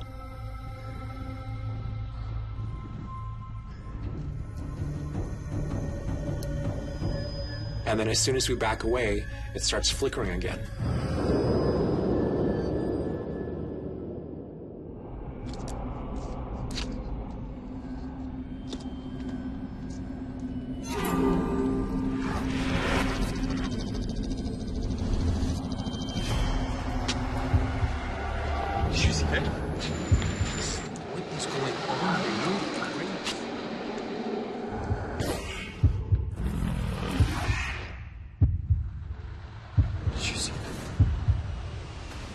And we're trying to figure out why we're starting to see shadows moving across the sidewalk. There's only a minimal amount of ambient light, there's no moon, but we're starting to see what look like the shadows of people running back and forth across the pathway. You see something out of the corner of your eye, and then by the time you turn to look, it's gone. It was about this time where James turned to me and he says, "Can you hear that?" So I got really still.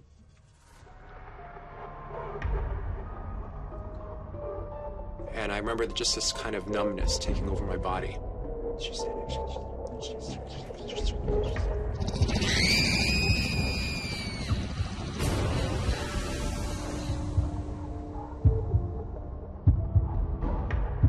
I realize I can hear people whispering.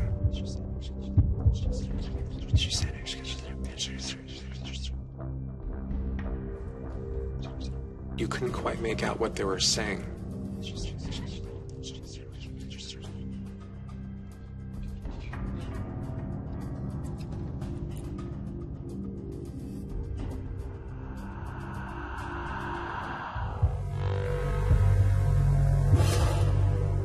As we turned to leave, that's when this really strange fog began to roll in. This wasn't our breath. It was cold enough to where you could see some of our breath. This was something entirely different. This was a very strange localized fog. And that's when I started taking pictures. I wanted to see if we could photograph this fog.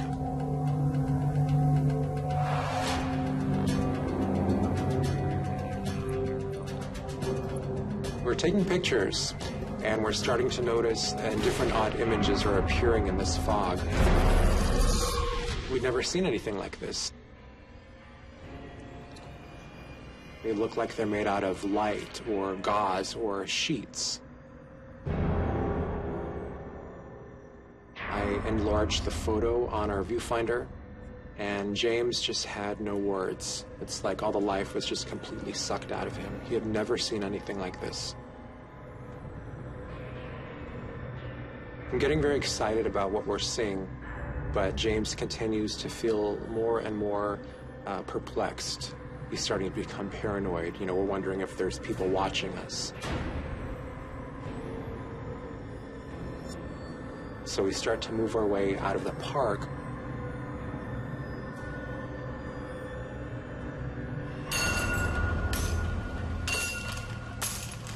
And that's when I start hearing what I think was a church bell.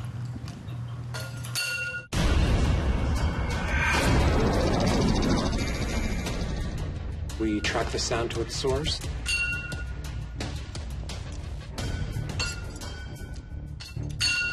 And we found out that these were swing chains hitting against the metal poles.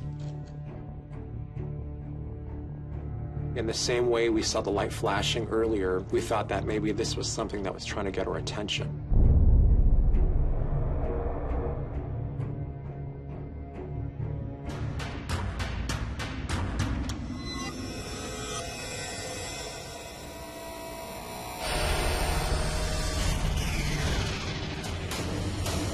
I started to get very concerned for James's safety and mine.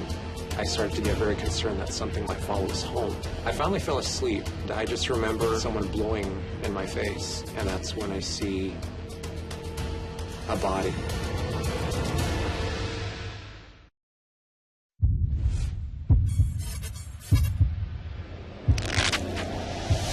My name is Christopher, and October 31st, 2006 was the scariest night of my life.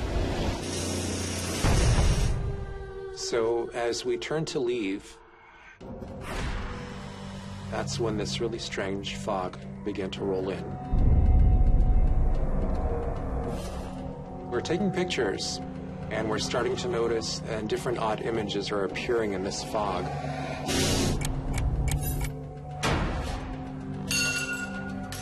And that's when I start hearing what I think was a church bell. And these were swing chains hitting against the metal poles.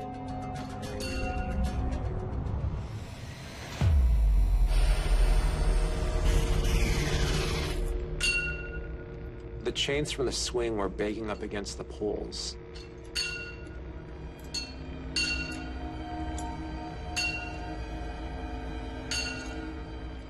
It was just like they were moving in this kind of wind. But there was no wind.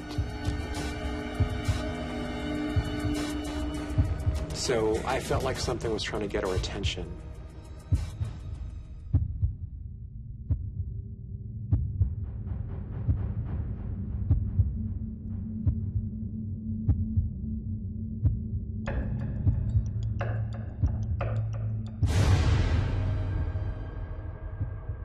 I really started to feel like perhaps I was taunting these things too much, maybe that I was being too disrespectful.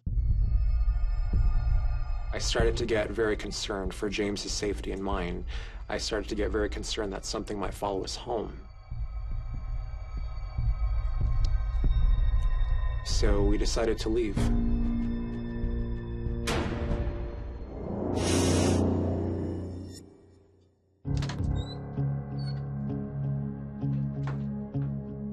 I was really anxious to get home. I was really interested to look at these pictures in more depth, to talk to James about what we had just experienced.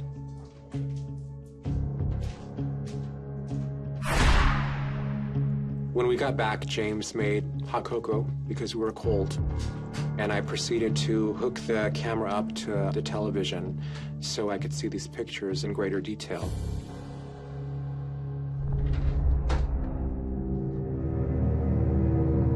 When I hooked the camera up to the TV and blew up these pictures. See some of this.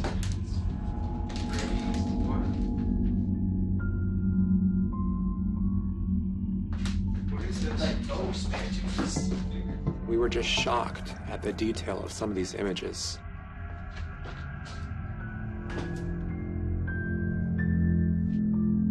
These were more than dust or insects or just fine particles caught in our flash.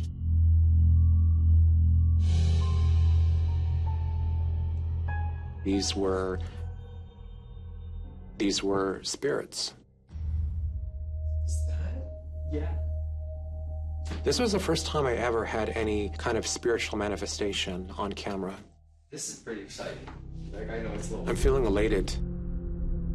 For me, this was just a huge validation that there is another side, that we do go somewhere after we die, that our ancestors are still with us. I was in a state of total disbelief.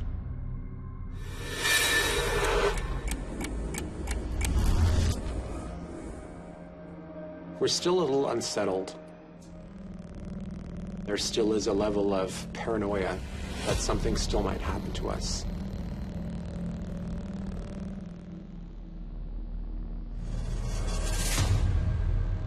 So there is a traditional Native American ceremony called a smudging ceremony, where you light sage, sweetgrass, cedar, and this is meant to cleanse your home, your belongings, your person of any unhealing, unloving energy.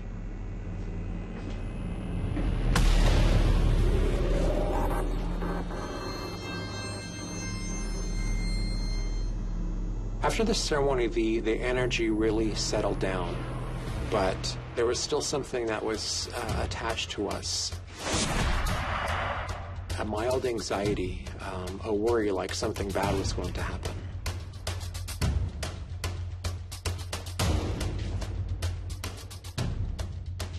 It's about 1 o'clock in the morning when we finally decide to go to bed.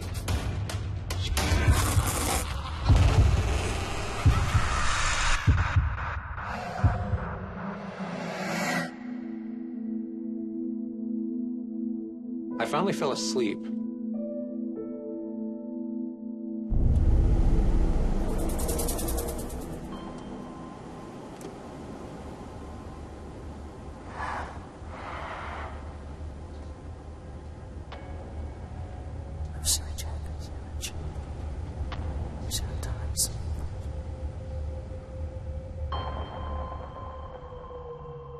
I just remember what I thought was someone blowing.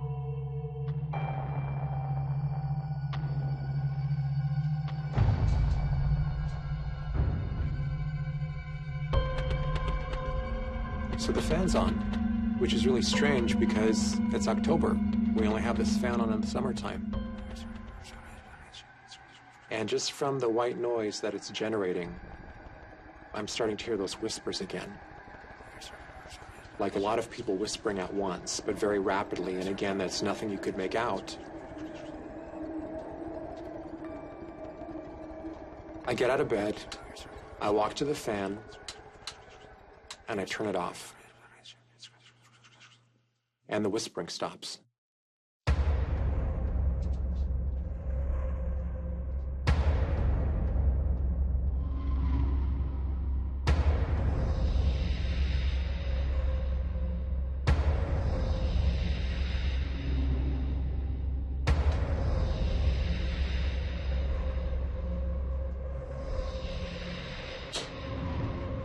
I just feel like I brought this back into our home because of all these pictures and this trying to get these spirits to communicate with us. Asking if these things could appear before our cameras, if these things could speak to us, if these things could show us what they were, to tell us their story.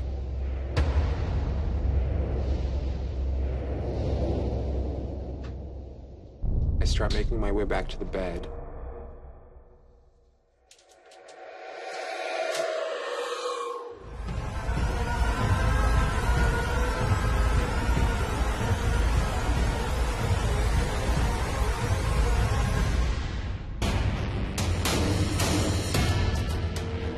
See him from the waist up because he's materialized halfway through the bed. He's looking down at James and he's touching his leg. Instinctively, immediately, my defenses took over.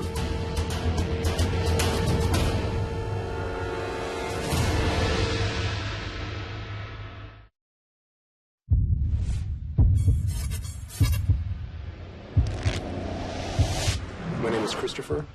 And October 31st, 2006 was the scariest night of my life. I really started to feel like perhaps I was too disrespectful. I started to get very concerned that something might follow us home. When I hooked the camera up to the TV, we were just shocked at the detail of some of these images. I finally fell asleep. I just remember someone blowing in my face. I just feel like I brought this back into our home.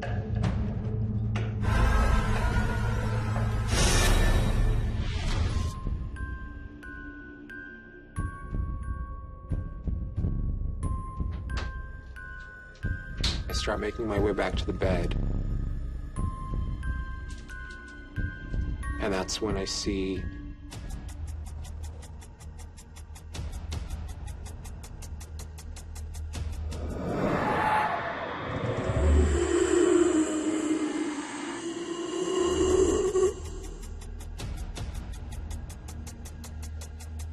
what looks like the transparent spirit of an old man, and I can only see him from the waist up because he's materialized halfway through the bed.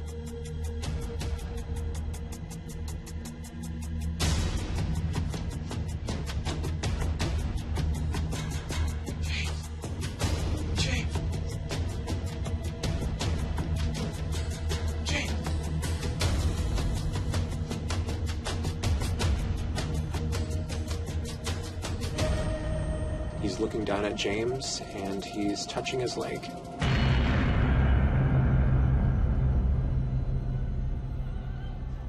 James! Instinctively, immediately, my defenses took over.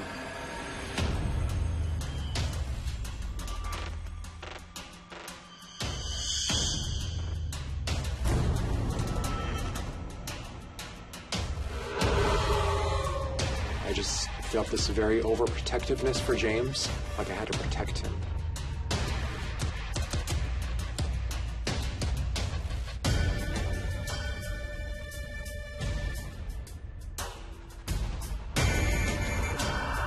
I hit the bed, so...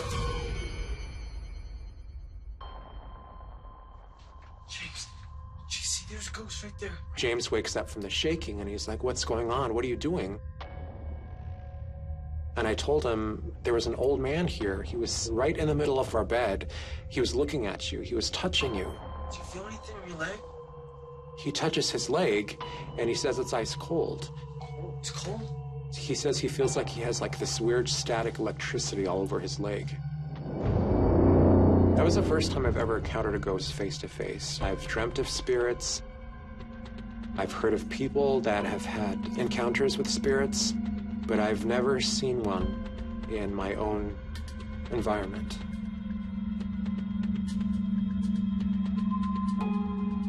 And that was the scariest night of my life.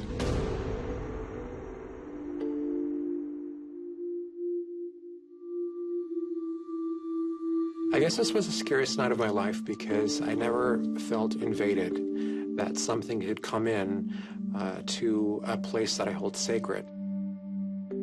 That something as innocent as a park can turn into whispers and shadows and chains beating against poles and images of what look like people looking at us. I was just very curious, and I felt really bad afterwards that we were intruding upon a site where people had lost their lives. To get some pictures, to get some audio, to get some evidence, to validate myself, to validate my belief in this other world, to show James that there's more to this life experience. We've been back several times, but when we come back, we bring flowers with us now.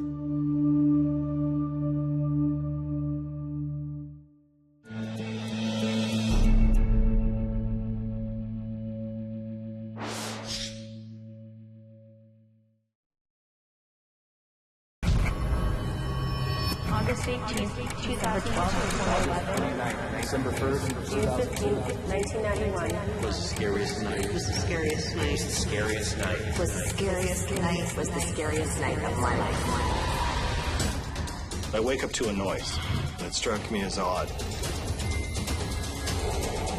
I started feeling a little bit uneasy in the apartment.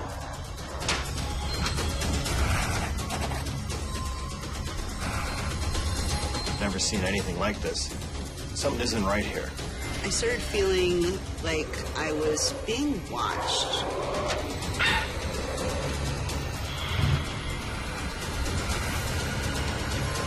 Can't understand what I'm actually seeing.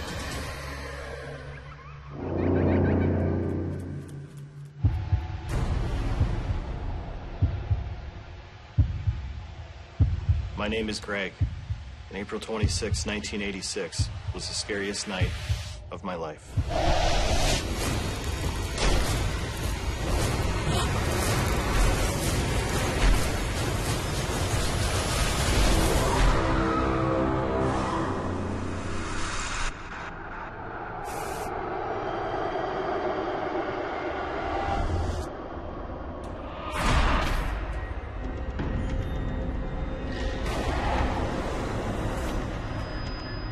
In 1986, I lived with my family.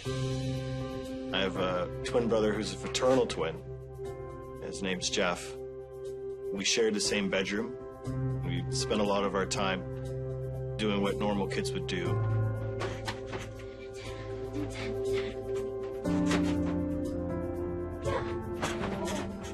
I bet I can jump all the way over there.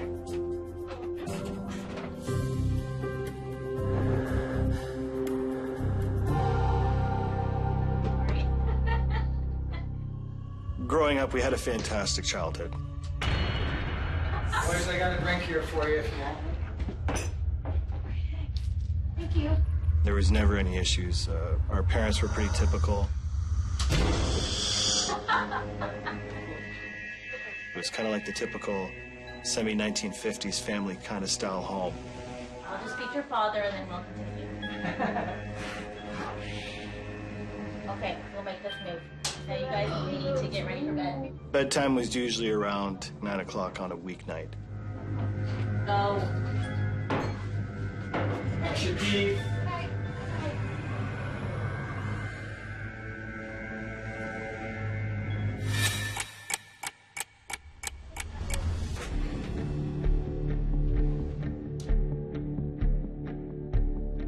Jeff falls asleep, and I'm having an issue actually getting to sleep.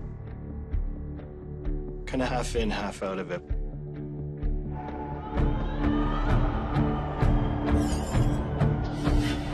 But I wake up to a noise. It's a distinctive noise, and it struck me as odd. It was as if a plate or a cup was being placed on the counter, and it was quite repetitive. It seemed entirely out of place, but I just pretty much assuming maybe it's my mom or dad that are up making something to eat or cleaning up. And usually at this time of night, everybody's in bed. There's no reason for anyone to be up.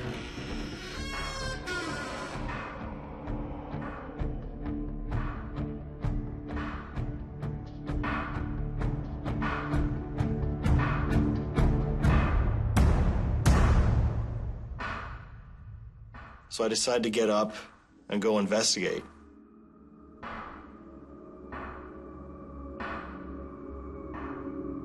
I make my way down the hallway.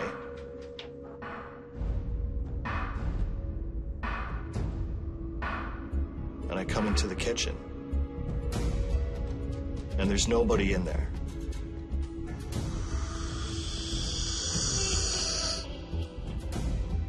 So I go and grab a cup out of the cupboard. Went to the fridge, grabbed the juice, poured myself a glass. And as I placed this plastic cup on the counter, it was quite a striking resemblance to what I had heard. So I kind of kept repeating the sound with adding a bit more force until it sounded almost like the noises I was hearing. For some odd reason, I found it more fascinating than anything. I didn't really know what to chalk it up to. So I went back to bed.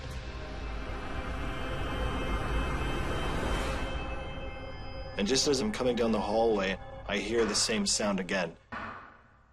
I stop to listen. It's almost like it was a game, like a knock-knock game or something like that.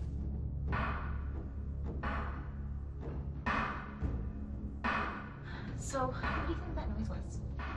Maybe just a raccoon or something. As I'm passing my parents' bedroom, I can actually hear my mother say to my dad, did you hear that? You guys heard that sound too, right? Sweetie, it was nothing. I've been hearing it all night. We heard the same thing. It's nothing. It's nothing. It was probably just the wind.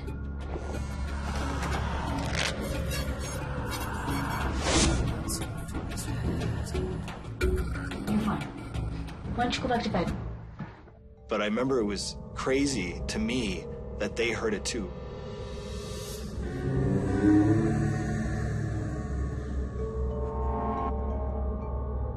So I go back into my bedroom, and as I get into my bed, I can hear my brother. Do you know Miss Pillsbury? Yeah. She's so strict. This one guy was wandering around the classroom. He's actually expelled for wandering. Chit-chatting about the day and what we're gonna do tomorrow. And we can invite all the kids we know. That would be really cool. And just mid-sentence, he just stops talking. Jeff. Doesn't respond to anything I say. Jeff. But just as this happens, my ears pop. It's as if I kind of have this hissing, ringing sensation.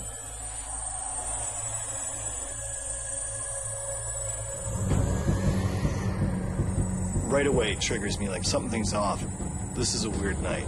When I lay back down, rolling over onto my back, I'm starting to realize something isn't right here.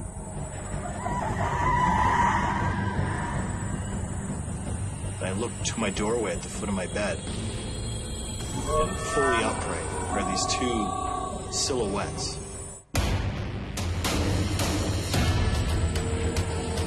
There was no features other than just the outline shape of them. This thing's gonna talk to me. Why is that the first thing that it says? And I didn't believe any of it.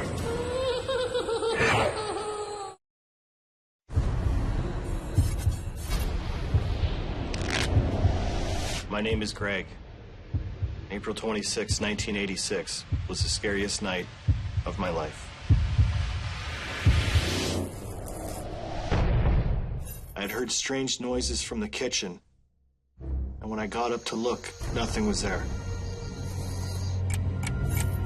I was seeing strange beings. Everything in my gut was telling me to get out of here.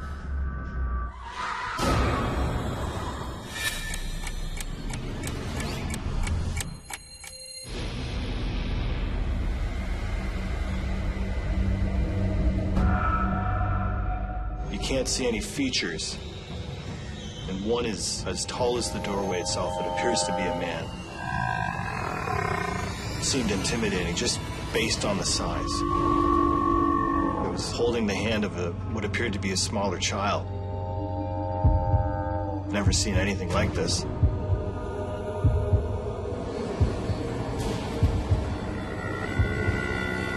With my brother being asleep, I'm the only one who's experiencing this. Can't understand what I'm actually seeing.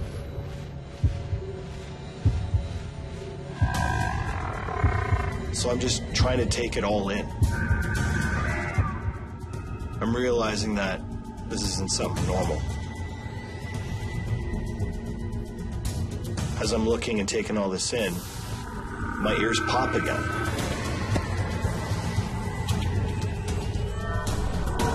And then all of a sudden, just as quickly as they appeared, they just vanished. Everything seems back to normal.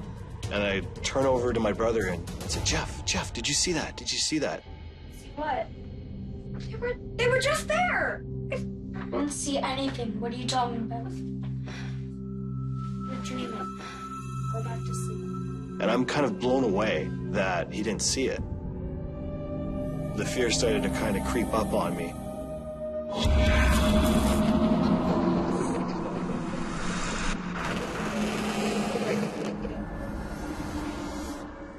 I couldn't really fully understand what had just happened.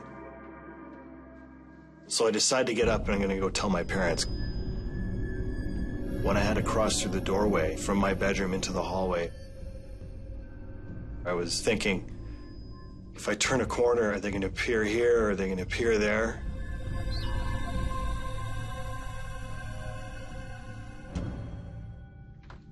Mom, Dad, I saw shadows in my room. Honestly, there's probably nothing there. You probably just had a bad dream. Look at me. There's nobody in your room. Come on, let's go back to your room. You're fine. I'm kind of at the point where I don't want to go back, but I have to turn back and go into my bedroom. The only little bit of solace I have is at least I know my brother's in there. And as I get into my bed... Did you see that? They were right there. Go back to bed. I saw this. Look, just go to bed. It's all in your imagination. Trying to explain it was just as crazy as it sounds. It was upsetting to me. Maybe I just had a bad dream, you know, it's just my mind playing tricks on me. So I kind of almost believe it didn't happen. It's easier to believe that it was just a dream. I decide, all right, this is enough. I'm gonna just close my eyes and fall asleep. And maybe only for a minute I had my eyes closed. And then my ears popped again. And I knew from that something was gonna happen. I'm in a panic because I don't want to have to deal with what this is. There's something off about this thing entirely.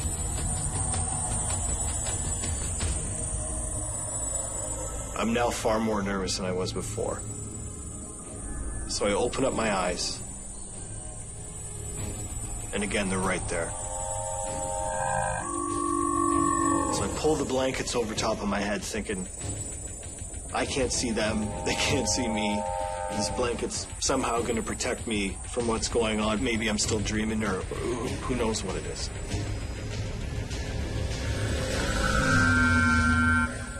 And I slowly take the blanket away. And they're still there. The larger shadow appears to let go of the hand of the small child. The child starts frolicking towards the foot of my bed. And it's as if this thing is wanting to come to play.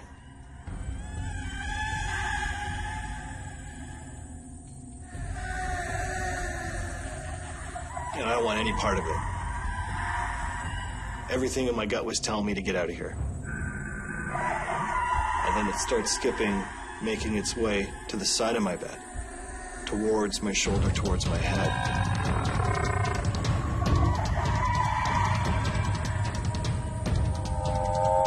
And actually now I can't move. It's as if something has shut me down. I'm doing all my might to actually move, to call out to my parents. And it turns sharply towards my face. It's almost unbearable. I don't know what's coming next because it's getting closer to me, like up to my shoulder and head. This thing was getting invasive. This is bad. This is not going to end good. The terror is even worse because there's nothing I can do. I can't move. I can't even scream. All I can do is move my eyes to a point where I think I couldn't even breathe. And then it starts to talk. In this high-pitched, disgustingly creepy, screechy, maniacal voice. I've never heard anything like that before. I haven't heard anything like that ever since.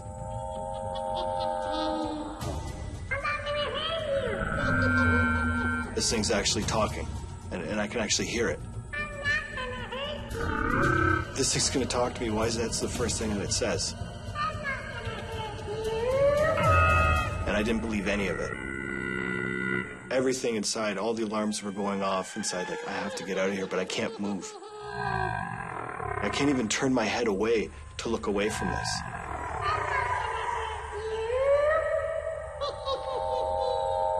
And it's still talking the whole time, like it's on a loop. Ha ha ha, not gonna hurt you. Ha ha ha, not gonna hurt you. Everything is telling me I'm actually not dreaming. At that time, I wish I was dreaming. And I can still see the entire room. I can still see the hallway. I can even hear the house kind of settling. The bigger one didn't seem to have much to do with anything. I don't know if it was just looking on, and even that was entering my head what this one was going to do, because at first I was far more intimidated by the larger figure, but this child, or whatever it was far more terrifying than anything. And then all of a sudden my ears pop. Everything's back to normal. And I can actually move. I pop right up and I bolt right into my parents' bedroom. Mom, Dad, the shadows came back. They were there, I swear. Honey, there's nothing in your room. You're having a bad dream. Come on. They were like the small one. Come on, sweetheart. She brought me back to bed. Now at this point too, now Jeff's awake again.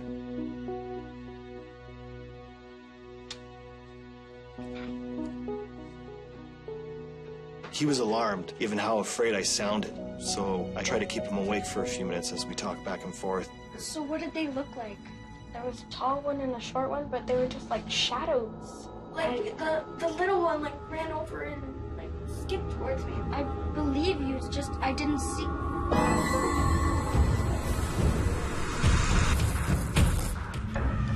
And again, he just stops mid-sentence. Either he's fallen asleep or he's messing with me. And all of a sudden, again, my ears pop. And my heart's pounding because I know what's coming. I don't want to do this again.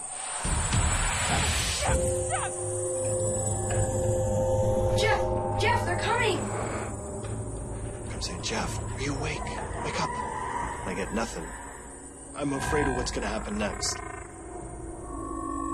And then the figures appear again in the doorway. And I was entirely frozen again.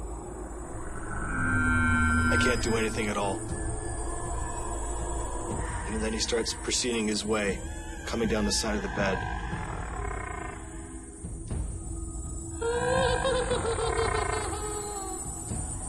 And there's nothing I can do. I can barely even breathe.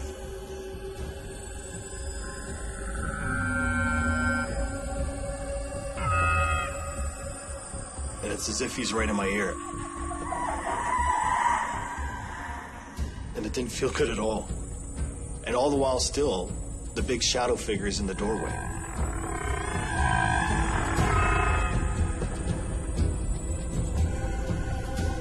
And then all of a sudden the bed depresses on my hip.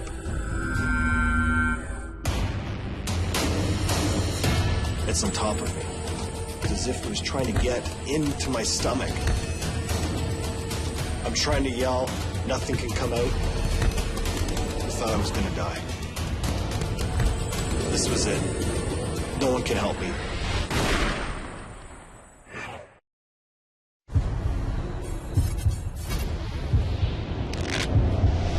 My name is Greg. April 26, 1986 was the scariest night of my life.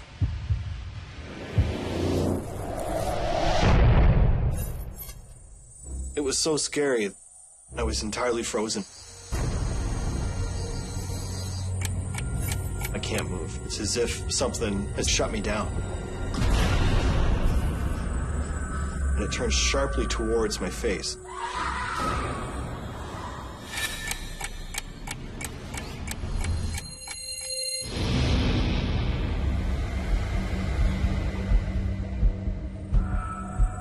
It's now on top of me. And I can feel the hands were cold. The fingers were long, and they were coming into my stomach. I don't know if it was trying to get at me or get in me. I couldn't tell. It was horrible. I'm trying to yell. Nothing can come out. That's the first time I ever thought I was gonna die.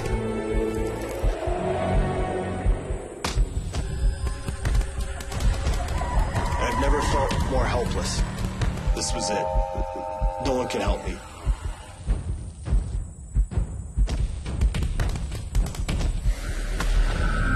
I was actually, remember, kind of choking for air, trying to reach out for, I don't know if I just clammed up too and held my breath out of sheer panic at this point, but just when I couldn't take any more.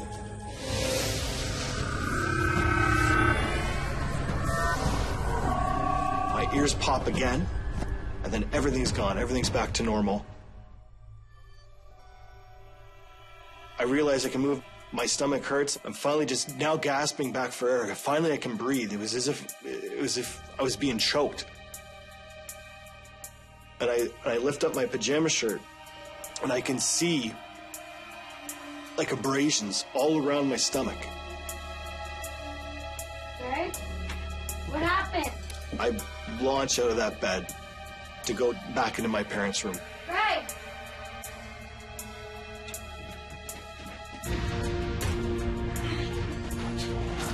The shadows came back. The two ghosts came back and like a mini ghost like jumped on me. I'm hysterical. And I could tell how my mom reacted at first was more of a, oh, Ken, here we go. What hurts? What's wrong? What's going on? Oh my God. She could see she was actually panicked. They let me stay in the room for that night.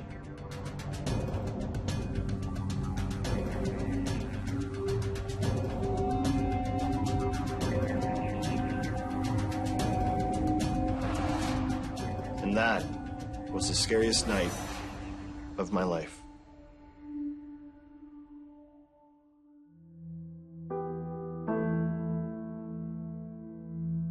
It was really tough to go back and sleep in that room, you know, the next night or the night after. My mom would have to stay with me, or, you know, I would purposely fall asleep down in the TV room with them, and and even make them carry me to bed. I never wanted to go back and sleep in that bed again. Not in that bedroom. I didn't even want my twin to be in that bedroom ever again.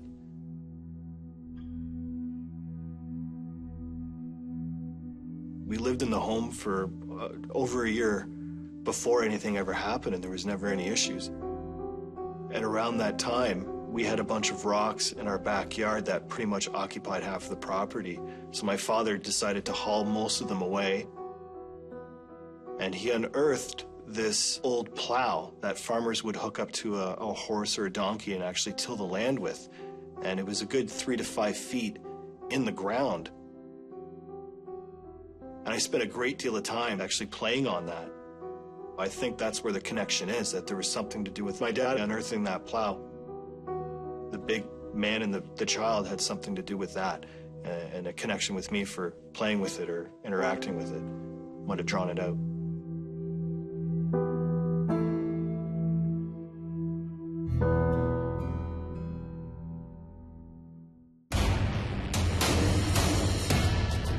I was getting this beautiful, beautiful apartment. There's something going on here. Lights were going on and off. All of a sudden, I just got this feeling that something was over me.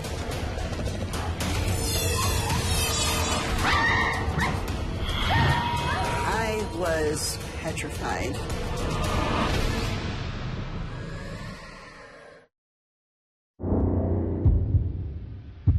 My name is Michelle, and March 4th, 1995 was the scariest night of my life.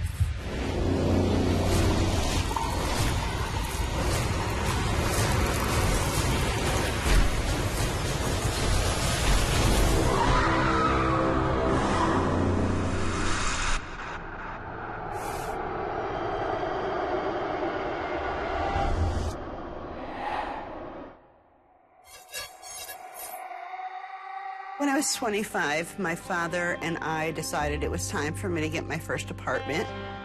So you're gonna love this place. Wow. Within your budget, you'll love it. We looked at least 3 to 5 apartments before finding this apartment. Go ahead. Outside. So there you go. That Wow. It was absolutely gorgeous. I love it. This is incredible. It's perfect. I was very surprised when I did tell the person who was showing it that I really liked the apartment, but I could not afford it. And he actually was willing to work with me. Thank you. Thank you, sir. I was shocked, excited, because I was getting this beautiful, beautiful apartment.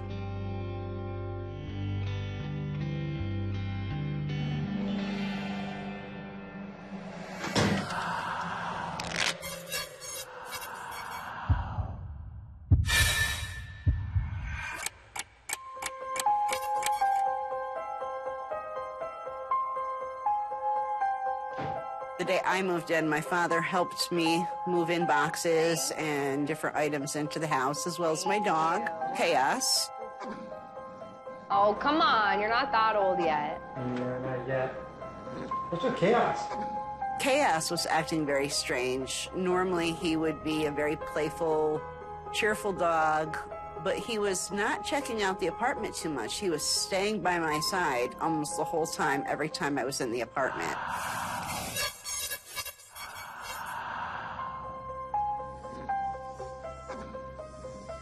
I think it's just been a long day. He's probably tired. Yeah, me too. So I'm gonna head out. Okay. Thank you again. Mwah. Yeah, I'll see you out. Okay. Have Get fun. home safe. Thanks, Dad. Bye.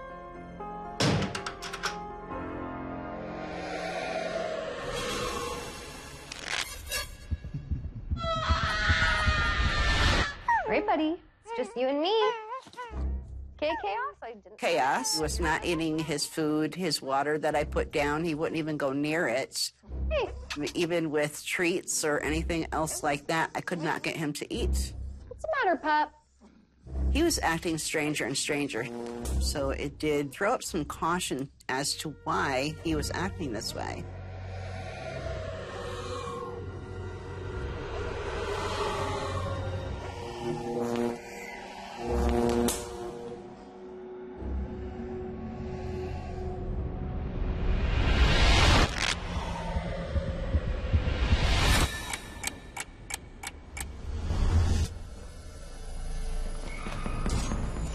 That evening, you know, I started settling into my apartment.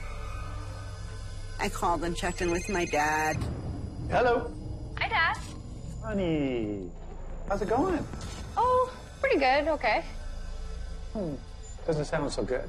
Yeah, getting there. Chaos is kind of acting a little weird. He asked me if I wanted him to come and, you know, spend a night with me just to get comfortable. And at that point, I said, no, not yet. I'll be okay. Just getting used to the energy in here and everything, like you said. Okay, honey, listen, love you, okay? Love you. Bye.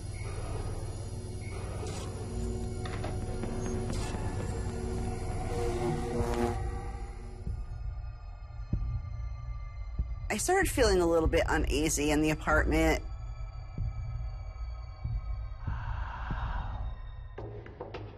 I started feeling like I was being watched. I went around and did the typical things that you would do when you live by yourself. Lock the doors.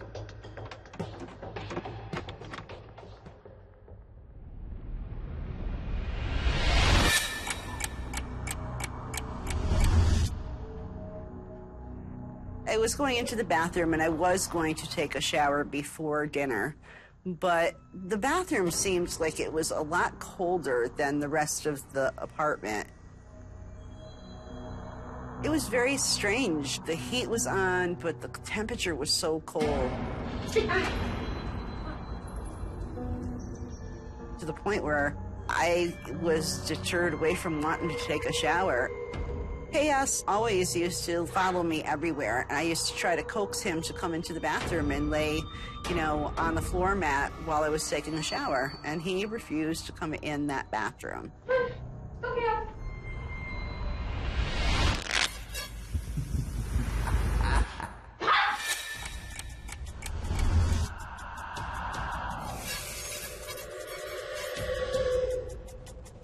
So at this point, things are a little bit strange. I'm feeling a little bit uncomfortable. I decided I'm just going to cook dinner and go to bed early.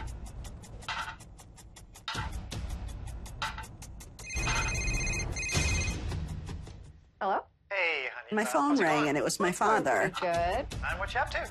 Oh, I'm just making dinner, making some stir fry. Oh, jealous. I love when you cook. All of a sudden, So weird. The TV just came on. Chaos is going nuts. Well, I think I should go take a look at it, okay? All right. Bye. Chaos started going absolutely crazy in front of the TV, barking at the TV. Hey.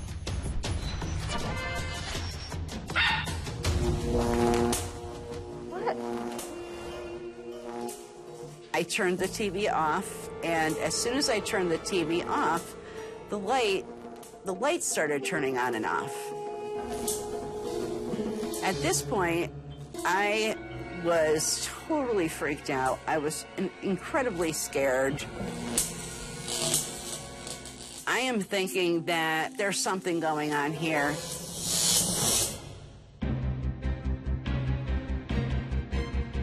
It was almost like a straight bar or an arm came across the front of my chest. I was petrified.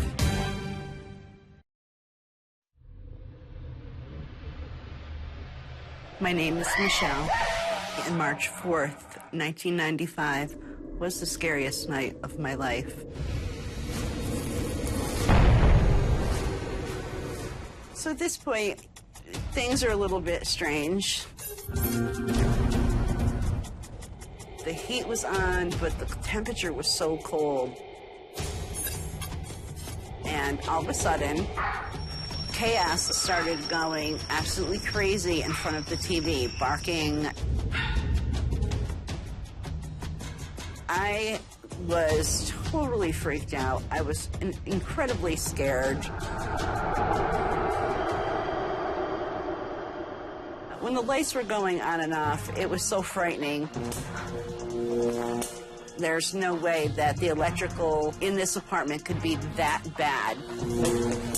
The lights actually went on and off for at least 45 seconds. It seemed like forever.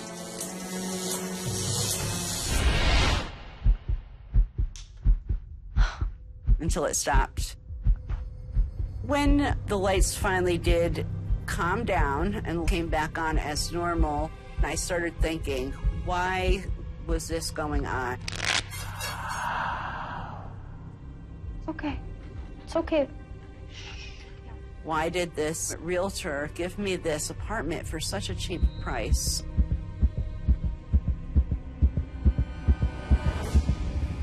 It's okay. Chaos, calm down. Maybe there was something being covered up.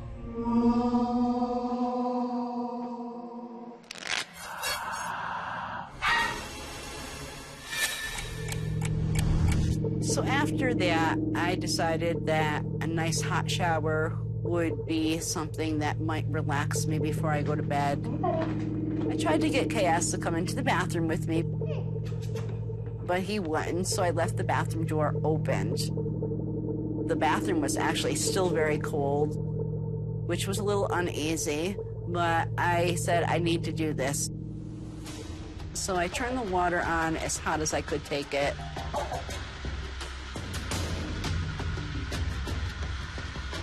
And all of a sudden, I just got this feeling that something was over me. It felt like heavy air. It felt like heaviness.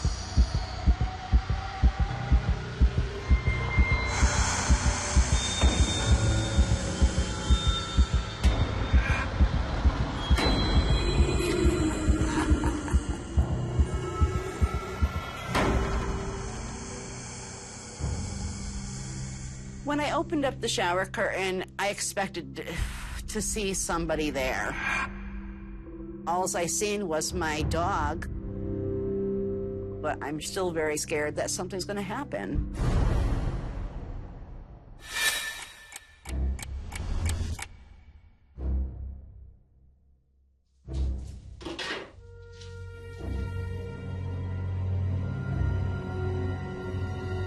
I finally decided to try to relax and watch some TV.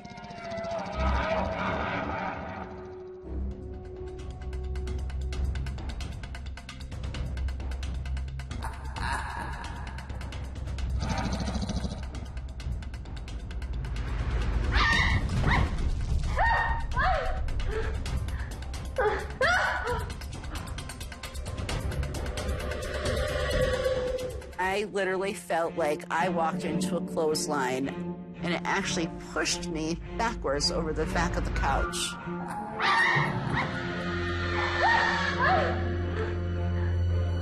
It was almost like a straight bar or an arm came across the front of my chest. The only thing that snapped me back into reality was my dog literally jumping on top of me.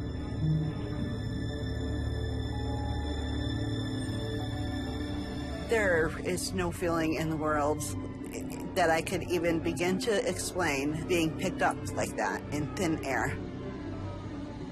I was petrified. At this point, I realized that this is not normal. Hello?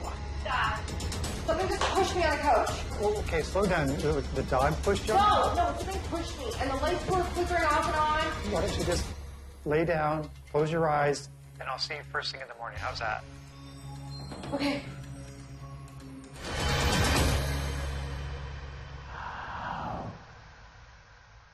It was very emotional because I was trying to hold back my tears.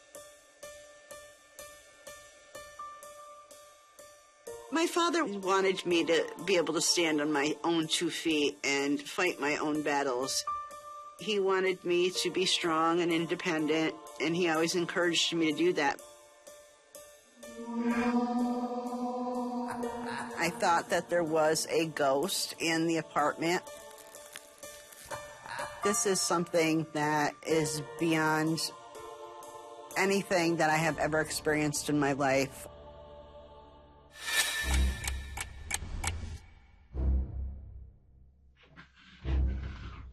decide to try to get some sleep. I bring Chaos into the bedroom with me, and he was laying next to me.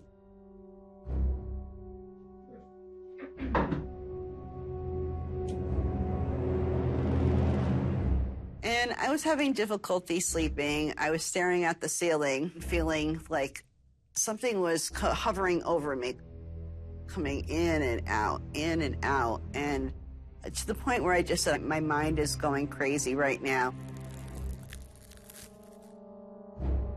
I was feeling overwhelmed, and I said, I just got to try to get some sleep.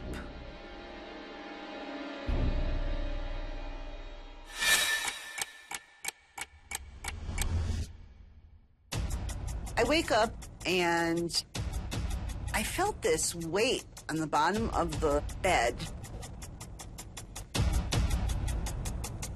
All of a sudden, I was being held down.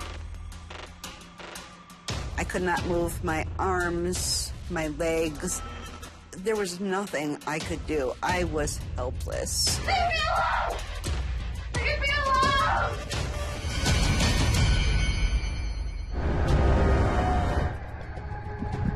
I was so scared. I didn't know what to expect next. I could barely breathe. And all of a sudden, this face appeared.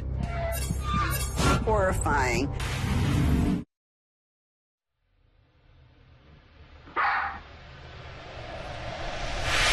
My name is Michelle, and March 4th, 1995 was the scariest night of my life.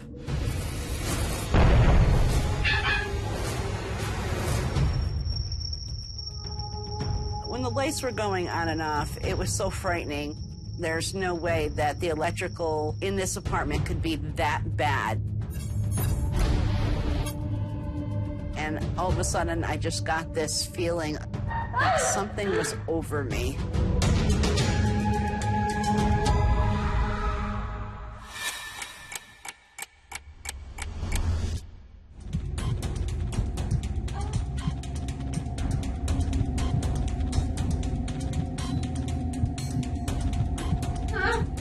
The feeling was almost as if there was a vehicle parked on me.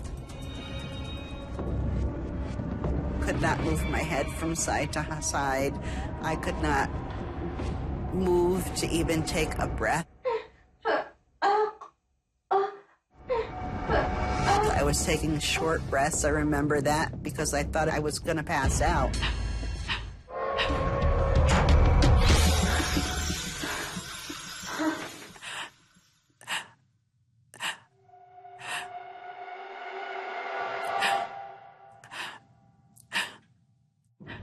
The more I'm panicking, the more I'm unable to breathe. I was feeling weaker and weaker. The shallow breaths was just not doing it. I was ready to pass out.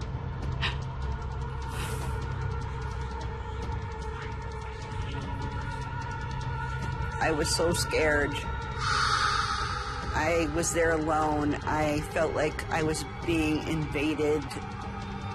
I was being pushed into the mattress to the point where I could literally feel myself being almost smothered from that side from the mattress as well.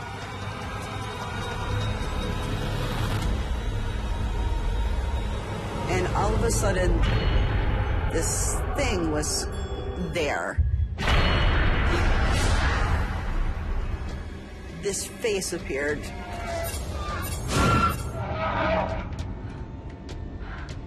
It was translucent, teeth, horrifying.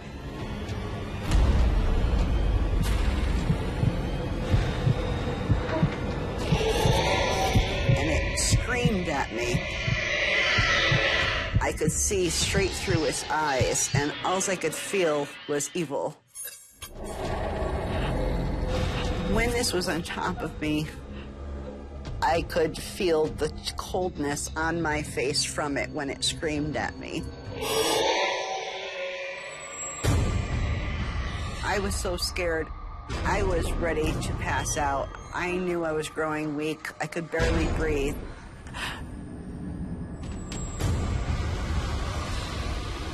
My dog was the only thing that actually kept me going because I heard his barking. Because I kept wanting to just...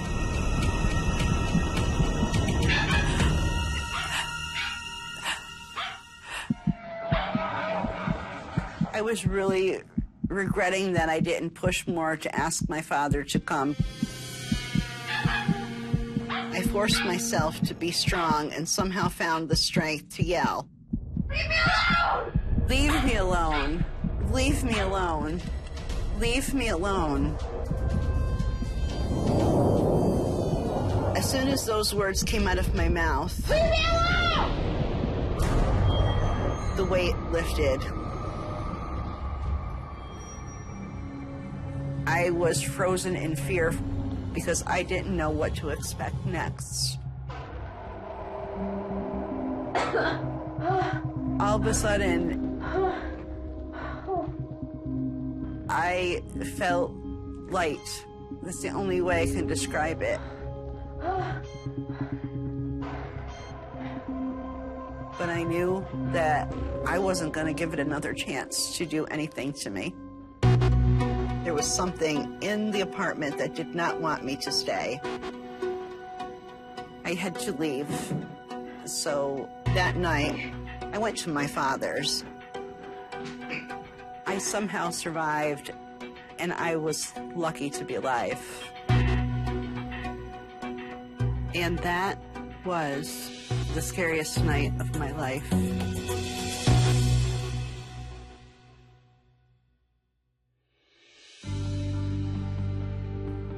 After that night, my father and I did some investigating into that apartment, and the neighbors had asked me how I was making out in the apartment, and I said, not very well. I said, I'm not sleeping. I'm feeling like somebody is watching me. And they said, that is Larry. That was the guy that lived in the apartment before you with his wife. He caught his wife cheating on him, and he actually killed himself by hanging himself in your bathroom. And my father actually contacted the realtor and asked him if this was true.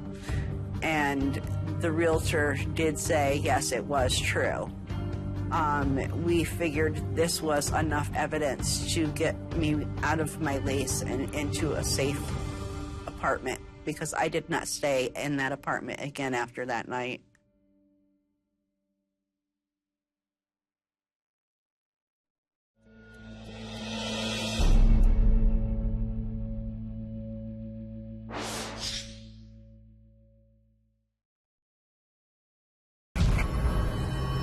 August 18th, 2012, December 1st, June 15th, 1991. Was the scariest night. Was the scariest night. Was the scariest night. Was the scariest night. Was the scariest night of my life. I'm scared, but I'm angry as to why it's only happening to me. Every hair on my body stood up, and I was frozen. I'm freaking out. The handle on the door is moving. No, not again. Not again. On the mirror, it says, "Where's Jill?" in red lipstick. Whatever this was had me in its grip. I have that sick feeling in my stomach that it's not something good. And I could not get away.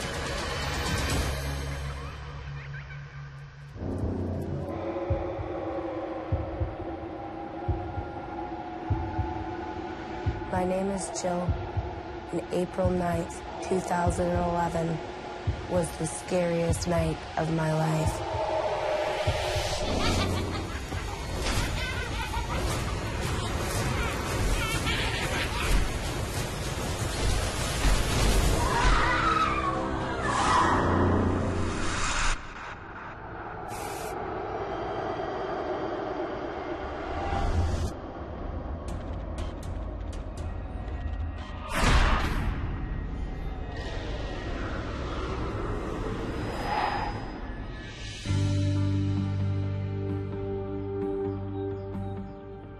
sad day. We had just got home from my grandfather's funeral. He was a very well-liked man. There was lots of people that attended his funeral. We were pretty close growing up. We always used to get together and have coffee. He was always around. We'd go up to his cottage and spend the weekends. I loved him as a grandfather. I was very sad when he passed away. It's nice service. Dad would have loved it. Yeah. It's great seeing everybody, too. My mom decided to bring home a vase of flowers that night. And I was very unsure of them the entire car ride home.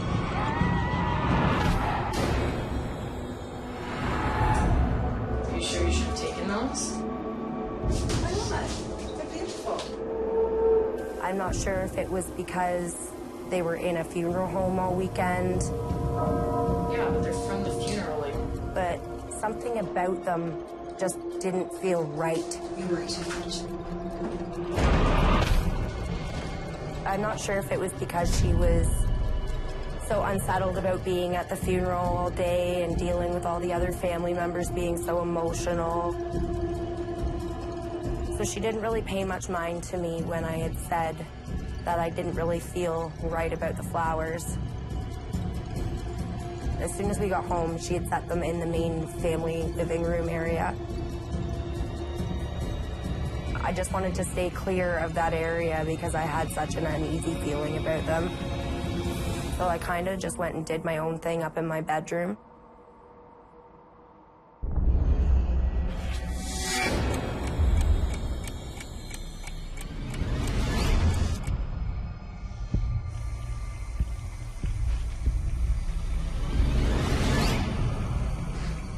So I'm getting changed in my bedroom and I hear water running.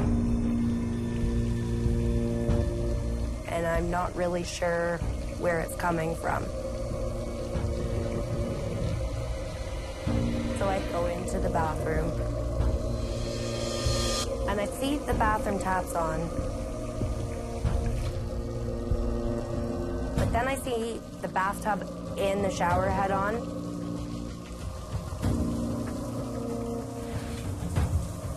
And I'm thinking to myself, something just doesn't feel right here.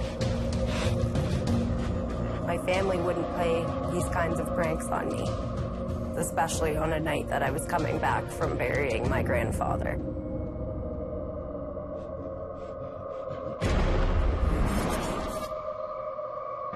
I was kind of freaked out because nobody was upstairs in the house.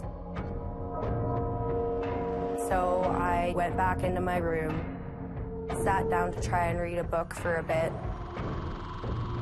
But my mind was kind of a little bit too occupied with all the emotions from the day. And I had that feeling of the hair standing up on the back of my neck. And I just had that feeling that you're not alone.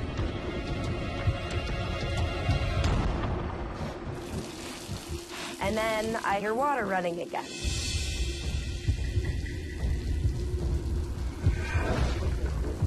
I go back into the bathroom, and sure enough, the bathroom taps are on again. The bathroom tub is on again. The shower is on again. Mom? Dad? Nobody was upstairs. My mom and dad were downstairs watching TV at that point.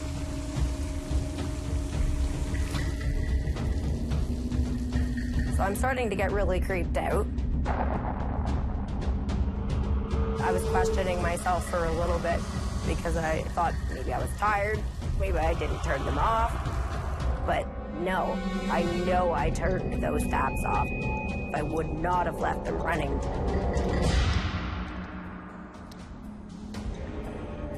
The water was really steaming hot. It was so hot that the mirror was fogged up in the bathroom.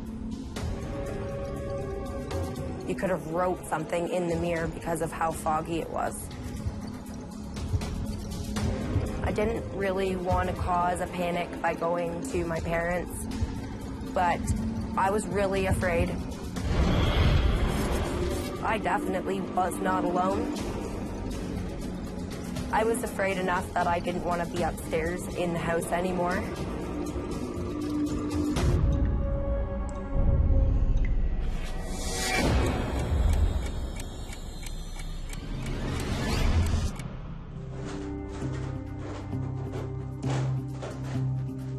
I decided to go downstairs and go see my mom for a bit. Just kind of get into a different room. Maybe I'd have a different vibe. Maybe I wouldn't feel like something was watching me or right there with me.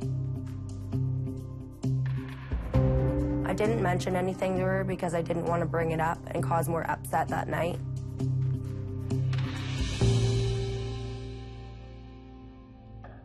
So I gave my mom and dad a hug and a kiss goodnight. They were getting ready for bed. And I decided to make myself a little snack.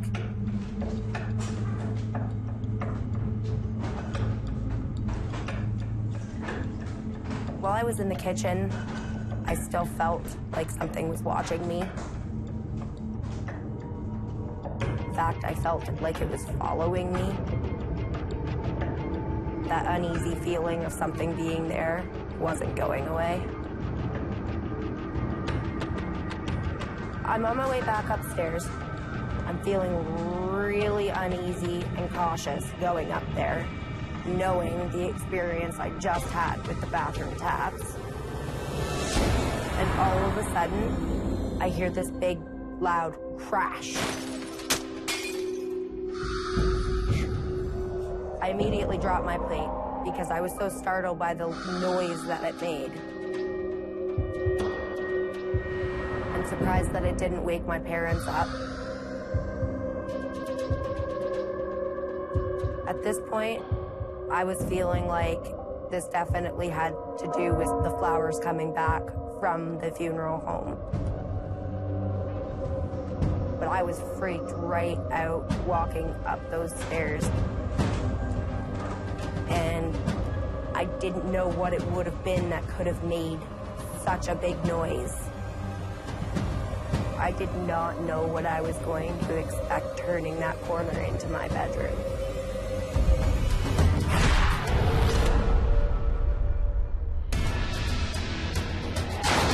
I'm scared, but I'm angry as to why it's only happening to me. I'm shaking with fear. On the mirror, it says, "Where's Jill?" in red lipstick.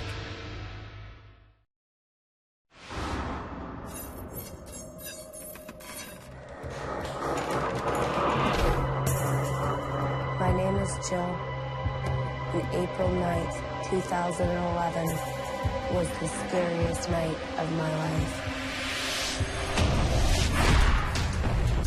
I was questioning myself for a little bit because I thought maybe I was tired, maybe I didn't turn them off, but no, I know I turned those taps off. I would not have left them running. And all of a sudden, I hear this big, loud crash. But I was freaked right out walking up those stairs.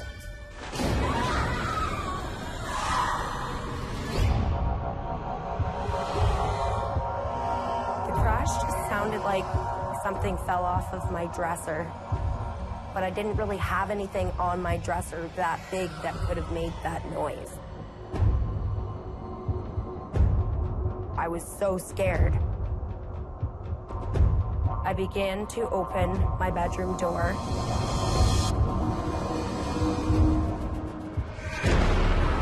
And as I walk in, I notice that my favorite perfume bottle is on the floor, leaking, causing this huge smell of perfume whiff when you walked into the door.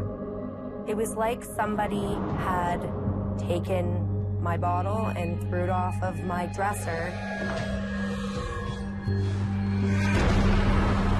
It felt really cold, as if there was a window or something open. I was so scared, I was shaking, because I didn't understand why this was happening to me. But then the door shuts. But it shuts as if somebody was shutting it from the outside. And that really creeped me out. And I tried to holler out, "Who is there?" But nobody answered me back. And that just made it even more fearful for me.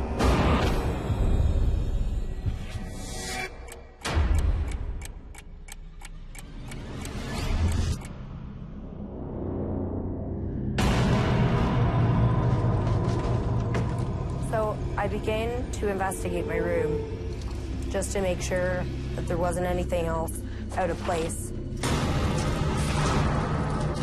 No clothes missing out of my closet. There was nothing missing off my dressers. All my jewelry was there.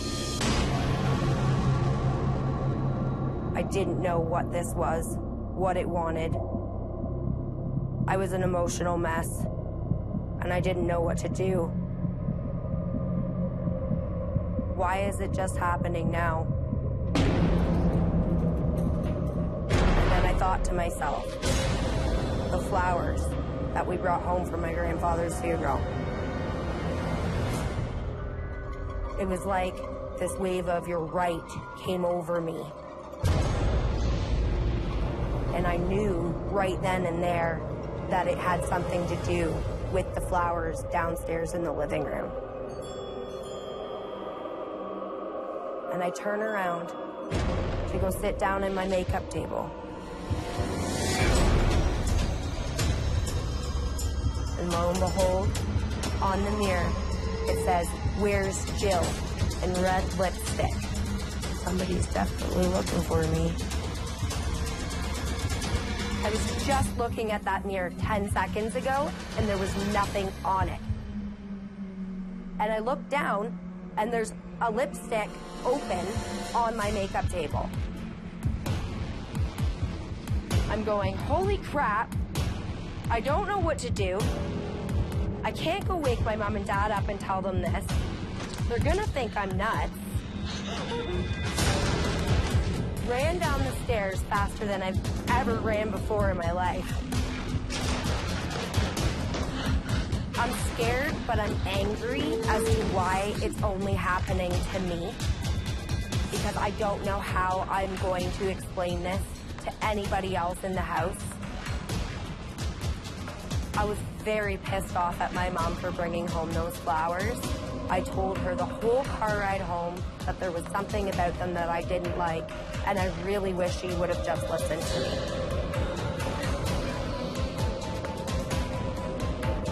I went down into the back room, which was like a smoking area. I have no way of explaining this to my mom without her thinking that I'm just messed up from everything that's happened today. I'm emotional, I'm seeing things. This is happening, and I don't know what to do at this point now.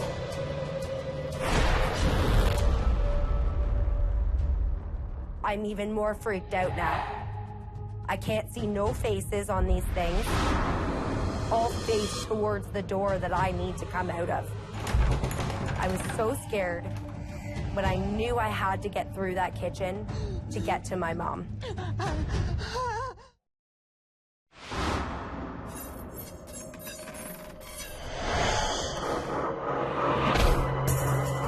My name is Jill, and April 9th, 2011 was the scariest night of my life.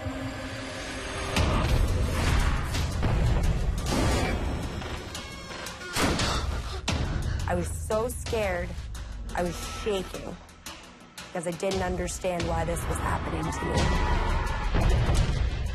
I can't go wake my mom and dad up and tell them this. They're gonna think I'm nuts. Ran down the stairs faster than I've ever ran before in my life.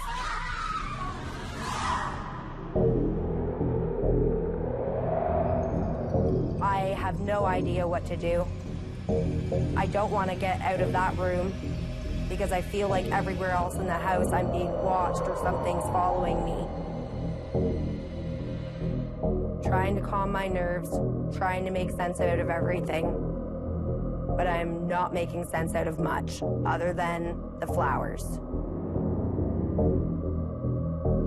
I'm shaking with fear. So I plan on just sitting right there, sitting there for the whole night if I had to, because of how scared I was to go back up into my room.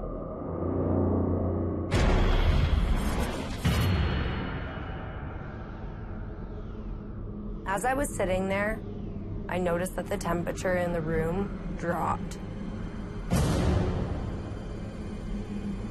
So much so that it was like it wasn't just my cigarette smoke I was exhaling. It was freezing. I had to grab the blanket off the back of the couch and wrap myself up because it was so cold. I felt myself getting very uneasy in my stomach. I was dizzy, and I felt a bit of vertigo.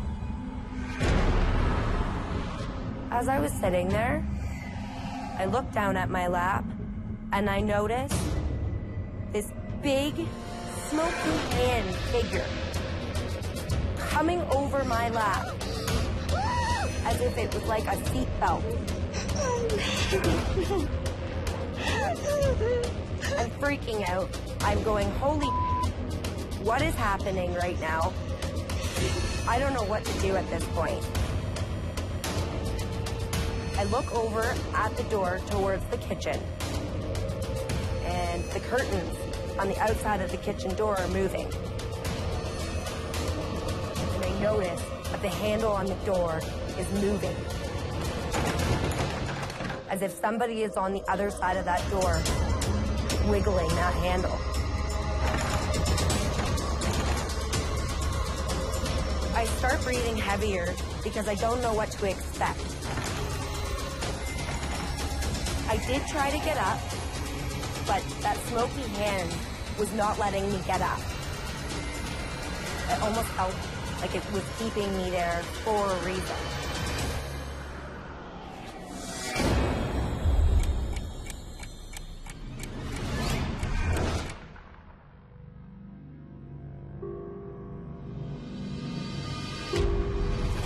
I started to get this weird, calming sensation while it was on me still.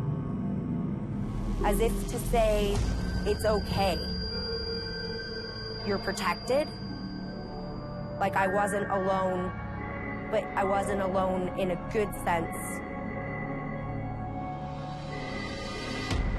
So I just remained to sit there, trying to stay calm, which was impossible to do. I was so scared, but I knew I had to get through that kitchen to get to my mom. At this point, I'm waking her up because I'm so scared, I don't know what else to do. And all of a sudden, it was like the hand started to loosen up so that it was letting me slowly get up off the couch. And as I looked into the kitchen, I tried to make sense out of what seems to be standing there. But I have that sick feeling in my stomach that it's not something good.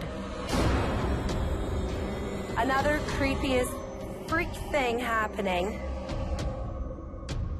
That there's these dark, cloaked figures standing just off of the living room where the flowers had been set.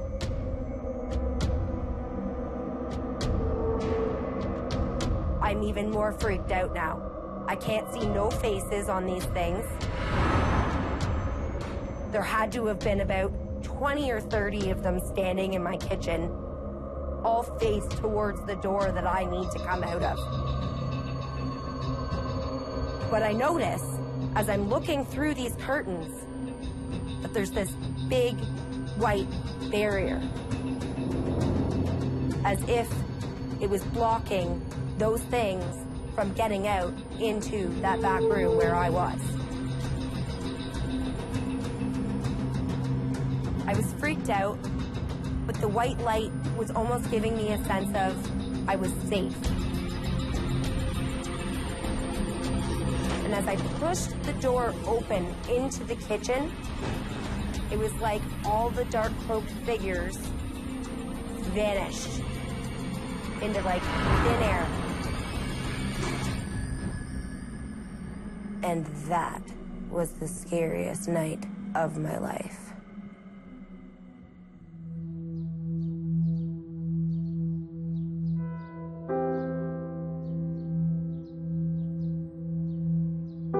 I don't think that this entity was my grandfather.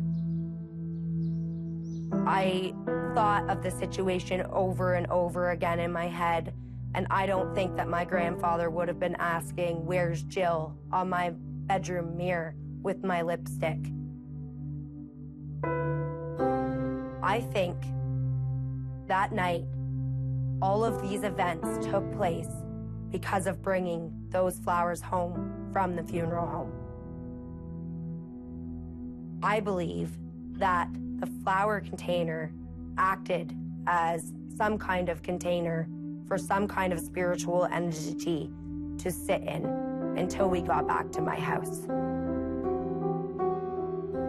I did end up going to see a psychic shortly after this all happened, and I had a psychic tell me that there was a lot of negative, strong male spirits attached to those flowers. Apparently, I act as some kind of an empath to be able to pick up on these energies. I almost feel like white light has always been something of a protective thing. So when I seen the smoky white hand come over my lap, it's almost like the white smoky hand was like a protection of whatever was about to come.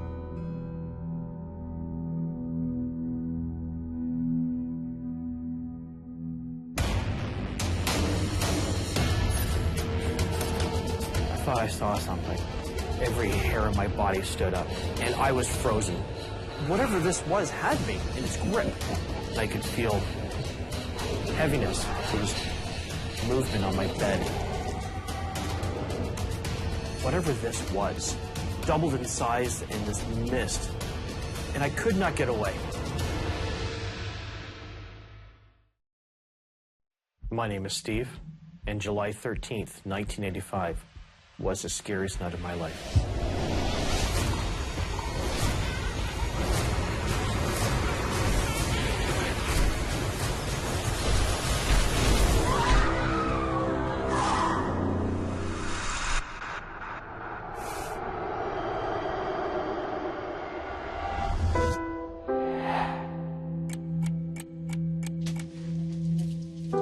Hey there, who wants some lemonade? Oh yeah, you too? All right. I remember sitting on my parents' front porch.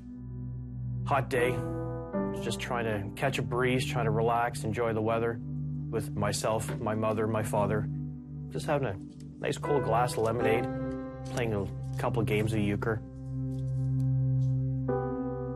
Steve, honey, why don't you go down to the pantry and grab a can of the tomatoes and a can of the beans, okay? They're on the top shelf. You know I don't like the basement. I know. Come on, my man. You can manage it.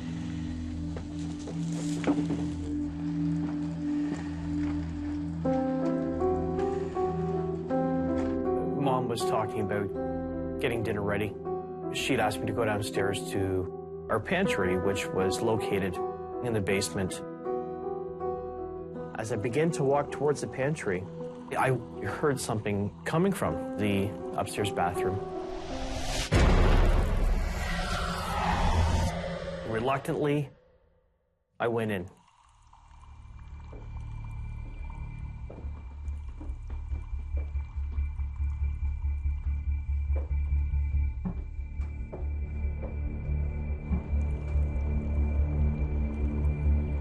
As I make my way to the washroom to investigate where the sound was coming from. I was extremely nervous. I felt like I was walking into a wall of frozen. It was freezing cold.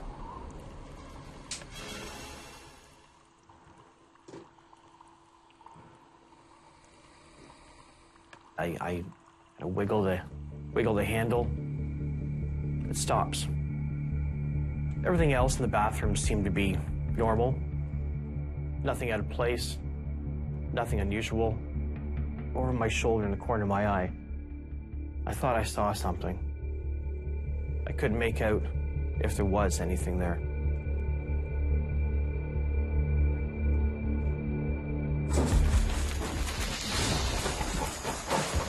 The shower curtains started moving and shaking and rustling. There was no cross breeze. The vent for the washroom was behind the door. There was no reason for that shower curtain to be moving the way it did. And I got out of there as fast as I could. It scared the crap out of me.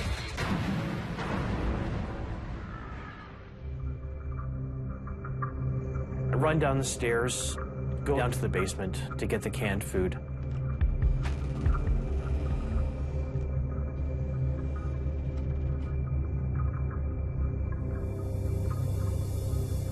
I never really liked going down to the basement, but this night was different. I wasn't really sure if I was imagining, was I seeing things, or even if it was real.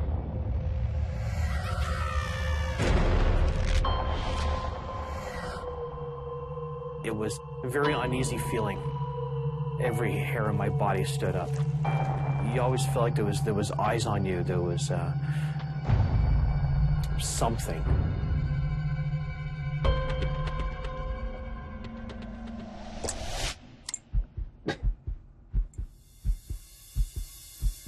Pulled the wire to turn on that single light bulb, and again I could feel heaviness.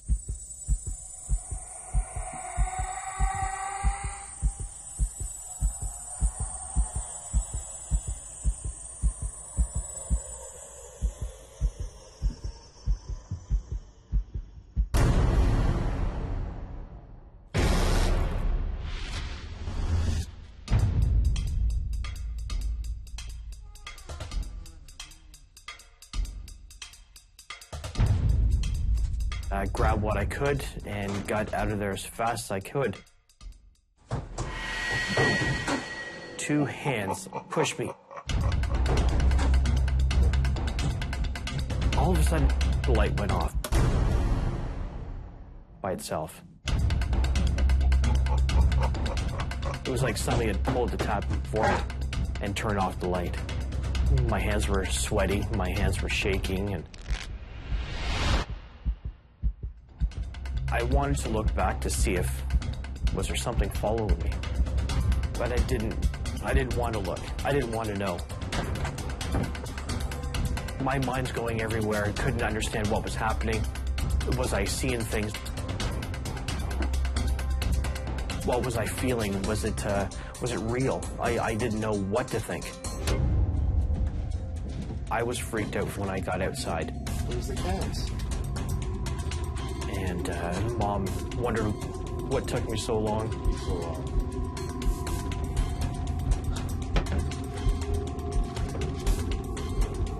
We're waiting all day. I just kind of shrugged it off and just try to relax, try to calm down, and put whatever that feeling I had aside, and just try to move on.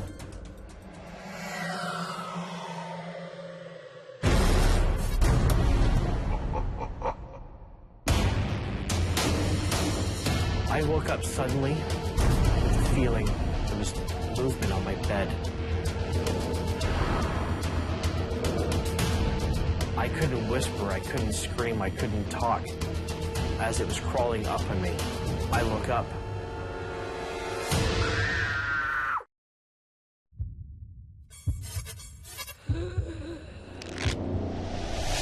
My name is Steve, and July 13th, 1985 was the scariest night of my life.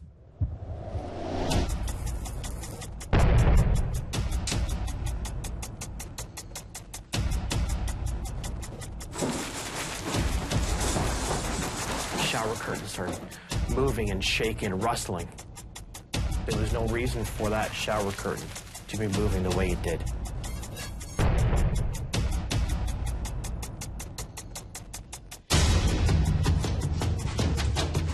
I grabbed what I could and got out of there as fast as I could. 2 hands pushed me. All of a sudden, the light went off by itself.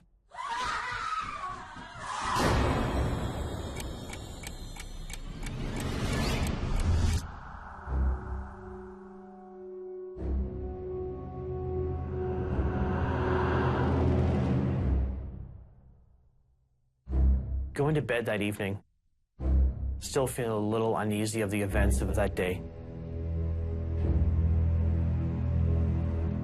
Still a little scared. Carefully opening the closet.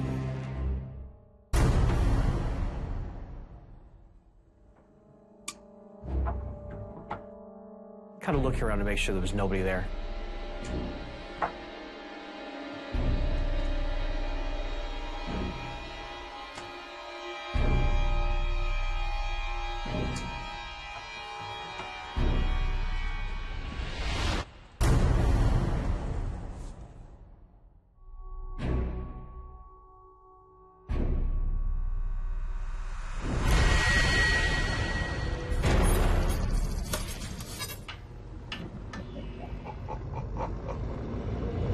Laid down, and eventually I fell asleep.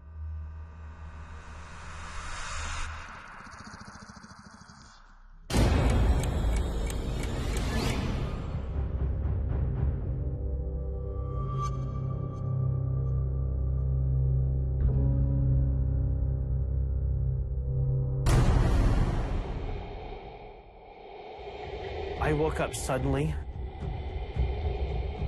with the feeling there was movement on my bed.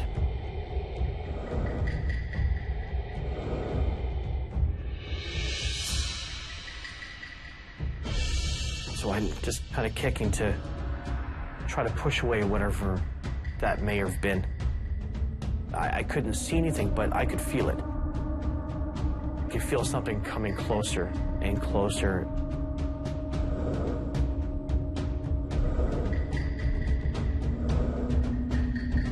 As it was crawling up on me, I look up. It looked like black mist kind of formed. It was coming up over the foot of my bed into, I don't even want to say human, because I don't even think it was.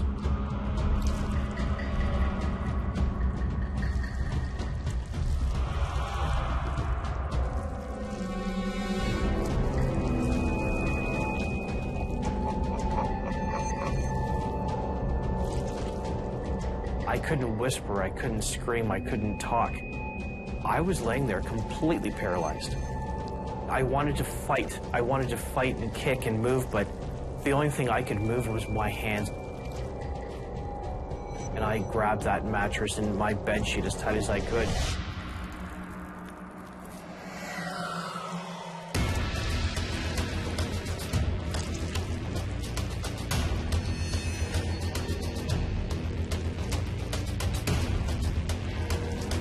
Whatever it was, it had a very dark, black aura around it.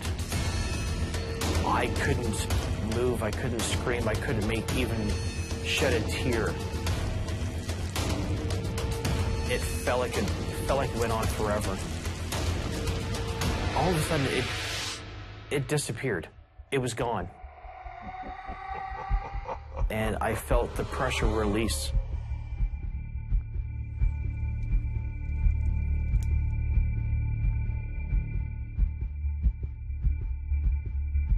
I looked around to make sure there was nothing there.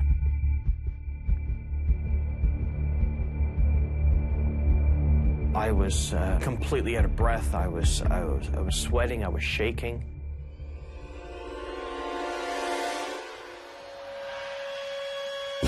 I left the room as fast as I could and went to the rec room.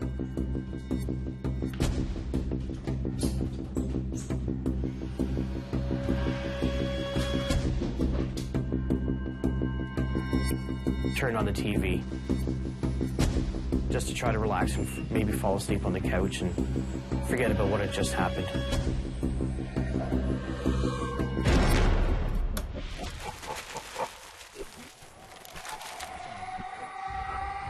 My parents were sleeping, and I don't think they'd understand if they'd even believe me.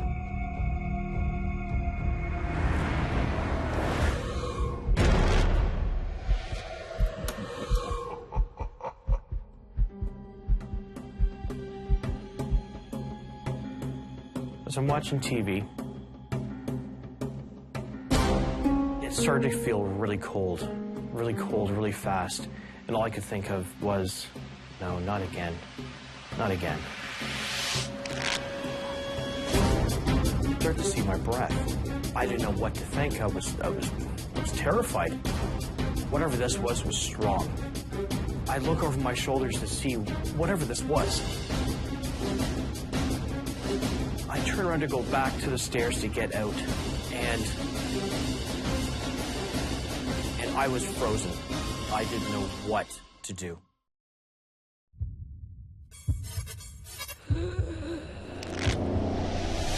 My name is Steve, and July 13th, 1985 was the scariest night of my life.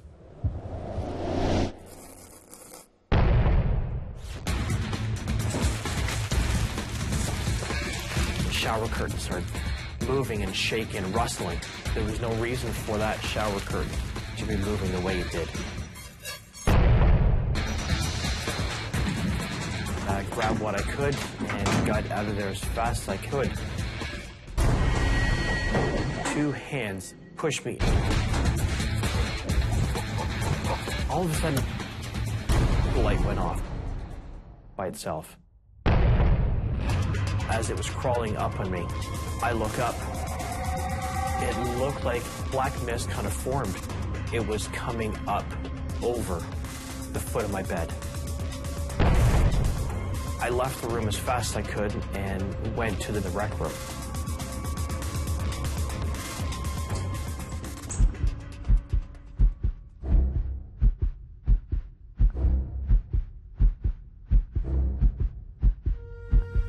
Grabbed the blanket, curled up, it's like a little protection, try to protect myself and keep warm.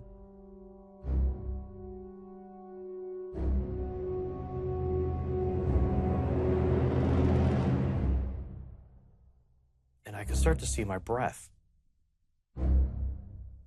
I didn't know what to think. I was terrified, thinking that it's happening again.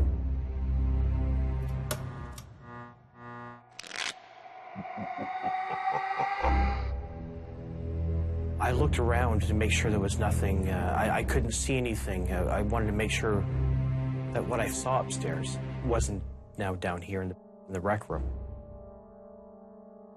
I was extremely nervous. Couldn't stop looking around. I wanted to make sure there was nothing else in that room with me. I wanted to get out of there again as fast as I could. Without looking back, I stand up, I jump up and throw the blankets off me to get away, just to get out of that rec room.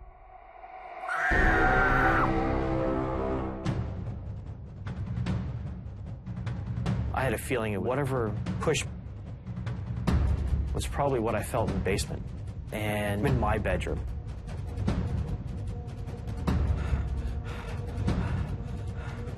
And I couldn't move. I tried to look over my shoulders, but I couldn't see anything. And I was frozen. I didn't know what to do. I could see it again. I was frozen, staring at this thing. I was just locked in its eyes.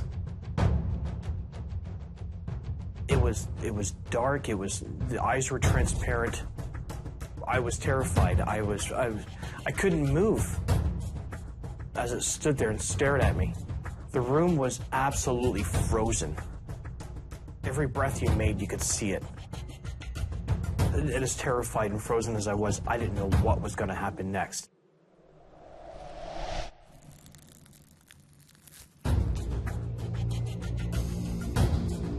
Whatever this was, doubled in size in this mist, like a dark gray black cloud formed around it, and it just filled the room. It felt like it filled the entire room.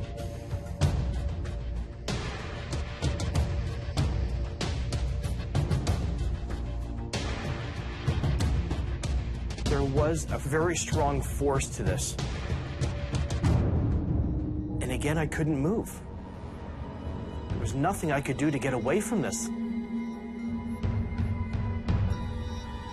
It embraced me in its power and held me tight. It wrapped itself around me.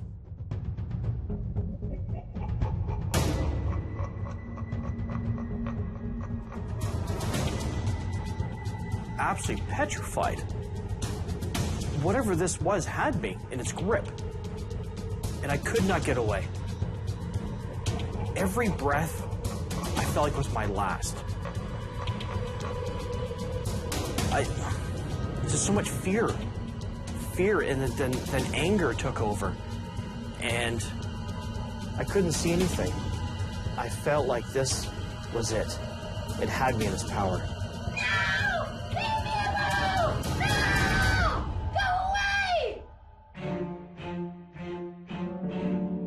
It left. It released me and just faded. It just faded away, and it was gone. I ran up those stairs, and I never looked back. I was up those stairs. I couldn't get her there fast enough. I ran straight up to my bedroom. I don't think I slept awake that night. That was the scariest night of my life. Before that night, I really didn't feel like something was ever going to hurt me. I always felt there was something different. Something was off about that basement. The crawl space, the pantry. It was very, you always felt uneasy, very uneasy. As an adult, years later, an ex-girlfriend, she was a medium. She was in the basement with myself years later, and she said to me, "There's something here. It's not human." I kind of shrugged it off and didn't really pay much attention to it. Then she mentioned a name, and I thought, how could she know this name? This name was an old neighbor's daughter from years before. And I communicated with that individual years later, and she confirmed a lot of the same story that I felt on that terrifying night. And it never happened again.